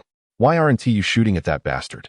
Upon witnessing Hu Xiaodong lower his compound bow, Wen Xuanxin felt a perplexing urgency. Meanwhile, Wu Chao resorted to picking up shattered bottles from the ground, hurling them towards the direction in which Lu Rui fled, shouting in a furious tirade, "Damn it, you scoundrel! You spare neither the elderly nor the children. Are you even human?" Tang Xiaoqian, his brow furrowing with increasing intensity, had not anticipated the situation on the field would escalate to this. He understood the anger and desire for vengeance that emerged from the crowd following their loss. Yet placing others in peril was an entirely different matter. "Hey, Wu Chao, stop! Don't throw anymore." Stepping forward, Tang Xiaoqian grasped Wu Chao in a desperate embrace. attempting to pull him away from the rooftop's edge. However, the latter's strength was overwhelming, coupled with his fury, leaving Tang Xiaoquan unable to budge him in the slightest. Aside from restraining his arms. "What are you doing? Let me go? Xiangzi, come help." One person spoke, and the rooftop was thoroughly thrown into chaos. The recently settled rooftop zombies once again began to pound vehemently against the tightly shut door. However, it was fortunate that the incessant banging by these creatures momentarily brought Hu Xiaodong and his group, blinded by rage, to a semblance of calm. "All right, Wu Chao. Cease those futile actions. He has already escaped." Observing the situation, Tang Xiaoquan sighed helplessly and then advised, "Little Wu, remain composed. After all, as the saying goes, if you keep the Green Mountains, you need not worry about firewood. We must avenge Huzi and Lin Bo, but the priority is our survival." Just then, Wu Chao's gaze fell upon the zombies swaying towards the rooftop in small clusters. Although they were few in number, the incessant noise from behind the iron door would undoubtedly attract a horde, and it was merely a matter of time. As he watched the silhouettes of the approaching undead grow nearer, Wu Chao's once feverish mind finally regained its clarity. "We need to retreat." The thought escaped his lips instinctively. But unfortunately, Cheng's next words swiftly extinguished Wu Chao's optimistic notion. "The wooden ladder has been knocked down by that fellow. How are we supposed to descend?" Cheng's stammering words struck the group like a heavy blow, reminding them of Lu Rui's recent actions in the alley. It was revealed that he had deliberately toppled their escape route, leaving them with no way out. What a malicious fiend. Tang Xiaoquan felt a surge of alarm within. He had initially believed that Lu Rui would adhere to the emergency protocols established prior to their mission, leaving behind a detailed account of their escape to await the reunion with the main forces. However, it appeared that he had been overly naive. As he raised his gaze slightly, he inadvertently met Wang Chang's hopeful eyes. The latter's reaction was purely instinctive, for even he could not comprehend why, in moments of peril, his first thought would turn to his comrades. Yet, Tang Xiaoquan was no superhero. He was merely a young man in his early 20s. Perhaps his thoughts were somewhat more meticulous than those of others, but faced with the daunting vertical distance of several meters, he could devise no means of aiding everyone's escape. At that moment, the very air seemed to solidify. The group exchanged silent glances, each person rendered mute. Sweat poured forth like a gushing fountain, as the shadow of death loomed over each heart. It was not until a deep voice broke the silence that they were roused. "Wu Chao. Tang Chong, you two handle Huzi's body and move it to the storage room over there. The rest of you, follow me. I need you to take down these tents." As the words fell, Hu Xiaodong struck the camping tent with a knife, then continued slicing downward along the edge of the framework, ultimately severing a piece of waterproof fabric measuring 2 meters in height and 50 centimeters in width. Grasping the salvaged fabric, Hu Xiaodong measured its approximate dimensions with his hand and proceeded, once the material is procured, divide it into equal strips in this manner. Subsequently, braid them together in a 4-strand plate, connecting the ends to form a makeshift rappelling rope. Do you comprehend? He acknowledged that conventional ropes are manufactured in specialized factories, possessing superior strength and resilience, ensuring optimal safety. In contrast, they were attempting to fashion a rappelling rope from scraps of fabric. Tang Xiaoquan voiced his concerns. Lacking confidence in the endeavor, "Hu Gu, will constructing a rope from these materials be?" Hu Xiaodong interjected with unwavering certainty, his countenance radiating an intense aura. Despite his severity, he calmly elucidated the basis for his confidence. "This tent is a high-altitude camping tent, crafted from premium nylon thread. Furthermore, its exterior is coated with a waterproof layer exceeding 2,000 millimeters, rendering it both waterproof and tear-resistant. It is exceptionally suitable for creating a rappelling rope. Do you have any further inquiries?" A bead of perspiration trickled down Tang Xiaoquan's cheek as he swallowed hard. He had initially intended to inquire about Hu Xiaodong's selection for the impending descent, recognizing the inherent risks involved in executing such a technique without prior training or experience. Subsequently, the group adhered to Hu Xiaodong's directives, dividing into 2 teams. Amidst the grim task of disposing of Huzi's remains, they meticulously cut fabric, fashioned strips, and spliced strands to create a rope for their escape. The scorching sun beat down with increasing intensity, especially during this desperate race against time.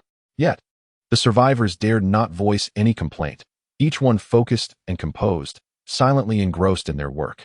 Soon, the 5 tents, save for the one where Huzi's mother had been dismembered, were stripped down to their bare frames. The shredded fabric was twisted together as per Hu Xiaodong's instructions, then joined end to end, forming a long rope. Once this was completed, Hu Xiaodong instructed everyone to tie a knot every 70 to 80 centimeters along the rope, explaining that these would be needed for climbing. Hu Xiaodong then summoned Wu Chao and Wang Qiang, two of the strongest individuals, and had them test the rope's strength in a tug-of-war. To everyone's surprise, the seemingly insignificant strips of fabric, once spliced and twisted together, had gained considerable strength. Hu Xiaodong nodded expressionlessly, then wasted no time in briefing Wu and Wang on the precautions they needed to take during the operation. After all, they were facing a descent from a several-meter-high rooftop, and any mistake could prove fatal. Meanwhile, as the survivors made their final preparations for escape, zombies were quietly gathering in the alleyway below. Hu Xiaodong peered over the edge and saw that 4 of the first arrivals had already begun pounding on the walls in response to the sounds from above. Time was of the essence. Should a horde of zombies converge at the base of the building, even with our equipment in pristine condition, the chance of escape would swiftly evaporate. Thus, without uttering a word, Hu Xiaodong grasped his compound bow firmly. With a swift whoosh, 4 previously menacing zombies collapsed lifelessly to the ground. Opportunity knocks but once. Witnessing the fall of the undead, Hu Xiaodong hastily relinquished his bow and signaled to Wu Chao, who was already on standby, to lower the rope. With a resounding crash, a 3-meter-long DIY descent rope plummeted to the ground.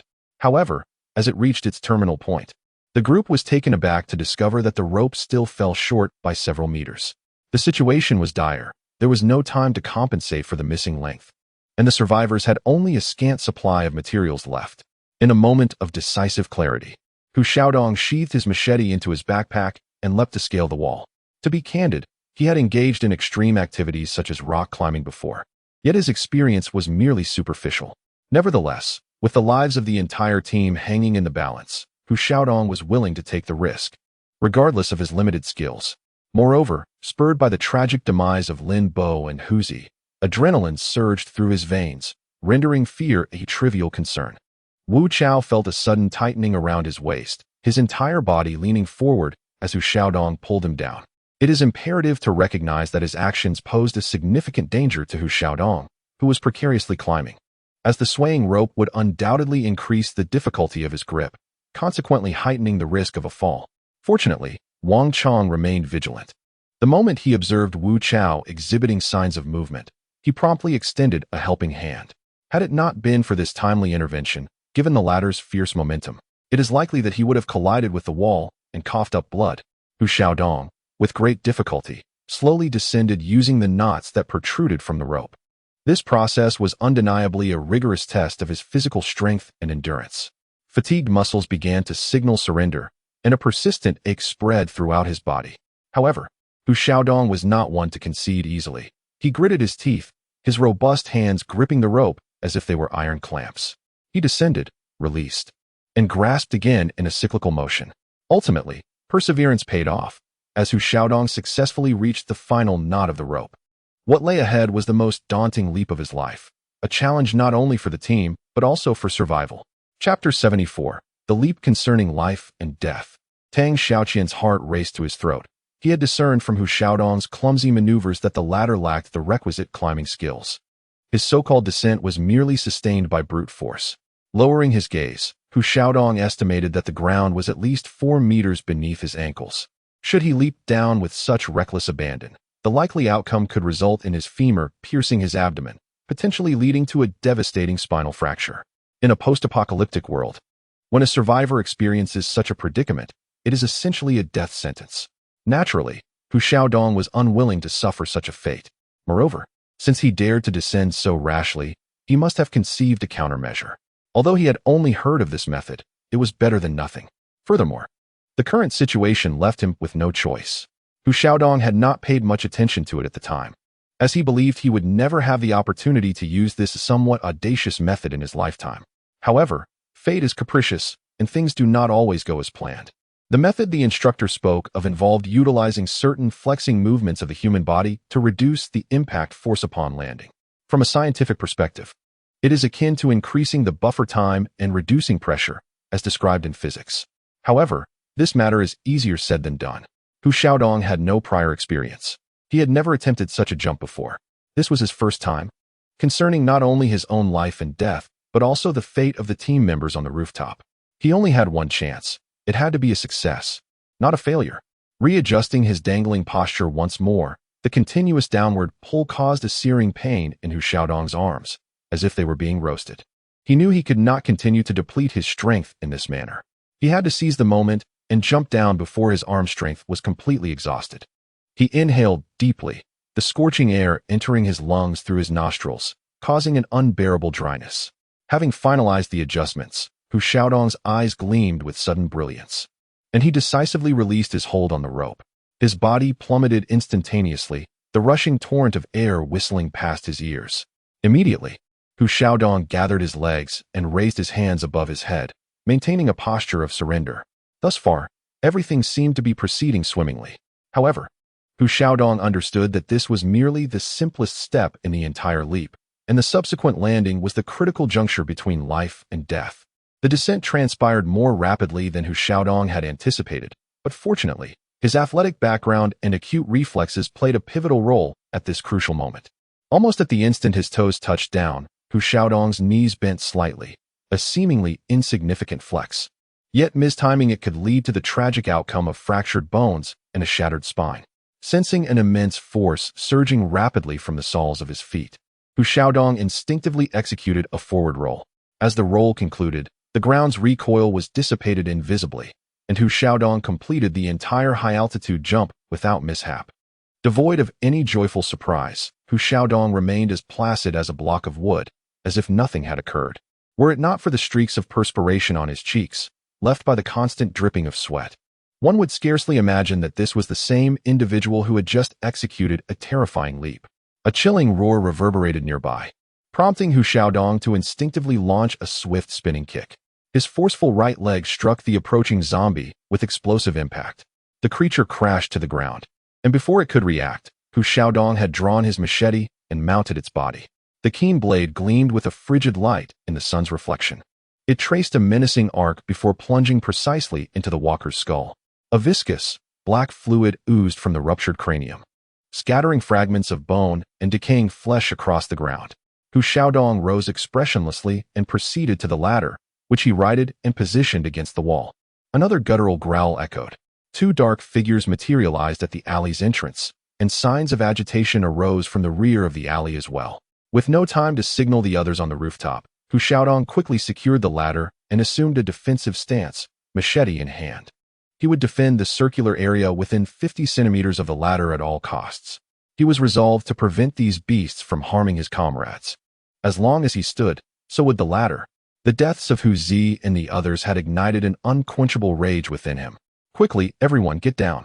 Tang Xiaoquan, jolted into action, was the first to scramble down the ladder. He knew that Hu Xiaodong, however formidable, could not withstand a two-pronged zombie assault alone. Should Hu Xiaodong fall, their escape would be jeopardized. Hu Xiaodong wielded his machete with a seemingly casual grace. Yet each rise and fall was accompanied by the dull thud of a body meeting the ground. However, the strength of his two fists was no match for the relentless onslaught of the four-legged undead. As the horde surged into the alley, even Hu Xiaodong, who had been deftly dispatching foes, began to falter. Fortunately, his comrades arrived just in time to stabilize their faltering formation. What should we do next? Wu Chao grunted as he forcefully toppled a zombie before him, urgently calling out. Indeed, what is our next move? Faced with the relentless tide of the undead pressing in from both ends of the alley, Tang Xiaoquan felt a surge of panic wash over him. It was undeniable that attempting to eradicate the monstrous horde through sheer force was an impractical endeavor. Not only were the creatures countless, but the group's stamina was also insufficient to sustain such an intense battle. Thus, they were left with no choice but to break through. Yet, the dilemma remained. It seemed that they were surrounded by despair on all sides. Were the survivors truly destined for annihilation? Chapter 75. The life-saving ladder. The chilling roars reverberated through the air, akin to a relentless wave of sound. Yet, despite the chaos, Hu Xiaodong continued to swing his machete, seemingly oblivious to the danger surrounding him. Tang Xiaoquan noticed the strange demeanor of Hu Xiaodong. He realized that the latter was now consumed by the deaths of his companions. A perilous state indeed. Though rage could amplify his combat prowess to a certain extent, it simultaneously threatened to strip him of his fundamental reason and judgment. Once a person loses their fundamental reason and judgment, they are likely to commit acts of madness. This aligns with the common understanding that fear empowers individuals, while anger drives them to recklessness. At this moment, as the pivotal leader of the entire team, Hu Xiaodong's every action profoundly impacts the survival of his team members, making his disorientation an exceedingly alarming situation for the group. I must take action. The furrows on Tang Xiaoqian's forehead twisted into a knot as thoughts raced through his mind. Although he had no intention of usurping the so-called leadership, it was evident that someone needed to step forward to command and illuminate a clear path for those ensnared in despair. His gaze swept once more across the alley, where the incessantly surging mass of corpses formed a living wall of the dead, obscuring his view of the situation outside. Undoubtedly, the number of zombies in a small commercial street was significantly fewer than on the city's main thoroughfares. Thus, without hesitation, Tang Xiaoqian made a decisive choice. Everyone follow me. We shall break through to the south. Leading the charge, he disregarded any thoughts about Hu Xiaodong's potential reactions, brandishing his spear as he surged ahead. With Tang Xiaoqian at the helm, the previously bewildered survivors, who had been aimlessly fending off the adversaries, immediately found a source of strength. They redirected their efforts, all focusing their assault towards the south of the alley. Undoubtedly, Tang Xiaoqian's decision under such duress proved to be astutely correct. After all, compared to confronting threats on both sides, selecting the south, where the number of the undead was relatively sparse, was a far more sagacious choice for a breakthrough. However, while Tang Xiaoqian's decision was indeed judicious, he inadvertently overlooked another critical matter, one of paramount importance to their very survival. The fundamental advantage of breaking through to the south lay in the comparatively smaller number of ghouls in that direction. Yet, to capitalize on this advantage, a prerequisite was imperative. The survivors had to ensure that the ravenous zombies to the north ceased their relentless assault. But how could these bloodthirsty creatures of the north simply stand idly by, forsaking their prey's escape? Thus, despite the survivors' apparent progress southward, the predicament of being assailed from both the front and rear remained unchanged.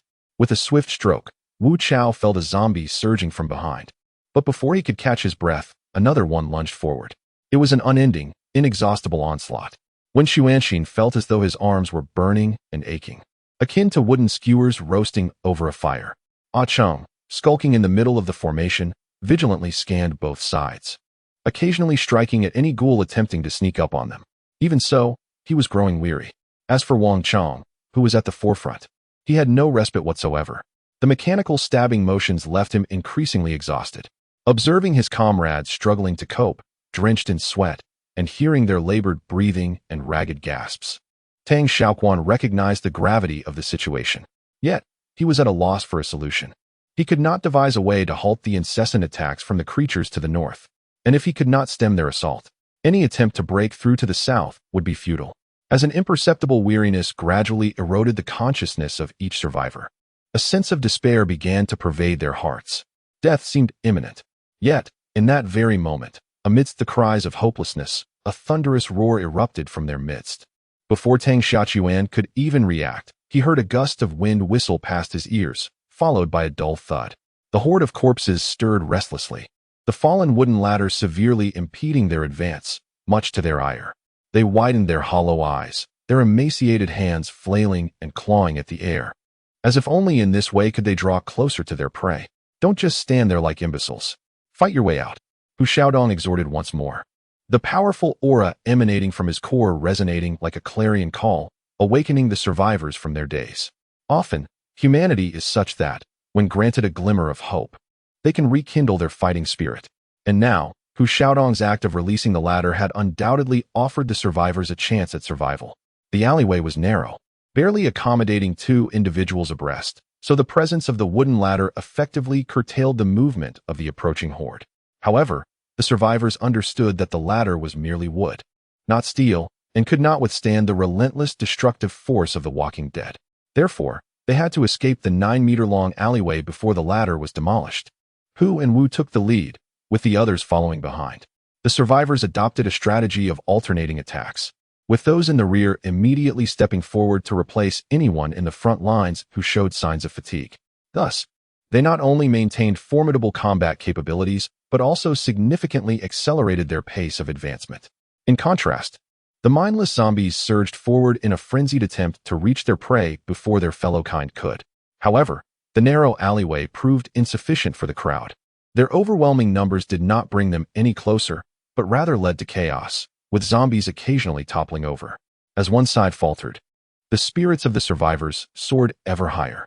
Ultimately, through their relentless efforts, a long-awaited ray of sunlight finally pierced through the alley's entrance, marking their triumph. Yet, before they could even savor the sweetness of victory, new predicaments swiftly followed. Chapter 76. A panicked retreat. Sweat dripped onto the ground, evaporating into small puddles. Tang Xiaoqi leaned against the wall, striving to steady his heaving chest. However, the relentless downpour from the leaky roof indicated that fate was not inclined to grant him respite. Just as he leaned against the wall, preparing to catch his breath, a cacophony of splintering bamboo and wood erupted behind him, sending a chill down his spine. What to do? His stagnated mind sprang back into action. Glancing left and right, he quickly assessed the situation. Before him lay a commercial street stretching east to west, its length estimated to span several dozen meters. Given that his group was on the brink of exhaustion after their recent skirmish, attempting another desperate fight to break through was evidently an implausible endeavor in their current state. What, then, should one do? Tang Xiaoqian's furrowed brows betrayed a hint of confusion. Undoubtedly, he was exceedingly anxious at that moment, striving to maintain his composure, yet the encroaching zombies offered him no respite. The deafening roars, synonymous with death, grew ever closer, and he could even sense a chill creeping along his spine. It was an inescapable, terrifying sensation. In that fleeting instant, a torrent of negative emotions, fear, trepidation, bewilderment, overwhelmed him. All that remained in Tang Xiaoqian's mind was a singular thought: to flee. However, faced with the dual threat of being surrounded in front and pursued from behind, where could he escape? This question lingered unanswered until a familiar commanding voice cut through the chaos. "Everyone, follow me. Let us head into the store." At that moment, Xiaoquan, standing at a height of 1.7 meters, appeared remarkably imposing. He forcefully yanked open a glass door and charged inside. With his leadership, the previously disoriented crowd found a sense of direction, and without hesitation, they gathered their weapons and supplies, following closely behind him. Only Tang Xiaoqian harbored a flicker of doubt. Yet, given the urgency of the situation, he could not afford to impede the group's progression and thus entered the shop along with them. It was a hair salon, its few tables and chairs reflecting its modest scale. Wang swiftly pulled the door shut and secured it with a lock. As he completed his tasks, two zombies trailing from the alley collided forcefully against him. The impact reverberated through the glass door, causing it to tremble. The zombies, upon crashing into the door, contorted their faces grotesquely, resembling flattened, decayed flesh from a distance, both repulsive and hideous. Yet, in the face of such violent collision, the two zombies exhibited no signs of discomfort. Instead, once the force subsided, they immediately resorted to their instinctive behaviors of slapping and scratching. Quickly, everyone searched for an escape route. As he gazed at the quivering glass door, Tang Xiaoqian felt his heart leap into his throat. Undoubtedly, the commotion was merely the result of the two zombies, but he feared the repercussions of a larger horde arriving. The thought of the glass door succumbing to the weight of more of these creatures sent a shiver down his spine, a concern he had harbored but failed to voice in time. "Brother Qian, there's a window here." However, before Qiang could finish his somewhat urgent exclamation, a robust figure darted past him. Xiaoquan, realizing the gravity of his earlier misjudgment, understood that his brief statement had ensnared the entire team in a sealed trap. Thus, upon hearing Qiang's call, he rushed over as if grasping a lifeline. In the center of the room lay a shampoo bed with a padded surface, and to its left was a rectangular mirror, likely intended for customers to admire themselves after a wash. Certainly, these matters did not capture Xiaoquan's attention. After skimming past these trivialities, his gaze firmly fixed upon the ventilation window above the wall. "What do you think? Is there a way to open that thing?" Tang Xiaoqian leaned against the door, referring to the ventilation window on the wall. The window was a standard two-layer structure, composed of an outer security iron grille and inner frosted glass. The frosted glass was relatively easy to manipulate. It could be opened simply by turning the handle. However, concerning the outer security iron grille, Xiaoquan's brow furrowed. At that moment, he had nothing at hand capable of prying open the iron bars, which were as thick as a thumb. Yet, As his eyes scanned the edge of the grill, a flicker of brightness ignited within his otherwise dim gaze. Eureka! Wu Chao! Hurry and check if there's a wrench in the shop. Thanks to the modest size of the store, the survivors did not have to search extensively. Approximately 3 minutes later, when Xiaoquan finally discovered a tool bag, stained and tucked away in an inconspicuous corner. I found it, he exclaimed almost in a frenzy. At the sound of his declaration, the previously rummaging crowd halted their actions, turning their collective gaze towards him. Within the open tool bag lay a neatly organized assortment of repair tools, such as screwdrivers, small hammers, and wrenches. This fortunate discovery mirrored the sentiments of every survivor. After enduring a series of trials and life-threatening encounters, they had finally stumbled upon something that aligned with their hopes. From the moment they entered the shop until now, no more than 5 minutes have elapsed. Yet, in this brief span, the number of ghouls amassed outside the glass has become a terrifying throng. Gazing at the grotesque faces pressed against the pristine glass and hearing the door tremble violently from the relentless battering, the hearts of the survivors are tightly clenched with dread. The impending moment will be a gamble for their lives, hinging on whether Xiaodong can pry open the iron bars before the undead breach the door. The stakes are nothing less than their very existence. Chapter 77, A Makeshift Moat, Part 1, Qiang. Head to the back room and assist. Whatever who needs. Provided immediately, we must expedite the removal of those iron bars. Wu Chao, Xiaoquan, arrange those 2 barber tables at the entrance, ensuring to leave a gap for our entry later. Qiang, you and I will barricade this glass door. Let us create as many obstacles as possible to delay the advance of the zombies. All right, everyone, move with haste. With a commanding shout, Tang Xiaoquan found no need to consider the zombies' reactions. To borrow a popular phrase from contemporary vernacular, whether you scream or remain silent, the zombies are there, unmoving and unyielding. Under Tang Xiaoquan's guidance, the previously panicked group regained their composure, each person taking their orders to heart, fervently laboring for the sake of their team and their own survival. 2 barber tables and 4 adjustable chairs constituted the entirety of materials utilized by Wang and his companion to barricade the entrance. However, the challenge lay in the fact that the glass sliding door they aimed to block boasted a width exceeding 2 meters, rendering the prospect of completely sealing it with such limited resources patently unrealistic. Consequently, Tang Xiaoquan was compelled to alter his strategy, shifting from a plan of obstruction to one of hindrance. According to his design, the 2 barber tables would be placed horizontally on the ground, spaced apart to form the first obstacle. Subsequently, the 4 adjustable chairs would be arranged in a linear fashion, intersecting in pairs to create the second barrier. If fortune favored them, the undead, upon breaching the glass door, would sequentially trip over the 2 obstacles. This approach would not only afford his side ample time to regroup, but would also facilitate a more efficient means of exterminating the zombies. Furthermore, the deceased corpses would serve as a natural impediment, complicating the advance of their fellow undead. A clever stratagem that achieved 3 objectives with a single action. Tang Xiaoquan would have taken pride in such ingenuity under ordinary circumstances. Yet, in this moment, he found himself devoid of any sense of accomplishment. Instead, he was besieged by profound anxiety regarding the effectiveness of his makeshift defenses against the relentless assault of bloodthirsty zombies.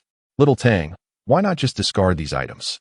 When Xiaoquan, who had just completed his own task alongside Wu Chao, approached, cradling a stack of bottles. Indifferently seizing a bottle of lotion, Tang Xiaoquan swiftly twisted off the cap and, heedless of the consequences, poured out its entire contents. The milky liquid cascaded from the bottle, splattering upon the ground, and swiftly coalescing into a viscous pool. Tang Xiaoquan forcefully stepped into the splashes of water, then advanced a pace forward. The slick ground caused his foot to slip uncontrollably, nearly causing him to stumble and fall. Observing this scene, Wen and Wu immediately understood and began to imitate him in the task of uncorking and pouring. Xiaodong, panting heavily, wrestled with the wrench in his hands, the veins on his robust arms prominently visible, while beads of sweat cascaded down his cheeks like a flowing stream. Due to the humid environment, the oxidized and rusted nuts proved more challenging to dislodge than Xiaodong had anticipated.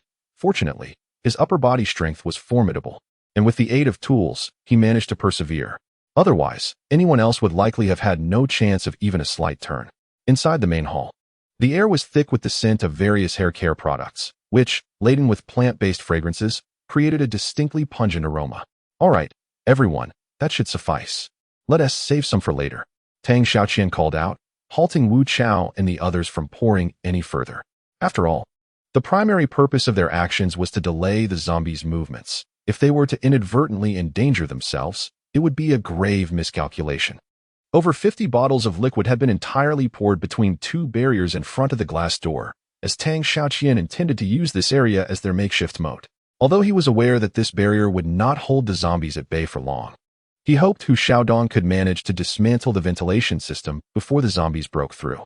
In a moment of silent prayer, Tang Xiaoquan picked up several scattered hairdressing scissors from the ground and distributed them to his companions, instructing, "Keep these on you.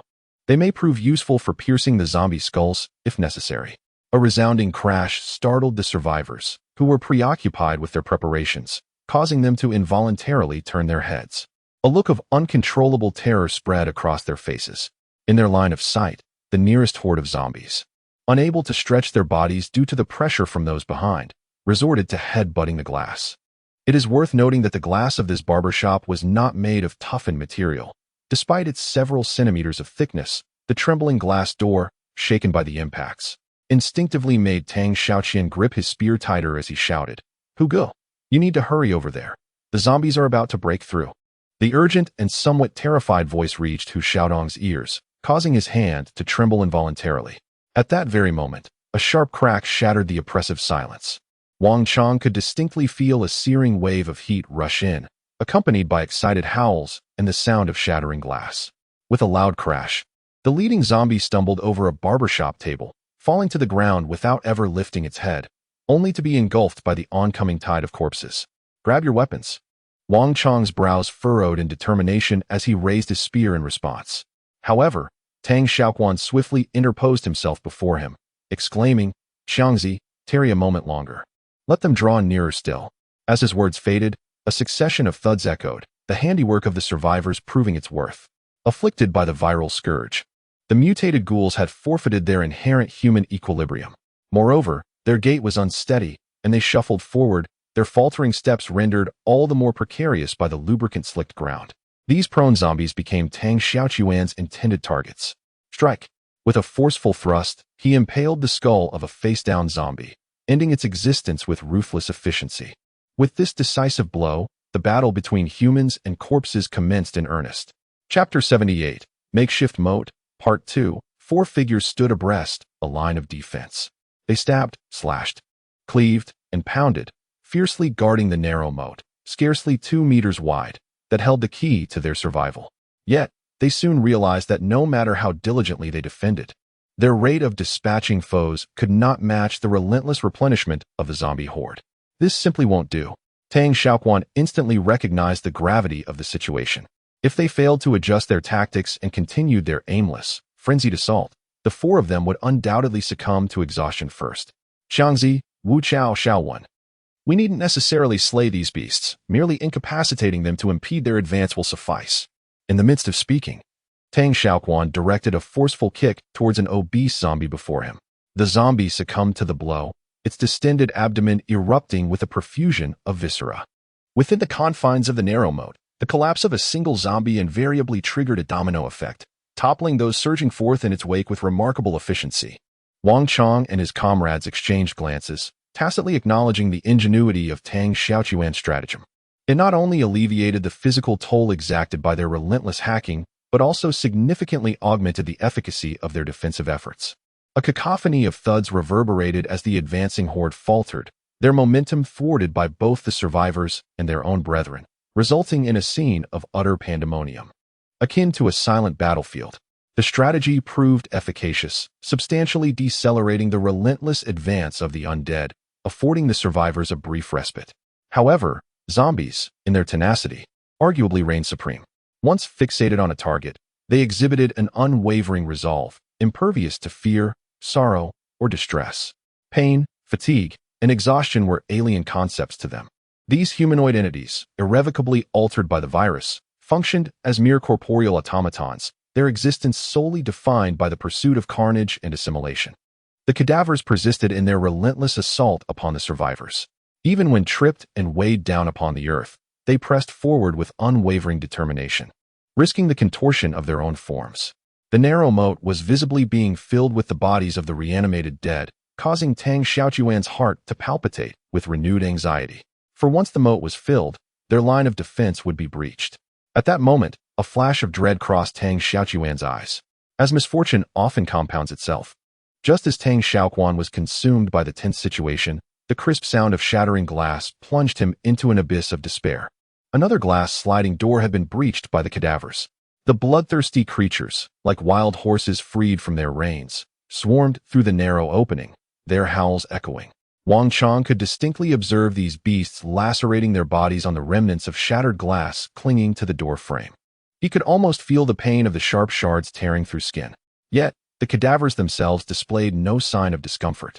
On the contrary, the breach of the glass door only served to incite them to further frenzied roars.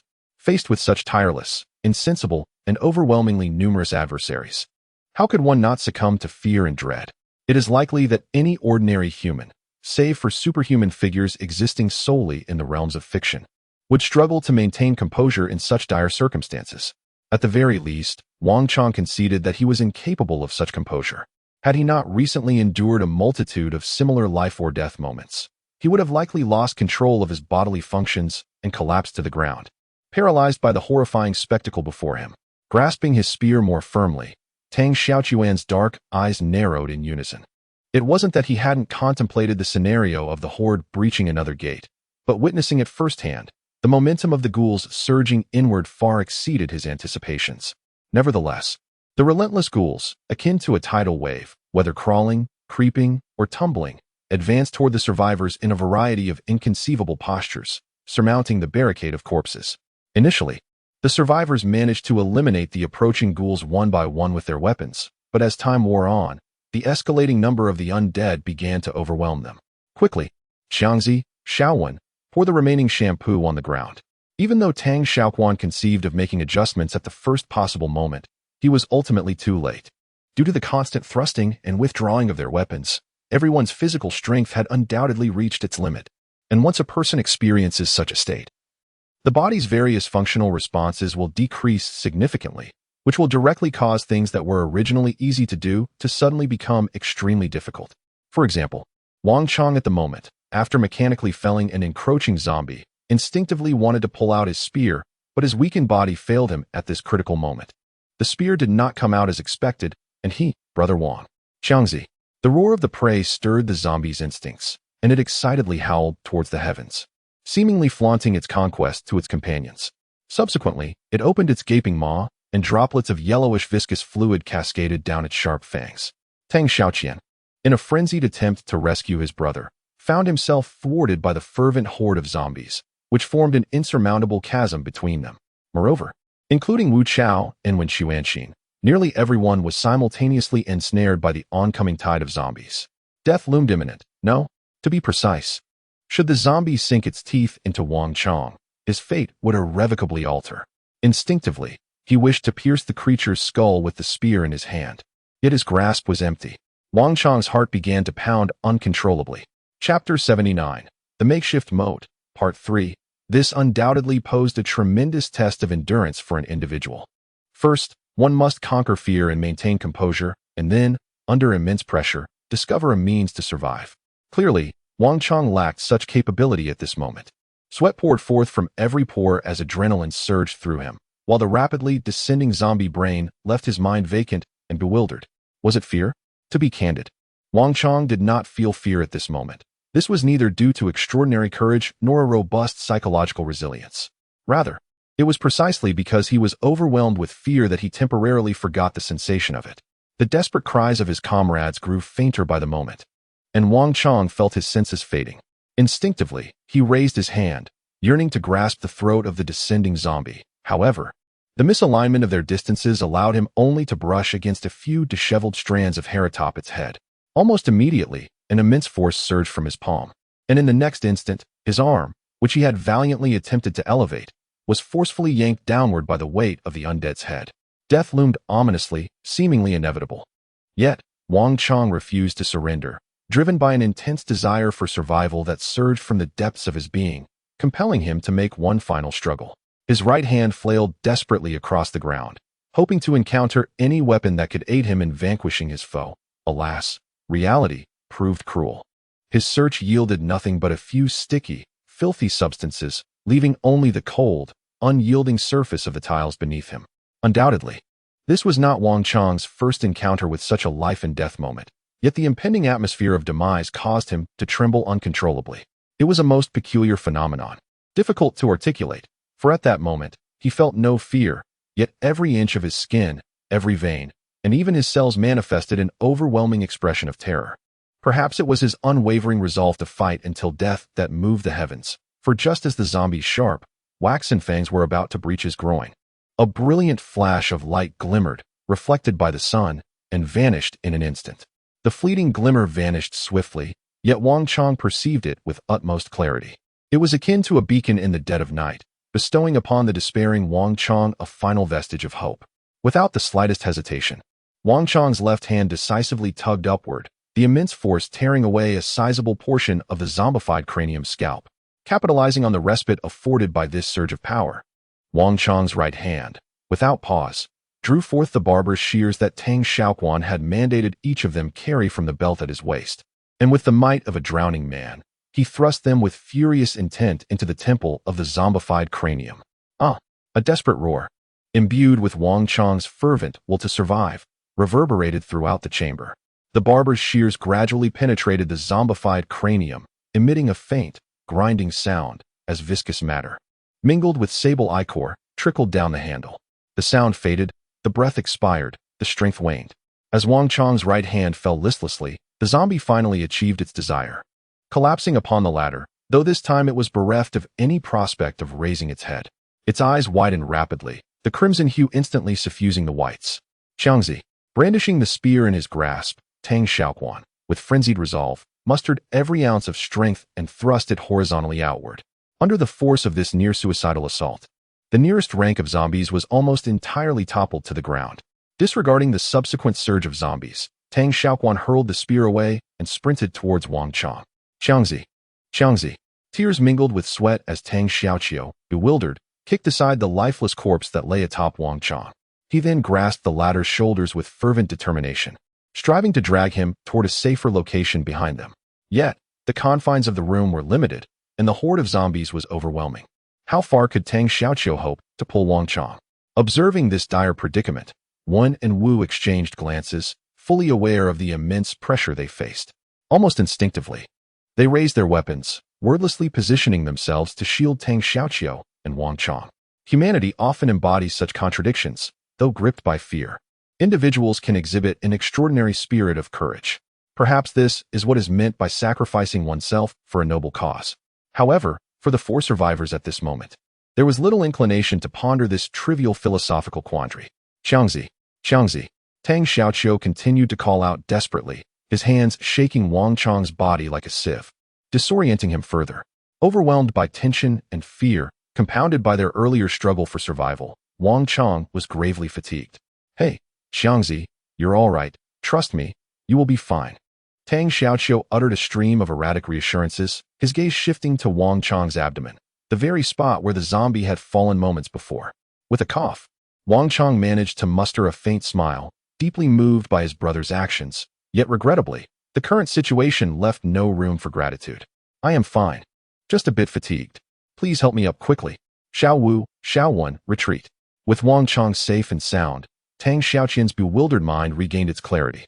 It was evident that if they continued to stalemate with the zombies, not only would they fail to secure the entrance, but they would also face the peril of being overwhelmed. Thus, retreat was their only option. Kicking over a bottle of lotion that had been prepared earlier, Tang Xiaoqian took the lead, supporting Wang Qiang as they sought refuge in the washroom.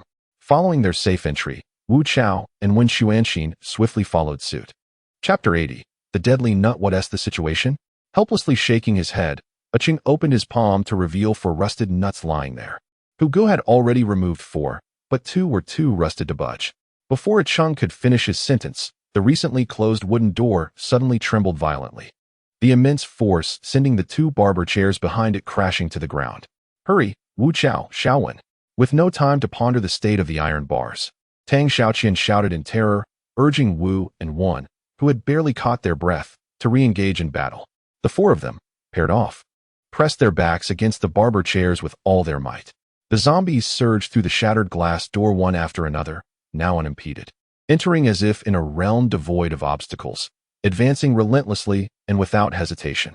As the relentless tide of zombies surged forth, the subsequent waves inevitably collided with their predecessors, transforming the horde into a colossal battering ram aimed squarely at the last bastion of the survivors, the wooden door. Xiaoquan was acutely aware of the chaos unfolding behind him.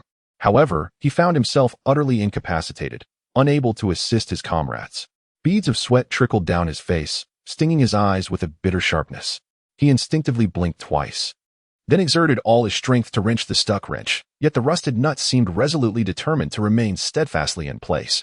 It refused to budge, and frustration welled up within Xiaoquan, who longed to shout in despair. After enduring a series of grueling tasks, slicing, climbing, and other high-intensity endeavors, his arms were on the brink of exhaustion. Thus, if he could not manage to loosen those two nuts and remove the iron bars, the lives of himself and his brothers would likely be forfeited. The force of the zombies' collisions grew increasingly ferocious, each impact sending tremors through the wooden door. This sensation proved excruciating for those holding the line.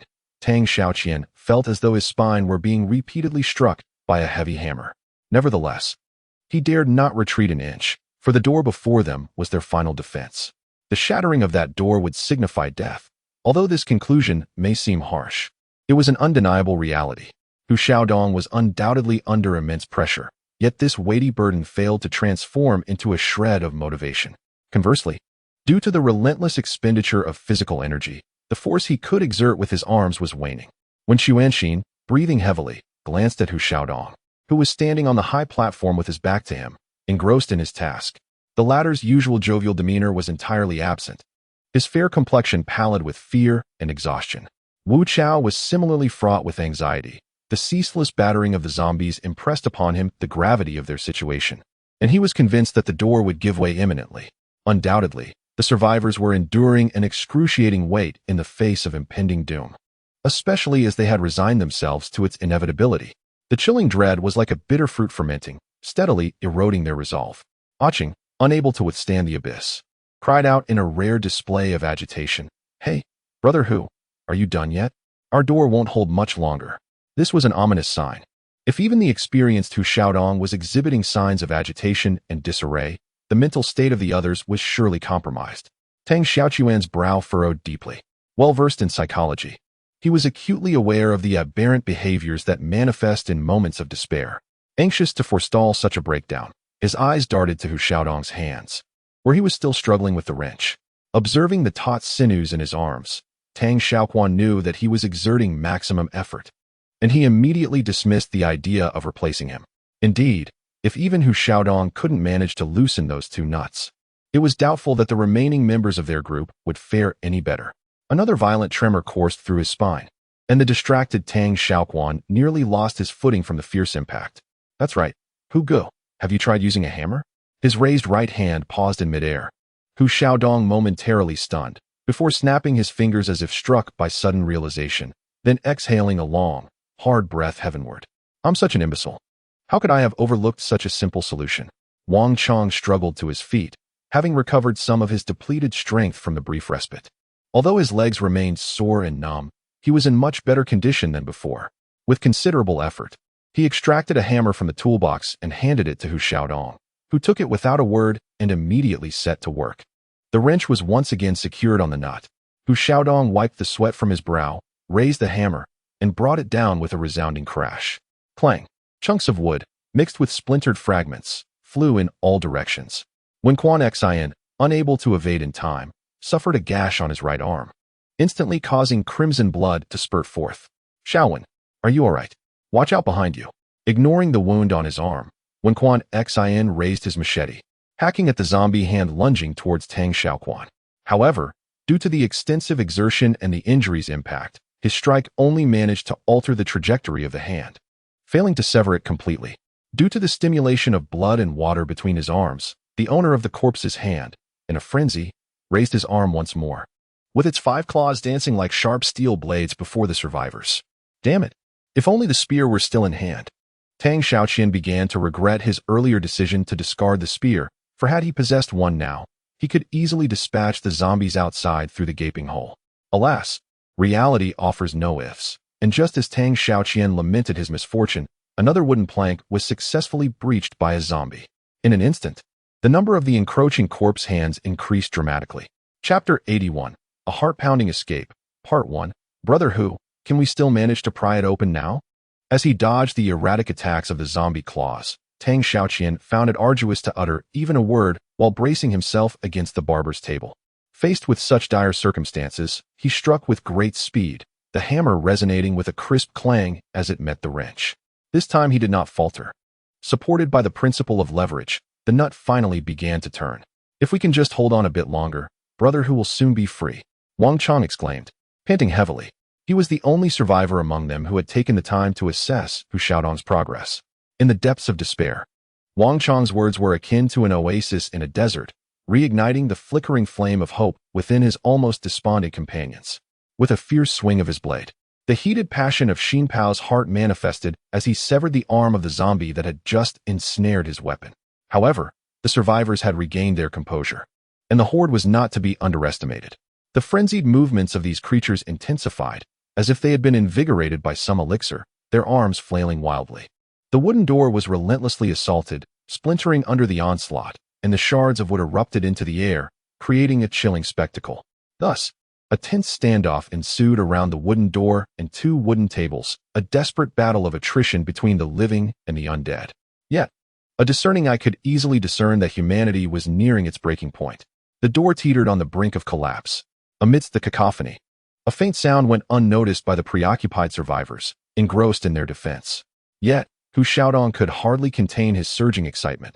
The inconspicuous nut had finally fallen, signaling his success in dismantling the iron bars. Brothers, we can escape this cursed place. This declaration was both a release and a rallying cry. As he shouted, he gripped the iron bars with both hands, exerting tremendous force, accompanied by a jarring metallic screech as the 80-centimeter bar was pulled free. Without pausing, Xiaodong pivoted and leaped down, brandishing the iron bar as he advanced towards the beleaguered door. Brothers, you retreat first. I will hold them off here. A gust of wind whistled past his ears, and in the next moment, Tang Xiaoquan felt something drop from the corner of his eye. When he focused his gaze, he realized that it was the iron bar that had troubled him for so long. With a mighty swing from Xiaodong, the bar came crashing down upon the elbows of several zombies, each one inevitably caving in, leaving behind distinctly visible indentations. Such a devastating attack, akin to that of a machine, would have rendered an ordinary human unconscious from the pain. However, the zombies, being abominable entities immune to all physical assaults except for damage to their brains, remained unaffected by Xiaodong's strike. Given his extensive experience battling these creatures, Xiaodong was well aware of this fact. Without a moment's hesitation, he drew the chilling machete from his back, and with each stroke, flesh and bone were sent flying. In a flurry of 3 swift slashes, each blade bit deep into the bone, and when he concluded this series of actions, all that remained of the hands that had once clawed at the group were mere dismembered limbs flailing uselessly. With a long, relieved exhale, Tang Xiaoquan could finally ease his troubled mind. Meanwhile, his companions, relieved by the sudden decrease in pressure, began to regain some color in their pale faces. After all, a zombie stripped of its claws resembled a tiger with its fangs removed. Though still fearsome in appearance, its actual threat was less than that of a mere kitten. The immediate resolution of the present crisis is merely temporary. Should the wooden door fail, the survivors' lives would be forfeit. This reality is tacitly understood by Tang Xiaoquan and his companions. Xiaoquan, scout ahead, Xiaodong said, his gaze unwavering as he severed the arm of a zombie intruding through the door. Qiang nodded in tacit agreement. Having journeyed alongside Xiaodong, he regarded him as an elder brother. Brandishing his cleaver, Qiang ascended the barricade, cautiously extending his head to survey the surroundings. After confirming the absence of lurking zombies, he decisively stepped forward and vaulted over the stone wall. The wall, approximately 3 meters in height, was fortunately a mere 90 centimeters from the barbershop window, rendering Wu Chao's ascent relatively effortless. This was indeed a stroke of luck, as a more challenging climb would have severely tested the survivors' dwindling strength. Upon reaching the top, Qiang cast his gaze beyond the wall, where a main thoroughfare teeming with zombies caused his heart to sink. What do you see, Wu Chao?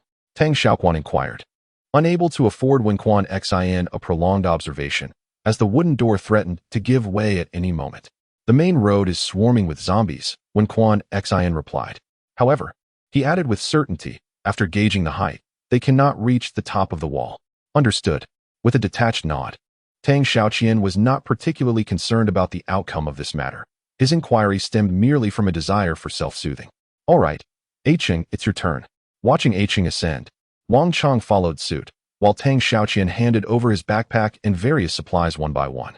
Once these tasks were completed, Tang Xiaoquan turned to Wu Chao, who remained steadfast by the wooden door, and placed a reassuring hand on his shoulder. Wu Chao, it's your turn.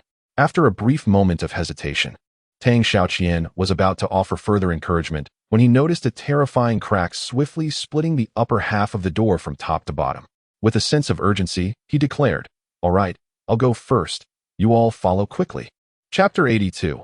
A Heart-Pounding Escape. Part 2. The four individuals stood silently against the wall, carefully suppressing their sounds, yet inevitably attracting the attention of the surrounding corpses. Wu Chao, retreat. Before Tang Xiaoquan had fully settled into position, his anxious voice rang out. For at that moment he caught sight of dozens of corpses swiftly advancing towards them with vigorous strides. Wu Chao's gaze was intense, his hands firmly gripping the table, showing no intention of retreat. Through clenched teeth, he managed to utter a few strained words. Who go? You go first. I'll hold them off. In the midst of this dire situation, Hu Xiaodong furrowed his brow slightly.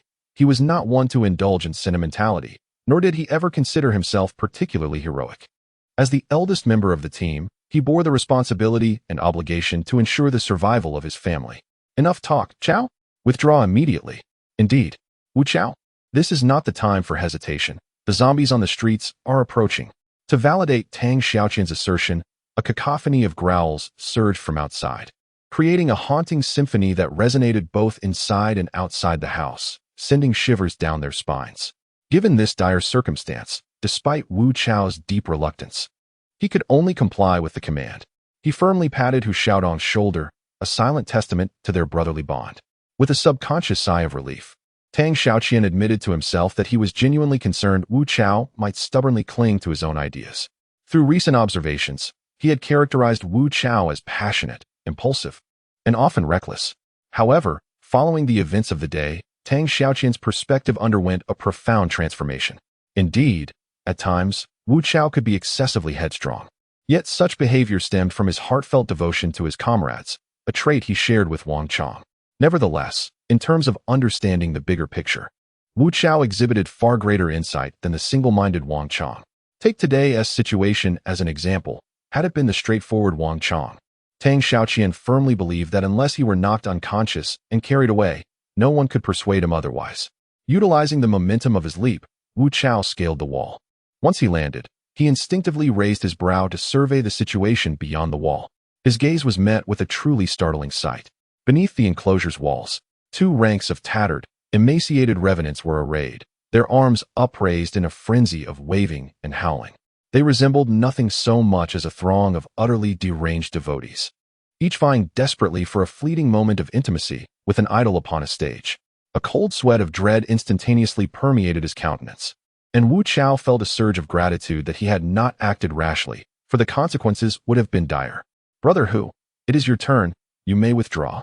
Before Tang Xiaoquan could even speak, when Xuanxin's voice resounded with urgency, his strident cry immediately incited a surge of agitation within the assembled ranks of the living dead, both inside and out.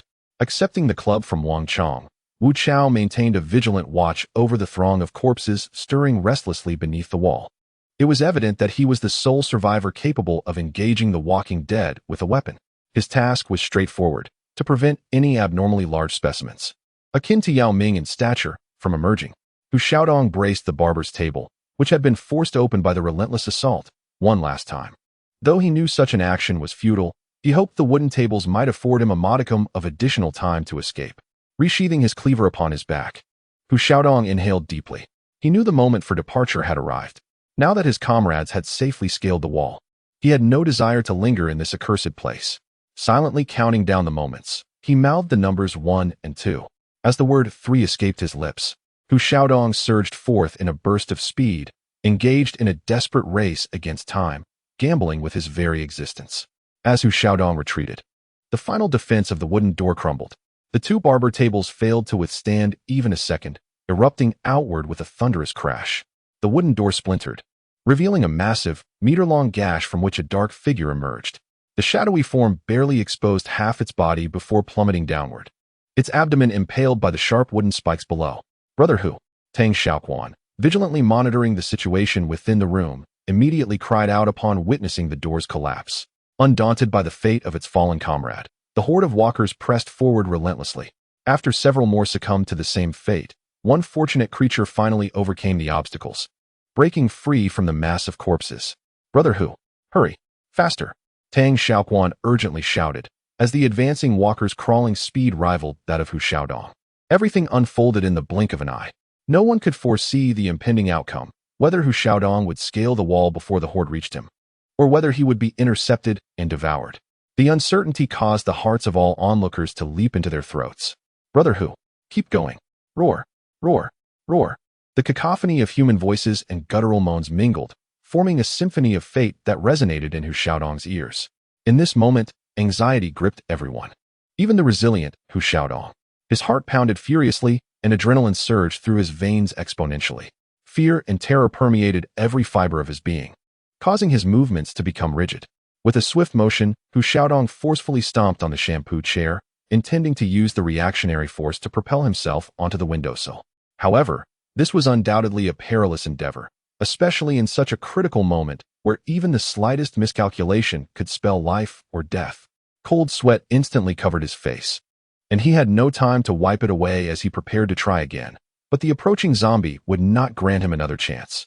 When Xuanxin's eyes narrowed to mere slits in the blink of an eye, his half-open mouth yearned to utter something, yet the sudden horror rendered him frozen in place. The decaying hand had already grasped Hu Xiaodong's ankle, and the lifeless form gradually began to rise from the glaring ground. At this life-and-death juncture. Chapter 83, A Heart-Stopping Escape, Part 2. Feeling the icy grip on his ankle, a chill ran down Hu Xiaodong's spine. Instinctively, he turned his body and raised his foot to stomp down on the dark, rotting hand. Undoubtedly, this stomp was a matter of life and death, and the force he exerted in his panic was immense.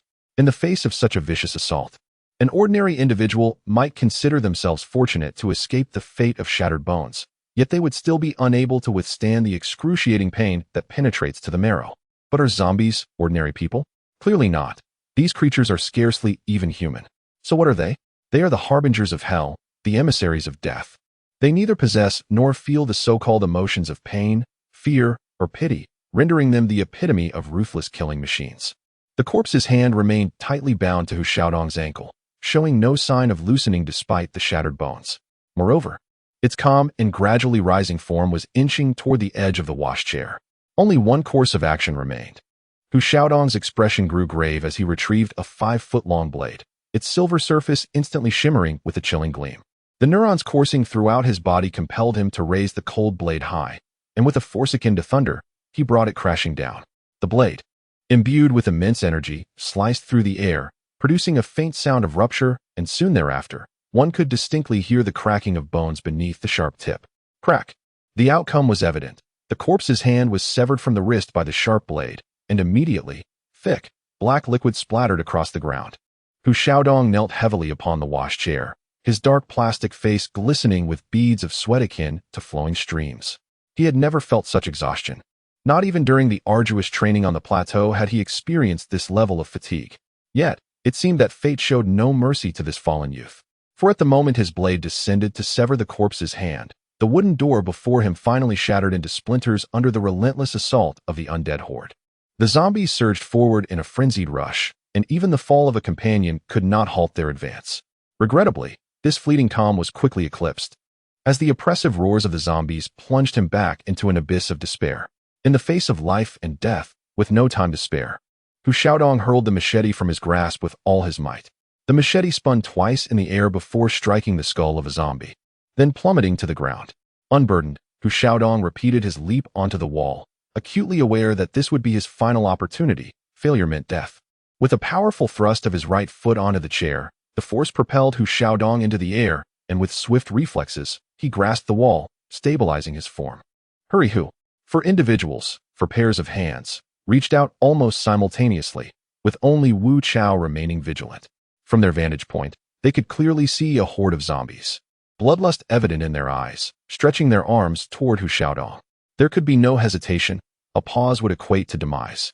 Hu Xiaodong instinctively inhaled deeply and leaped once more. As he secured his hands onto the wall, sharp claws swooped in from behind. A close call.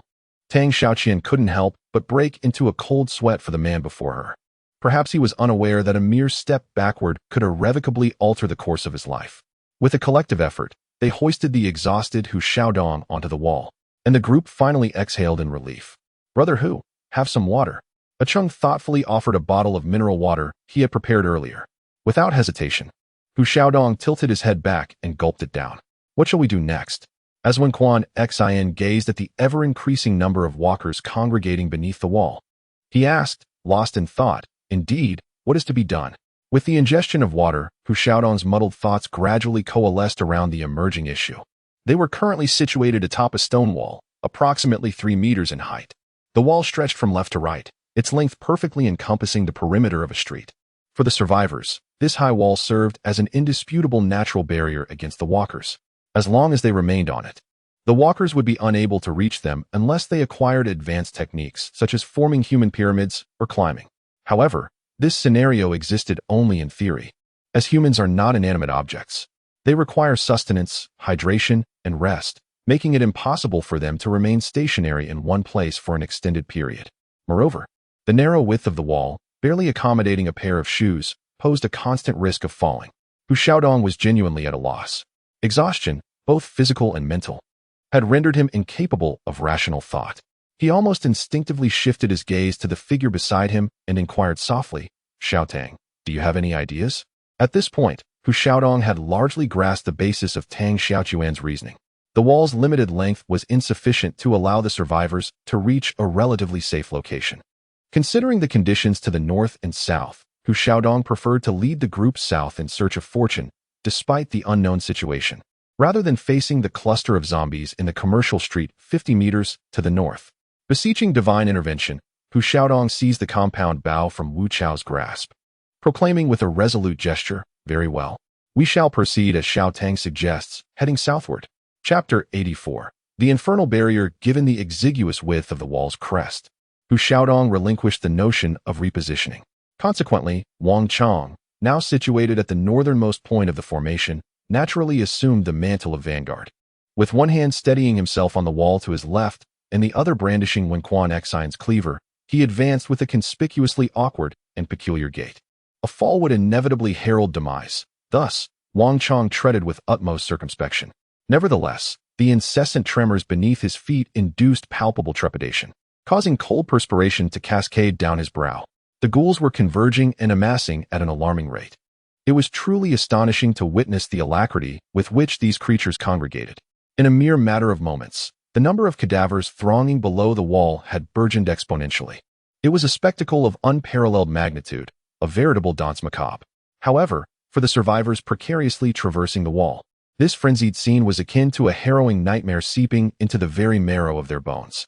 Each step Wang took was preceded by meticulous probing and testing. For a man of his impetuous temperament, this was an ordeal akin to enduring purgatory. However, Wang exhibited neither complaints nor irritation regarding this situation. In comparison to the prospect of plummeting to the ground and becoming a feast for the ravenous dead, such a slow advance seemed trivial. Heaven help us. I sincerely hope the wall is constructed with quality materials. If it's a shoddy job, the consequences could be dire, when Xuanxin muttered under his breath, not out of jest, but as a genuine reflection of his inner thoughts. Tang Xiaoquan trailed closely behind the group, allowing Wang intermittent pace to afford him ample time to contemplate their next move. It was evident that the wall was not a path. Despite spanning nearly 100 meters, this distance was insignificant for the survivors, insufficient to escort them to safety.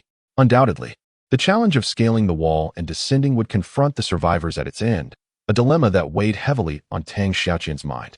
The undead, akin to relentless shadows, closely pursued the group, mirroring their every motion. Their fervor could only be described as the most ardent and obsessive fandom in existence. Yet, what truly unsettled Tang Xiaoquan was the realization that this horde of creatures had extended their welcome party several meters beyond. Therefore, It was no surprise that when their party reached the stone wall's terminus, hundreds of zombies would likely be lying in wait, fully prepared for whatever grim celebration awaited. The phrase "a turtle in a jar" suddenly flashed through Tang Xiaoquan's mind, although he deeply wished to reject it. The reality of being besieged from all sides was an undeniable truth. The relentless sun continued its merciless assault from above, with the ever-increasing temperature relentlessly sapping the survivors' dwindling hydration. Xiaodong felt as though he were stranded in the sweltering Sahara Desert, a place he had never actually visited. However, given his current dire physical state, he deeply empathized with the hardships of desert survival. It was imperative to devise a strategy to elude the pursuit of these terrifying pursuers. Due to the team's halting progress, Tang Xiaoquan paused once more. He raised his hand to wipe the perspiration from his forehead, casually flicking it away. This ordinary gesture, however, incited a chorus of ghastly howls from the zombies at the base of the wall, nearly causing Qiang, who was positioned in the center of the formation, to stumble and fall. "Be careful." Wu Chao, his face flushed with embarrassment, managed a strained smile as he reached out to steady Qiang's swaying form. "Thank you." Unquestionably, if Wu Chao's intervention had been delayed even slightly, Qiang's life would have been in grave danger. Qiang involuntarily shuddered, suddenly perceiving the stone wall upon which he stood not as a mere structure, but as a barrier separating life and death for them all. Above the wall lay salvation. Below, demise. Any misstep could plunge one into an abyss of eternal damnation.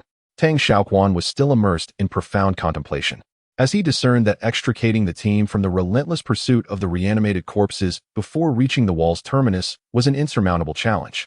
Barring the possession of supernatural abilities such as invisibility or the capacity to levitate. Abruptly halting in his tracks, Tang Xiaoquan seemed to have conceived an idea, as he pivoted his head, subsequently illuminating his gaze with rapid brilliance. "Hold on. Everyone, cease your advance." Accompanying a vehement outcry, the survivors' forward momentum came to a standstill. As they instinctively turned their countenances, directing expressions of utter bewilderment toward the instigator of the emphatic exclamation, Tang Xiaoquan. The cadaverous horde, equally agitated by the prey's abrupt vocalization, prompted Tang Xiaoquan to once again amplify his intonation to override their guttural moans. "Brother Hu, do you perceive the second-story balcony? If we avail ourselves of the adjacent protruding air conditioning unit, we should be able to ascend into the premises."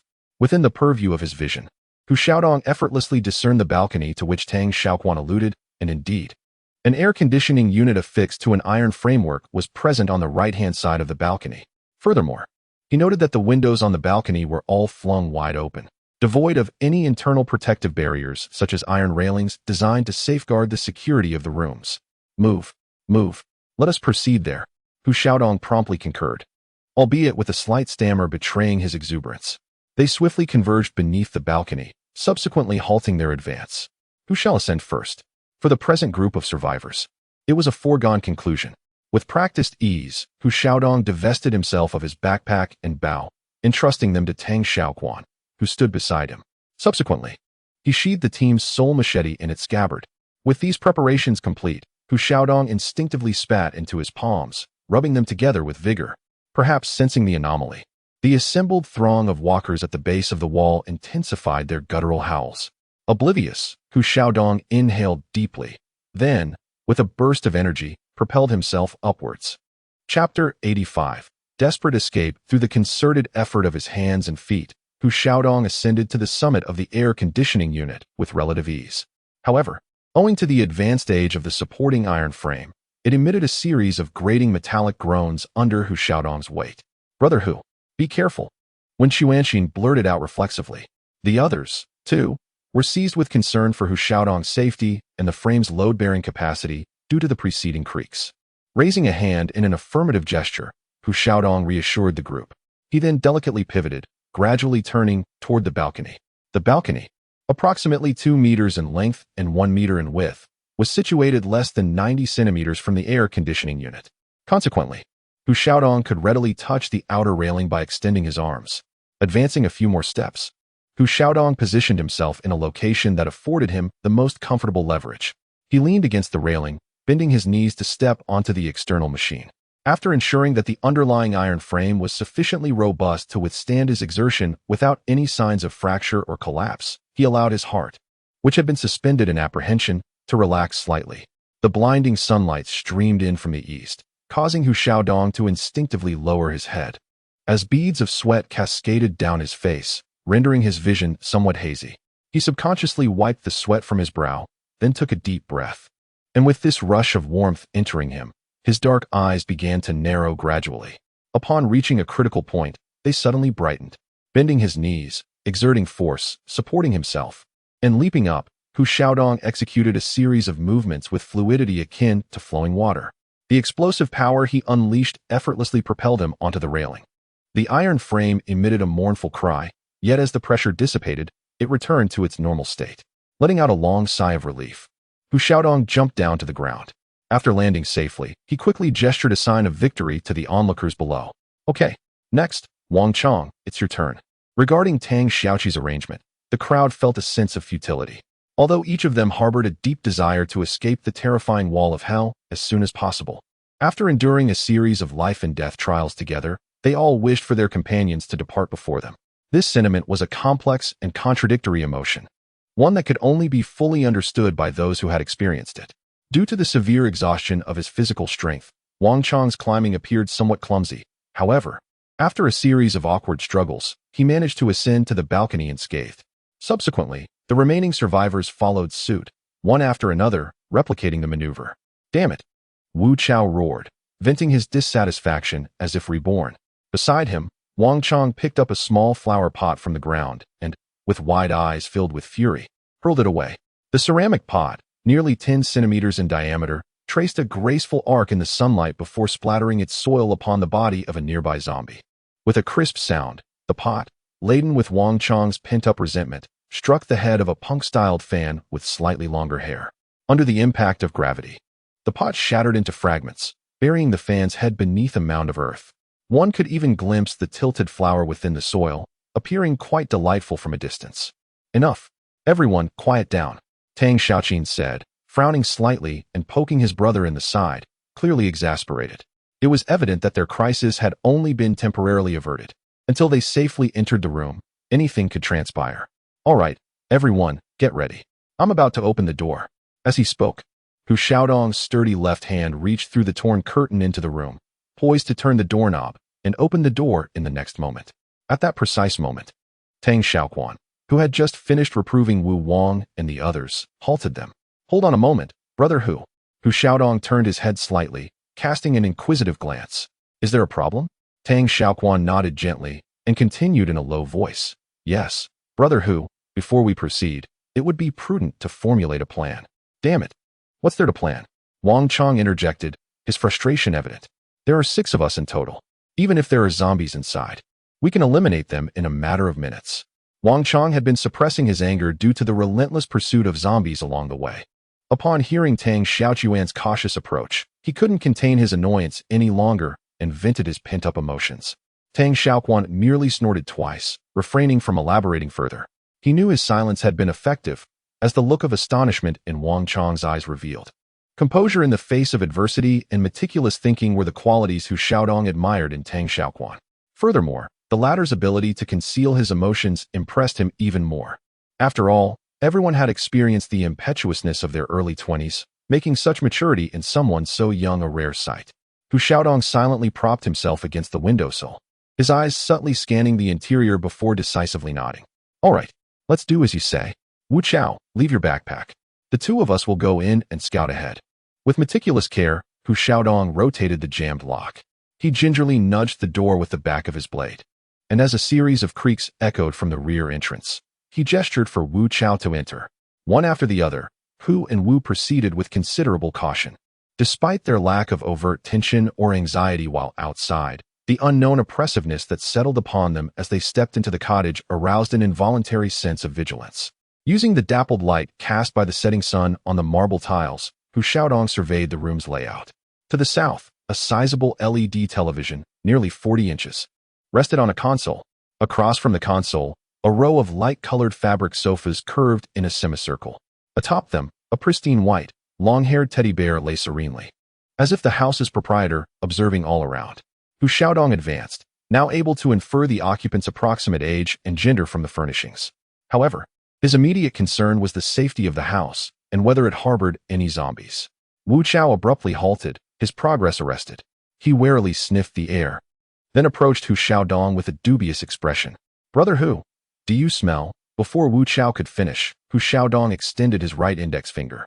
Wu Chao turned his head, his pupils contracting sharply, as an icy dread instantly gripped his heart.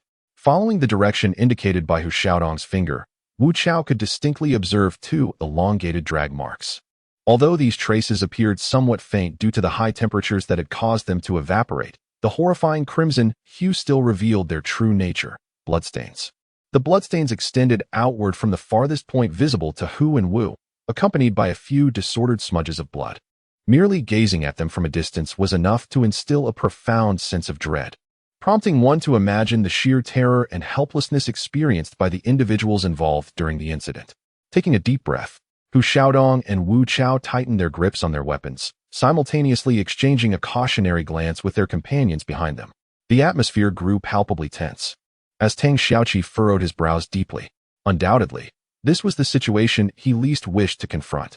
Although he understood that such circumstances were difficult to avoid, the reality of it unfolding was daunting.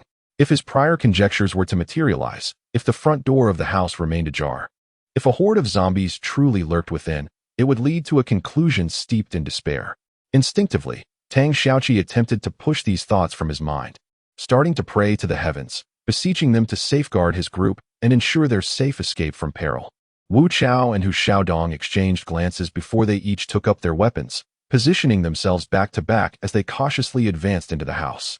As he observed their receding figures, the furrow in Tang Xiaoqi's brow deepened further. He was not without concern regarding the potential situations that might unfold, so without hesitation, he decisively withdrew the hairdressing scissors tucked at his waist and solemnly called out, "Xiaoquan, come inside and assist me." "Oh, okay." After a brief hesitation of 2 seconds, when Xuanxin promptly replied affirmatively, "Hey, what about me?" Wang Chong raised his brows and unsteadily straightened his back against the railing, his tone laced with fatigue and a hint of despondency. In response to his brother's question, Tang Xiaoqian had no time to elaborate, although he was well aware of Wang Chong's indomitable spirit. However, his current physical condition was indeed precarious. "The back door is crucial for our escape, Qiang. I need you to stay here and guard this position." With an expression of grave seriousness, Tang Xiaoqian placed his hand firmly on Wang Chong's shoulder, as if entrusting him with a lifelong commitment. Taken aback by the gravity of the moment, Wang Chong, somewhat oblivious, failed to perceive that Tang Xiaoqian's words were merely a ruse. Without further ado, every second of delay meant an increase in danger. Tang Xiaoqian led Wen Xuanxin into the room, intending to establish a buffer zone between Wu and Hu in the back door. This would not only allow them to gain timely insight into the events unfolding ahead, but also enable them to extend a helping hand should Wu and Hu find themselves in peril. Hu Xiaodong silently advanced along the blood trail, moving forward cautiously, judging by the increasingly deepening marks on the ground. He was drawing ever closer to the origin of the bloodstains. The haunting scene of Lin Mai's tragic demise resurfaced in Hu Xiaodong's mind, causing his heart to race uncontrollably. Once again, a slightly ajar door beckoned, and Wu Chao lifted his baseball bat, inserting it into the gap. 1, 2, 3. As he raised his third finger, Wu Chao suddenly exerted force, the titanium alloy bat effortlessly pushing the door open. Hu instinctively bent down, his stomach churning as he was overwhelmed by the nauseating stench that emanated from within, without even catching a glimpse of the interior. Hu Xiaodong's own stomach roiled. Yet he endured the urge to retch, focusing intently on scanning the room. A corpse lay on the bed, its abdomen partially open, with splattered blood transforming the celebrity posters on the wall into a grotesque crimson. Scattered bones were carelessly strewn about, leaving one unable to discern to whom they once belonged. Overcome with dread at the inhuman sight before him, Hu Xiaodong inhaled deeply and stepped forward to close the door once more. Freed from the assault of the acrid odor, Wu Chao's discomfort swiftly subsided. He wiped the saliva from the corners of his lips, his expression tinged with despondency as he inquired, How is it inside? Brother Hu?" With a burdened heart, Hu Xiaodong moved ahead, while Wu Chao, standing back to back, could sense the tension in his companion's muscles, taut as iron. This sudden shift in demeanor stirred a sense of concern within Wu Chao. After traversing approximately 5, 6 steps, Wu and Hu finally arrived at their intended destination, the front door, having circled around the living room. The first thing that caught their attention was a pair of high heels scattered near the entrance, one of which bore a sole smeared with blood. suggesting that its owner had previously attempted to fend off a pursuing zombie.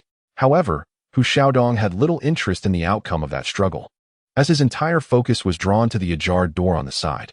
Chapter 87. The slightly ajar door. Both men positioned their weapons across their chests. Hu Xiaodong held his breath, straining to listen for any unusual sounds in the corridor.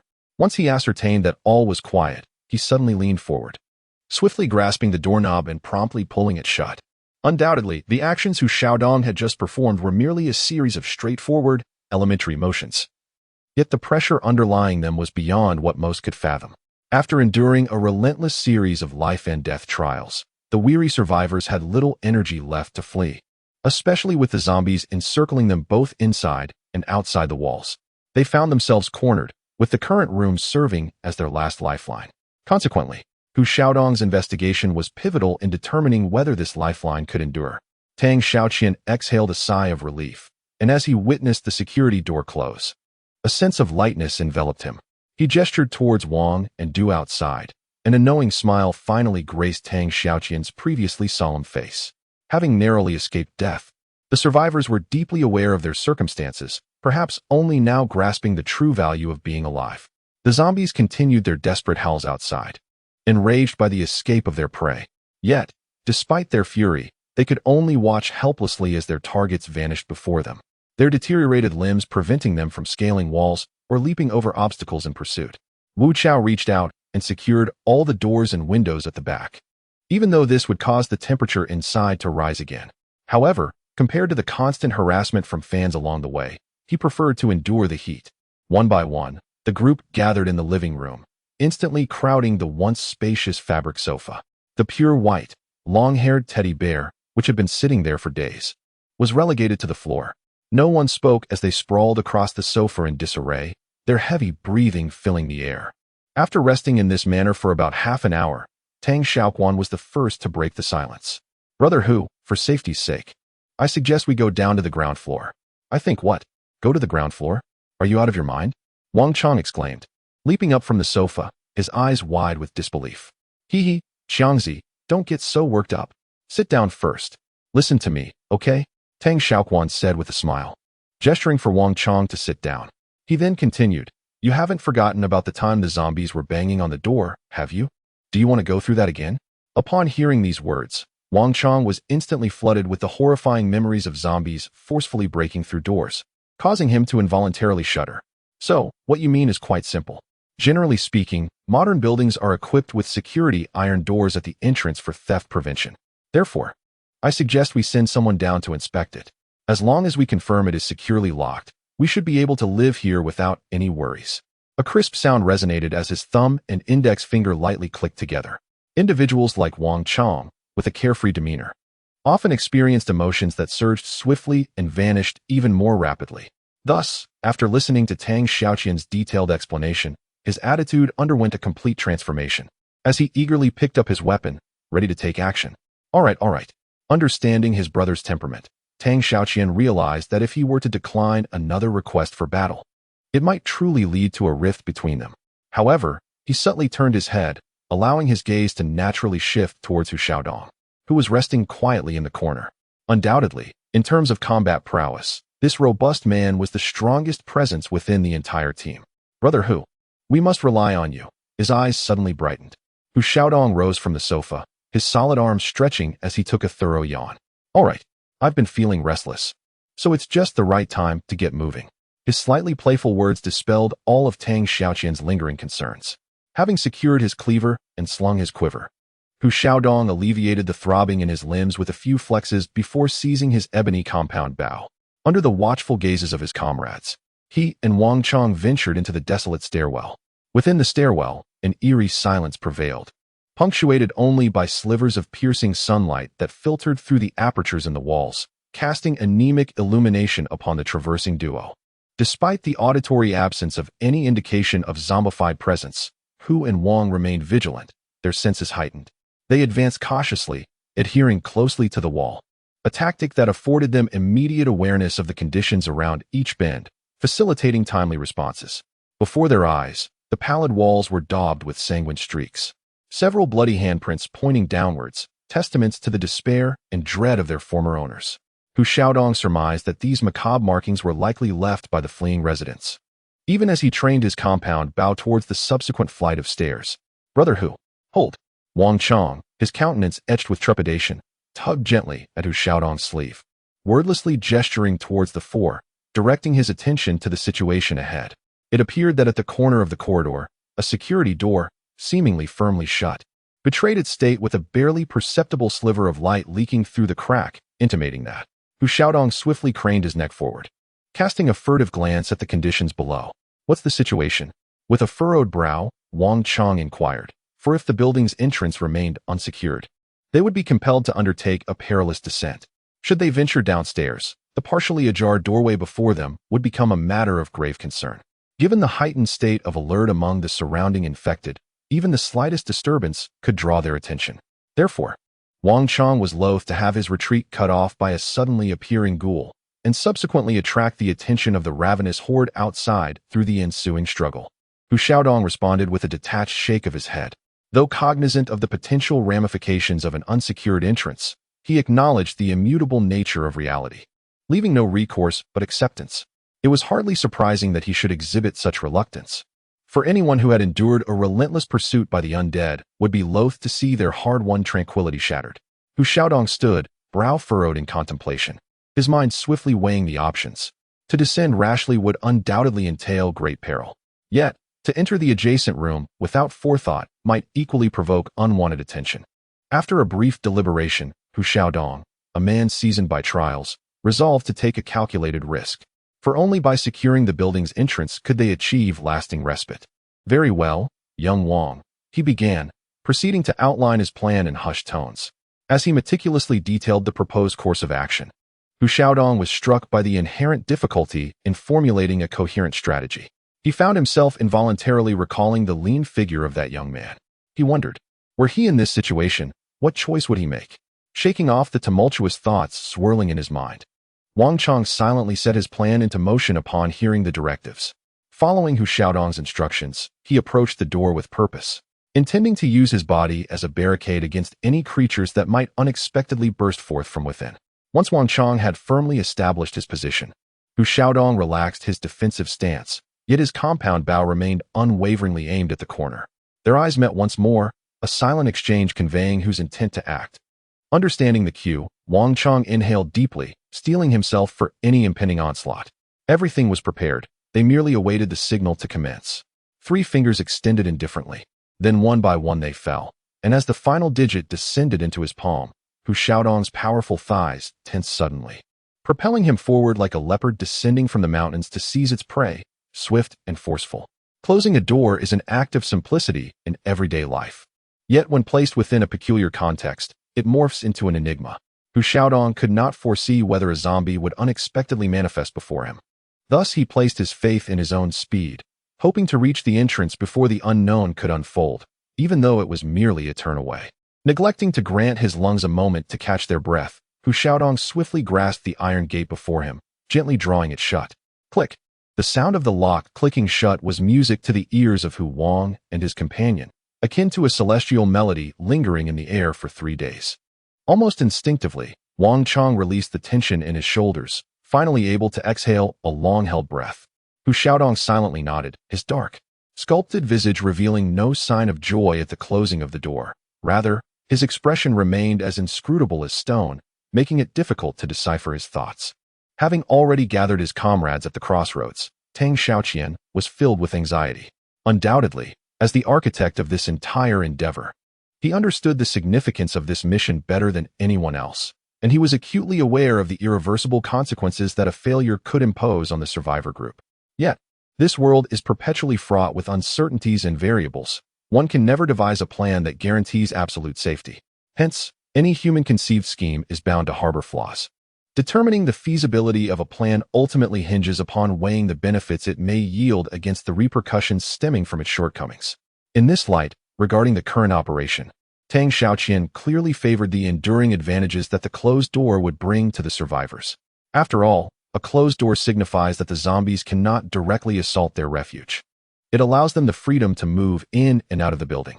For survivors who have been confined, perpetually on edge and ever vigilant against zombie attacks, This represents a tremendous relief. Therefore, when the potential benefits outweigh the perils, individuals are prone to entertain notions of venturing into the unknown. Tang Xiaoquan was no exception.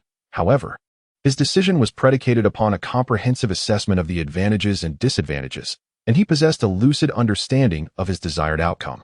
As the figures of Hu and Wang, their countenances glistening with perspiration, reappeared within the sight of the assembly, the hearts of those present were instantly seized with apprehension. "Well, what's the verdict?" articulated, swallowing hard, his fair and delicate hands instinctively clenching together. It was palpable that all were anxiously awaiting the response of Hu and Wang. With a profoundly solemn gaze that swept across the eyes of each comrade, Wang Qiang exhaled a sigh of resignation and then deliberately raised his right fist. A deathly stillness pervaded the air, as all presumed the operation to have failed, and sentiments of disappointment began to permeate the hearts of each individual. Yet, precisely at this juncture, Wang Qiang, who but a moment prior had been laden with melancholy, suddenly grinned, and from his elevated fist emerged a solitary forefinger. Success? With unwavering certitude, he nodded in affirmation. However, concomitant with the delivery of this affirmative response, Wang Qiang's chest was unable to evade a blow from Tang Xiaoquan. "Damn it! You scared the hell out of me," Tang Xiaoquan muttered under his breath, amused and exasperated by the clumsy theatrics of his brother. However, he did not linger long in Wang Qiang's jest, for Hu Xiaodong, who had remained taciturn at his side, captured his attention. Hu Xiaodong mustered a wan smile, and then, eschewing the revelry of his companions, retreated alone into the interior of the dwelling, his forlorn silhouette casting a long, oblique shadow in the sunlight. After all, the zombies continued to gather outside the walls, and Tang Xiaoqian was reluctant to witness any unfortunate events arising from their revelry. Moreover, he had numerous matters to discuss with everyone. The 22nd rule of survival asserts that, regardless of the time, place, or circumstances, one must never lose oneself in the moment. It is imperative to remember that in times of peril, survival must always take precedence. Chapter 89, An Unpleasant Task, Part 1, Upon returning to the living room. It was nearly noon, and the survivors, having recently settled from a series of harrowing escapes, could not help but feel a profound sense of hunger. With a slightly awkward chuckle, Tang Xiaoqian forced himself to muster some energy and said, "Everyone, I apologize for the inconvenience, but there are a few matters we need to address promptly." Silence enveloped the room as the group gazed at Tang Xiaoqian with bleary eyes, intensifying his discomfort. Despite his sharp intellect, he could not escape the reality of his youthful inexperience at just over 20 years of age. Seemingly to bolster his own confidence, Tang Xiaoqian cleared his throat decisively and, adopting a report-like tone, began to outline. "First, we need to swiftly compile an inventory of the supplies we have gathered, and then allocate our daily rations based on the actual circumstances." At this juncture, Tang Xiaoqian paused slightly, his gaze sweeping over the reclining figures around him.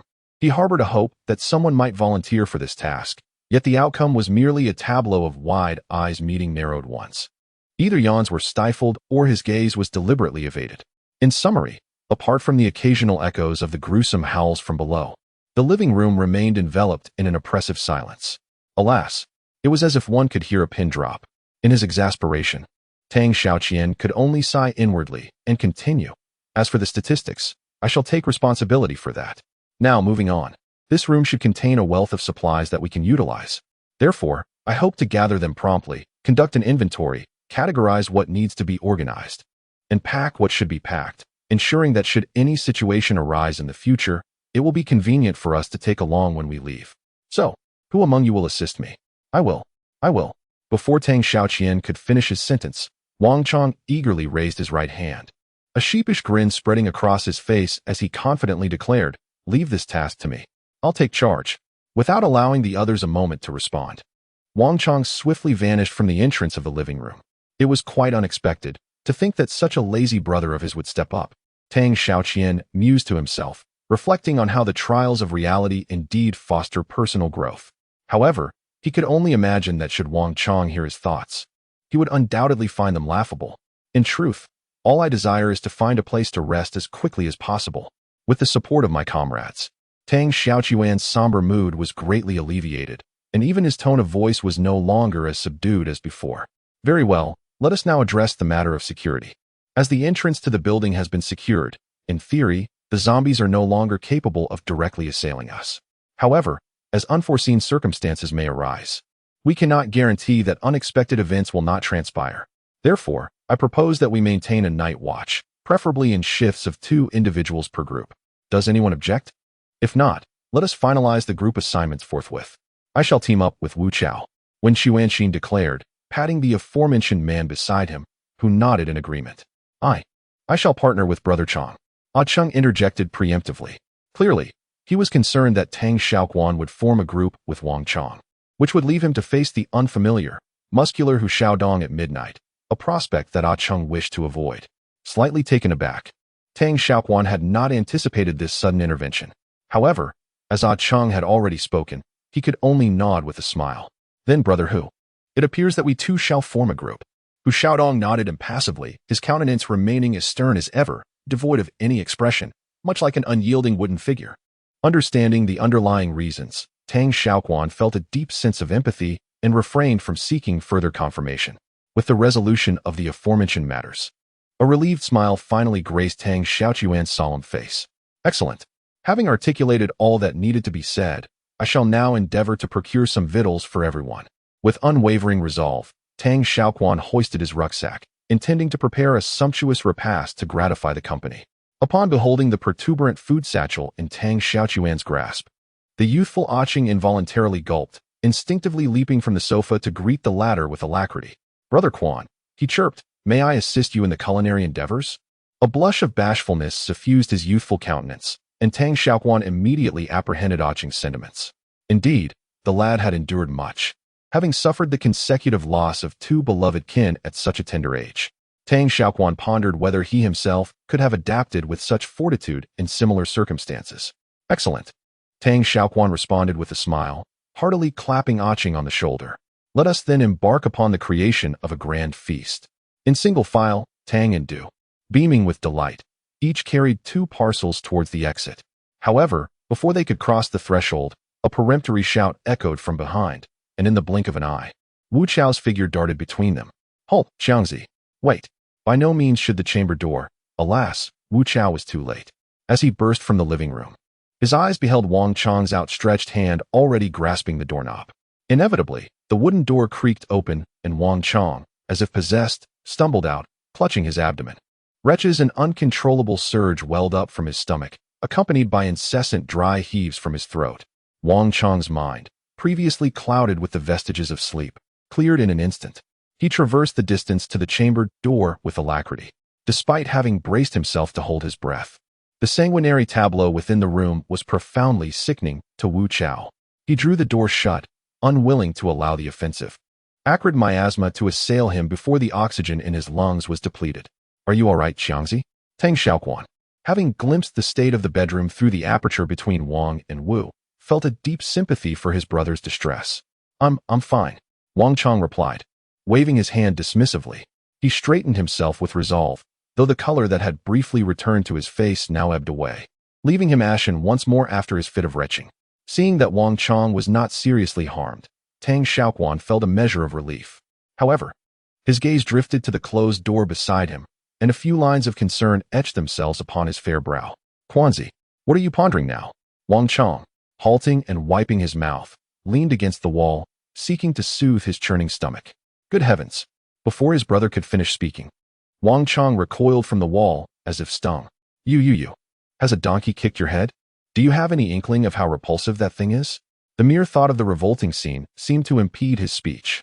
Indeed, Wu Chao concurred, furrowing his brow in empathetic disgust. That corpse has been disemboweled beyond recognition. It will be no easy task to clean up. Did you hear that? Did you hear that? Given the advanced state of decomposition, further intervention seems futile.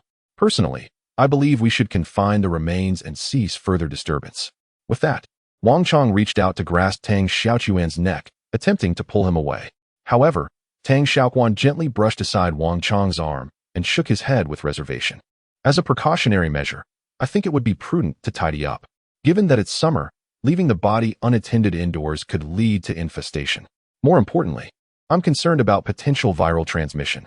Although merely conjecture, Tang Xiaoquan felt compelled to treat these virus-laden corpses with utmost caution.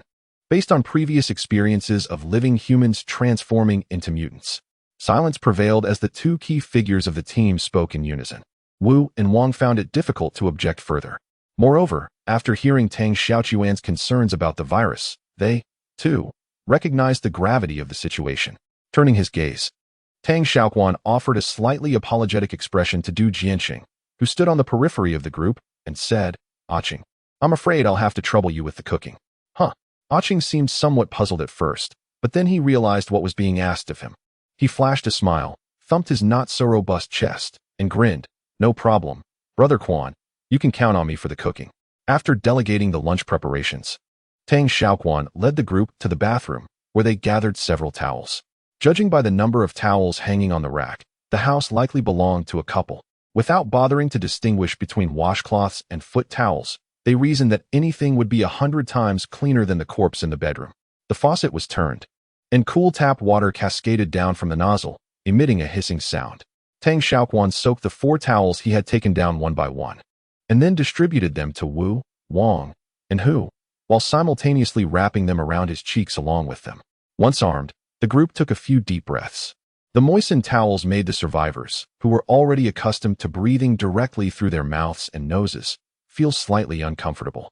Stepping out of the bathroom, the 4 of them arrived at a slightly smaller room next door. Judging from the rows of wall cabinets, this room should be where daily necessities were stored.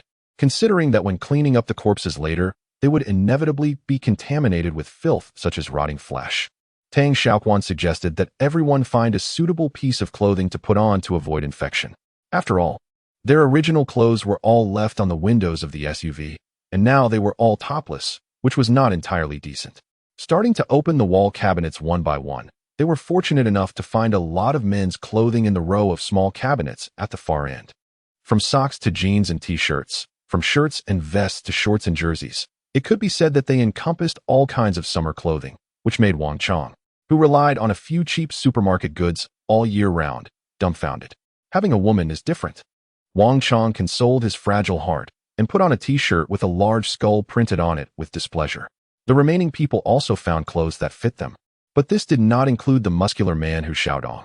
His arms, as thick as bowls, and his full, bulging chest muscles became obstacles to his dressing.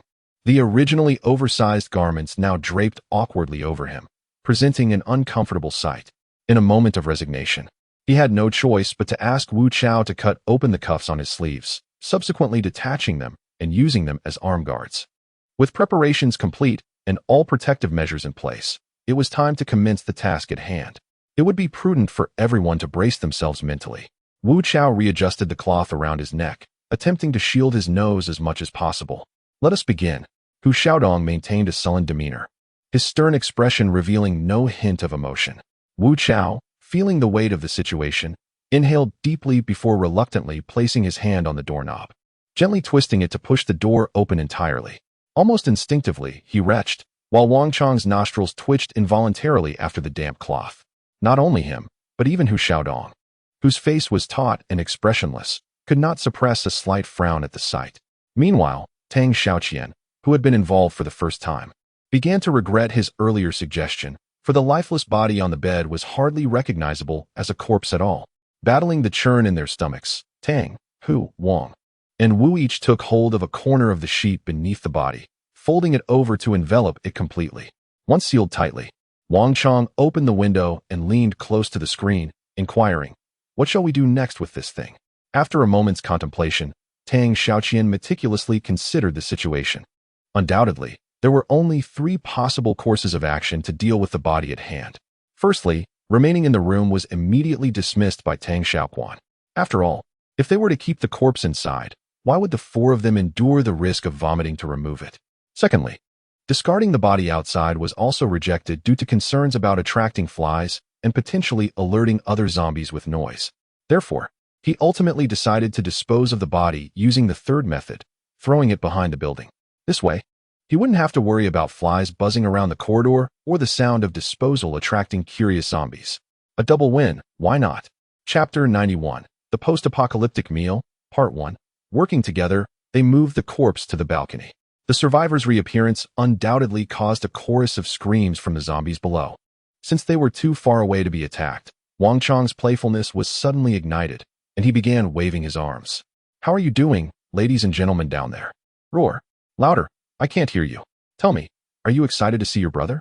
Roar. Roar my ass, your voices are so weak. Didn't you eat? Smack. He was suddenly hit on the head from behind. Wang Qiang instinctively turned around and saw Tang Xiaoquan glaring at him with fiery eyes. What are you doing? Perhaps realizing the inappropriateness of his actions, Wang Qiang shrank back awkwardly. Regarding Wang Qiang's unreasonable temperament, Tang Xiaoquan truly had no desire to say much.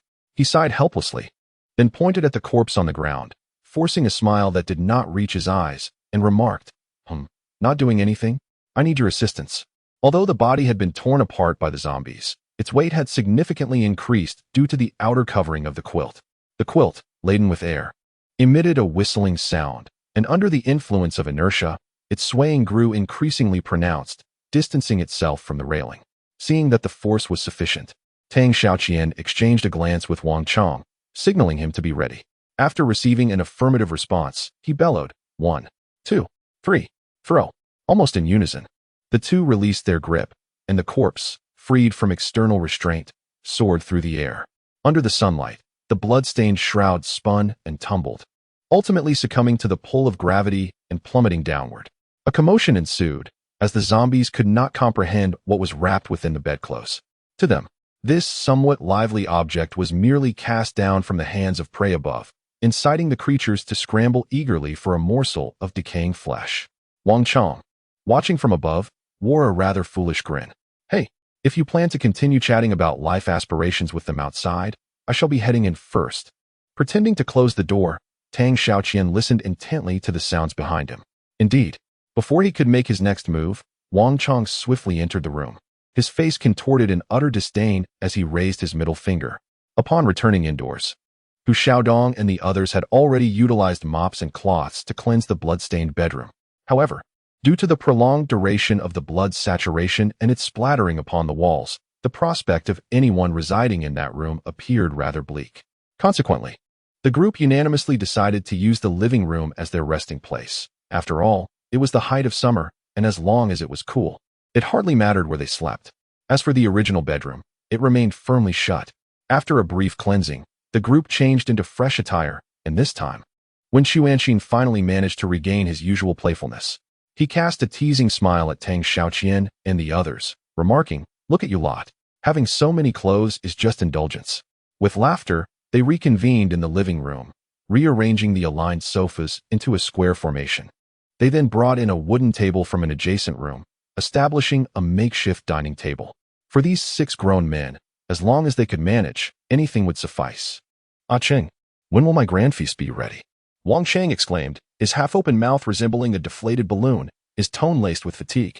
Not only him, but the others also felt listless due to their empty stomachs. While the work had not seemed burdensome, the moment they paused, the pangs of hunger surged through them like a tidal wave. "It's here. He has arrived. It is done." With these words, the frail figure of Qiang materialized before the crowd. Yet, at this moment, no one seemed interested in his slender physique. Rather, the stainless steel pot that hung from his chest captured everyone's attention. With a resounding thud, the hefty base of the pot struck the table, producing a dull sound. Wang Qiang instinctively swallowed, his throat involuntarily convulsing. Lift the lid. A fragrant aroma of noodles wafted forth, enveloping the onlookers and prompting them to close their eyes in blissful reverie. There is nothing more delightful than indulging in a hearty meal after narrowly escaping peril. When Xuanqin casually retrieved 2 cans from his bag, one containing sardines, the distinct aroma of fermented black beans wafting from within, while the other held luncheon meat. A delicacy that seemed almost divine to survivors who had long been deprived of meat. Wu Chao, too, rummaged through his backpack, producing a rustling sound before placing a bag of 5 spice peanuts on the table. It appeared that the brothers had all gathered a bountiful harvest. Wang Qiang touched his nose, then rose to his feet, speaking in a conspiratorial tone as he retrieved his final find, a snakeskin bag, declaring mysteriously, "We have the main dish, we have the side dishes. But what would it be without this?"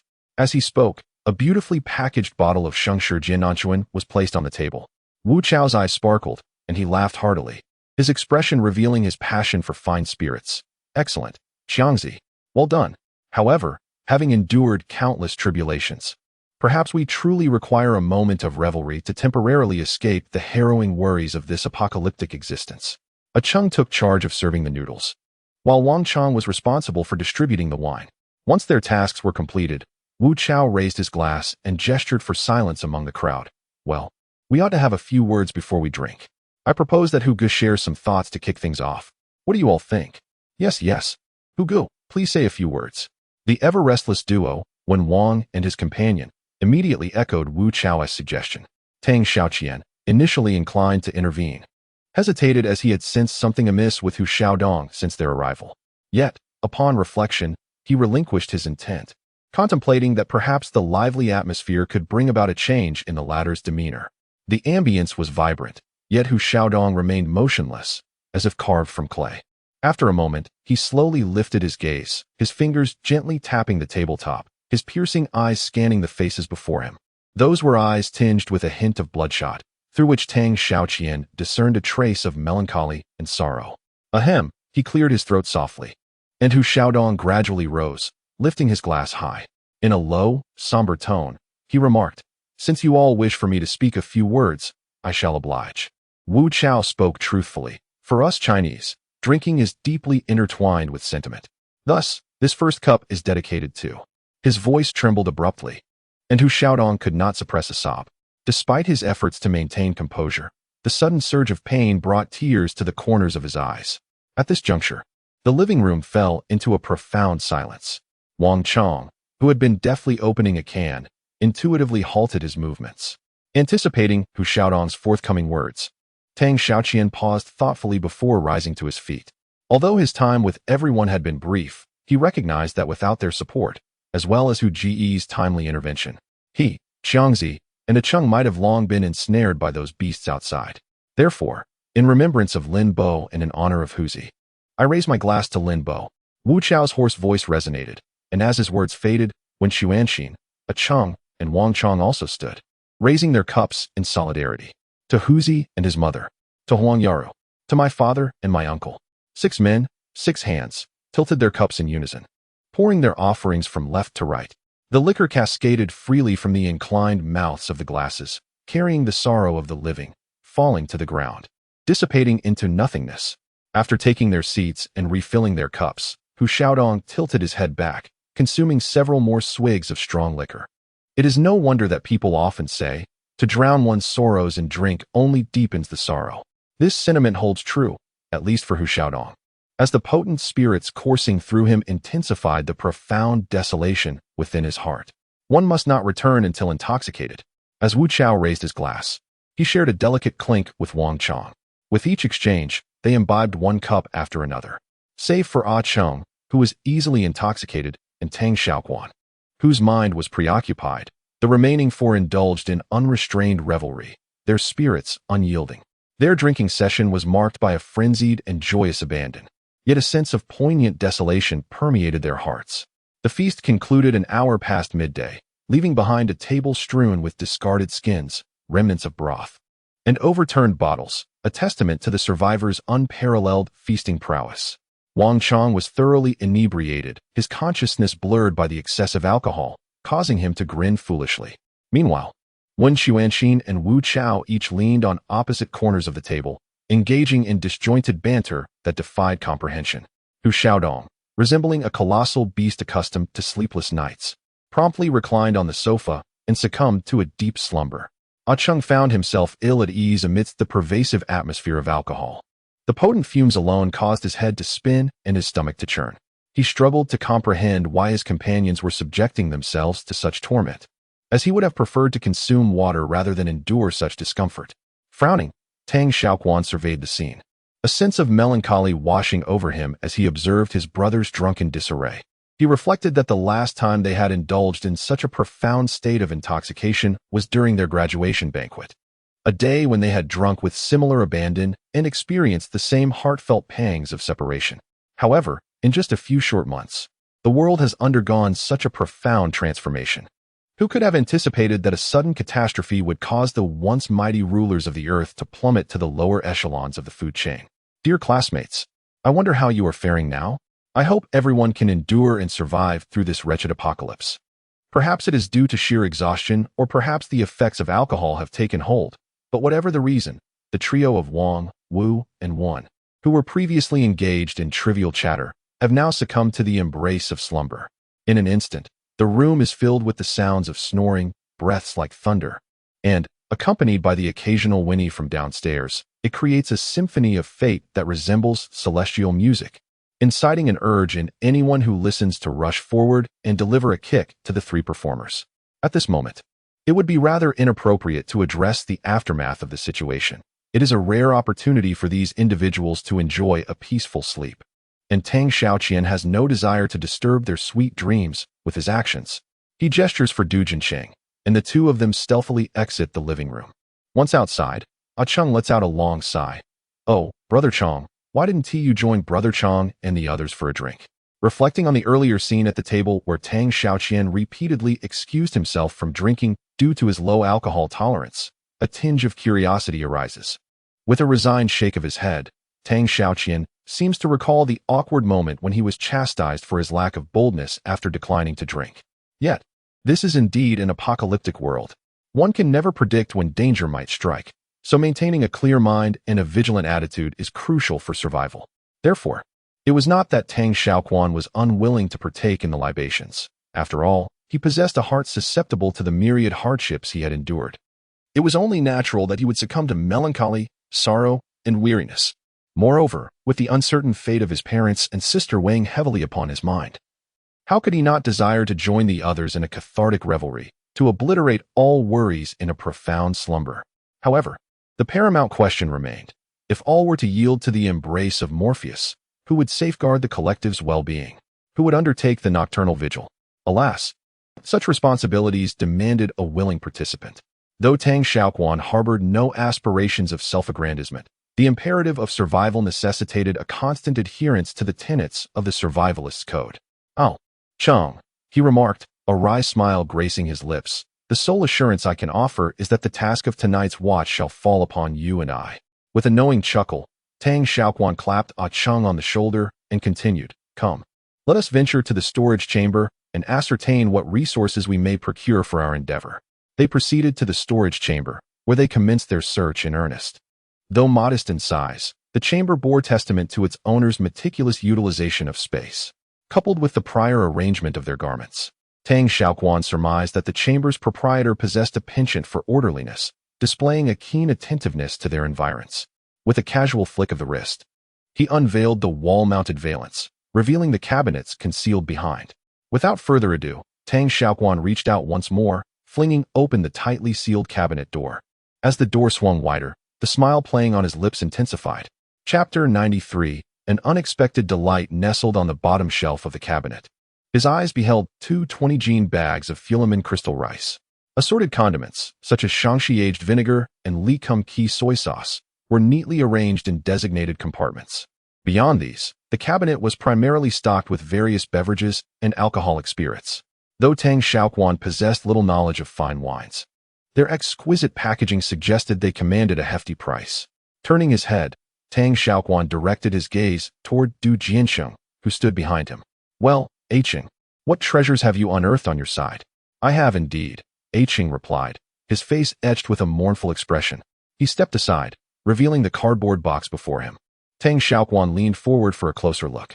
"Good heavens," he exclaimed, his eyes assaulted by a sea of vibrant red. He blinked involuntarily, muttering, "I'll be damned. We've struck gold. It's soft Zhonghua." Sure enough, within the pale yellow, 5-watt packaging box, rows of oblong objects, each bearing the Zhonghua insignia, lay horizontally. Tang Xiaoquan reached in, retrieved a pack, and peeled away the plastic seal. Excitement coursed through him, the most genuine emotion he had felt in quite some time. For a recent college graduate like himself, accustomed to a meager salary, soft Zhonghua was an object of desire, forever beyond his reach. Casually extracting a cigarette from the pack, Tang Xiaoquan presented it to Qiang, gesturing for him to indulge as well.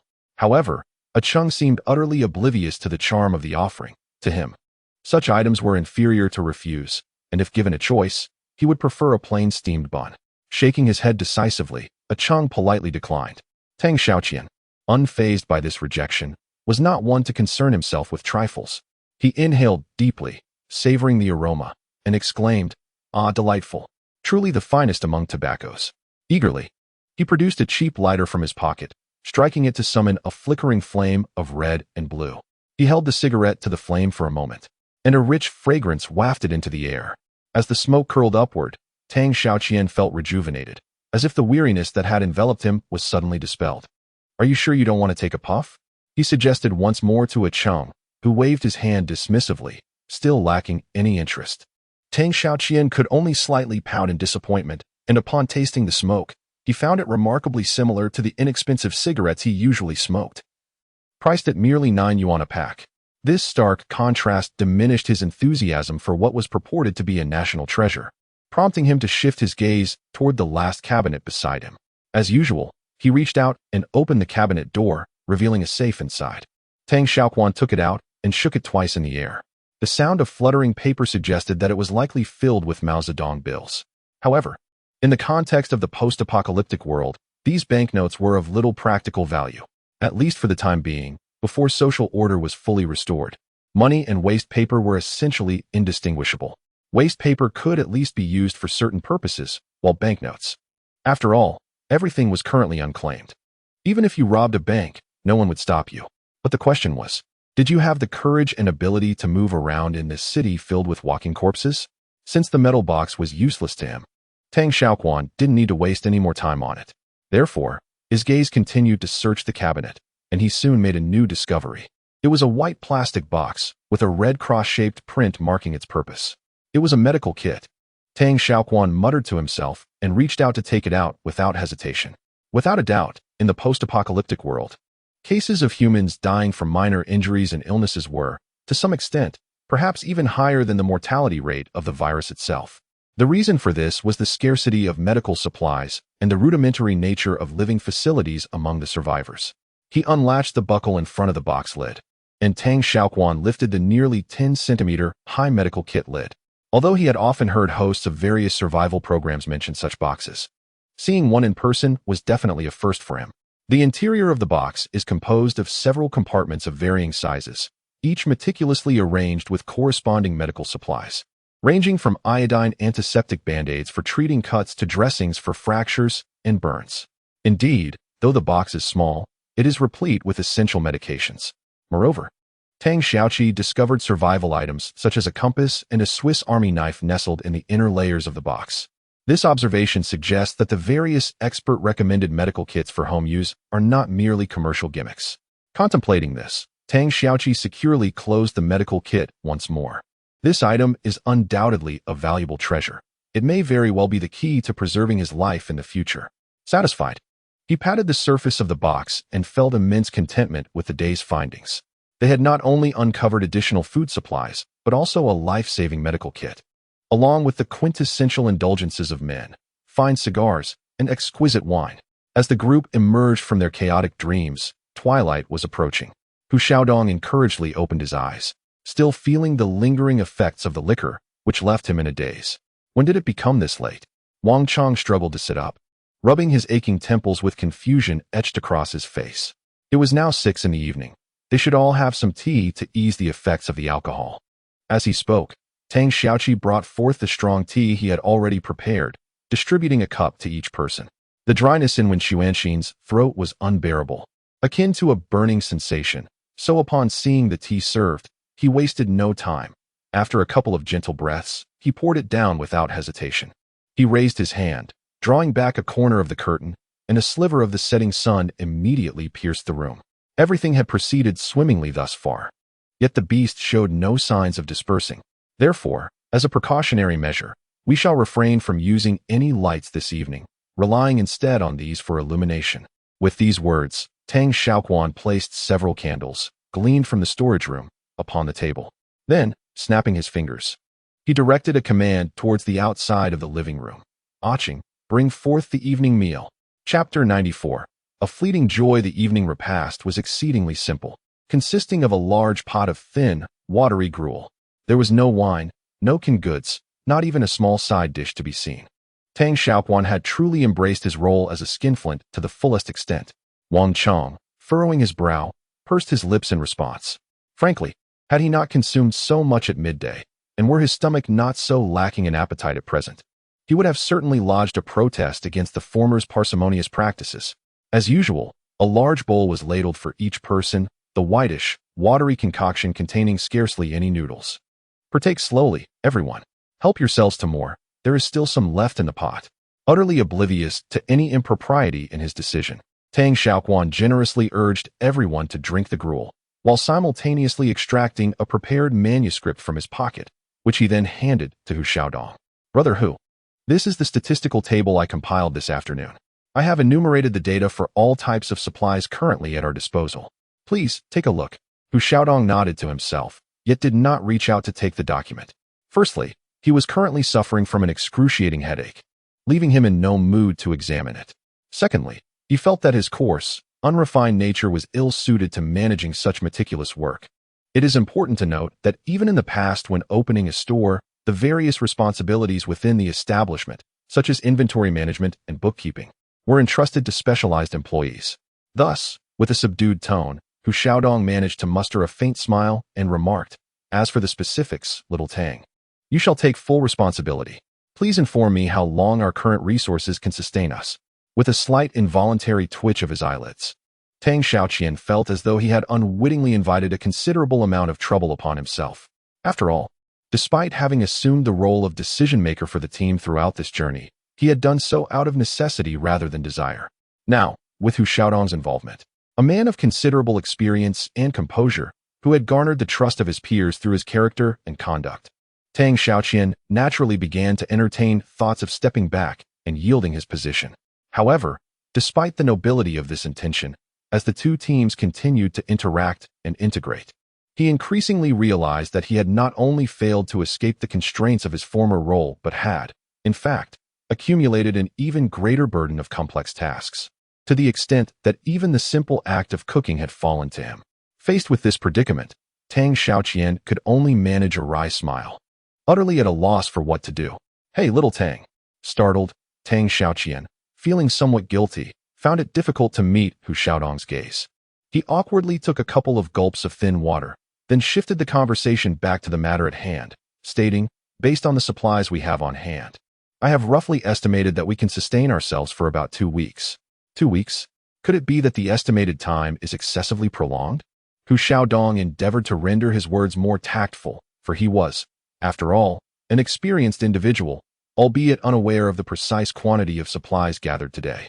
However, one thing he could ascertain with certainty was that relying solely on the 6 backpacks and a snakeskin bag filled with canned goods and instant noodles to sustain 6 robust men for 2 weeks was, quite evidently, an impractical notion, unless, as his gaze inadvertently darted to the half-full pot of thin gruel on the wooden table, Hu Xiaodong seemed to grasp something profound. Tang Xiaoqian licked his lips.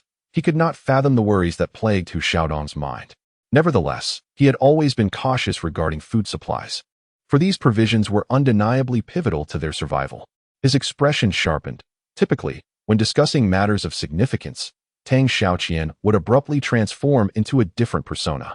"Not too long," he asserted emphatically, dismissing Hu Xiaodong's doubts before promptly offering his explanation. "You see, Hu Gu, after lunch, Qiang and I rummaged through the storage room and discovered several boxes of cigarettes, unopened liquor, snacks, and, most importantly, 2 bags of 20 pounds of rice. Coupled with the supplies we gathered from the supermarket, it should suffice to sustain us for 2 weeks. Wait. You mean you found cigarettes and alcohol?" As soon as Tang Xiaoqian finished speaking, Wang Chang's dark eyes ignited with fervent excitement, eagerly pressing for more information. The conversation momentarily paused, and Tang Xiaoqian, savoring the broth from his bowl, casually set it aside before continuing, "Moreover, there is an entire box of soft zhanghua. Damn, you should have mentioned it earlier. Do you have any on you? Quickly, hand one over." Wang Chang eagerly extended his right hand, nearly lunging towards his companion for a thorough search. Anticipating this reaction, Tang Xiaoqian calmly gestured to Ah Chang, who was engrossed in his bowl of soup, before cheerfully calling out, "Ah Chang, bring it out." Reluctantly putting down his porcelain bowl, Du Jincheng hesitated before reaching into his pocket. This lad, whenever mealtime approached, resembled a refugee in dire straits, displaying an unwavering enthusiasm for whatever food was presented to him. The other survivors genuinely admired this trait, for had it been them facing such a meager dish, they would hardly have exuded the same fervor as Qiang did. The cigarettes were handed to Wang Qiang, who swiftly opened the package and distributed one to each person. A post-meal cigarette felt like a divine blessing. The survivors clearly had no interest in continuing their meal, and aside from Hu Xiaodong, the others were fresh faces in the working world. For them, soft zhonghua was undoubtedly a luxury. Each of them eagerly lit their cigarettes. Wang Qiang even fantasized about being a big boss of some corporation, striking an exceptionally arrogant pose. However, before he could even take a puff, Hu Xiaodong coldly snorted and tossed his cigarette aside. Everyone, don't smoke these. These cigarettes are counterfeit. Chapter 95, Stranded Shift due to frequent social engagements and the need to deal with government officials from finance and taxation. Hu Xiaodong possessed a unique understanding of the authenticity of famous cigarettes and wines. Otherwise, if he were to give counterfeit goods to those officials, he would be in serious trouble. These unregulated tobacco products contain too many substances harmful to the human body. If these harmful substances were to cause damage, it would undoubtedly be a headache in this world lacking medicine and medical care. Wang Qiang stared at the cigarette in his hand with great reluctance. The feeling of frustration was akin to a man who had abstained for many years suddenly encountering a beautiful young woman who made his blood boil. He had made all the preparations, even taking off his pants, only to be met with a cold and indifferent response. Sorry, I'm not interested in men. Damn it. Reason ultimately prevailed over emotion. Wang Qiang gritted his teeth, threw the cigarette on the ground, and stomped on it twice in frustration. Hey, could the owner of this house be selling counterfeit goods? Unintentionally spoken, yet keenly perceived, a casual remark by Wu Chao caught Tang Xiaoquan's attention. Indeed, if the homeowner belonged to an ordinary family, there would be no reason to display such a plethora of cigarettes, particularly counterfeit ones. Hu Xiaodong, unable to comprehend the implications of Tang Xiaoquan's thoughts, furrowed his brow, revealing an ambiguous expression. Conversely, Wang Qiang, seated beside him, interjected with a smirk. What kind of doorplate is that? Just a solitary couplet proclaiming prosperity, accompanied by a plethora of advertisements. At this juncture, Wang Qiang appeared to have a sudden epiphany, continuing his discourse. Oh, right. The door to one of the rooms downstairs is ajar. Initially, Hu and I intended to investigate. But what? What did you say? The door to the room downstairs is open? Yes, indeed. It is open. Why, what's wrong? Wang Qiang's heart raced, evidently startled by his companion's unexpected exclamation. Excellent. With a forceful slap on the wooden table, Tang Xiaoquan, who had been resting his chin on his hand, abruptly straightened his posture. If my conjecture is correct, the homeowner likely operates a supermarket. The room on the first floor must serve as the storefront. As Tang Xiaoquan's words resonated, Hu Xiaodong and the others fell into a contemplative silence. After a moment of reflection, they collectively nodded, seemingly in agreement with the preceding hypothesis. In that case, it is imperative that we search the room downstairs, Hu Xiaodong remarked, lightly tapping the table with his fingers. Undoubtedly. Since it has been inferred that a supermarket exists downstairs, it seems only logical for us to investigate further. After all, if our conjecture proves true, and the room we open happens to be that very supermarket, it would undoubtedly be a significant boon for our supplies. The main door downstairs is secured, and the zombies cannot penetrate, so I concur that we should descend and explore. Wu Chao also expressed his agreement.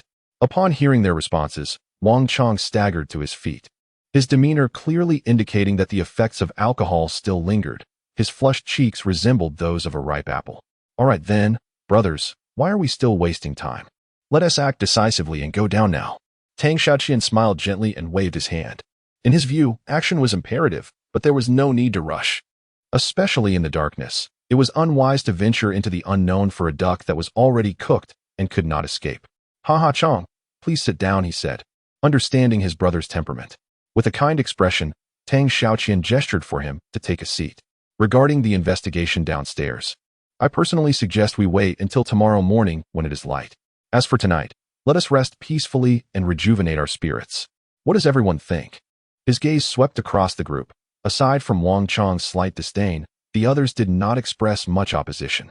Together, they cleared the dining table, and the survivors retrieved 2 bamboo mats from the storage room. They spread it on the ground, and with the accompanying sofa beside the table. An utterly uncomfortable bachelor-esque dormitory was completed. The night was oppressively dark, and after a rather unfulfilling exchange of idle chatter, the survivors gradually laid down upon their beds. As for Qiang and Tang Xiaoquan, who bore the responsibility of keeping watch that night, they discreetly moved to the adjacent storage room to avoid disturbing the others' rest with their movements. As for the prearranged shift schedule, it had to be regretfully shelved due to Hu Xiaodong and others being inebriated. Tang Xiaoquan was not particularly concerned about this. Although he understood the significance of taking turns to keep watch, he recognized that principles are ultimately lifeless, while humans are living beings. After all, his companions, having endured a day filled with both physical and psychological turmoil, truly required a night of undisturbed sleep to soothe their weary hearts. In a state of ennui, Tang Xiaoquan retrieved his notepad, where he had previously chronicled his daily life, and began to write by the flickering candlelight. Though merely a day had passed, it felt like a lifetime to him. There were too many feelings and reflections that needed to be documented. Today's events involving Lu Rue had deepened his understanding of the apocalypse's brutality and the darkness of human nature. He vividly recalled how the zombies, drawn to the vicinity of the bus, would occasionally cast their gaze toward the supermarket. It was important to note that, at that time, there were no other sources of sound around the supermarket to capture their attention, aside from the SUV where the group was stationed.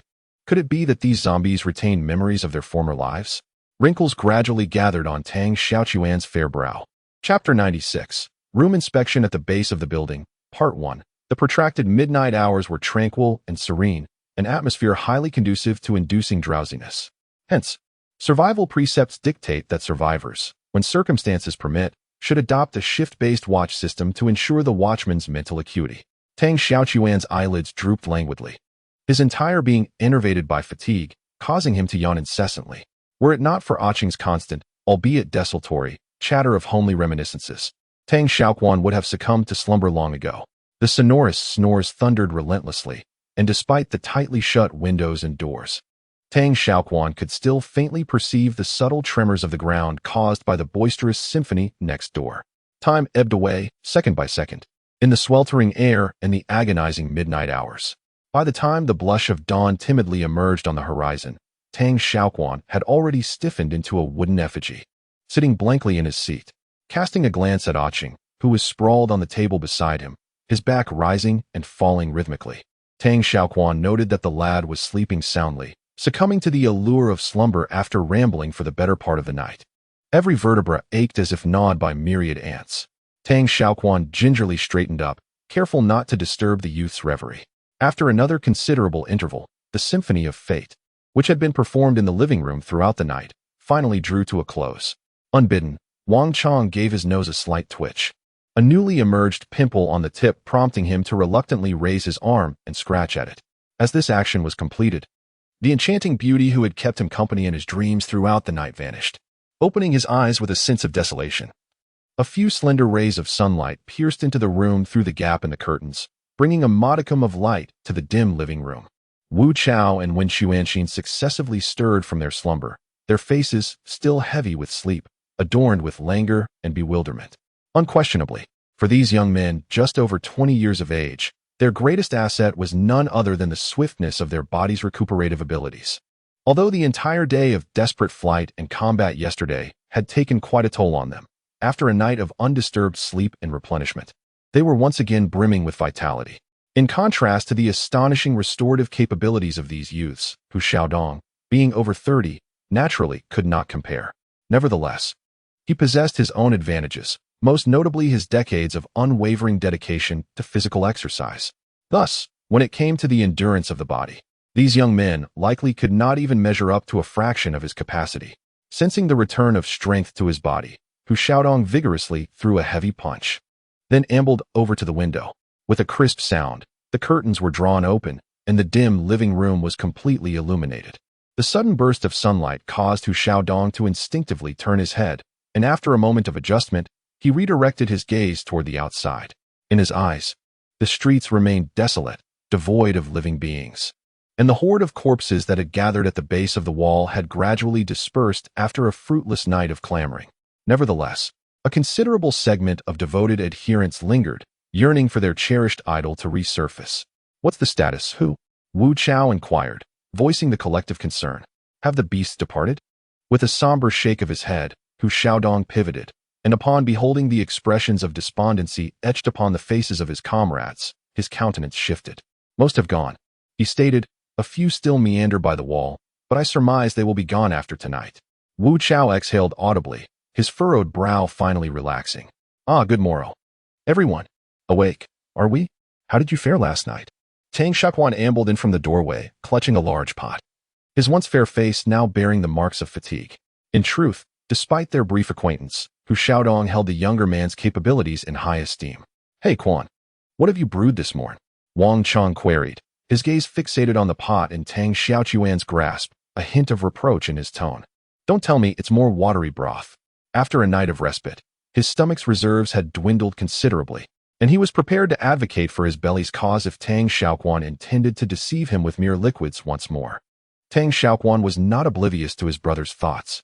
He offered a wry smile, and without a word, lifted the lid of the pot, revealing a sight of thin rice porridge, oblivious to the gentle warmth emanating from the scalding water meter. The parched Quan Xian hastily ladled a bowl of stream water into his own bowl. Anyone who has ever been intoxicated can attest to the experience of profound dehydration upon awakening.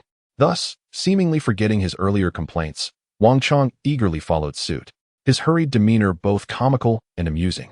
Surveying the surroundings, Hu Xiaodong noticed the absence of Qiang in the living room and inquired, "Where's Qiang? Why isn't he joining us for breakfast?" "Oh, he must be exhausted from last night and is still asleep. Let's not disturb him. I'll warm up his meal later when he wakes up," as he urged everyone to eat. Tang Xiaoquan seized the opportunity to share the plan he had formulated the previous night. "While we eat, let me outline today's agenda. I propose we divide into 3 teams. First, Wang Qiang, myself, and brother who will be responsible for searching the rooms on the ground floor. Wu Chao will serve as the emergency response team, stationed in the stairwell, ready to address any unforeseen events, and Xiaoquan and Qiang will form the 3rd team, remaining in the room. Does anyone have any objections?" Having weathered numerous life or death situations together, the group held Tang Xiaoquan's meticulous mind and planning abilities in high regard. Consequently, they naturally had no reservations about his proposed plan. However, Hu Xiaodong gently set down the porcelain bowl in his hands, pondering thoughtfully as he remarked, "Xiao Tang, I have no objections to your plan itself, but regarding the weapons we currently possess." With a slight grimace and a shake of his head, Hu Xiaodong's words immediately conveyed his meaning to the others. Chapter 97, Room Inspection at the Base, Part 2. Indeed, the consecutive brutal encounters had not only left the survivors exhausted, but had also resulted in their trusted weapons falling into enemy hands. Nodding affirmatively, Hu Wu and Wen had all witnessed the prowess of Wang Tang wielding the spear. Although its lethality paled in comparison to the sharpness of a blade, its elongated reach often allowed one to deliver a fatal blow to a zombie before it could close in. After finishing their meal, the group took a brief respite before commencing preparations for the upcoming operation. As per routine, they began to sharpen the wooden mop heads. With 2 prior experiences in crafting, Wang Qiang skillfully fashioned the spear, moving with the ease of a fish in water. However, this time, he intentionally left the spearhead less pointed than before, opting to extend the length of the spiral handle. Through several real combat situations, Wang Qiang had discovered that blunt instruments often proved to be more reliable than sharp ones when confronting zombies. To ensure the spear tip could effectively penetrate a zombie's skull, he shaped the head like a harpoon and affixed several iron nails measuring over 5 centimeters to the spiral handle. Consequently, this advanced version of the spear not only retained the sharp characteristics of previous spearheads, but also exhibited exceptional durability. Hu Xiaodong sat quietly in a corner, meticulously sharpening the knife in his hand. Having lost his own during a previous escape, he was now obliged to make use of this one belonging to Quan Xian. After nearly half an hour of diligent work, the preparations of the other survivors were finally coming to fruition. Having resolved his personal matters one last time, Tang Xiaoquan approached the group with weary steps. "Xiaoquan, perhaps it would be best if you refrained from participating in this operation. You spent the entire night awake. It would be wise for you to rest." Hu Xiaodong observed the young man's fatigued expression, believing it safer for him to remain indoors. "Indeed, Quanzi, look at you. Hurry and lie down on the sofa. As for the affairs downstairs, Hu Guo and I will manage just fine." Tang Xiaoquan had complete faith in the capabilities of Wang and Hu, yet his purpose for joining the venture extended beyond merely scavenging for supplies. Regardless of the abundance of resources in this small building, there would inevitably come a day when they would be depleted. Thus, he felt it imperative to prepare for an eventual departure. This time, he sought to examine the layout of the lower floors to facilitate future planning. With a light-hearted smile, Tang Xiaoquan feigned nonchalance as he vigorously slapped his cheeks twice, then called out, Hey, wow. All right, I'm fine now. I might have been a bit drowsy after just eating, but now there's no need for concern. Let us set off, to prevent further entanglement. As soon as his words were spoken, Tang Xiaoquan picked up the kitchen knife and his backpack, stepping out the door. Seeing his steadfast determination, Hu Xiaodong could only shake his head helplessly, then gestured for Wang and the others to hurry and follow him out of the door. The building comprised merely 2 levels, so the quartet quickly arrived at the corner of the first floor. According to the plan, Wu Chao would remain here to respond to any potential incidents. Thus, without the need for verbal communication, Wu Chao stood still, gripping a golf club, vigilantly observing the advancing trio. Upon reaching the ground floor, Hu Xiaodong swiftly turned his head to glance at the situation outside. And after confirming that no living beings were moving beyond the iron gate, he immediately signaled to Wang Qiang beside him. The latter promptly understood, stepping to the left of their target while placing his hand on the doorknob. Both raised their right fingers. Wang Qiang and Tang Xiaoquan almost simultaneously formed a single gesture. Meanwhile, with his compound bow drawn taut, Hu Xiaodong aimed at the center of the door. 2. The 2 fingers were raised in unison once more. Hu Xiaodong's arms swelled with tension, confident that upon the utterance of the 3rd count, any creature appearing before the door would meet the fate of being struck down by an arrow. 3. In an instant, as the signal was given, Wang Qiang decisively pulled the previously ajar door wide open. Hu Xiaodong could distinctly feel a gust of wind rushing toward him. Had it been an ordinary person, they might have instinctively turned away. Yet he, a seasoned archer trained for years, did not even blink. Safe. Muttering softly, Hu Xiaodong had already descended into the room. Without a moment's hesitation, Tang Xiaoqi promptly followed Wang Qiang. Enveloping Hu Xiaodong in their midst, the 3 formed a single-file line as they cautiously advanced. The overall layout of this room mirrored that of the upper floor, but if one were to identify any distinction, it would undoubtedly be the alarming quantity of cardboard boxes piled within, reaching an almost embarrassing extent. To speak frankly, it would be more accurate to describe this space as a storeroom rather than a dwelling.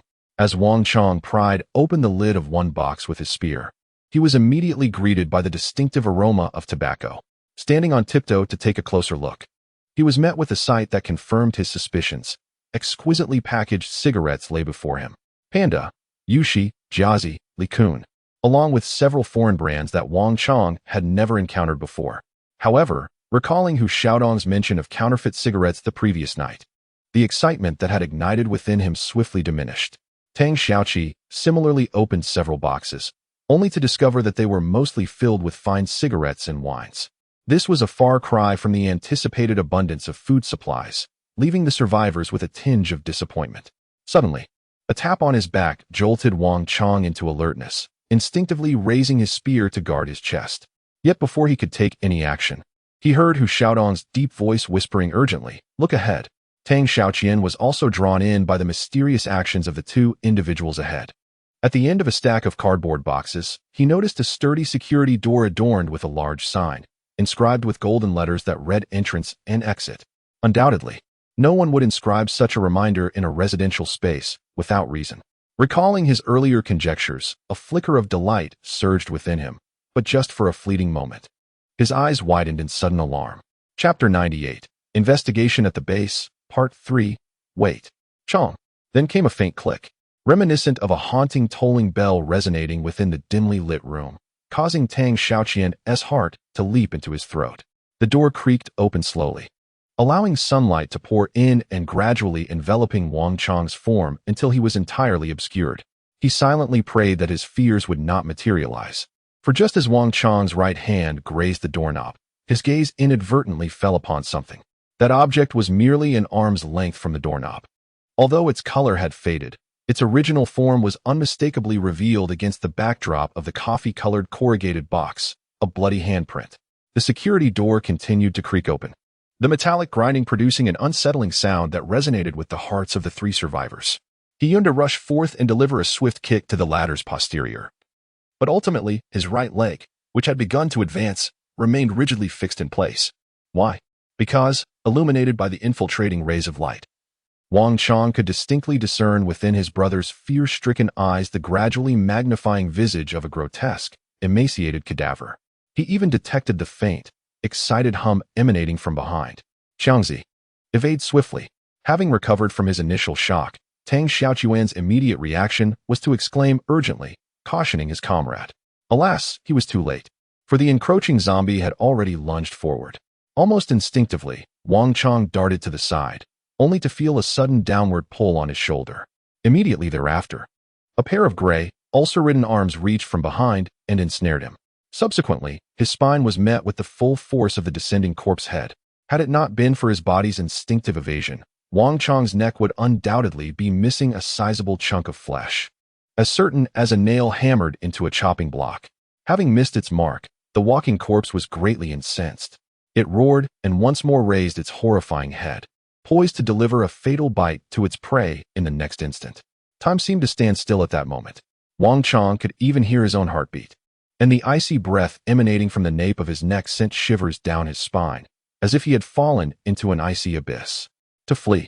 That was Wang Qiang's sole thought at that moment, but his stiffened legs remained as immobile as if they had been injected with anesthesia, unable to move even a fraction. Undoubtedly, the dread of mortality had thoroughly unsettled his composure, rendering the simile of a lamb awaiting slaughter an apt depiction of his predicament. A subtle whistling sound sliced through the air, a fleeting presence, yet Wang Qiang distinctly perceived a gust of wind, sharp as a blade, grazed past his ear. A resounding thud echoed as the severed head of the cadaverous figure once more descended, its trajectory unerringly leading it to impact the nape of Wang Qiang's neck. An all-encompassing chill permeated his being, instantly eliciting a shudder from Wang Qiang, who had been rooted to the spot in a state of paralysis. Subsequently, he emitted a startled cry, extricating himself from his position with a frantic leap. Heavens! A deceased individual. The incapacitated walking corpse slumped lifelessly, an obsidian carbon arrow piercing its cranium, traversing the very base of its brain. Disregarding the impulse to express relief at his comrade's narrow escape, as the latter's exclamation had already captured the attention of the other ghouls within the establishment. Secure the entrance. Quickly, hearing the urgent entreaty from behind, Wang Qiang's muddled thoughts coalesced into a state of lucidity. Indeed, the crisis remained far from resolved, and the genuine tribulations were merely commencing. Tang Xiaoquan, his fair countenance contorted with anxiety, gesticulated vehemently, repeatedly urging the comrade nearest the portal to secure it with haste. However, the behavior of the undead is peculiar. Despite their seemingly languid demeanor, as if detached from all concerns, their reaction speed can be unexpectedly swift when prey presents itself. In a flurry of urgency, Wang Qiang grasped the doorknob, startled by the relentless groans of the zombies that echoed around him. He tightened his grip and forcefully pulled back, feeling a surge of heat as the air around him shifted. Strands of hair on his forehead danced in the warm gust. Undoubtedly, once this fortified door was closed, all threats would be neutralized, for no matter how ferocious the undead might be, they could never breach this solid iron gate forged from thick plates. Yet, reality often unfolds in ways one least expects. The security door abruptly halted a mere 30 centimeters from the lock, and Wang Qiang's heart sank as he turned to investigate. There, wedged in the crack of the door, lay a withered zombie leg, the unfortunate owner of which had just attacked him and had been dispatched by Hu Xiaodong's arrow to the head. What should he do? Panic enveloped him as this unforeseen incident shattered his composure. He stood frozen, his tense features betraying a sense of confusion and helplessness. Without hesitation, Hu Xiaodong released the bowstring, sending an arrow flying forth in a dazzling straight line illuminated by the sunlight. It was evident that for the survivors, removing the corpse and closing the door again was an increasingly improbable task, as the approaching zombies were now mere inches away from the sturdy barrier. With no other options available, the only course of action was to retreat from the house.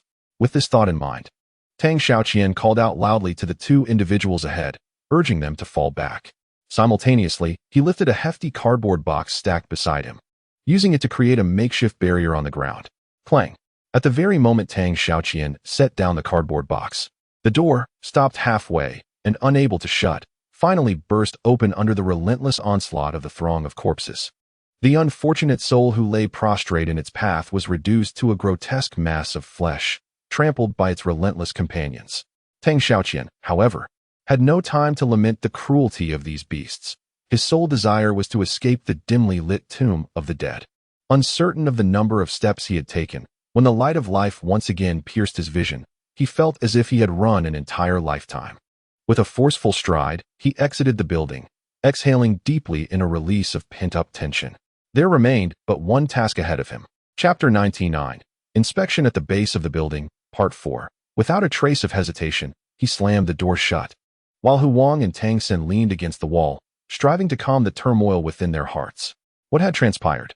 Wu Qiao came rushing down the corridor, brandishing a golf club, his face, a mere palm's breadth, etched with anxiety. Damn it!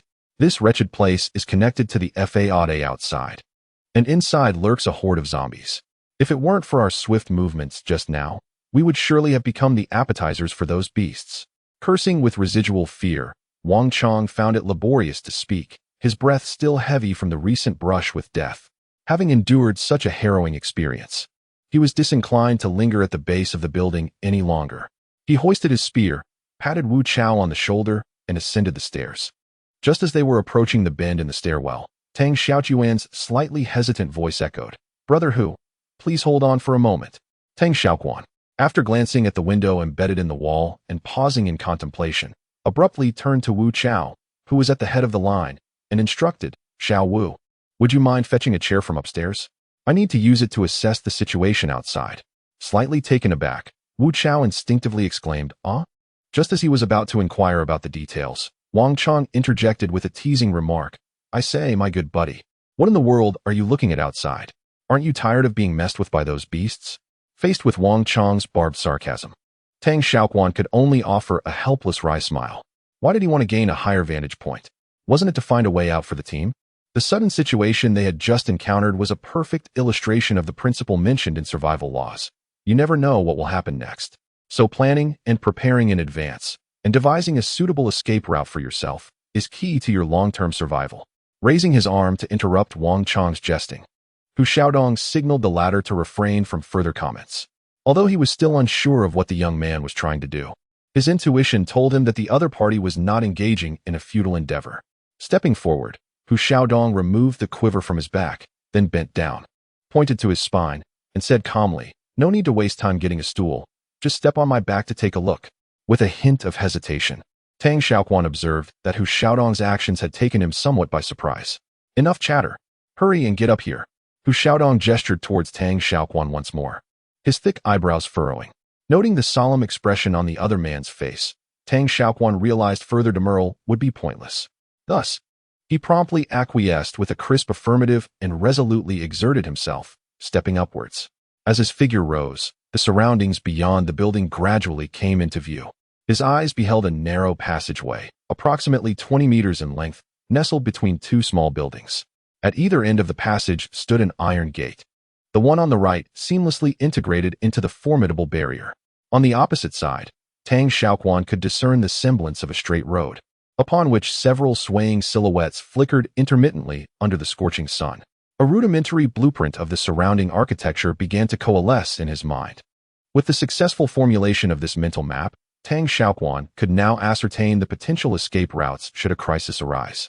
Gently hopping down from Hu Xiaodong's back, Tang Xiaoquan hastily brushed away the dust from the latter's back, while expressing his gratitude. Hu Xiaodong dismissed it with a carefree grin, considering it of little consequence. At present, his sole concern lay with a single matter. "Well, did you manage to see everything you wanted to see?" With a definitive nod, Tang Xiaoquan offered his reply with a smile. "Undoubtedly, ascertaining their location is paramount for the team to deliberate on their next course of action. While their current refuge offers respite, it is not a permanent sanctuary. Tang Xiaoquan believes that locating a government-operated shelter is crucial to ensuring their long-term safety." Upon returning indoors, Qiang remained in blissful slumber, oblivious to the life-threatening ordeal his companions had just endured. Tang Xiaoquan refreshed himself with a cold shower and changed into cooler attire. Once he had bathed and changed, the fatigue he had temporarily suppressed due to the intense situation washed over him, causing him to yawn incessantly and feel overwhelmingly sleepy. Observing Tang Xiaoquan's weariness, Hu Xiaodong suggested he rest, and the others conscientiously lowered their voices to avoid disturbing him.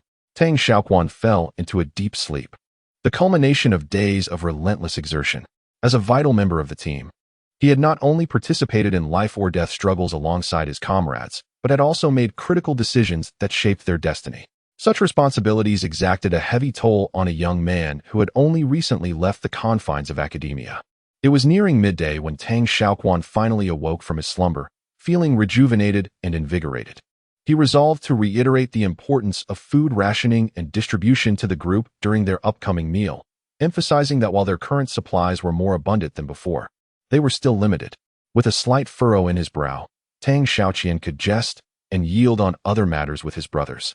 But when it came to principles that determined the fate of the entire team, he would not concede even the slightest bit.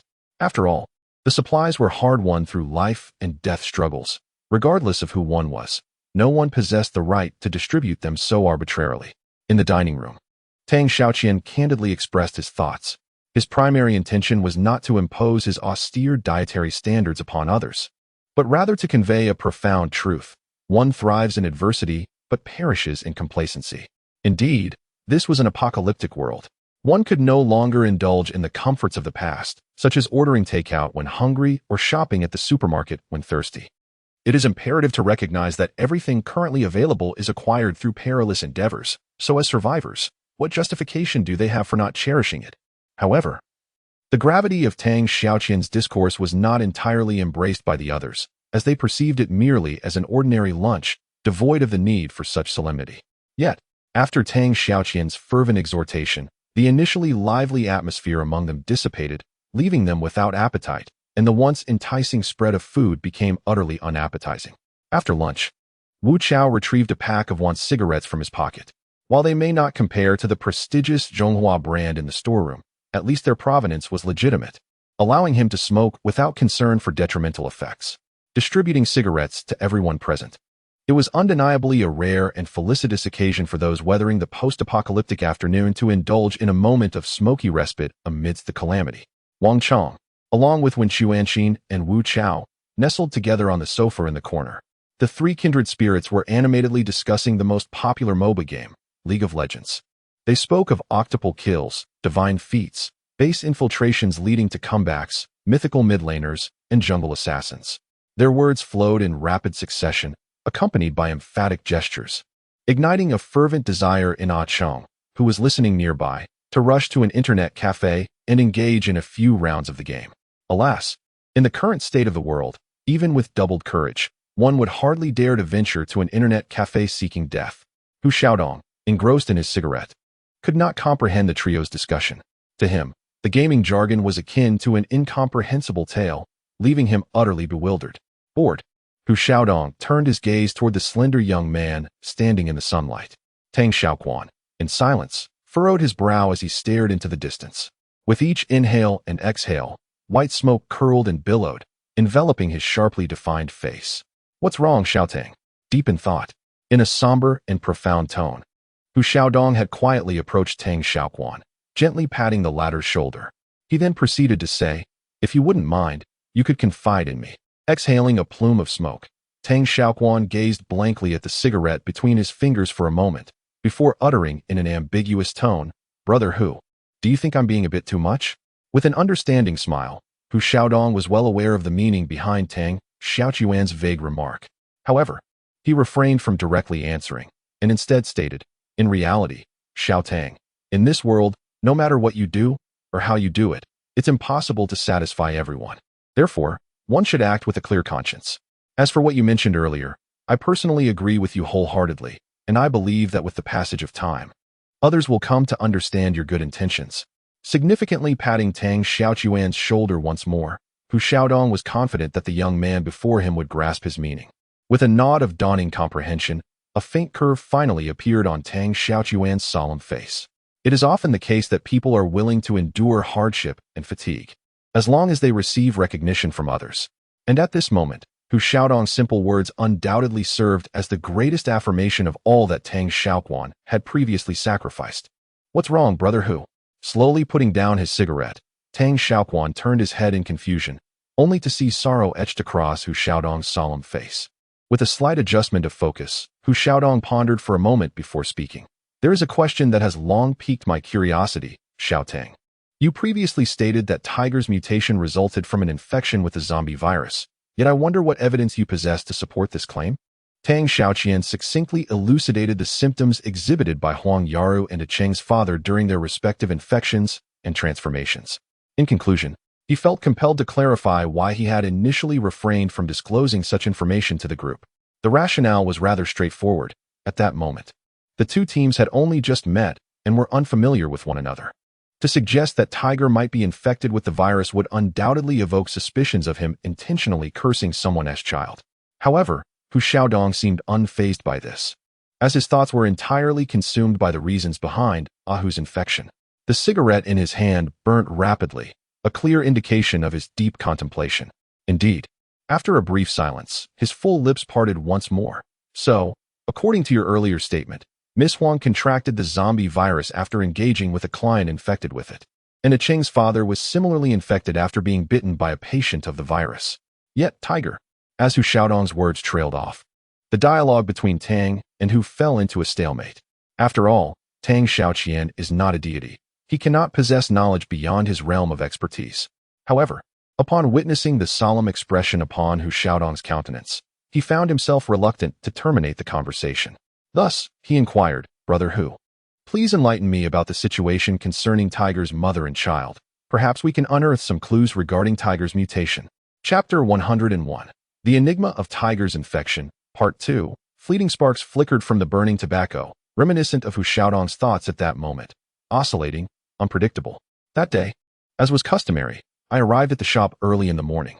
Perhaps due to the weekend, it wasn't long before several groups of customers graced the establishment, among them Tiger and his mother.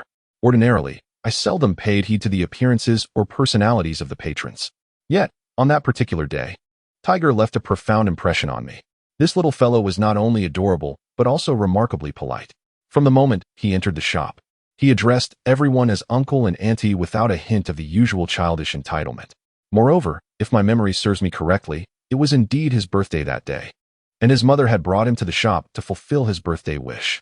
You might find it hard to believe, but such a young child was already aware of Michael Jordan, and owning a basketball of his own had been his cherished aspiration.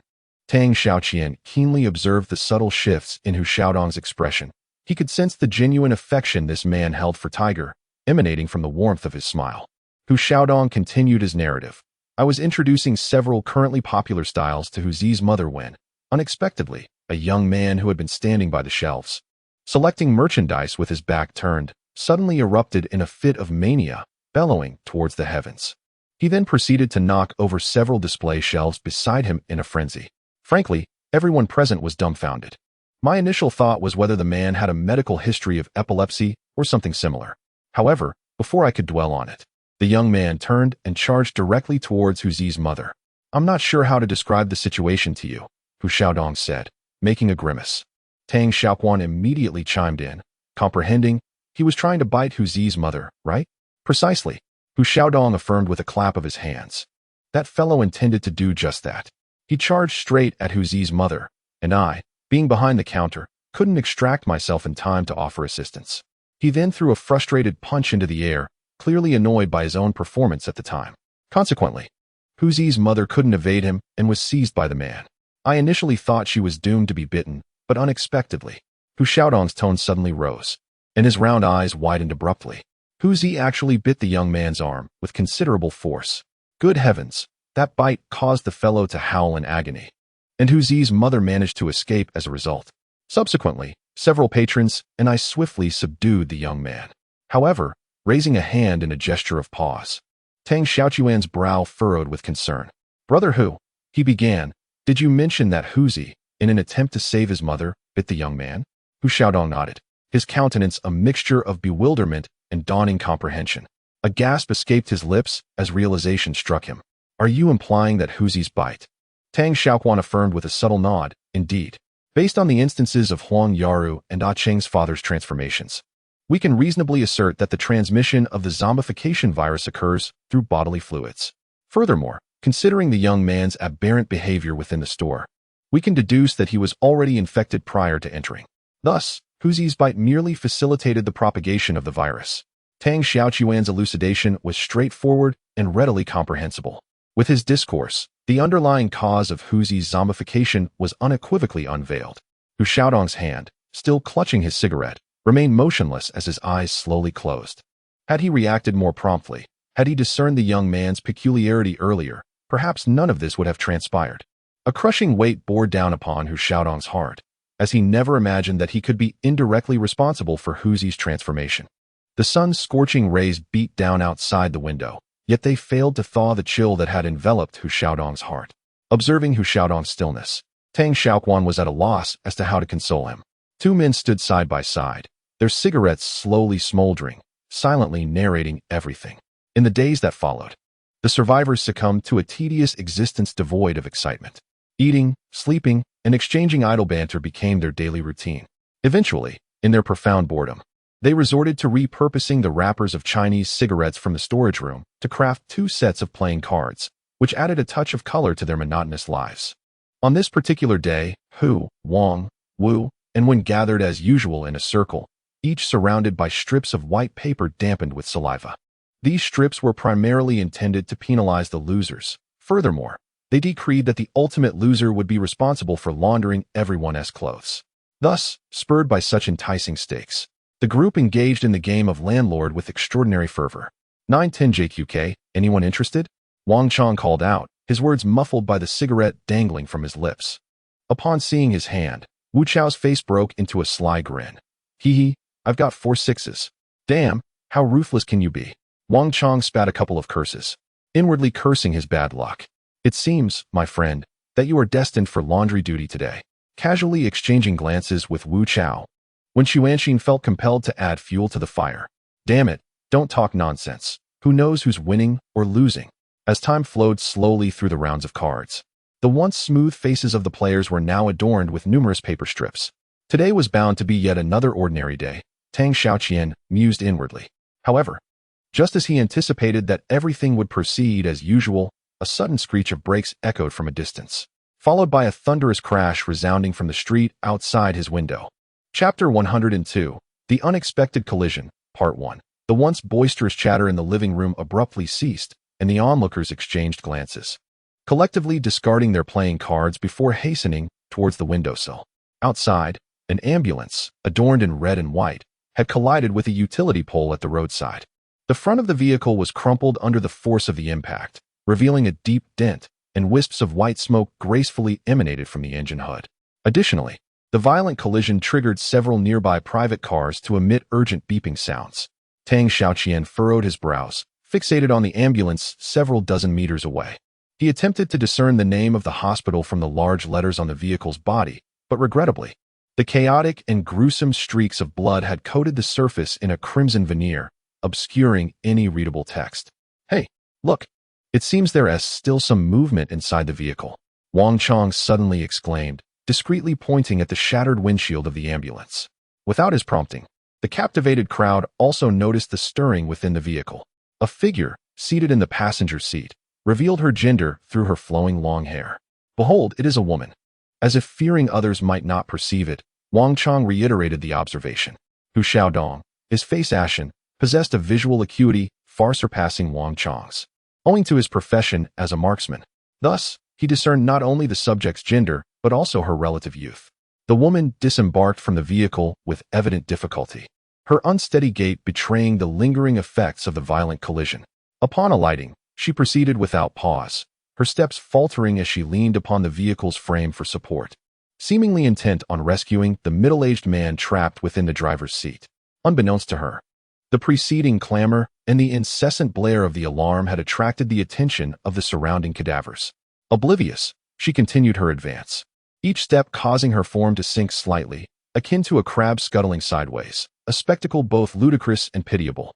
At long last, through unwavering perseverance, she managed to reach her intended destination. However, to her dismay, the force of the impact had rendered the driver's side door utterly contorted and misshapen. Consequently, to breach such a mangled barrier would necessitate specialized extraction implements. Unaided human strength, it would seem, would only suffice for a costumed superhero. Undeterred, the woman tugged at the door with fervent desperation, her cries echoing as she endeavored to rouse the unconscious man slumped within. However, blood flowed incessantly, staining half of the man's visage in crimson.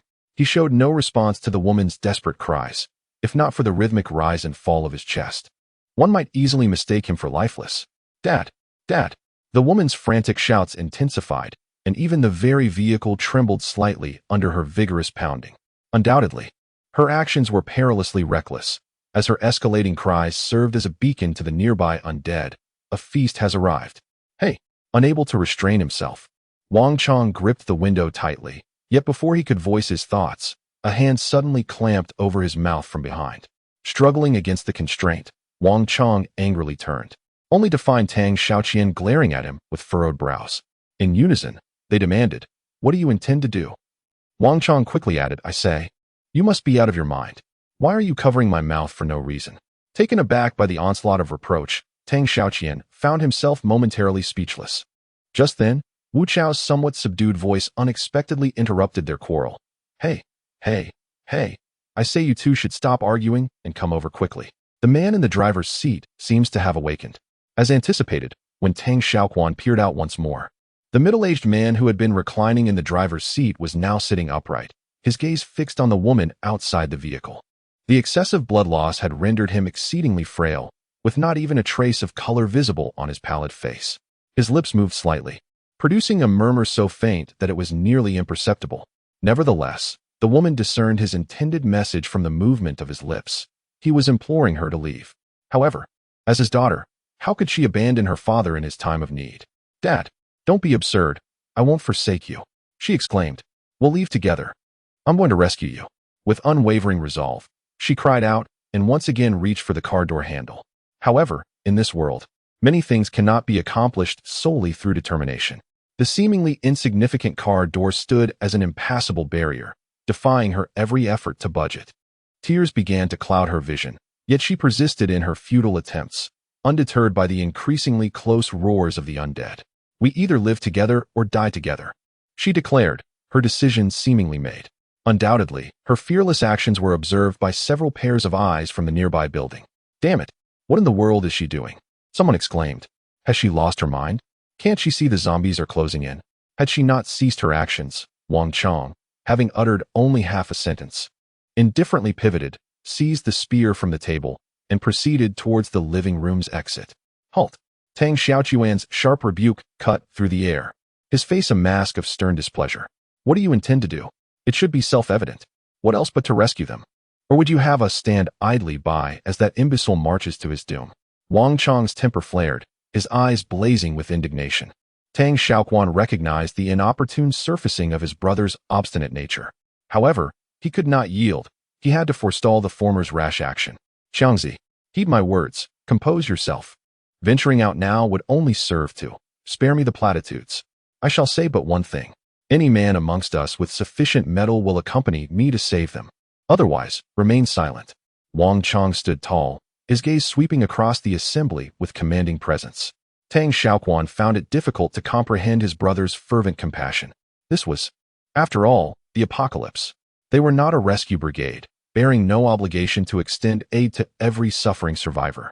Moreover, given the present circumstances below, an imprudent sortie could jeopardize the entire group.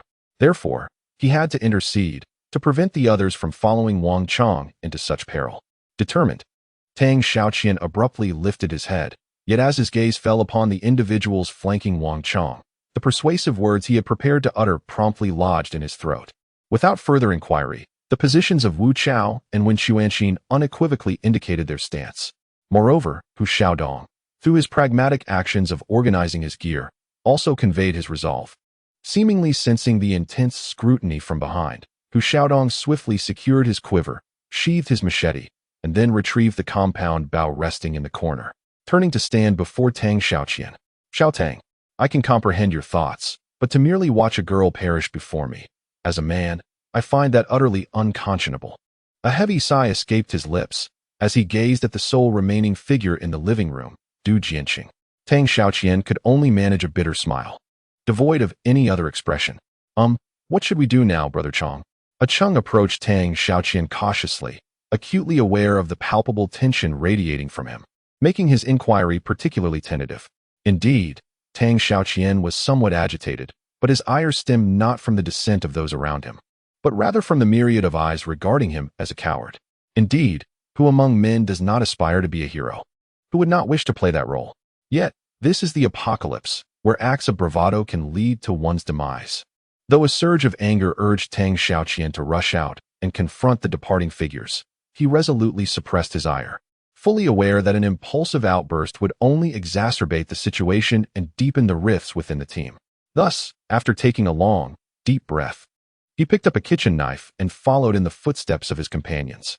Undoubtedly, survival in this apocalyptic world necessitated a well-conceived plan, a principle Tang Xiaoquan had come to understand intimately after enduring numerous life and death trials. It was precisely this principle that had enabled him and his team to persevere until now.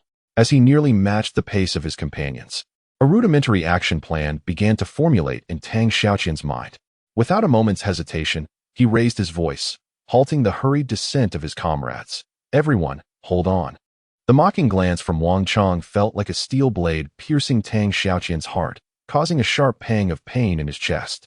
However, he ultimately swallowed his discomfort, approaching the group with an air of determination and articulating clearly.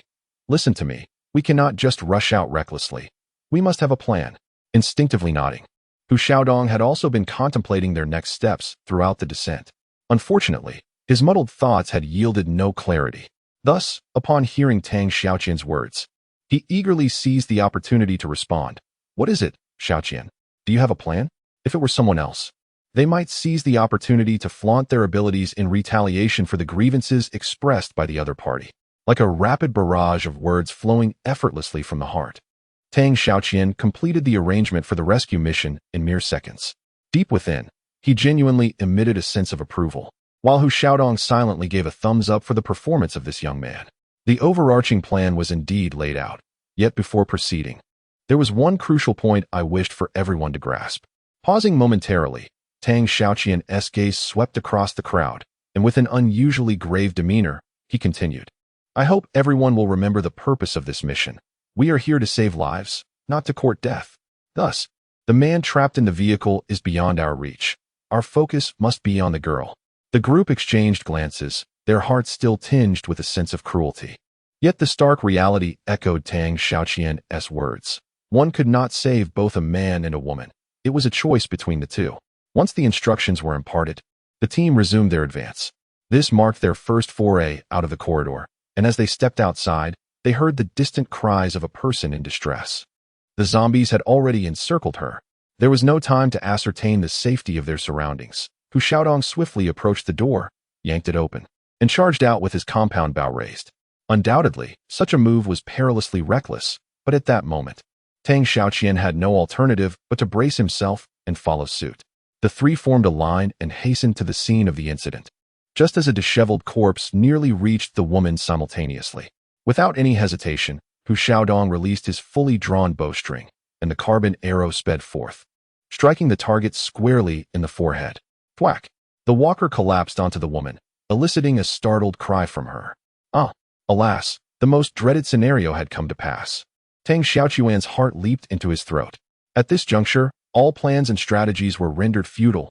Time alone would determine the success of this life-or-death rescue.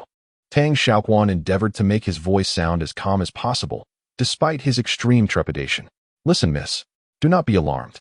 We are going to get you out of here. But before we do, you must remain calm and refrain from screaming as you did just now, understood? Nodding absently, the girl was evidently terrified. However, after a brief moment, she shook her head and, turning back, grasped the car door, pleading, My father is still inside. Please, save him. Quickly. Chapter 104, An Unexpected Collision, Part 2. This was a difficult decision to make. The girl's tear-filled eyes caused Tang Xiaoquan to waver in his previous resolve. Indeed, who was without parents, without loved ones? If he were in her position, could he abandon them? Tang Xiaoquan could not find an answer. The man's lower body was trapped within the driver's seat, rendering him immobile. The ceaseless flow of blood made him appear increasingly despondent, and his gradually drooping eyelids indicated that his life was nearing its end. Thus, barring any unforeseen circumstances, even if the crowd manages to rescue this man, his chances of surviving in this desolate world, rife with scarcity of medical resources, are exceedingly slim. However, despite the logic of the situation, When one is confronted with the necessity of making a related decision, it becomes exceptionally challenging to confront the depths of one's own conscience. At this moment, Tang Xiaoquan hesitates. The moral dilemmas of reality incessantly clash within him, engendering a profound sense of conflict.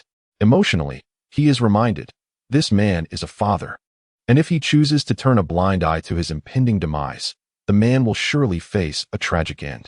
Two opposing forces incessantly intertwine in his mind, leaving Tang Xiaoquan momentarily disoriented and at a loss.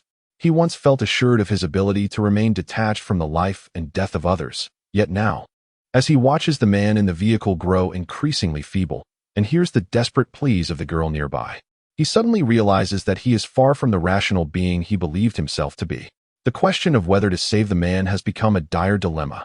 To save him would mean placing the entire group in imminent danger of being surrounded by the undead. Conversely, to refrain from saving him would subject him to the torment of his own conscience. Tang Xiaoquan finds himself ensnared in a truly precarious predicament. Just then, the nearly breathless man suddenly met Tang Xiaoqian's gaze. Through the gentle swaying of his head and the faint movement of his lips, Tang Xiaoqian gleaned his intent. The man was entrusting him with the hope that he could lead his daughter to safety. This, indeed, is what one might call paternal love. Tang Xiaoqian suddenly felt a profound pang in his heart, and the figures of his parents surfaced in his mind. Indeed, regardless of the circumstances or the perils they faced, parents invariably bestow the hope of life upon their children, even at the cost of their own lives.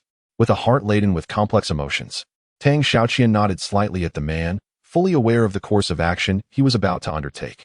However, what he could not have anticipated was that, at the moment he nodded in agreement, a faint smile emerged on the man's pallid face. This was a smile that defied verbal description, for it encapsulated a multitude of emotions that perhaps only the individual himself could elucidate. Casting another glance at the man within the vehicle, Tang Xiaoqian recognized this noble figure, who, through his actions, exemplified the responsibilities and commitments that a man, a father, should uphold. As circumstances had escalated to this point, there seemed to be little room left for hesitation. Tang Xiaoqian approached the girl with an air of indifference, solemnly uttering an apology, and then, with a swift motion, he grasped her delicate arm and forcefully dragged her backward. Clearly taken aback by Tang Xiaoqian's abrupt and forceful action, Hu Xiaodong and Wang Qiang were momentarily stunned, but soon came to terms with the situation, for the encroaching horde of zombies left them no room for further contemplation. Undoubtedly, retreat was their only viable option at that juncture, though it pained them to do so. Persisting in a futile rescue attempt would likely result in the demise of not only the man, but also the girl and the three comrades present, all of whom would become a delectable feast for the walking dead. With a swift motion, Hu Xiaodong felled a zombie lurking behind Tang Xiaoquan and decisively extracted the machete embedded in his back. His mission was unequivocally clear, together with Wang Qiang. He was to safeguard Tang Xiaoquan and the woman during their perilous 50-meter escape. Flanking the group on either side, Hu and Wang periodically lunged forward, hacking and slashing at the encroaching undead. With each sortie, one or two unfortunate creatures would topple to the ground. Thus far, events seemed to be unfolding smoothly, and the group was steadily advancing toward the iron gate outside the building. However, one can scarcely fathom the strength a woman can summon when driven by terror and despair.